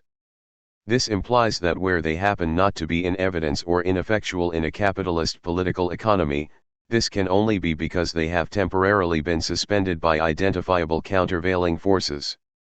Endemic pressures for liberalization and the efforts of capitalist innovators pursuing unlimited gain by revolutionizing economic and social relations give rise to perpetual tension in the capitalist social order and continuing conflicts over it. Again, the study of contemporary capitalism must expect such tension and conflicts to be normal, rather than occasional and peripheral and in principle easily manageable in self-stabilizing market economies. I will briefly mention two examples: the unequal battle between market forces and the social regulation of markets, and the struggle over social protection. As to the former, markets need all sorts of rules against potentially rampant opportunism in extended chains of production and exchange, which is why regulatory law has grown and continues to grow alongside capitalism. After all, the logic of market capitalism is one that licenses the pursuit of self-interest and, given unlimited potential rewards, must expect traders to be aggressively advantage-seeking. Point 18. Nevertheless, the status of regulation in the system is precarious as the foundational ideology of free markets presumes that freedom of contract and caveat emptor are basically sufficient to keep competitors honest. More importantly, although rules and regulations are vital for the functioning of markets as they establish trust by protecting market participants from asymmetric information, it is in the nature of capitalist competition that profit seekers will try to evade or circumvent them. Illegal or sublegal, just as innovative trading, the two often being the same, tend to be more profitable, due to being riskier, than trading in the usual paths. This is why regulations that limit freedom of trade are typically attacked by enterprising traders, calling forth considerable intelligence and inventiveness in efforts to render them ineffectual. Since self-interested businesses know their trade better than anybody else, and often also command substantial economic resources and political power, they typically move faster than the public agencies charged with regulating them, in particular where trading crosses the boundaries of existing jurisdictions, like national states. This is why regulatory policies in contemporary capitalism fundamentally remain confined to following the lead of the market and trying to catch up with highly agile, creative, and unpredictable actors endowed with superior knowledge and resources that enjoy a permanent first-mover advantage and are usually one or more steps ahead. 19. Concerning social protection, relative prices in a capitalist economy tend to move faster than people are able and willing to adapt their lives to them. Social relations, expectations, and status orders are typically inert in comparison to free markets, leading people as citizens to demand political intervention to stabilize their social existence against market pressures for permanent adjustment. It is this conflict between the dynamism of capitalist development and the inertia of established ways of life that is the very substance of politics in contemporary capitalism. Politics has many facets, some highly complex and even paradoxical, but this must not detract from the fact that under capitalism, it is essentially driven and shaped by what Karl Polanyi has characterized as an almost Manichaean battle between a movement towards liberalization and counter-movements for social stabilization, or for collective political control over markets and the direction of social change. 21 Upshot of this is that politics under capitalism is fundamentally not a consensual pursuit of economic efficiency, as it is in Hall and Soskis. 21 Given that a central issue of political conflict is precisely how far efficiency may be allowed to govern social life and where the zone of protection begins in which social relations are to be governed by obligations rather than by contract, by responsibilities to others rather than to self, by collective duty rather than individual voluntarism, or by respect for the sacred as opposed to the maximization of individual utility. Finally, by considering capitalism as an endogenously dynamic economy cum society bent on growth through continuous expansion of market relations, we are able to introduce in macro-sociological theory a qualified notion of directionality of social change. Qualified that notion is, not just in the sense of being specific of capitalism, but also in that the direction of change is regarded as contested between, with Polanyi, capitalist movement and protective or even anti-capitalist counter-movement. Conceptually, the perspective I propose makes it possible to take leave of the Newtonian vision of a universe of changeless motion and allows for historical periodicity and irreversibility, capitalism as history. Moreover, focusing on capitalism's logic of continuous expansion directs attention to a number of critical problems of contemporary society and relates them to each other and to the social structure. A social system with a capitalist market economy that must perpetually extend the scale and scope of commercialized trading relations in order to survive is likely at some point to encounter obstacles to its progress, and the more so the longer its land grabbing has already gone on. Again, Polanyi's basic concepts serve as, today, all three of his fictitious commodities, labor, land, and nature. 22, seem to be in critical condition as a result of their dynamically advancing commodification. Whereas the commodification of money in the course of financialization has undermined its collective status as a reliable means of exchange and measure of value, the wasting of nature for commercial purposes is about to destroy the foundations of life as we know it, while the marketization of human labor power has reached a point where the physical reproduction of rich societies has had to become a public concern. More on this below. In all three respects, the logic of growth by individual aggrandizement that is constitutive of capitalism as a social system has come under suspicion as potentially dangerous for human society and the human species. Capitalism as culture. Much of contemporary political economy clings to a reified notion of scarcity as an objective condition with respect to objectively needed material requirements of life. This reflects the treatment of needs in economic theory as both exogenously given and endless, thereby removing them from critical inquiry. Sociology, by comparison, has long known that needs are dynamic, and especially in capitalism, that what is necessary for life is to a large extent socially defined, i.e., necessary only for social life in a given society, and that outside of the limiting case of complete deprivation, scarcity is neither absolute nor open-ended but socially contingent and constructed. Still, sociologists have by and large abstained from taking economists to task for disregarding the social and historical nature of economic needs and aspirations. Point 23. If human needs are not fixed but fluid and socially and historically contingent, it must follow that scarcity is, to a considerable extent, a matter of collective imagination, and the more so the richer a society objectively is. The insight that it is importantly imaginations that drive economic behavior, imaginations that, other than material necessities, are inherently dynamic, points to a cultural symbolic dimension of economic life. Point 24. That dimension is, of course, a fundamentally social one. Realizing this, we blur the border between hard economics and soft sociology, opening up the economy to sociological inquiry from a constructivist perspective. There are a wide range of cultural constructions supplanting or complementing objective conditions in motivating and controlling economic action, like trust in a debtor's willingness and ability to live up to his or her obligations, see above, investor confidence, being an important requirement for economic growth, see below, or credible commitments by governments to respect the interests of strategically important groups in the political economy. Standard economic theory does recognize the importance of such factors, but only grudgingly in the form of irrational residual influences that all too often distort the effects of hard and solid, really economic incentives. It also typically conceives them as psychological rather than social, in a conceptually fuzzy language that attributes to what is called the market's mental conditions like panic or confidence. A highly promising approach to the study of contemporary capitalism that is, however, only rarely taken, focuses on consumption and the evolution of consumer needs, or better, desires. Here in particular, dreams, promises and imagined satisfaction are not at all marginal but, on the contrary, central.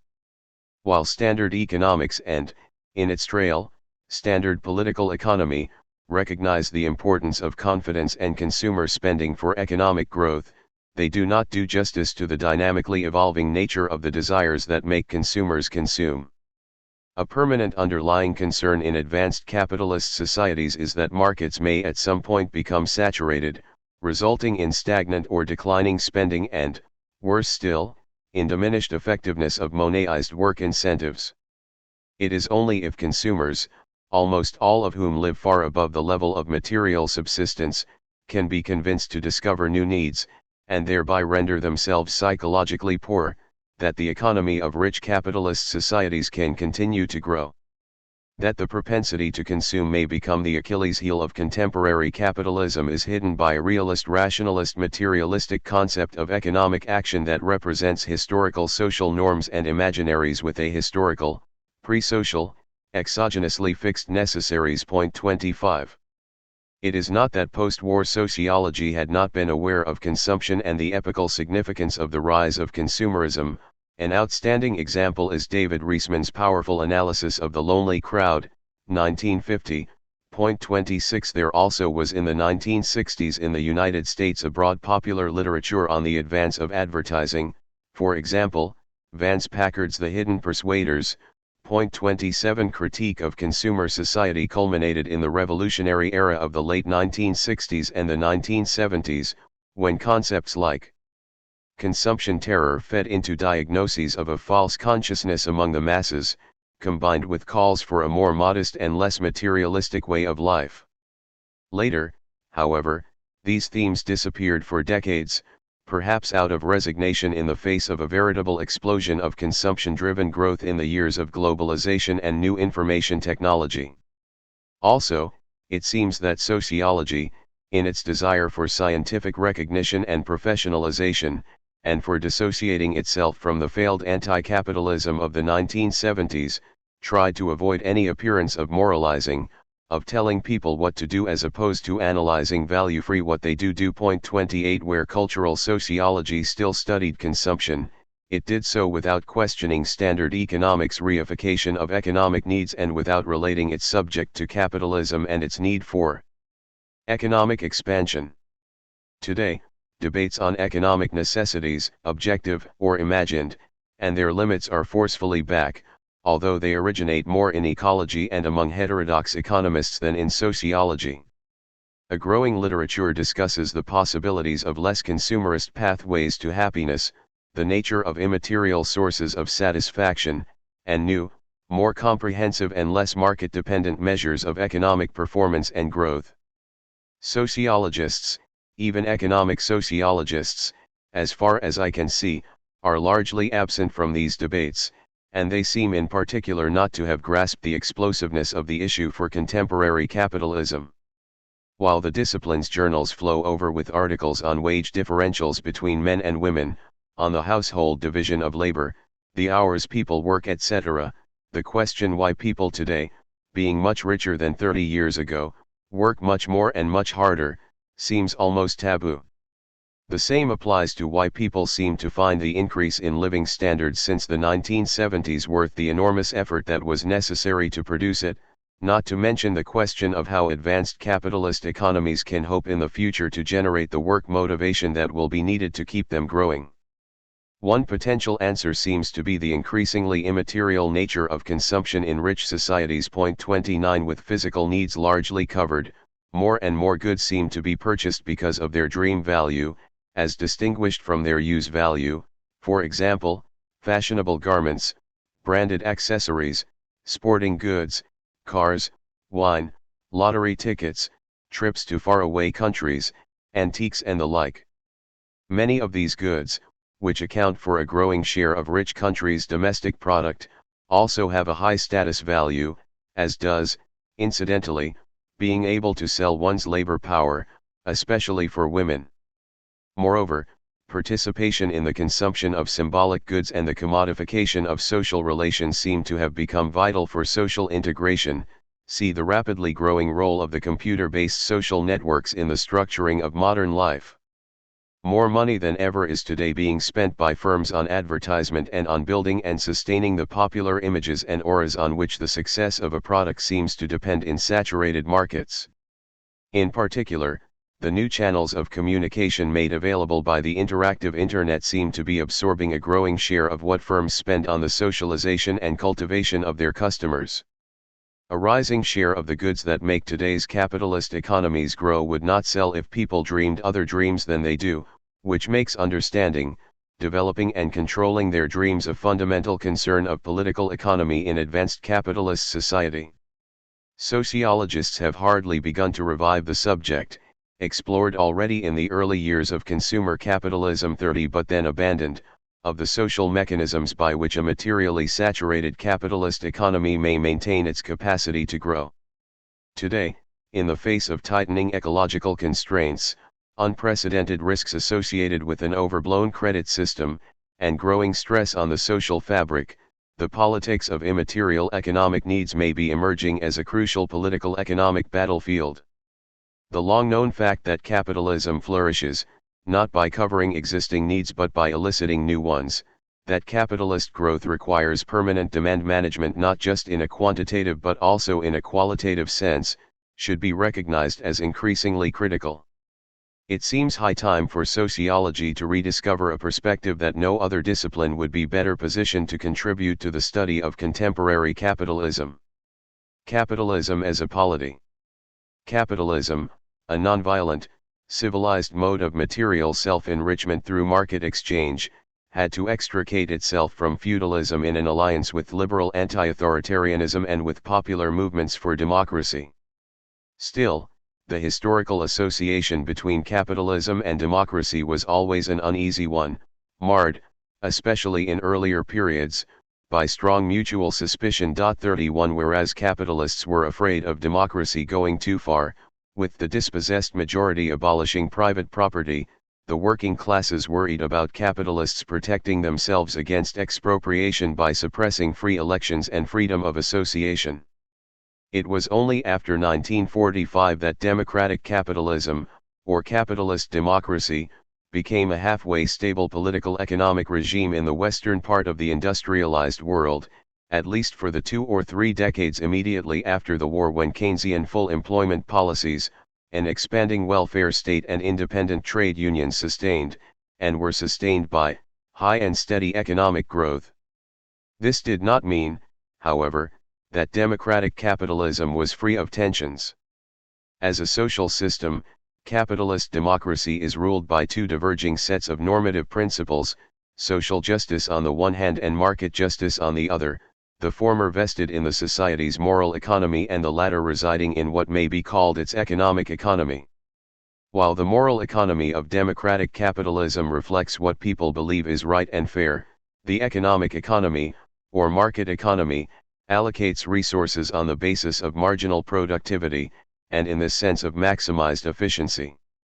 Whereas democracy answers to the moral economy of democratic capitalism, the market is in equilibrium only if it can function according to the principles of economic economy. By the end of the 1960s, it began to become clear that capitalism and democracy cannot operate side by side without more or less effectively undermining each other.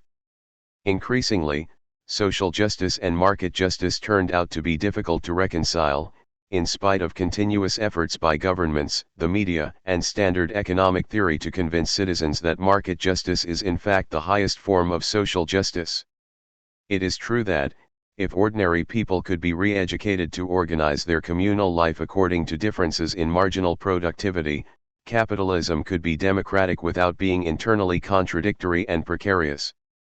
Up to now, however, most human societies continue to adhere to traditional principles of social justice that can all too easily come in conflict with market justice. Examples include the idea that someone who puts in a good day's work should receive a good day's wage, that people should not be poor because of old age, that nobody should starve, remain unattended when ill, or have to live on the streets, that workers in employment should have recourse to some sort of due process against arbitrary exercise of managerial authority, or that employers should give workers notice before they dismiss them. 32. As long as capitalism has not yet managed to dissolve popular concepts of social justice into efficiency theoretical notions of market justice, capitalism and democracy, or markets and politics, will not cease interfering with each other. As the moral economy invades economic policy, it extracts an efficiency fee from the economy, noted in the form of a profit squeeze, just as economic laws and sound economic management stand in the way of the satisfaction of democratic moral claims. As a result, governments are continuously at risk of having to face a forced choice between 2 equally unpalatable options, sacrificing economic stability and performance to defend democratic legitimacy, and overruling popular claims for social justice in the name of sound economic policy. Typically, that problem tends to be solved by addressing the 2 horns of the dilemma in turn, switching back and forth as a successful response to a crisis of democratic legitimacy results in economic imbalances, and successful measures for economic stabilization in social discontent. The tensions inherent in democratic capitalism, and the limits of public policy trying to manage them, are illustrated by the sequence of crises that constitutes the economic history of rich capitalist democracies since the 1970s. After the end of post-war growth, governments in the free world avoided conflicts with strong trade unions over wage increases and unemployment by allowing for high rates of inflation. Inflation, much like credit, served to pull forward in time as yet non-existing resources, enabling employers and workers to realize in nominal money terms claims whose sum total was in excess of what was in fact available for distribution. while workers believed they were achieving what they perceived to be their moral economic right to a steadily rising living standard combined with secure employment in their present jobs, employers were able to reap profits in line with expectations of a proper return as established in the decades of post-war Reconstruction. As inflation continued, however, it devalued accumulated savings and increasingly distorted price relations. Its conquest in the early 1980s, in the course of the Volcker Revolution, did not bring stability, however. Instead, it ushered in a period of rising government debt as electoral politics substituted for collective bargaining as the political economic mechanism of the time for mobilizing surplus resources to pacify otherwise disruptive distributional conflict. When this, too, became unsustainable in the 1990s, consolidation of public finances could be undertaken only by giving households access to deregulated private credit, allowing them to compensate for stagnant incomes and rising inequality by borrowing on their own account. 33. The latest twist in the story of capitalism and democracy took place after 2008 when the debt pyramid finally collapsed and private debt that had lost its value had to be socialized to keep the money economy liquid. The result was another dramatic increase in public debt. This gave rise to a new era of fiscal consolidation that is still shaping up, one in which states are put under unprecedented pressure by financial markets to cut spending on social protection and investment, so as to secure their capacity to repay their creditors. As the site for the mobilization of future resources for present purposes of political pacification has moved from collective bargaining to electoral politics and from there to markets for consumer credit and, finally, public debt, the ability of democracy to distort the economic on behalf of the moral economy has progressively diminished. Today, owners of financial capital are working with international organizations and debt-ridden nation-states to insulate once and for all the economic economy from the moral economy of traditional social obligations and modern citizenship rights, and with greater prospect of success than ever in the 4 decades since the 1970s. As democratic states are being turned into collection agencies on behalf of a new global haute finance, market justice is about to prevail over social justice, for a long if not an indefinite period of time. In the process, those who have placed their confidence as citizens in capitalist democracy must concede precedence to those who have as investors placed their money on it. Studying contemporary capitalism in terms of a clash between moral economy and market economy invites more detailed investigation of the nature of distributional claims based on marginal productivity. According to standard economics, they differ from social entitlements in that they are technical and objective rather than moral and subjective. A sociological approach, however, should be able to recognize behind the veil of efficiency theory the moral economy of the owners and investors of capital or, more generally, of essential productive resources. A key concept here is that of investor confidence, as analyzed in Kalecki's political theory of the business cycle. 34 Rather than reacting mechanically to fixed rates of expected return, capital owners use pronouncements on their self-diagnosed psychological condition, from pessimism to optimism, from panic to euphoria, to signal whether what they are offered in return for investing their resources conforms to what they feel they are entitled to. Expressions of low investor confidence are strategically used in an interactive process of joint determination of what investors must be allowed to extract from the rest of the economy under given conditions of scarcity and distribution of political power. Currently, one can observe investors in global financial markets using variations in the rate of interest they require from states for refinancing public debt to bolster demands for a more firmly institutionalized politics of austerity. Political economy based on social action rather than efficiency theory should be able to defy the market mechanism of standard economics and expose price and profit formation for what it is, the outcome of a struggle between conflicting concepts of and claims to justice, live and let live vs. just return, rather than between subjective ideas of what is morally right on the one hand and objective laws of what is technically possible or required on the other. Capitalism as a way of life. Finally, studying contemporary capitalism means studying a way of life as well as a historical social order, a culture, and a polity. Market expansion, the driving force of capitalist development, has ramifications into the remotest corners of society as it continuously revolutionizes social relations and the institutions governing them. Capitalist development is deeply interwoven with how people organize even their most personal and intimate social life, in line with changing cultural assumptions, themselves affected by the expansion of markets, as to what is and is not natural, normal, and to be taken for granted. This includes family life and the way society provides for its physical reproduction. 35.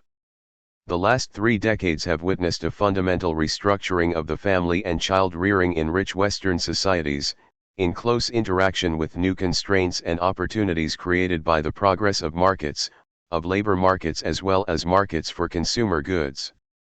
To analyze capitalism as a way of life, rather than just an economy, one might conveniently start by remembering the post-war era of the Fordist mode of production complemented by the Fordist family. Then it was a matter of pride for families and a sign of economic success if women were relieved from paid work, so they could fully devote themselves to unpaid work for their family. Nothing has more completely disappeared than this. Beginning in the 1970s, growing numbers of women went into paid employment as working for a wage became the path of choice for them to personal independence, as well as a condition of social respect and full membership in the community.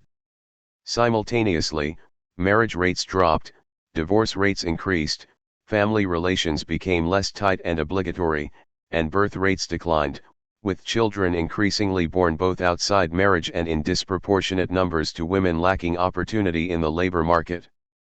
Morally, entering into paid employment became not just a choice for women but a de facto obligation, taking the place of marriage and childbearing in the 1950s and 1960s. Work became identical with paid work, while not being in paid work, being a hausfrau or a housewife, became associated with not working at all and increasingly turned into a personal disgrace. There are two alternative and, to a certain extent, competing accounts of what started the exodus of women from the subsistence economy of the family into the money economy of the market. One is about push and economic need, the other about pull and personal liberation. When real wages began to stagnate after the end of post-war growth, American families continued their pursuit of the American dream of ever-rising prosperity by selling ever more hours to employers in the labor market. Moreover, post-war educational expansion had prepared a new generation of women for the growing number of positions in the emerging service economy. To them, earning their own money amounted to a successful escape from what came soon to be generally perceived as personal servitude in traditionally male-dominated families. The rise of consumerism did its part to reinforce both the push out of the household and the pull into the market. So did a more individualistic way of life, partly facilitated by market expansion and partly facilitating it, with more people remaining single, a higher probability of personal relations and families breaking up, and changes in family law that emphasized the responsibility of divorced women to find a job and take care of themselves. The movement of women into the labor market vastly added to the labor supply of capitalist economies at a time when labor and the demands of workers for higher wages and better employment conditions had become a bottleneck for continued capital accumulation. As female participation increased, trade union density declined, unemployment became endemic, strikes withered away and wage pressure on profits were relieved.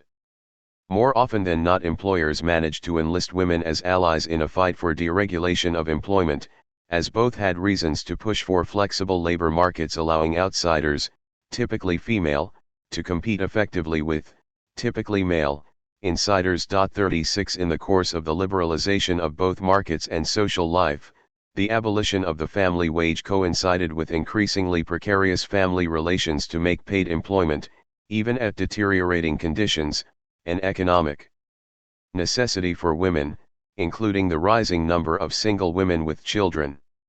The result was and is further pressure on wages and working conditions. Nonetheless, as waged employment became an essential condition of personal autonomy and social esteem, women's move out of the family and into the market provided employers with a wave of eager new arrivals in the labor force and an ample supply of compliant workers happy to be employed at all. Culturally, the result was an astonishing rehabilitation of waged employment as compared to the 1960s, turning it from despised industrial servitude, dependent labor, into a desired social privilege. Step by step, workplaces began to replace the family and the local community as focal sites of social integration, turning among other things into society's most important marriage markets. The commodification of female labor gave rise to new patterns of child rearing that reflect the advance of capitalist development. As couples spend more time in employment, they have less time for children. This means they must externalize child care, either to the market or to the state. Of course, many have no children at all, devoting their time entirely to the exigencies and attractions, as the case may be, of work and consumption. Typically, children are most numerous among the less educated and the poor, who have few prospects of success outside of the family. While precarious employment postpones childbirth among the middle classes, it has little effect if any on the lower classes. Precarious families, for their part, produce comparatively many children as the number of couples of reproductive age that are married is declining in an era of individualization and growing flexibility of social relations. Contemporary capitalist societies that want more children must therefore prepare for a growing share of them being born to unwed mothers. Unwed mothers, of course, are at high risk of poverty. Especially in Europe, public assistance has in this way become the de facto leading family policy, as it in effect pays mothers to devote themselves full-time to child rearing. This outcome is considered unfortunate by labor market policy makers bent on raising the level of full-time labor market participation of women to that of men. It is also seen as disastrous by those concerned about the supply of the sort of human capital that is believed to be required to make national economies productive and competitive. In response, to reduce the share of economically undesirable children, governments have taken measures to shift fertility from the lower to the middle classes, in an effort at what could be called social eugenics. But to compensate for the attractions of career and consumption in dual-earner middle-class families, financial incentives must be strong, and spending on them not only runs up against fiscal austerity but also has to be so blatantly digressive that it may at some point become hard to defend politically. In all countries of advanced capitalism, governments and employers have joined in efforts to further increase the female labor supply. For both, too many women still hesitate to work full-time in the labor market, especially mothers who are generally suspected of being excessively devoted to their children, or using them as an excuse for not working. Whereas employers cannot have enough competition on the supply side of the labor market, governments need to convert unpaid into paid labor so it can be taxed and thereby help fund the social welfare system. Moving people from welfare to work also promises much needed fiscal relief. A special target group for this is, again, single mothers. Getting them to take up paid employment, however, in particular if it is to be full-time, is in itself costly as it requires provisions for child care, typically public, since private child care is unaffordable for low-income earners. While seeking to increase female employment, governments must also be concerned about low fertility, if only because a sufficiently large next generation is needed to pay off the debt incurred by the present one. Pressure on women to get employed may be harmful to fertility unless accompanied by expensive provisions for child care, which are increasingly difficult to finance under tightening fiscal constraints. The alternative would be increased immigration, making it possible to adopt the American solution, where high economic inequality makes private nannies cheap and immigrants, being poor, contribute more than their share to society's offspring. 37 The alternative approach, enabling mothers and fathers to combine employment and family obligations through improved employment protection and, importantly, shorter working hours, is not normally on the agenda, as it is not welcomed by employers. Certainly outside the public sector. Paying mothers for staying at home, as demanded by social conservatives, would save money since it would be less expensive than public child care, but it would not please employers either, nor would it yield revenue for the social security system or fit in with now predominant cultural views on the relative value of domestic informal and marketized labor. Today, the instruments of choice in many countries, cheap but of questionable effectiveness, are public campaigns to re-educate men to become new fathers and share equally in housework and child care duties, to enable their female partners in human capital production to deliver more hours to the labor market. Meanwhile, an astonishing number of parents, single or coupled, have cheerfully adjusted to a high-pressure way of life, somehow combining child-rearing with ever longer hours of ever more demanding and insecure employment. 38 Rather than complaining or rebelling, many seem to take the stress as a test of their personal capacity for permanent improvement, much like high-performance athletes.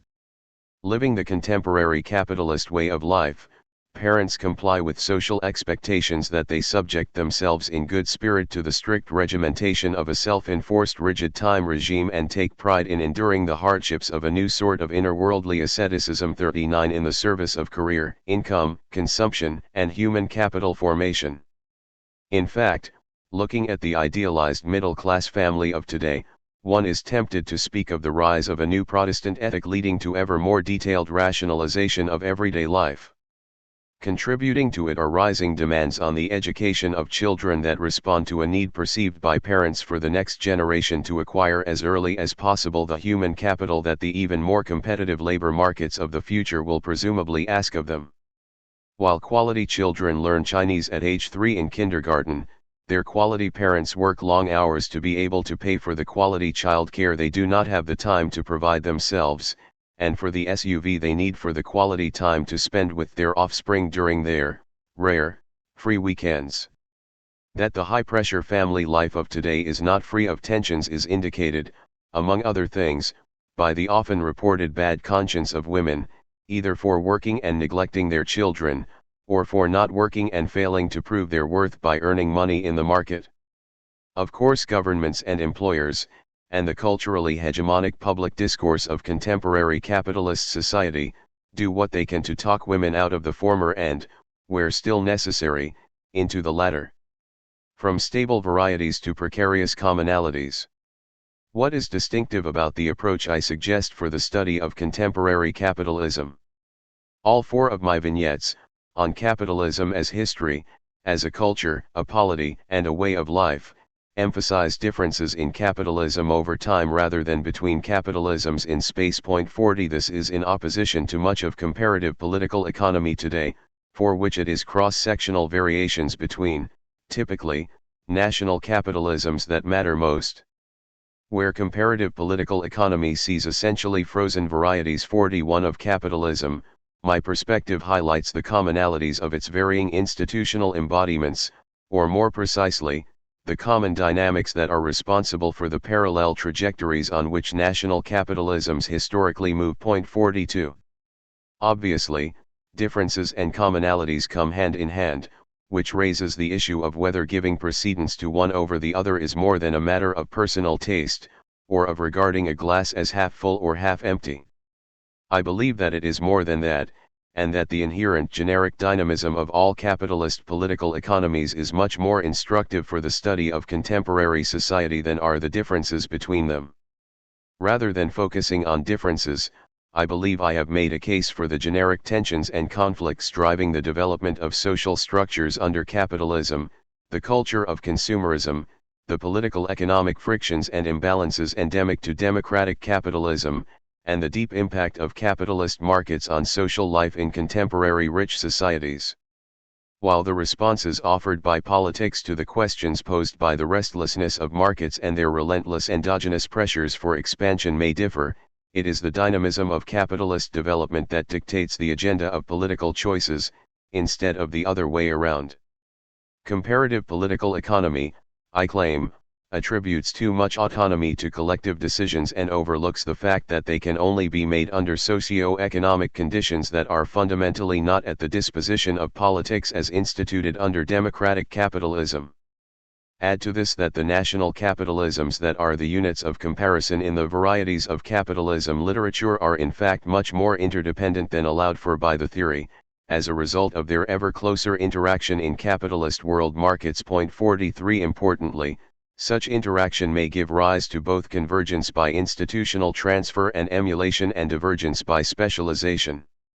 Specialization, rather than ending commonalities, is premised upon them, it results from niche seeking under an encompassing logic of capitalist progress, within a range of possibilities defined by it.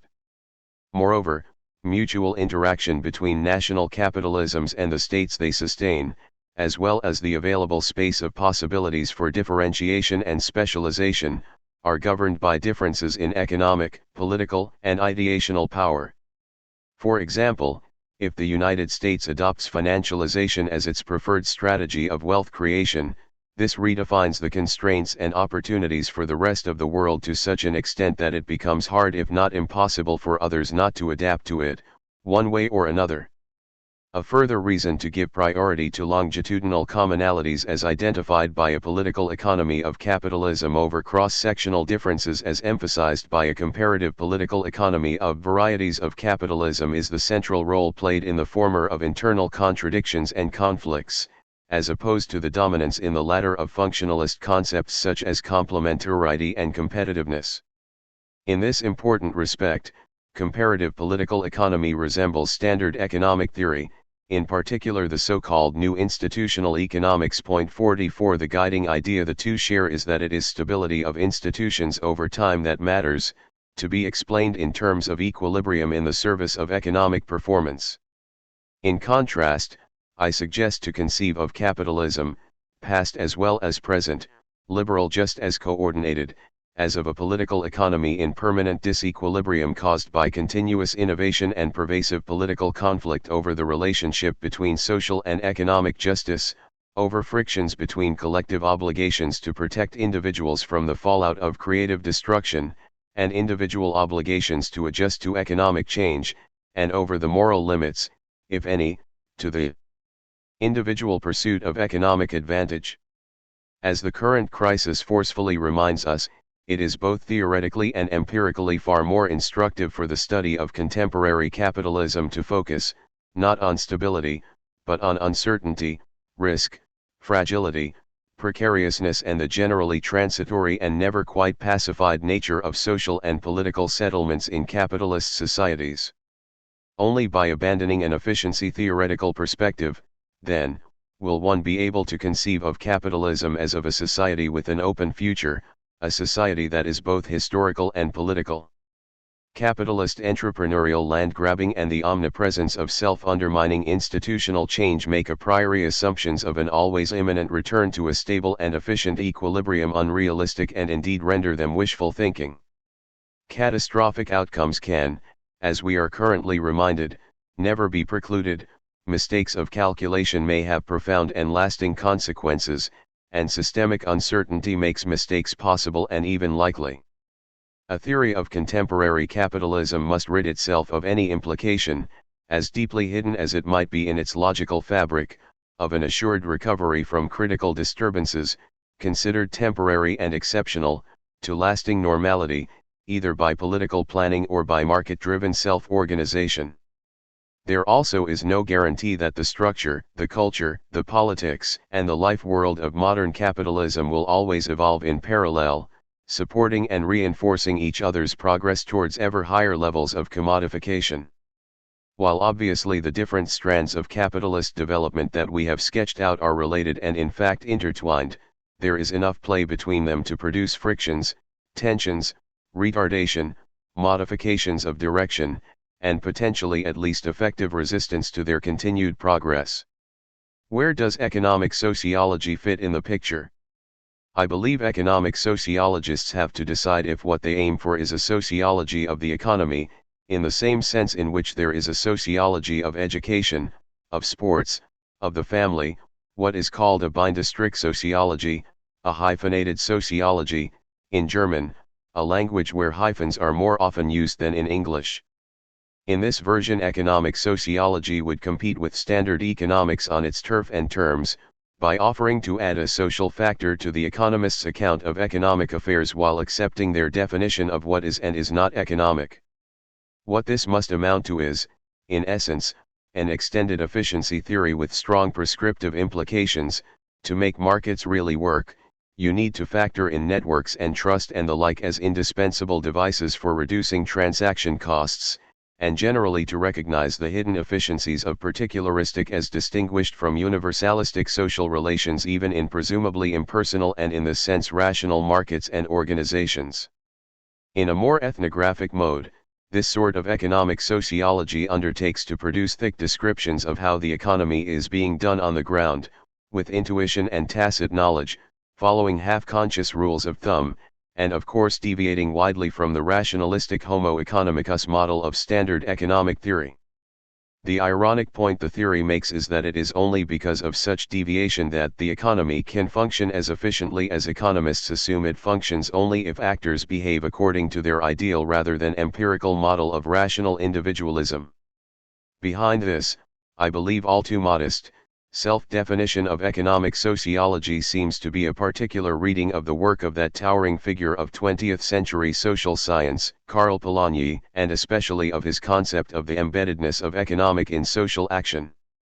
In this reading, even the most capitalist economy must and will always be founded on an infrastructure of con-capitalist social relations by which it needs to be and is socially sustained. 45 A fully liberal political economy, as imagined by neoliberal doctrine, is no more than a utopian dream, a figment of sociologically uninformed wishful thinking.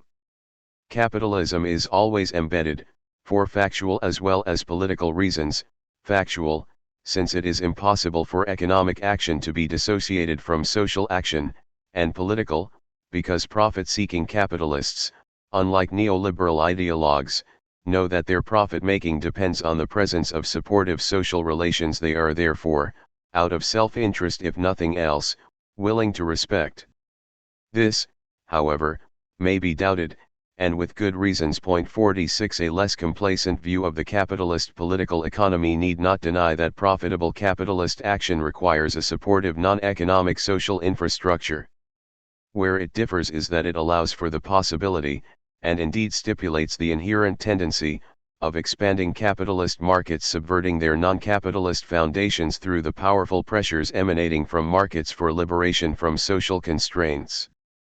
Although it is true, in this version of Polanyi as in any other, that capitalism cannot exist without a non-capitalist embedding, it cannot create or preserve it either, and in fact tends to erode and consume it, which makes capitalism, if unchecked, a self-destructive social formation. Capitalists, at least some of them, may well recognize this. As capitalists, however, they typically face a fundamental collective action problem that prevents them from acting on their preferences, in particular their longer-term, enlightened ones. This is why politics and political power are essential under capitalism, and indeed a politics that supports capitalist markets, not by supporting but by counterbalancing and constraining them, so as to protect them from themselves. 47. Unlike the always embedded interpretation of Polanyi, the always precarious or always contested one that I suggest takes neoliberalism seriously, not just, as an ideological pipe dream but as an imminent danger to modern society and, ultimately, capitalism itself. Rather than the straightforward functionalism of much of the new economic sociology, the approach I propose features a dialectical version of it, one under which the functioning of capitalism depends vitally on the presence, essential but never guaranteed, of effective opposition to it.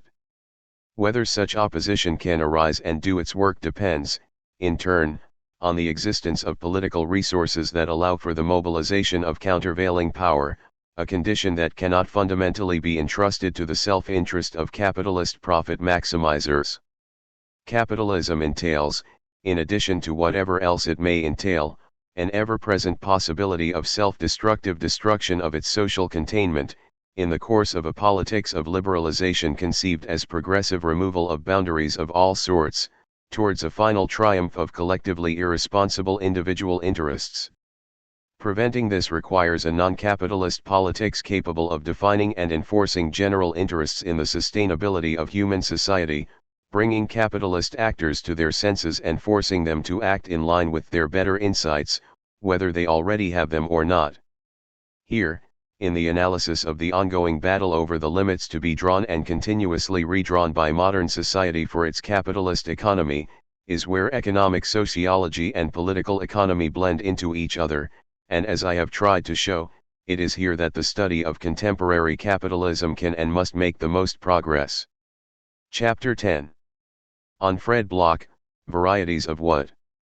Should we still be using the concept of capitalism? Capitalism, the thing, not the name, was anything but popular in the years following the Second World War, and this was so everywhere in the industrialized world, including the US. Outside of the communist bloc, free markets and private property had to be made palatable again to a politically empowered working class, by wrapping them into a collection of containing and constraining policies and institutions that were to protect societies from a repetition of the disasters of the 1930s. As we now know, however, the political provisions that were to turn capitalism into something else, called a mixed economy or a social market economy, to make the new appear sufficiently different from the old too, lasted only a quarter century. With the end of post-war reconstruction in the 1960s, a grinding process of gradual institutional change set in that insensibly undermined and eventually removed most of the safeguards once devised to make capitalism compatible with then powerful collective demands for security, stability, equal opportunity, shared prosperity, and the like. 40 years later, we are beholding the results of an extraordinary historical development, a newly liberated capitalism having successfully extricated itself, Houdini-like, from the social fetters it had temporarily had to pretend to be willing and able to live with. Among the collective safety provisions that have fallen victim to capitalism's remarkable Escape Act are politically guaranteed full employment, economy-wide free collective bargaining, industrial democracy at the workplace, a broad public sector offering secure employment in good jobs, extensive public services, economic planning to prevent the return of business cycles and crises, a social welfare state guaranteeing a general floor of social rights for every citizen and protecting people's lives from the commodifying pressures of market competition, and so on. It is important to note that these developments, and the pressures emanating from them for a deep reorganization of life and society in response to market pressures for competitiveness, flexibility, and profitability, were not at all limited to the US but appeared in locally diversified forms in all industrial societies, some leading in the breaking of the promises of the post-war era and others lagging, but all of them essentially moving in the same direction. Point 3. How is what we have seen in the past 4 decades to be interpreted? In terms of Fred Bloch's essay, have we seen the rise of one out of a range of other, equally possible variants of market society, brought about by wrong-headed theories and bad political decisions, mysteriously synchronized across countries and sectors but in principle open to reversal by better theories and decisions in the future? Or are we witnessing an inherent dynamic of a politically hard-to-govern, self-driven social process, in the words of traditional theories of capitalism, the functioning of an anarchic regime of economic action that is a problem for government and politics rather than its product? While Bloch opts for the first answer, inspection of the historical sequence during which capitalism became unleashed from its post-war chains makes me tend towards the second. It is under this impression that I advocate that we stick to the concept of capitalism and some of the theoretical tenets that come with it, rather than abandoning it and instead calling the beast, as Bloch suggests, market society. Why capitalism? Name ist Schall und Rock, as Goethe has it. Point 5. Still, it may be useful to be reminded that it is certainly not Laborism that we have in mind when referring to contemporary political economy, as it is capital, measured in units of money, and not human capacity, that is being accumulated in it, or human capacity only to the extent that it is conducive to capital accumulation. Markets are, as we learn in Economics 101, where supply and demand meet. But what makes the difference is that under capitalism, supply and demand meet as commodities in order to turn money into more money, according to Marx's venerable formula, M rightward arrow C rightward arrow M6. It is here that the peculiar dynamism, the eigendynamic, of the capitalist socio-economic formation is rooted. Point 7. When speaking of capitalism we have in mind, or at least could and should have, the specific restlessness of an economic regime that is bent on permanently revolutionizing, not just itself but also the society in which it is located, as a condition of its prosperity and indeed survival. 9 A capitalist economy, technically speaking, is one that depends on the relentless commercialization through monetarization of ever more social relations. The result is disequilibrium as the normal condition of a society placed under continuous pressures by its economy for ongoing reorganization in line with a need for continued, maximally efficient capital accumulation. One could also say that the concept of capitalism refers to a society that has enlisted the possessive individualism of its members as its main vehicle of social progress, measured again as an increase in wealth as money, a society that has made the amelioration of its collective living conditions and the realization of its core value of personal freedom both dependent on and subservient to successful activation of the profit motive and the maximization of the rate of increase of its capital. With this in mind and in this sense, I do think that, pace block, capitalism as a system does have a fundamental unity due to its economy extending far into its society and profoundly shaping and conditioning social life. 11. Practicing Polanyian that I have become, not least under the influence of Fred Bloch. 12 I still hesitate to discard the Marxian heritage as lightheartedly as he does. Marx, of course, needs no defense. He is easily recognized as the by far most sophisticated among the 19th century founding figures of sociology. While he does not depend on us paying tribute to him, if only because he is no longer alive, exchanging him wholesale even for someone like Karl Polanyi might cut us off from important sources of inspiration, not to mention hiding from us the roots and deeper meanings of core concepts of political economy and economic sociology that we use every day.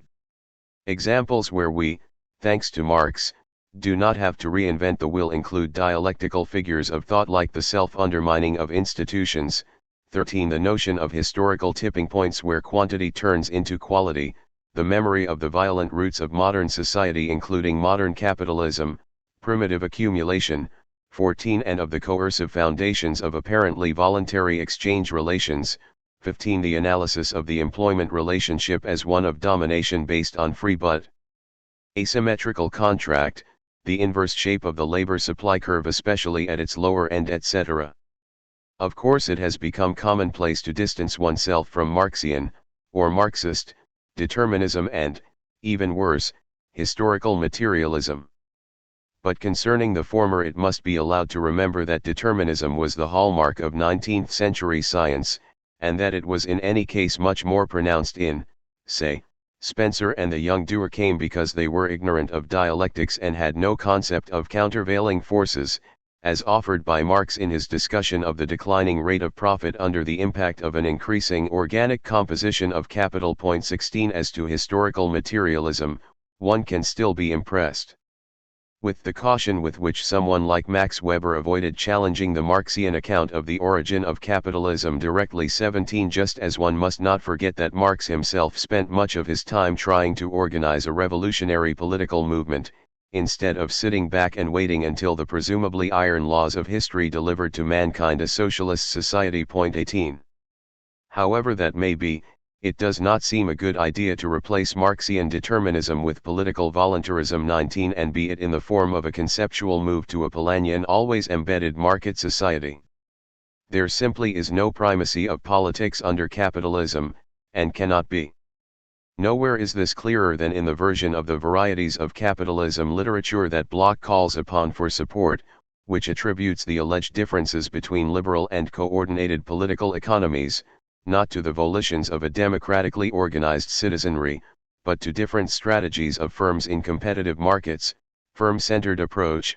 20 Bloch, unfortunately, explicitly subscribes to the functionalist economism of that literature when, invoking Wallerstein, he declares it to be an indisputable fact that in the global economy, nations compete against nations, and governments exist to improve the competitiveness of their national economies. 21 It is interesting to note that in its empirical analyses, the economistic functionalist strand of what advertises itself as a theory of the varieties of capitalism speaks, like Bloch, not of capitalism but of market economies. 22 In both cases, Abandoning the concept of capitalism not only hides its commonalities but falls in the trap of a functionalist concept of the economy as a politically designed and controlled technical arrangement for consensual wealth creation.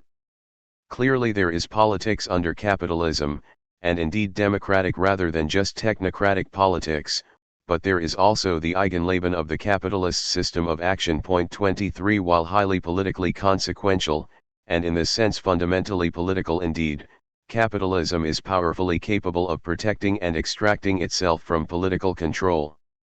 In Polanyian terms, while politics may operate as a counter-movement to the capitalist market, and sometimes even as a successful one, the market moves on its own, generating the movement to which the counter-movement must try to respond. The concept of capitalism, outdated as some may have thought it was, has the important advantage that it reminds us of the fact that the political regulation of economic life in contemporary modern societies is always precarious, as it is typically condemned to limping behind the dynamic expansion of commercialized market relations. Speaking of capitalism, that is to say, protects us from forgetting that capitalist land grabbing permanently imparts Schumpeterian creative destruction, not just on established economic practice, but also on social structures and institutions, in particular by replacing the conservatism of social obligations with the voluntarism of free contractual exchange, regardless of the collective consequences. Point 24. As I have shown empirically for the German case 25, the decline of post-war pacified capitalism must primarily be attributed to endogenous subversion and erosion of an institutional framework that had become suboptimal for capital accumulation, rather than, as Bloch suggests, to the frivolous fancies of neoliberal economists and misled politicians. Post-war democratic capitalism was fragile from its beginning. It only looked stable due to extraordinary political circumstances and the studied optimism of political leaders after the end of the war. In fact, it could never hope to last longer than, in historical terms, a very short period. When it began to decay in the 1970s, it was because of the helplessness of democratic politics, organized at and confined to the level of nation-states, against capitalism's new international opportunities for evading the social constraints that had by the 1970s landed it in an increasingly uncomfortable profit squeeze. For a time, the dependence of politics and political success under democratic capitalism on uninterrupted capital accumulation, or in the technocratic language of standard economics, on economic growth, led inevitably optimistic politicians to place their hopes on riding the tiger and jump on the historical bandwagon towards liberalization and deregulation until the reformed capitalist economic regime almost crashed as a result of its unfettered progress. It may seem like hair-splitting if I now ask, in Bloch's terms as he reconstructs the Polanyian conceptual framework, whether the current crisis was due to the capitalist economy having become misomated or disembedded. Bloch declares the latter to be impossible, due to economic action always and inevitably being social action. But while one can fully and indeed emphatically agree with this, as I do 26, there is no logical need to conclude from it that a capitalist political economy is governed by a primacy of politics.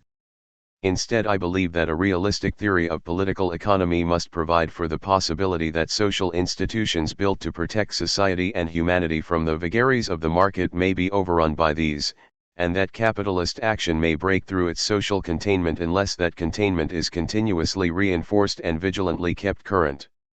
Capitalism, that is to say, is indeed always embedded 27 in that it takes place in a society, subject to social constraints and opportunities. Also, capitalism in an important sense depends on remaining so embedded as it thrives on the rule of law, mutual trust, normative coordination, and institutionalized cooperation, creative intelligence and the like. Nevertheless, and at the same time, capitalist actors always struggle to escape from their social containment and free themselves from obligations and controls. Point 28. Ideas of solidarity and institutions of social regulation are as a result at a permanent risk of erosion, with capitalist patterns of action spreading like cancer. 29. In the body social, even though capitalism as such, pure and simple and liberated from social constraints, cannot exist. In this sense, capitalism feeds parasitically on the society that it inhabits or befalls, with its expansion ultimately amounting to its self-destruction unless checked by social and political opposition. Sometimes, as in the neoliberal era, the capitalist advance may capture the very politics that should contain it for its own good, and turn it into a vehicle of its own self-destructive progress. This, I believe, is what Polanyi meant when he described the expansion of market society as a frivolous experiment of states and governments. Point 30. Is the state, then, the executive committee of the capitalist class? The answer that does justice to the dialectical, i.e., inherently contradictory nature of capitalism as a social formation is that it is, but only to the extent that it is not. If government was entirely captured by capitalist interests, it would be unable to protect them from destroying themselves, as none other than Marx himself has indicated in the famous chapter on the working day in Volume 1 of Capital, 340 ff. But while capitalism does depend on being saved from itself by a politics that is at least in part responsive to social counter-movements, capitalists cannot act on such dependence, if only because they are always irresistibly tempted to gamble on making a last killing before the casino will go bankrupt. So the social counter-movement on whose success the survival of capitalism, its sustained embeddedness, depends must assert itself against the powerful resistance of its beneficiaries cum adversaries, a resistance that is not at all perfunctory or doomed to fail, but in fact dead serious. There is no functionalism here, and the stabilization of the capitalist system of action is a highly uncertain undertaking whose success is not guaranteed, even though it would be in the interest of those working to prevent it. Capitalists can be taught that interest, but whether they will condescend to learn the lesson is up to them. 31 Power, after all, is the ability to refuse to learn. 32 As we have seen in the current crisis, such ability may require no more than being big enough for one's demise to be a threat to the community at large. Coming to the end of my comment, I would also like to put in a word for not entirely abandoning concepts like socialism or even communism. 33 As to the latter, David Graeber in his book on the anthropology of debt, the first 5,000 years, has succinctly pointed out the generically communist foundations of economic life, even in advanced capitalism. Concerning socialism, to me the concept is indispensable for connoting the counterpart of possessive consumerist individualism, reminding us against the grain of today's cult of the individual that, once again citing Marx, man is the only animal that can individualize only in a society. 34 What other concept is there in any case for the more communal, more other-regarding, and more collectively responsible way of life that we today seem to need more urgently than ever, a life with much less license to externalize the costs of private pleasure seeking to the rest of the world? And how are we to name a social organization with much more shared control over the collective fate and with a strong collective capacity to avoid the unanticipated consequences of freely expanding market relations, consequences that unendingly mystify us today when as individuals we cause effects that we cannot possibly want, not just as a society but also as individuals? Fred Bloch's notion of an always embedded capitalism subject to a primacy of politics radiates an optimism that conspicuously resembles what European social democrats have for a long time made themselves believe, that socialism, as defined above, could be had, preserved, and surreptitiously expanded on top of a capitalist economy cum society, by serving its inexorably growing functional need for collective governance. Looking back at the past 4 decades, however, we see a sustained process of institutional transformation, slow but irresistible and driven, not by democratic politics but by the dynamic logic of capitalist development, that has effectively destroyed most if not all of the political safeguards whose establishment had been the very condition for capitalism being allowed to return after the disasters of the first half of the 20th century. That logic, and the reorganization, or disorganization, of social life that it dictated, culminates today in the dual crisis of the global financial as well as the national democratic state system. Decades of reform aimed at meeting the ever more aggressive demands of capitalist markets have only exacerbated the capitalist wear and tear on the social fabric, often with the connivance of blackmailed states and governments, including social democratic ones. Is this experience really compatible with a theory that considers market society to be at the disposition of politics? Or does it not rather speak for attributing to capitalism as a social action system a life, a logic, a power, and a dynamism of its own, on which social democratic post-war politics as usual has more and more lost its grip? If one comes to conclude, as I have, that it is the latter that is the more realistic perspective, is it then still responsible to invest one's time and energy in developing responsible ideas as to how responsible governments may repair the system or turn one variety of capitalism into another? Or would it not be much more constructive to be less constructive, to cease looking for better varieties of capitalism and instead begin seriously to think about alternatives to it? Chapter 11. The Public Mission of Sociology. A few years ago, at some international social science conference around the time when Michael Burawa issued his call for public sociology, I was struck by the thought that never before in the history of mankind had there been so many people as today so well trained in analyzing and explaining social life. Point 1. Still, the most powerful political leaders produced by that sociologically most sophisticated generation, my generation, were George W. Bush and Dick Cheney, re-elected around the time of the conference and entrusted by popular will with governing the most democratic democracy in the world. In subsequent years I continued to be fascinated with the contrast between the progressive decay of the politics and economy of the United States and the star-studded social science departments from Harvard to Stanford. What was all this obvious brilliance good for? Sometimes I ask some of my American colleagues, privately and after work over dinner, how they had made themselves heard on, say, the nation-building projects in Iraq and Afghanistan, whether this was not something on which to bring social science to bear. The answer was always a resigned silence. Why bother, nobody ever listens. Sociology and its public, a problem of demand? Does sociology have a public audience this side of the Atlantic, on less dramatic subjects? I have not done empirical research on the issue, but from what I have seen as a participant observer over the years my impression is, a very limited one if at all. Regularly skimming the science sections of our quality newspapers, for reasons unrelated to this lecture, I find psychology, brain research, and evolutionary biology far ahead of sociology in coverage. Economics also figures, especially its latest descendants, behavioral and neuroeconomics.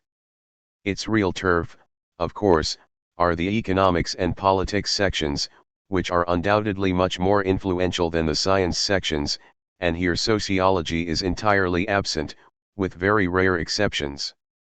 Why should this be so? Among the many reasons that come to mind is that sociology corresponds less than other disciplines to what is popularly considered science and what is found interesting about it. What fascinates a lay audience about psychology, behavioral economics, evolutionary biology, and the like seems to be that they purport to identify latent causes of actions that we normally believe to be motivated by manifest reasons, causes that secretly control what we do without us knowing about them. Representative for the sort of research that has recently made waves in German science journalism are t-shirt sniffing experiments showing that women prefer the smell of men who best fit their genetic makeup, in the sense of promising more healthy offspring. Another subject that comes back again and again is, I apologize to our American colleagues, adultery among monogamous birds. It turns out to be much more frequent than expected, with females secretly mating with males other than their lifelong partner, in particular if their own fathers had been more than others unfaithful to their mothers, for whatever complicated reasons to do with, what else, the fitness of their offspring. Not that there was no interest at all in sociological research. A survey on sexual practices would, I am sure, be widely received, but sociologists don't seem to do sex anymore. Instead they do gender, and news items on research findings having to do with the battle of the sexes in whatever of its many versions, unequal pay, the division of housework, the lives of unwed mothers, are eagerly printed and, I presume, as eagerly read by mass audiences. Something similar seems to apply to research on schools and educational success, on social mobility and elite formation, or on immigration and its discontents. Almost always, however, it is just the facts that are reported, not the theories explaining them. Although theory as such is not always spurned. The best-selling German non-fiction book of the past decade, if not of post-war Germany, is Deutschland schafft sich ab, Germany Finishes Itself, by one Thilo Sarrazin. The book appeared in 2010 and it may be useful to spend a few words on it. Sarrazin was an SPD politician, from 2002 to 2009 finance minister of the land of Berlin, after which he became a member of the executive board of the Bundesbank, until he was fired as an international liability to the Federal Republic of Germany. Sarrazin is known as a prominent so-called Islam critiquer. The book claims, in short, that immigration from Islamic countries together with low birth rates among educated middle-class women of German descent weakens the country's genetic base, especially by lowering the average IQ, and because of this will in the long run damage the competitiveness of the German economy. While Sarrazin is an academically trained economist, the book draws extensively on psychological and demographic research and frequently ventures onto sociological terrain, for example when discussing the relationship between intelligence and religion on the one hand and economic and social achievement on the other. It is probably no exaggeration to characterize the book as a neo-eugenic manifesto based on a biologistic worldview with strong racist connotations. Incest among Arab extended families lowers the intelligence of their children, embedded in an efficiency theory of politics and society in a global economy. While the SPD originally considered expelling Sarrazin from membership, it later changed its mind in light of the enormous public resonance of his book and allowed him to remain a social democrat in good standing. The episode is telling in several respects. One is that there is in fact a public audience in Germany, and not at all a small one, for scholarly books on social issues, even if peppered with statistics and with long, tedious discussions of articles in research journals. Academic sociologists, however, refrain from plying this field, perhaps because they expect that the conclusions they draw from their material will leave people unexcited. It could also be that they are not interested in talking to the Sarrazin readers, although these clearly constitute an important segment of the German middle class. Serious public debate on Sarrazin was carried almost exclusively by journalists working for quality newspapers, like Frankfurter Allgemeine Zeitung and Süddeutsche Zeitung. A few developmental psychologists came forward to state that intelligence may not entirely be a matter of inheritance, and scholars working on religion in general and Islam in particular pointed out that there are actually many different Islams inside Islam. Little if anything was contributed by sociologists, and as was to be expected nothing by economists to whom the book's rampant economism would naturally appeal. Why is sociology absent in public debates of this kind? One could also ask, why do sociologists have so little confidence in their work that they talk about it only to each other, rather than to the world at large? One answer is, they know they have bad cards. Economists, the social gurus of our time, with their machine models of economy and society, still have the boldness to offer exact predictions, with one digit behind the decimal point, and continue to pretend to be in possession of a technology of wealth creation that tells us which levers must be pulled to make everybody better off. Who could afford not to pay attention? Moreover, economics as a discipline ideally conforms to the dominant scientific understanding, or misunderstanding, of science. To most people, science is the discovery of general laws that yield parsimonious causal explanations translatable into technical know-how or moral justifications or both, as in the Homo economicus model. In evolutionary biology, even the birds do it, and for good reason, or neurological discussions of the free will. Sociology, by comparison, deals with historically unique situations in which more causal factors than one are at work, and if sociologists dare making predictions at all, these are typically highly hedged. Unlike psychology or the natural sciences, sociology can hardly promise to reveal secret material forces underlying and controlling the movements of the visible world. Typically, its findings come with extensive warnings against generalization, pointing to contextual conditions, social, economic or cultural, that interfere with and modify causal relations. Some of us consider this to be due to sociology being a young discipline that still has to become really scientific, whereas others regard it as reflecting the peculiar ontology of the social world. Be this as it may, what matters is that the sociology that is on offer generally fails to measure up to the scientific standard model of science and is therefore bound to be found disappointing by a public that believes in that model and that sociologists have failed to educate about its deficiencies. Another problem faced by sociology, at least in this country, is a public image that very much dates back to the 1970s. In short, sociology is still widely seen as soft, not just as a science, but also politically, and such softness is out of fashion in hard times.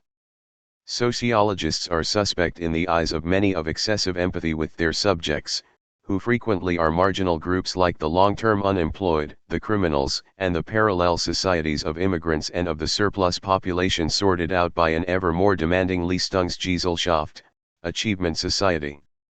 Sociology often explains their way of life by explicating the meanings, the sin, they attribute to themselves and the world. In German we speak, with Max Weber, of Verstehen Soziologie, interpretive sociology. But Verstehen, understanding, is not always appreciated in a society in which a widely known proverb claims that alles verstehen heißt alles verzeihen, to understand all is to forgive all. Compassion is mostly out these days, and a sociology that dares explain why people do what they do by pointing out why they think it makes sense for them to do it, is easily considered advocacy in scientific guise, or bleeding heart rhetoric, or Gutmenschentum, which is the enemy number one of the no-nonsense common-sense Saracen community. This leads me to the question of the public to which a renewed public sociology could address itself. If anything, sociologists know that the public sphere is a social and institutional structure, not just a crowd. Is there, then, still an enlightened citizenry out there, a Bildungsbürgertum willing and able to shape a society-wide public opinion? Are there political parties interested in seriously learning about the world, or trade unions looking for insights and arguments that could help their cause? Even without a lot of research, we are all reasonably certain that all of these are much less present today than they were a few decades ago, and clearly they are less interested than they used to be in sociology in particular. And what about the media through which sociology would have to make itself public? Print is declining while television and, recently, the internet are on the rise, less so perhaps than in the United States, but still. The pictorial turn that is far from ended is not good for sociology, which deals mostly with subjects that cannot really be photographed. Neurology and astronomy are incomparably better in delivering colorful images to newspaper editors and television stations. Moreover, the media seem to be becoming more specialized, making the public more segmented than ever. If there was a Strukturwandel der Öffentlichkeit, structural transformation of the public, in the past 3 or 4 decades, it was one in the direction of modern niche markets. Today's consumers of commercialized information can pick what they expect to like, and avoid what they believe they will find boring, without ever having inspected it. Of course, users of the newest, internet-based media are free to compose their news entirely by themselves, with no intervention whatsoever from anyone with authority to decide what a good citizen has to take notice of, which was what public broadcasting was able to do and did only a few years ago. Contemporary information consumers learn only what they want to learn, and nothing else. In a world of increasingly fragmented publics and communities, will public sociology be limited to speaking to those who, for whatever idiosyncratic reasons, happen to be interested in public sociology? Sociology without capitalism, a problem of supply. That there are problems, and quite serious ones, on the demand side of a possible public sociology does not by itself mean that everything is in good shape on the supply side, that sociology as a social science actually does have insights to offer that are worth being assigned as required reading to citizens and their political representatives. I am afraid I am not and will never be an elder statesman of the discipline who can claim to overlook its full breadth and confidently point it into new directions. For this my substantive interests are too eclectic and my disciplinary identity is too tenuous, my only excuse being, perhaps, that sociology is as such too diverse to invite identification tout court. Also, like many others, I tend to be obsessed with whatever I happen to be currently working on, which easily makes me overestimate its importance. Still, with all due qualifications, I think a case can be made, and I will in the following make it, that the political economic crisis that has for several years now held the world in its grip represents a historical turning point, one that, among many other things, offers a unique opportunity for making sociology once again a truly publicly relevant social science, provided it refocuses itself on what are shaping up to be the crucial issues of our time, all of which have to do with a rapidly changing relationship between economy and society. In the time immediate aftermath of the crisis, economists were widely reproached for not having seen it coming, not least by sociologists.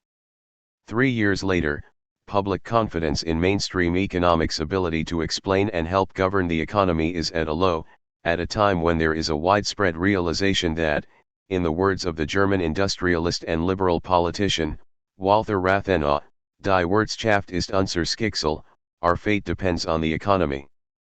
Remarkably, however, the crisis found sociologists by and large as unprepared as mainstream economists. While the latter apparently cannot but cling to their tautological models of self-stabilizing free markets, superficial modifications notwithstanding, sociologists had for decades more or less eliminated the economy from their agenda, ceding it to the discipline of economics, under the historical peace treaty concluded in the 1950s by none other than Talcott Parsons himself. If the crisis of 2008 gave rise to a renewed sense of the centrality of the economy for modern society, modern sociology was in a bad position to respond, since it has over the years essentially conceived its subject as a society devoid of an economy. In the process, important disciplinary traditions were marginalized or altogether externalized, like in particular political economy, which fell into the hands of efficiency theoretical economics, whose dominance over the subject is today contested only by a handful of political scientists. Recent attempts to bring the economy back in, by establishing economic sociology as a new subdiscipline, all too often limit themselves to suggesting alternative recipes for making economic transactions more efficient, for example by complementing markets with networks. I see the current crisis as a strong signal for our discipline that a theoretical program focused on a society cleansed of its economy is unsustainable, unless we are content with remaining as speechless on the leading social issues of our time as we were before, during and after the events of 2008.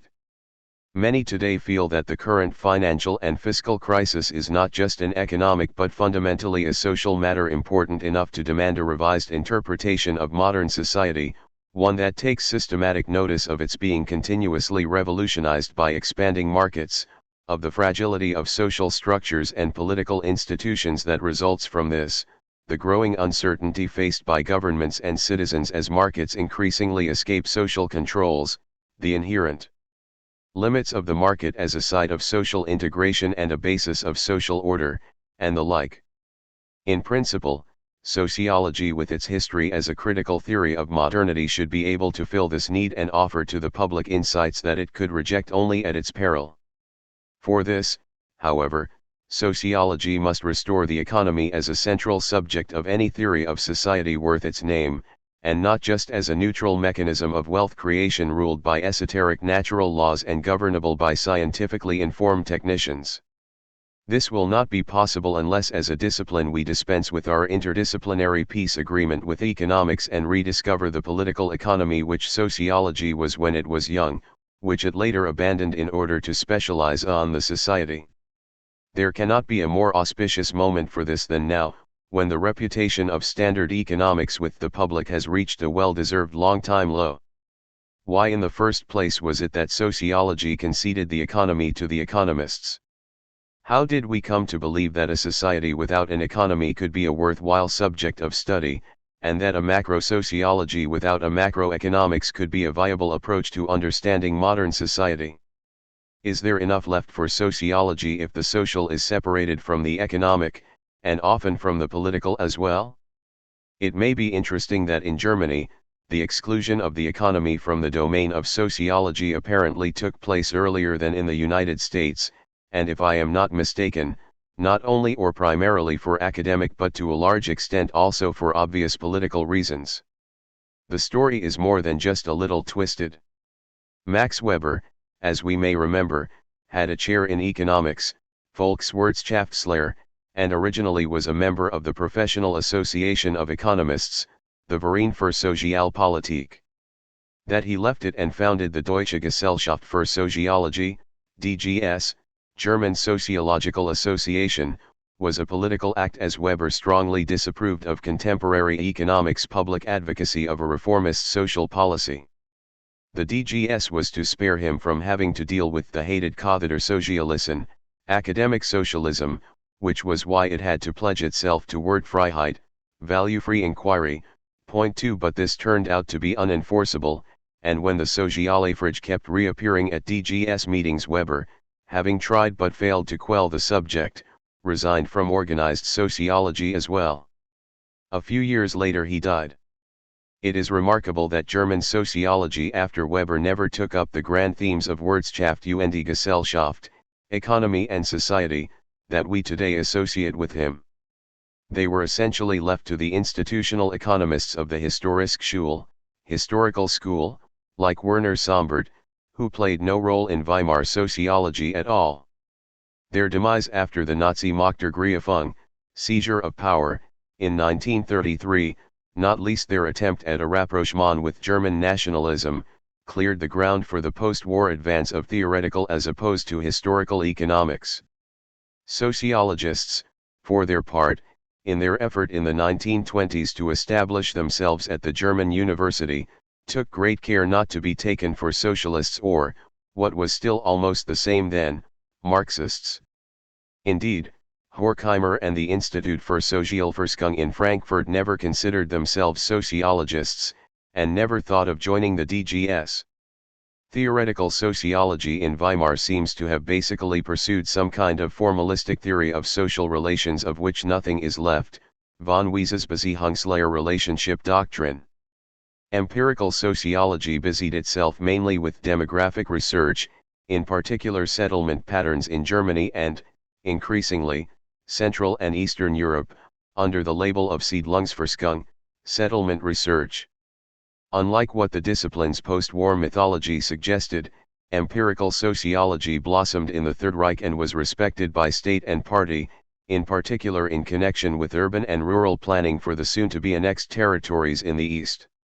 Capitalism, of course, never figured in what one might with some justification call a particular form of organic public sociology. Point 3.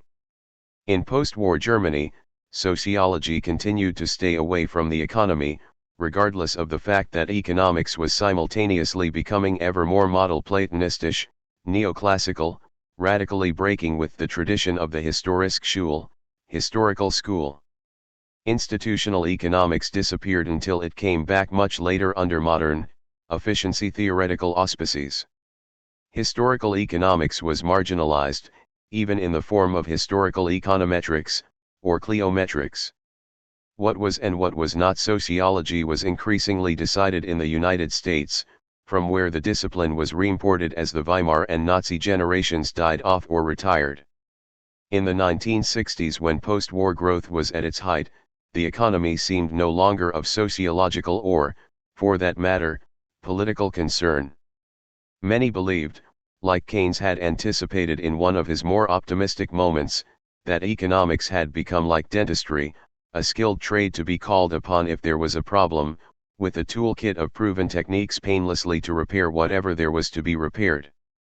At Frankfurt, where I was a student in the late 1960s, capitalism had been renamed Tauschgesellschaft, Catalytic Society, by Adorno, and nobody except for a few Soviet communist sectarians among the students expected the system ever again to be vulnerable to economic crisis. The crisis of the time, of course, being one of legitimation. The view that the economy had become essentially a technical matter, and had finally and forever been tamed, was by no means limited to Frankfurt but was shared widely, by sociologists no less than by economists. One example among many is the 1968 book by Amitai Etzioni, The Active Society, which was easily the most ambitious attempt ever to spell out the conditions of modern democratic societies determining the direction of their development and governing their own fate. 4 On its 666 pages, it mentions the economy just once, and then only to remark that Western nations have gained confidence in their capacity to control societal processes with the wide use of Keynesian and other controls for preventing wild inflations and deep depressions and for spurring economic growth. p. 10.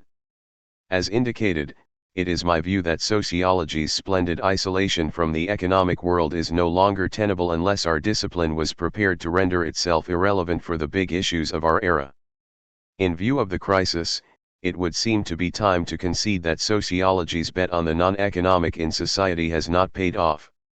The good news is that it may still be possible to reverse course. Since sociology is not, yet, as completely sold on rational choice as standard economics, we can more easily break away from an image of the world in which the rational pursuit of individual interests is capable of producing a stable order. Nor are we forever married to functionalist equilibrium models, which should in principle enable us to understand the inherent restlessness, the permanent imbalance and the continuing crisis-proneness of the modern society cum economy, aka contemporary capitalism. Most importantly, we still have access to older concepts of capitalism as a historical social formation, as a really existing, dynamically moving social structure, rather than an ideal type of economy, or a synonym for market economy, as in economics or in the economistic branch of the varieties of capitalism literature. Just remember that as late as the 1970s, someone like Daniel Bell was acutely aware of and represented a tradition of sociological theories of capitalism that reached back to the likes of Marx, Weber, Sombart, Schumpeter and, why not, Keynes, even offering the occasional handshake across the ideological divide to a neo-Marxist like James O'Connor. Public sociology as a return to political economy. What might a sociology aware of its political economy tradition have to say to a contemporary public that is more worried than it has been for a long time about where contemporary capitalism is going? At a minimum, we should be for Amitai Etzioni, The Active Society, New York, The Free Press, 1968. Able to impress on the public consciousness that the present crisis is not an accident, not the unfortunate result of accidental mismanagement of the American mortgage market, but arises from very basic tensions and contradictions inside the regime of democratic capitalism as we have known it in the Western world since the end of the Second World War. Inflation in the 1970s, rising public debt in the 1980s, the deregulation of private credit in the 1990s in compensation for a first wave of fiscal consolidation, and current attempts to restore sound money under the pressure of a newly global haute finance are all expressions of a clash between a popular moral economy of social rights of citizenship and a capitalist economic economy insisting on allocation according to market justice and in line with the requirements of business confidence. Kalecki. Over the decades the side of the battle changed, from collective bargaining and the labor market to electoral politics to markets for consumer credit to, as of now, international financial markets for the servicing and refinancing of public debt. While the issue was always the same, in David Lockwood's terms, how to deal with the conflicting requirements of system integration and social integration in a capitalist society, one cannot but note that the market-correcting capacity of popular democracy and its collective organizations, like trade unions and political parties, has continuously diminished from crisis to crisis. Today it is international financial diplomacy where the contradictions of democratic capitalism are being negotiated between states and investment banks, an arena almost entirely insulated from popular pressure whose logic is unintelligible to people apart, perhaps, from a few specialists in the employ of economic and political elites. Sociologists are not expected to furnish advice as to how to restore sound money and make the economy grow again, and rightly so. But they can help the public understand that this is not the only issue at stake, and that restoring the social compact of democratic capitalism, on which the legitimacy of our social order depends, exceeds the powers of even the most expert economic management. Unlike most economists, sociologists understand that the job of politics is more complex than enforcing on a reluctant society the market justice of distribution by marginal productivity. Some sort of balance must be struck between the needs of people and the needs of capital. If providing for business confidence results in erosion of citizen confidence, nothing will in the end be gained for social stability. While political and economic elites may be tempted to use the crisis as an opportunity once and for all to insulate capitalism against democracy, sociologists are well placed and well advised to draw public attention to the risks such a strategy inevitably involves. That we are in fact facing a severe crisis of democracy and not just of the economy should by now be obvious. In Europe, under the pressure of financial markets, national leaders are systematically transferring decision-making power to international organizations, taking authority away from national parliaments and, by extension, electorates. Debtor countries have no choice but to accept the dictates of their creditors, with national elections rendered meaningless for decades to come. Creditor countries, for their part, are driven by the markets to respond rapidly and flexibly to the latter's fluctuating needs and capricious demands, which leaves little time for their parliaments to exercise their democratic prerogatives. Firmly institutionalized austerity policies radically narrow the range of political alternatives in all countries, rendering political participation increasingly inconsequential. Remarkably, turnout in elections, at all levels, from local communities to Europe, has been steadily declining everywhere since the 1980s, and most steeply in areas with high rates of poverty, immigration, broken families, and the like, where political mobilization would be most needed.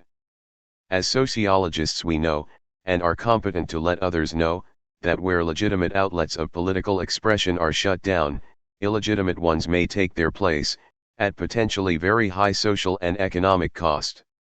To add one more point, it has now become almost commonplace that the present crisis is to a large extent a crisis of trust, in the value of money, the willingness and ability of debtors to pay back their debt, the capacity of political leaders to resist the pressures of the market, and the capacity of markets to provide for an efficient, not to speak of fair, allocation of resources.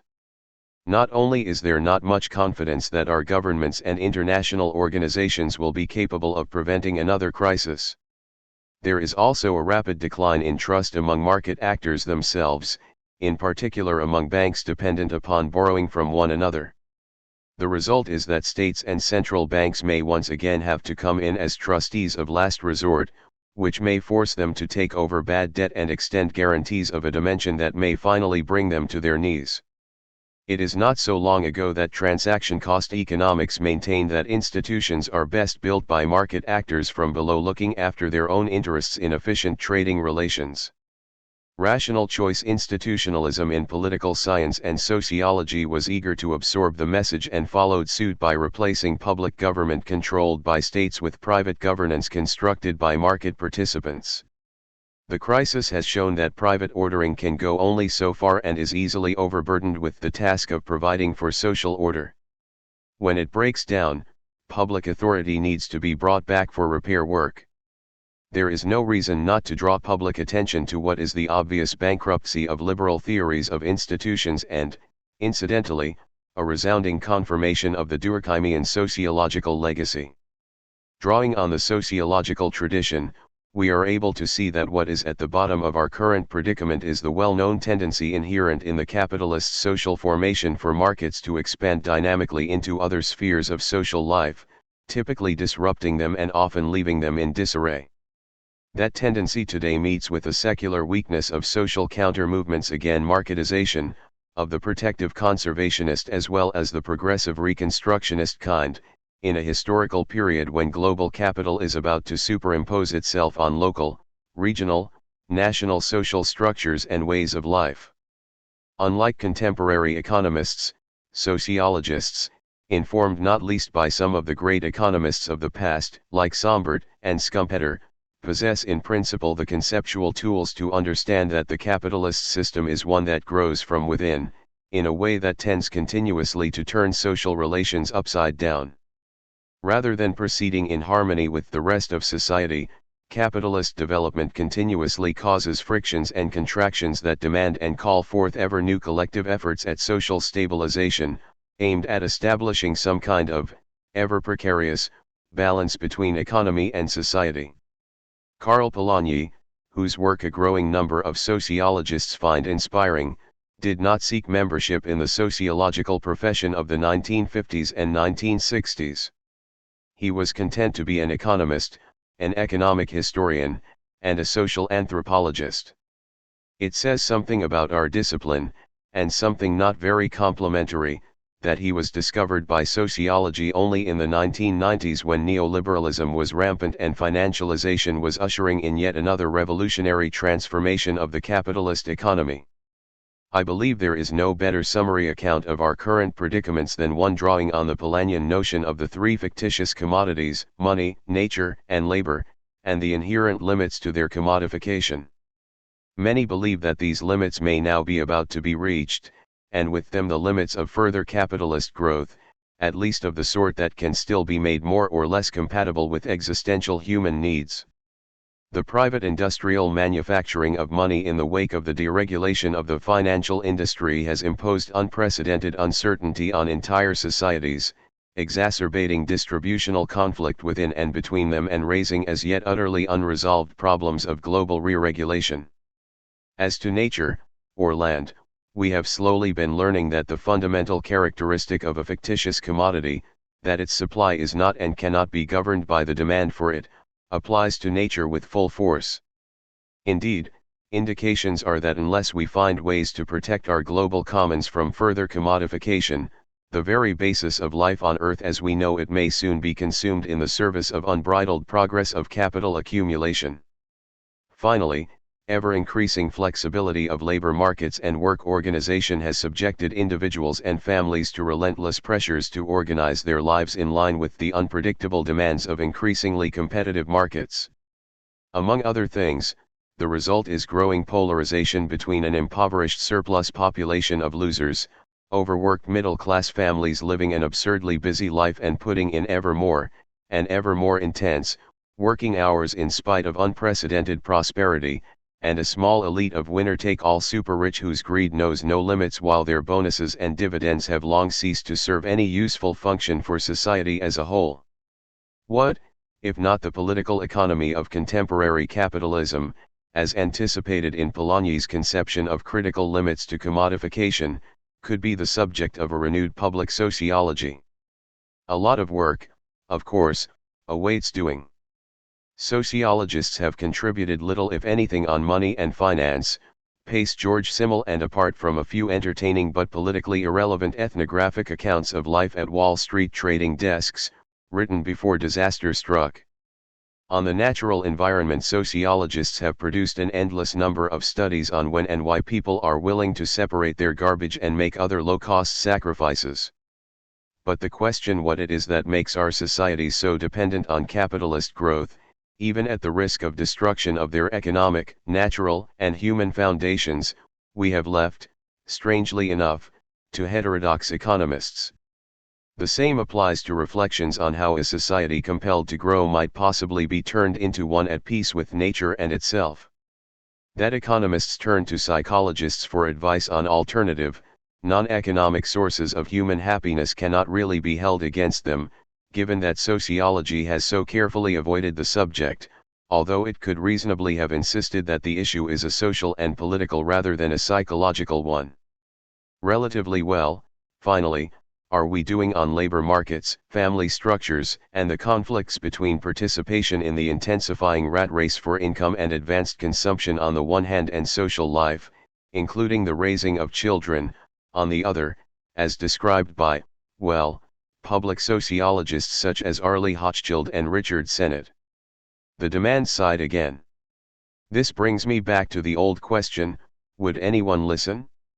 Of course one should not be optimistic these days. But it seems that these are not normal times, or that normal times may well be coming to an end. Clearly a sense of crisis is building among elites as well as citizens, and not least in the academy, that goes far beyond what we have seen in decades. Perhaps we are approaching another Sattelzeit, Reinhard Koselleck period of accelerated change with uncertain event that will be of formative importance for a long time. An interesting symptom is how clueless standard economics presents itself when it comes to handling the post-2007 global economic disaster. Never were the world's leading economists as divided as today over what is to be done, something that even the trade press, like The Economist and the Financial Times, cannot but notice. Perhaps the explanation is simply that capitalist democracy has run out of technical fixes, as a result of which economic theory as we know it is losing its grip on the public discourse. Political leaders seem already to have lost faith, on both sides of the Atlantic. It is interesting that even inside economics itself doubts are emerging about, for example, the way we measure growth and prosperity, or the prospects for continued maximization of material prosperity in general. Hauling the economy back into society, and indeed into sociology, may be a program for which one could today find allies, in a world in which states are about to be turned into something like public corporations having to earn the confidence of capital givers, in which international organizations function as deposit insurance or debt collection agencies on behalf of private investors, and governments begin to resemble corporate managements pressed to extract creditor value from citizens. Turned into workforces disciplined by capital markets. Perhaps there may also be demand for a renewed critical theory of political economy among the young who no longer join the political parties, avoid trade unions, and refuse to vote in elections. As with all basic research, that we cannot say who will use it and how, can be no reason for not doing it. For sociology to become truly public sociology, I believe it must get ready for the moment in which the foundations of modern society will again have to be rethought, like they were in the New Deal and after the Second World War. That moment, I am convinced, is approaching, and when it will be here, sociologists should have the intellectual tools at hand for society to understand what is at stake. Even if our only audience was, at first, in the academy, this would not necessarily render our efforts futile. In the final chapter of the General Theory, Keynes expounded on the power of ideas of economists and political philosophers, both when they are right and when they are wrong. The world, he claimed, is ruled by little else, even though new ideas do not take hold immediately.